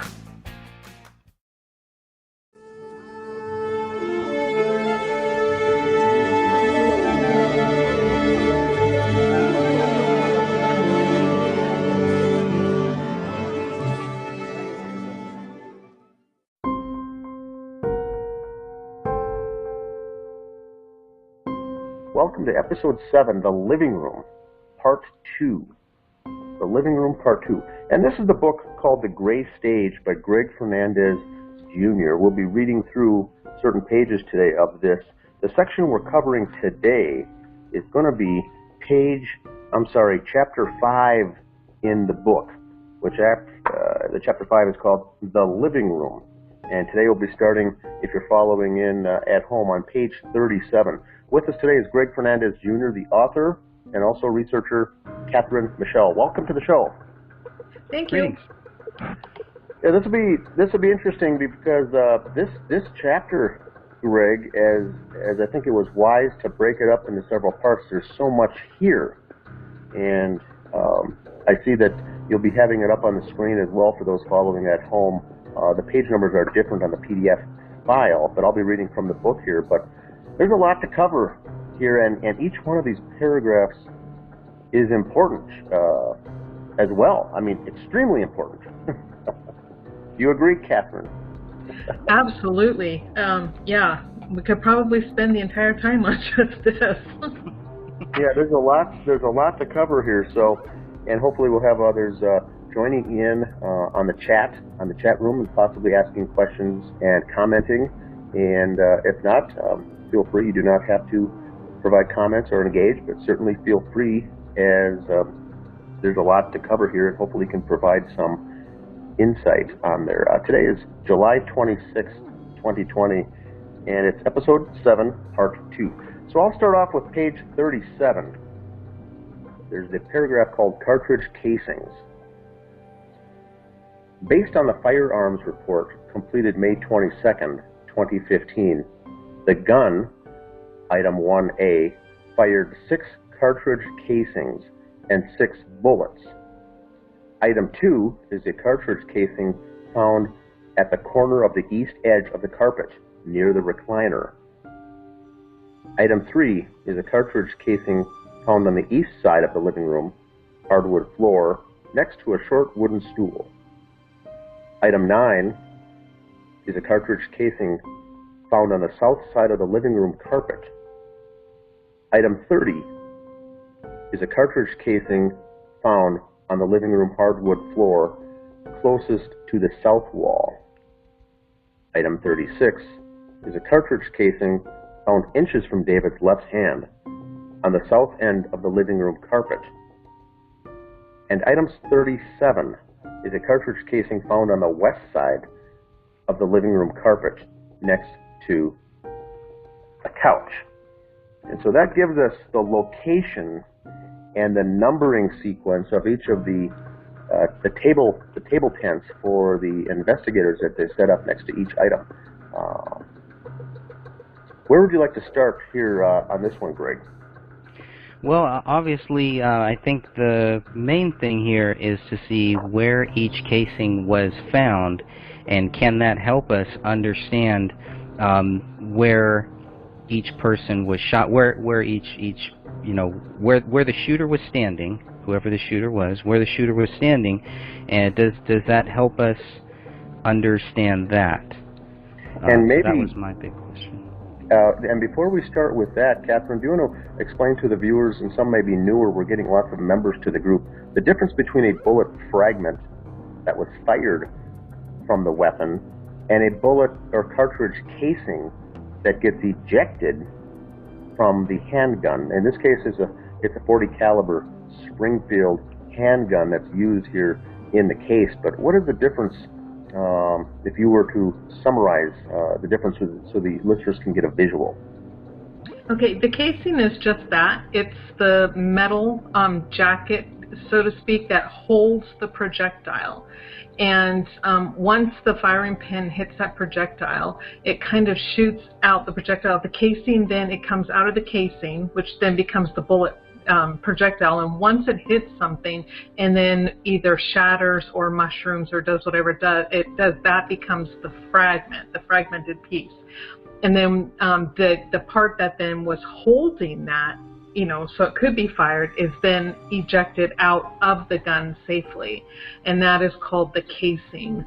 So, and generally, and generally speaking, the casings will eject in a pretty predictable pattern, maybe a foot or two, sometimes 3 feet away from the gun where it's being held, and it usually ejects to the right, or if you're left hand, it will eject one side or the other. And so it can, as long as those casings are not moved, you can come within a certain amount of certainty where the person was standing who fired the gun.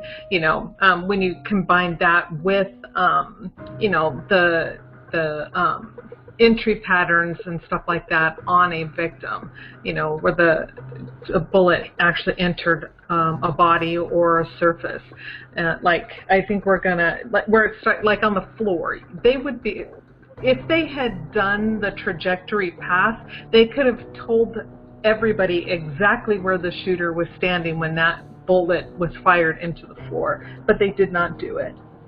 Okay, so we've got 6 here, and this is where they were found when police came, the 6 cartridge, the casings that were ejected. And we'll get next on the next section into the actual bullets and the fragments themselves that were fired, or the projectiles. But here, the important thing here is that there is 6. We don't have reason to believe that they were moved, but we have to put a but there once again. We can't look at anything in this case and assume anything in a case like this. But a typical situation, if David did all the firing and shot himself to end his life after killing everybody, there would be no reason or no motivation to move or handle or do anything with these. Now, if the killers came in, which we think is probably most likely the case, they also probably wouldn't have had a reason to move or alter or handle any of these either, although we can't rule that out. But right now we're going under the assumption that this is actually where they left. And like you said, in a uniform, consistent pattern, they'll eject either to the left or the right. And this is all the same handgun, so we can kind of help narrow down where the killer or killers were standing when whoever it was firing the weapon. Is that a fair analysis for the listeners? Yes, and also I've gone back and watched some of the videos that David recorded of him. I believe it was him and Danny August Mason, like they're just out target practicing. And I have watched the trajectory of where the casings ejected from the gun, and they always ejected to the right, maybe about 2 to 3 feet from where they were fired. Okay. So my big question for the police officers would have been the casing that was found near the window. I believe that's the south wall. Is that the one that was by the window on the floor? That's the south wall. That's the family. Yeah. The window was on the south, yes. Okay, yeah, so that means that the person who fired it had to have been standing facing probably close to the Christmas tree, so to speak. They would be in that direction. So, you know, it should be obvious to the police that where these casings were found do not match up with someone who's, you know, committing murder-suicide, because they're trying to, from what I read in the reports, the police reports lead me to believe that they feel the bodies lie where they were shot. And these casings prove the exact opposite. There's, you know, how do they explain that casing getting over there when his gun ejects to the right, and that is clearly way far to the left next to a window, and the bodies are way over to the right, you know, 4, 5, 6 feet away, so, you know, maybe more, 7 feet away. So. And we do believe that when the investigators got there, I don't think that much thought was put into. I think that they were in the habit of retrieving those cartridge casings, and the next goal should have been matching it up with the number of bullets found, and then a true investigator then would take the next step to start doing the math and the geometry as far as where they were fired, where they were found, and where they ejected to. But in this case, I think they just found where they were, they packed up and left and thought David did it, assumed he did it and left. And what we'll get to later in the show is that the numbers don't even match, which is red flag number 1. But the first part of the show is just the casings. So, Greg, do you want to should we go through where they're located, or one by one, or which one belongs to which person? I know at one point we did a little matrix of these 6 casings, and the number on the investigative table tents, along with matching up with where the bullets themselves, the projectiles, went, and we kind of matched them up there. And that's what I found that I had to do, and other listeners might be the same way, where they want to match it up to see what went where, but as far as helping with a visual. But we can start at any point here. We've got them all numbered in the book. Greg, you've got them bolded, each of the items, as far as where they were, and we could go through which, by the location of the casing, which body it was related to, or where that one ended up. Or should we continue on to that next section in the book and then come back and tie these numbers out? What's your recommendation? Whatever would be less confusing for the viewer, I guess, for someone who is, you know, who doesn't know anything about this, trying to get a good understanding of it, of where each casing was found. Maybe we just go and start there. All right, and that makes sense. I have 2 questions or comments here before we move on, and maybe this will spur some more comments in the comments section as well. And maybe, hopefully, Catherine will have an idea with this. It rang a bell to me when she mentioned where that one was first found. And what I've got is 2 questions. Item 36 is actually a cartridge casing found inches from David's left hand. Now, the reason that jumps out to me is, Catherine, you had just finished saying that that it'll eject out probably 1 to 2 to 3 feet away. It just wouldn't be inches, and so that is question number 1 that I have, unless it relates to the firing of another of the bullets. But there wouldn't be a situation where it would land just inches from your hand. Now, we do know that David was right-handed, and the fact that this was near his left hand, which is also where the weapon was, raises another whole slew of questions.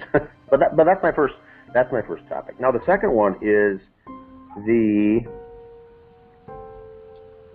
Let's see, I had 2 questions, and boy, I just think I forgot it here.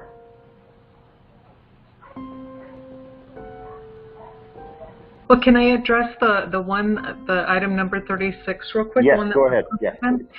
Okay, and when you see on the screen here where Greg is pointing to where item number 36, the casing was found, and then 30, which is the one that was close to the wall and the window, I mean, these are the perfect examples of what I'm trying to point out to others. And you are correct. How did that get inches from his hand? Especially since his gun ejects to the right.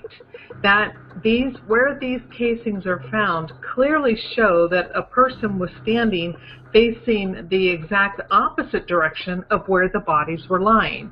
You know, the bodies were lying sort of northwest. The person had to have been standing southeast. So, you know, they're directly behind them, according to this drawing and where they're finding these casings.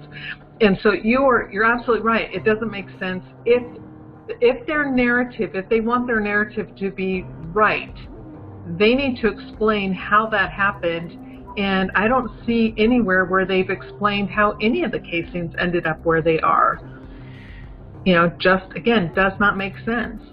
And I'm guessing, too, and I just remembered my other point, but I'm guessing, too, if any of those had fingerprints or if they were handled as far as staging, my first bet would be the one laying inches away from his hand was more than likely the one placed there on purpose in the staging of all this. The others, they may not have went through the effort to do that, but obviously someone laid it right there because it doesn't really make sense at all. The other thing I was thinking of for the newer listeners out there and the newer members and who may not be gun enthusiasts per se, these casings, because they'll jump out and they're round, if they land on the hardwood floor, there's also potential to roll and end up somewhere that they may not have landed. But the ones that landed on the carpet or something like that, it's going to relatively be where they ejected out. Now, when we get into the bullets, that's where those can be lodged some places or ricocheted or bounced. But the casings themselves are just going to land where they land.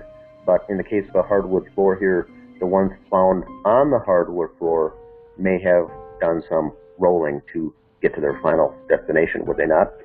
Correct, a little bit. They wouldn't have traveled too far, but you were right. And they could have bounced a little and then rolled a little, but it wouldn't have been too far. About where they land is still going to give you a pretty good general idea of where the person was standing when the weapon was fired. I mean, you can't pinpoint it exactly because of the reasons of what you just said, but again, if the casing is way far to the right, that, you know, up or whatever, you know, the person can't be standing down where they have him. Okay, that was confusing. Never mind that example. But I think you get it. But we do know that all the shots were fired in that living room.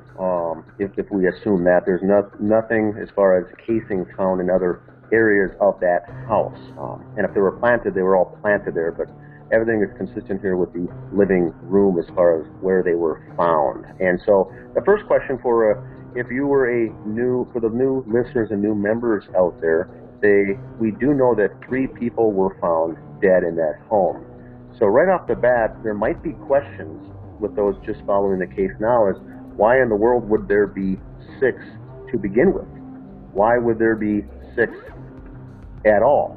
Were people shot more than one time? And we're looking at the autopsy results with Rania, the 5-year-old daughter. There only is one bullet that went through her body, and so she was only shot once. David was obviously only shot once, if that's all that we know of, and the official narrative said he did it himself. But Comel is a different story. There are his 2 gunshot wounds in her head and 3 bullet fragments that have her blood on it. So we know that she was shot 2 or possibly 3 times.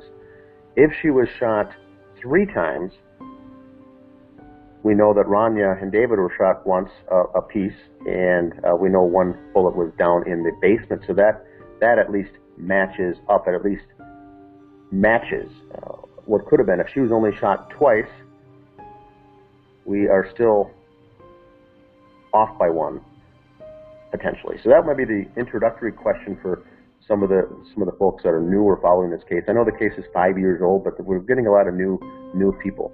The math right off the bat might be hard, but I think when we get into this next paragraph in this next chapter, it may start to make a little more sense, perhaps.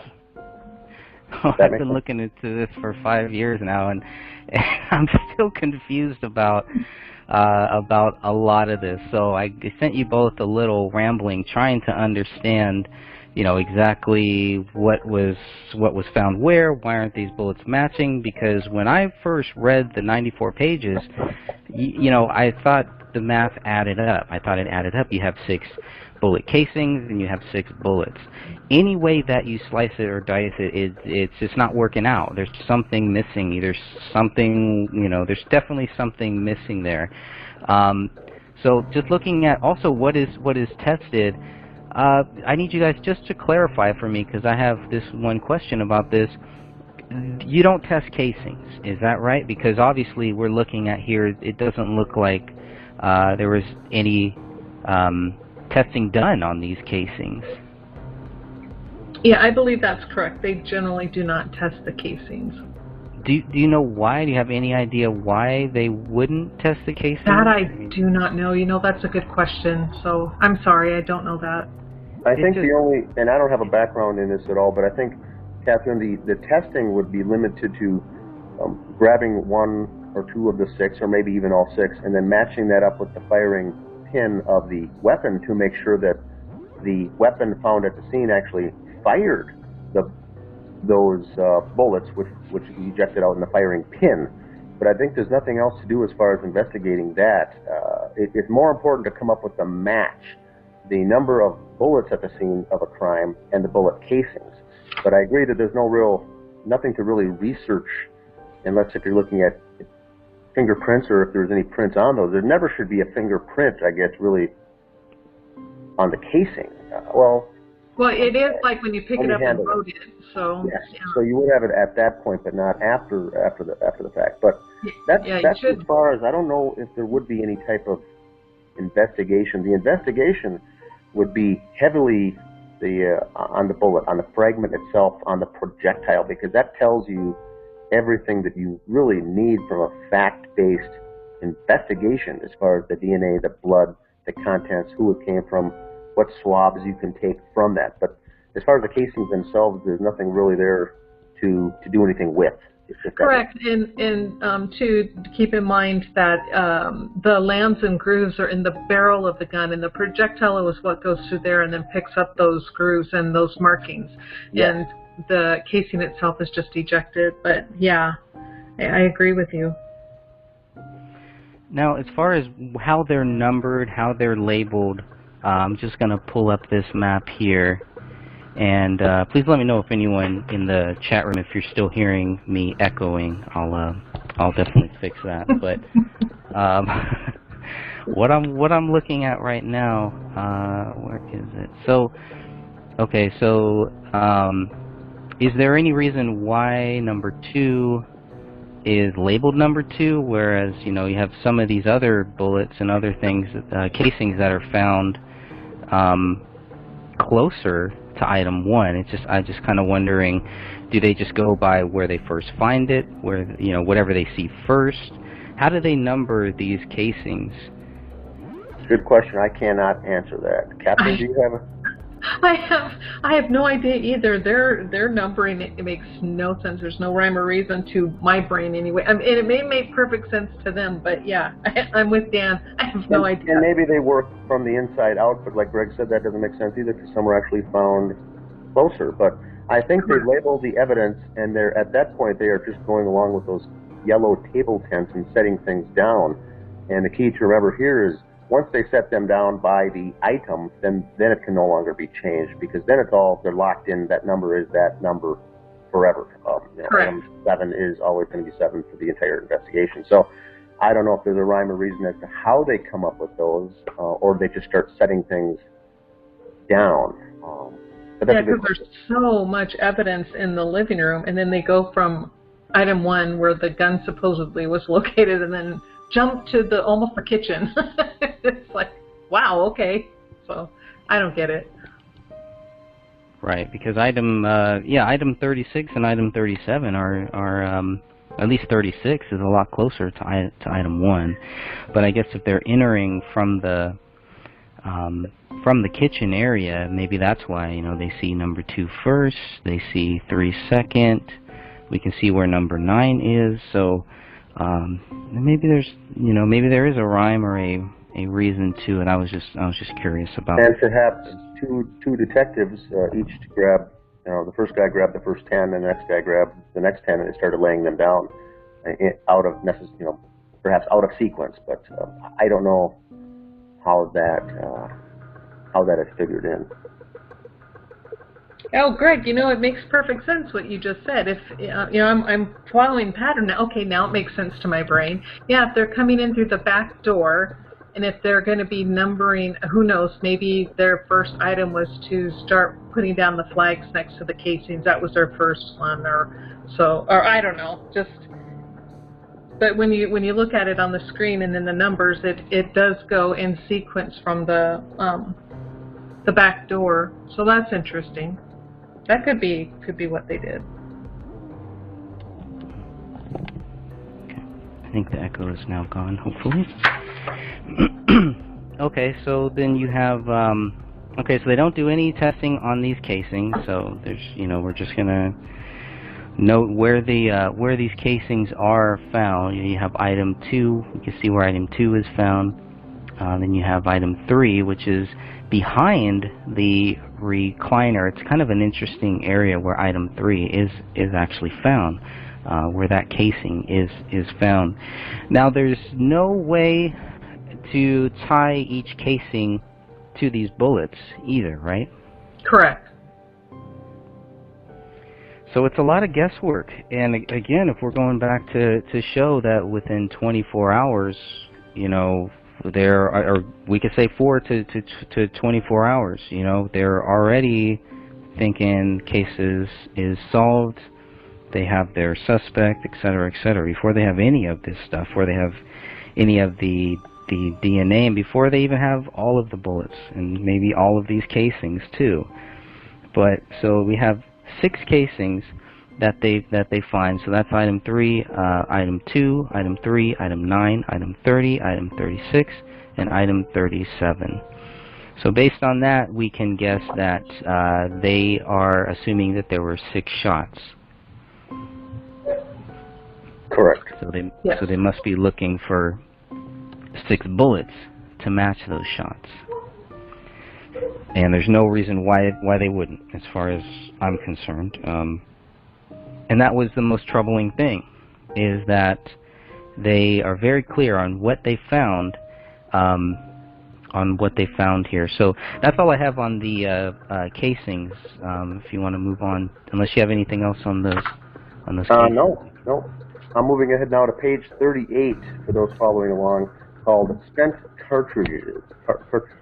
The spent cartridges found on the west side of the living room carpet on January 17th, 2015 are labeled item 42, 43, and 44. And so we've got 3 already of the 6, and keep in mind now for the newer listeners that they are different numbers. Now these are separate pieces of evidence, the casings and the bullets themselves. All 3 spent cartridges were found close to the living room couch with hair on them. Test results for all 3 showed a single source DNA profile matching Comel, David's wife, while excluding Rania and David as possible contributors. So this is where I meant earlier, of the 6, we've got 3 bullet fragments that relate directly to Comel. And so this leads us to evidence supports that she was shot 3 times, one could argue. Anything more on that, or should I continue to the next paragraph? Well, can I point something out here? In these, all 3 of these, like you just state, and what Greg puts, is these were the fragments that had Comel's DNA.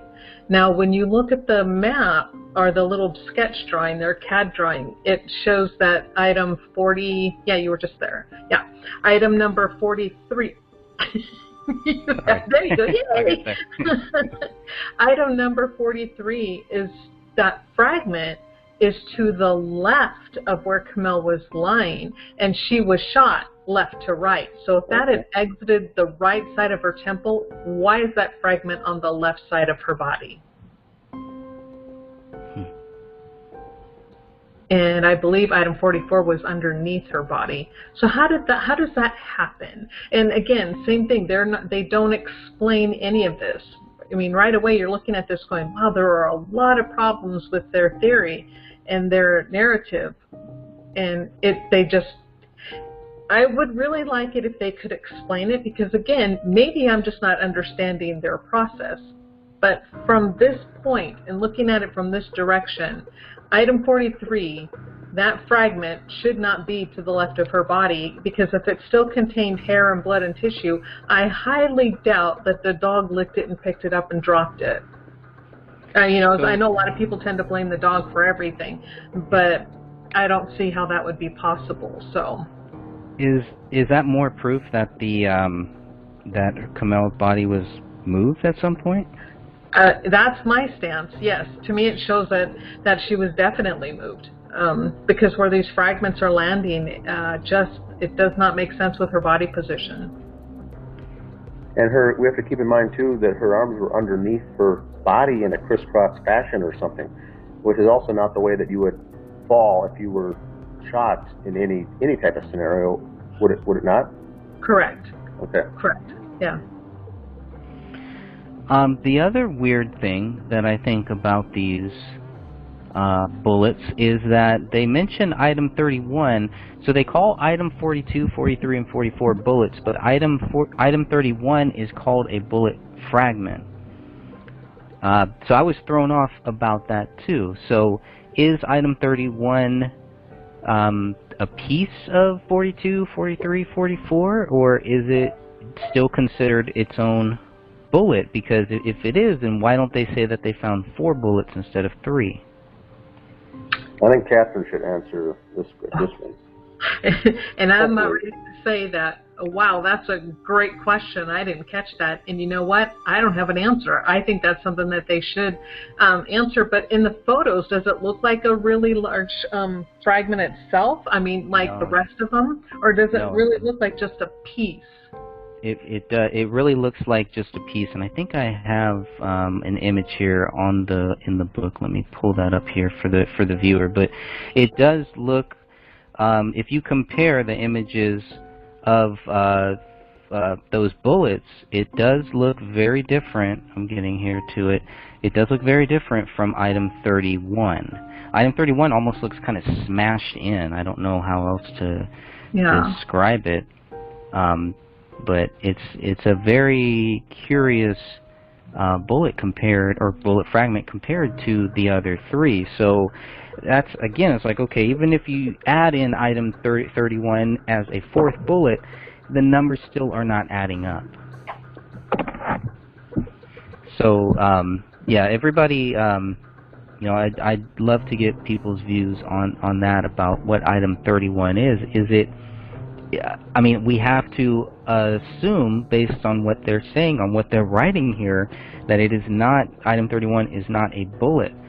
It must be a fragment. I had wondered if maybe item 31 was maybe part of item 45, the one that shot into the ceiling, because of where item 31 is found, going back to this map here, is very similar to where the defect in the rug is that goes into the floor and goes down into the basement. So, but with the amount of hair that I saw in that photo that you just had, and what was entwined in that fragment piece, you can see it, and yet 45 has nothing. They can find. Sorry, hold on a second, my neighbor. So for the listeners out there, keep in mind that these are hollow point bullets, 40 caliber, and so what they do is, when fired, they will shoot out and then hit something, come into contact with whatever it is it's hitting, and then mushroom out. And so, and that would be the bullet or the projectile or the bullet fragment. Now, what Greg is talking about here is possibly the bullet or the projectile splitting off or splintering, and you may find several fragments of that same bullet projectile that had come off or became no longer part of that same object. So we could have more than multiple fragments of that bullet splintering off and breaking off and landing in different spots. That's what Greg is talking about. Is that correct, Greg? Yeah. Okay. Yeah. And that could explain where the numbers of the things do not add up. There might be one that broke off. Now, I know it does look like that your next paragraph, Greg, you go into detail about how much they weighed, the grams, and maybe that would help us with this section as well. Yeah, if you want to read that that paragraph, I'll pull that up here right now too. Okay. So item 42, this is the one that had Comel's blood. Item 42 weighed 167.96 grams, contained a blood-like hair, and a hair-like substance, with expanded damage to the nose of the spent cartridge. So now we get into item 43. This one weighed 179.56 grams and also had a blood-like substance, but no hair. The nose of the cartridge was damaged and partially exposed. A blood-like substance was also observed on item 44. This spent cartridge weighed 130.24 grams, with its nose listed as damaged. So the first two, item 42 and 43, were roughly the same as far as weight. The third one, item 44, is much less. So that really does kind of give credence to what you're saying, Greg, that maybe a piece of that one did fly off somewhere, and it's all the same bullet. It's just fragments. But it would have to be one of the bullets close to where item 31 is, right? And the only one that's even close is 43. And 43 weighed 170. So 43 weighs the most. So it doesn't make sense. It doesn't make sense. Even item 45 is, if it was part of item 45, it's one of the. Or it came. 44 is the one that weighed the less, so that 31 could have come from 44. Where's 40? You're right.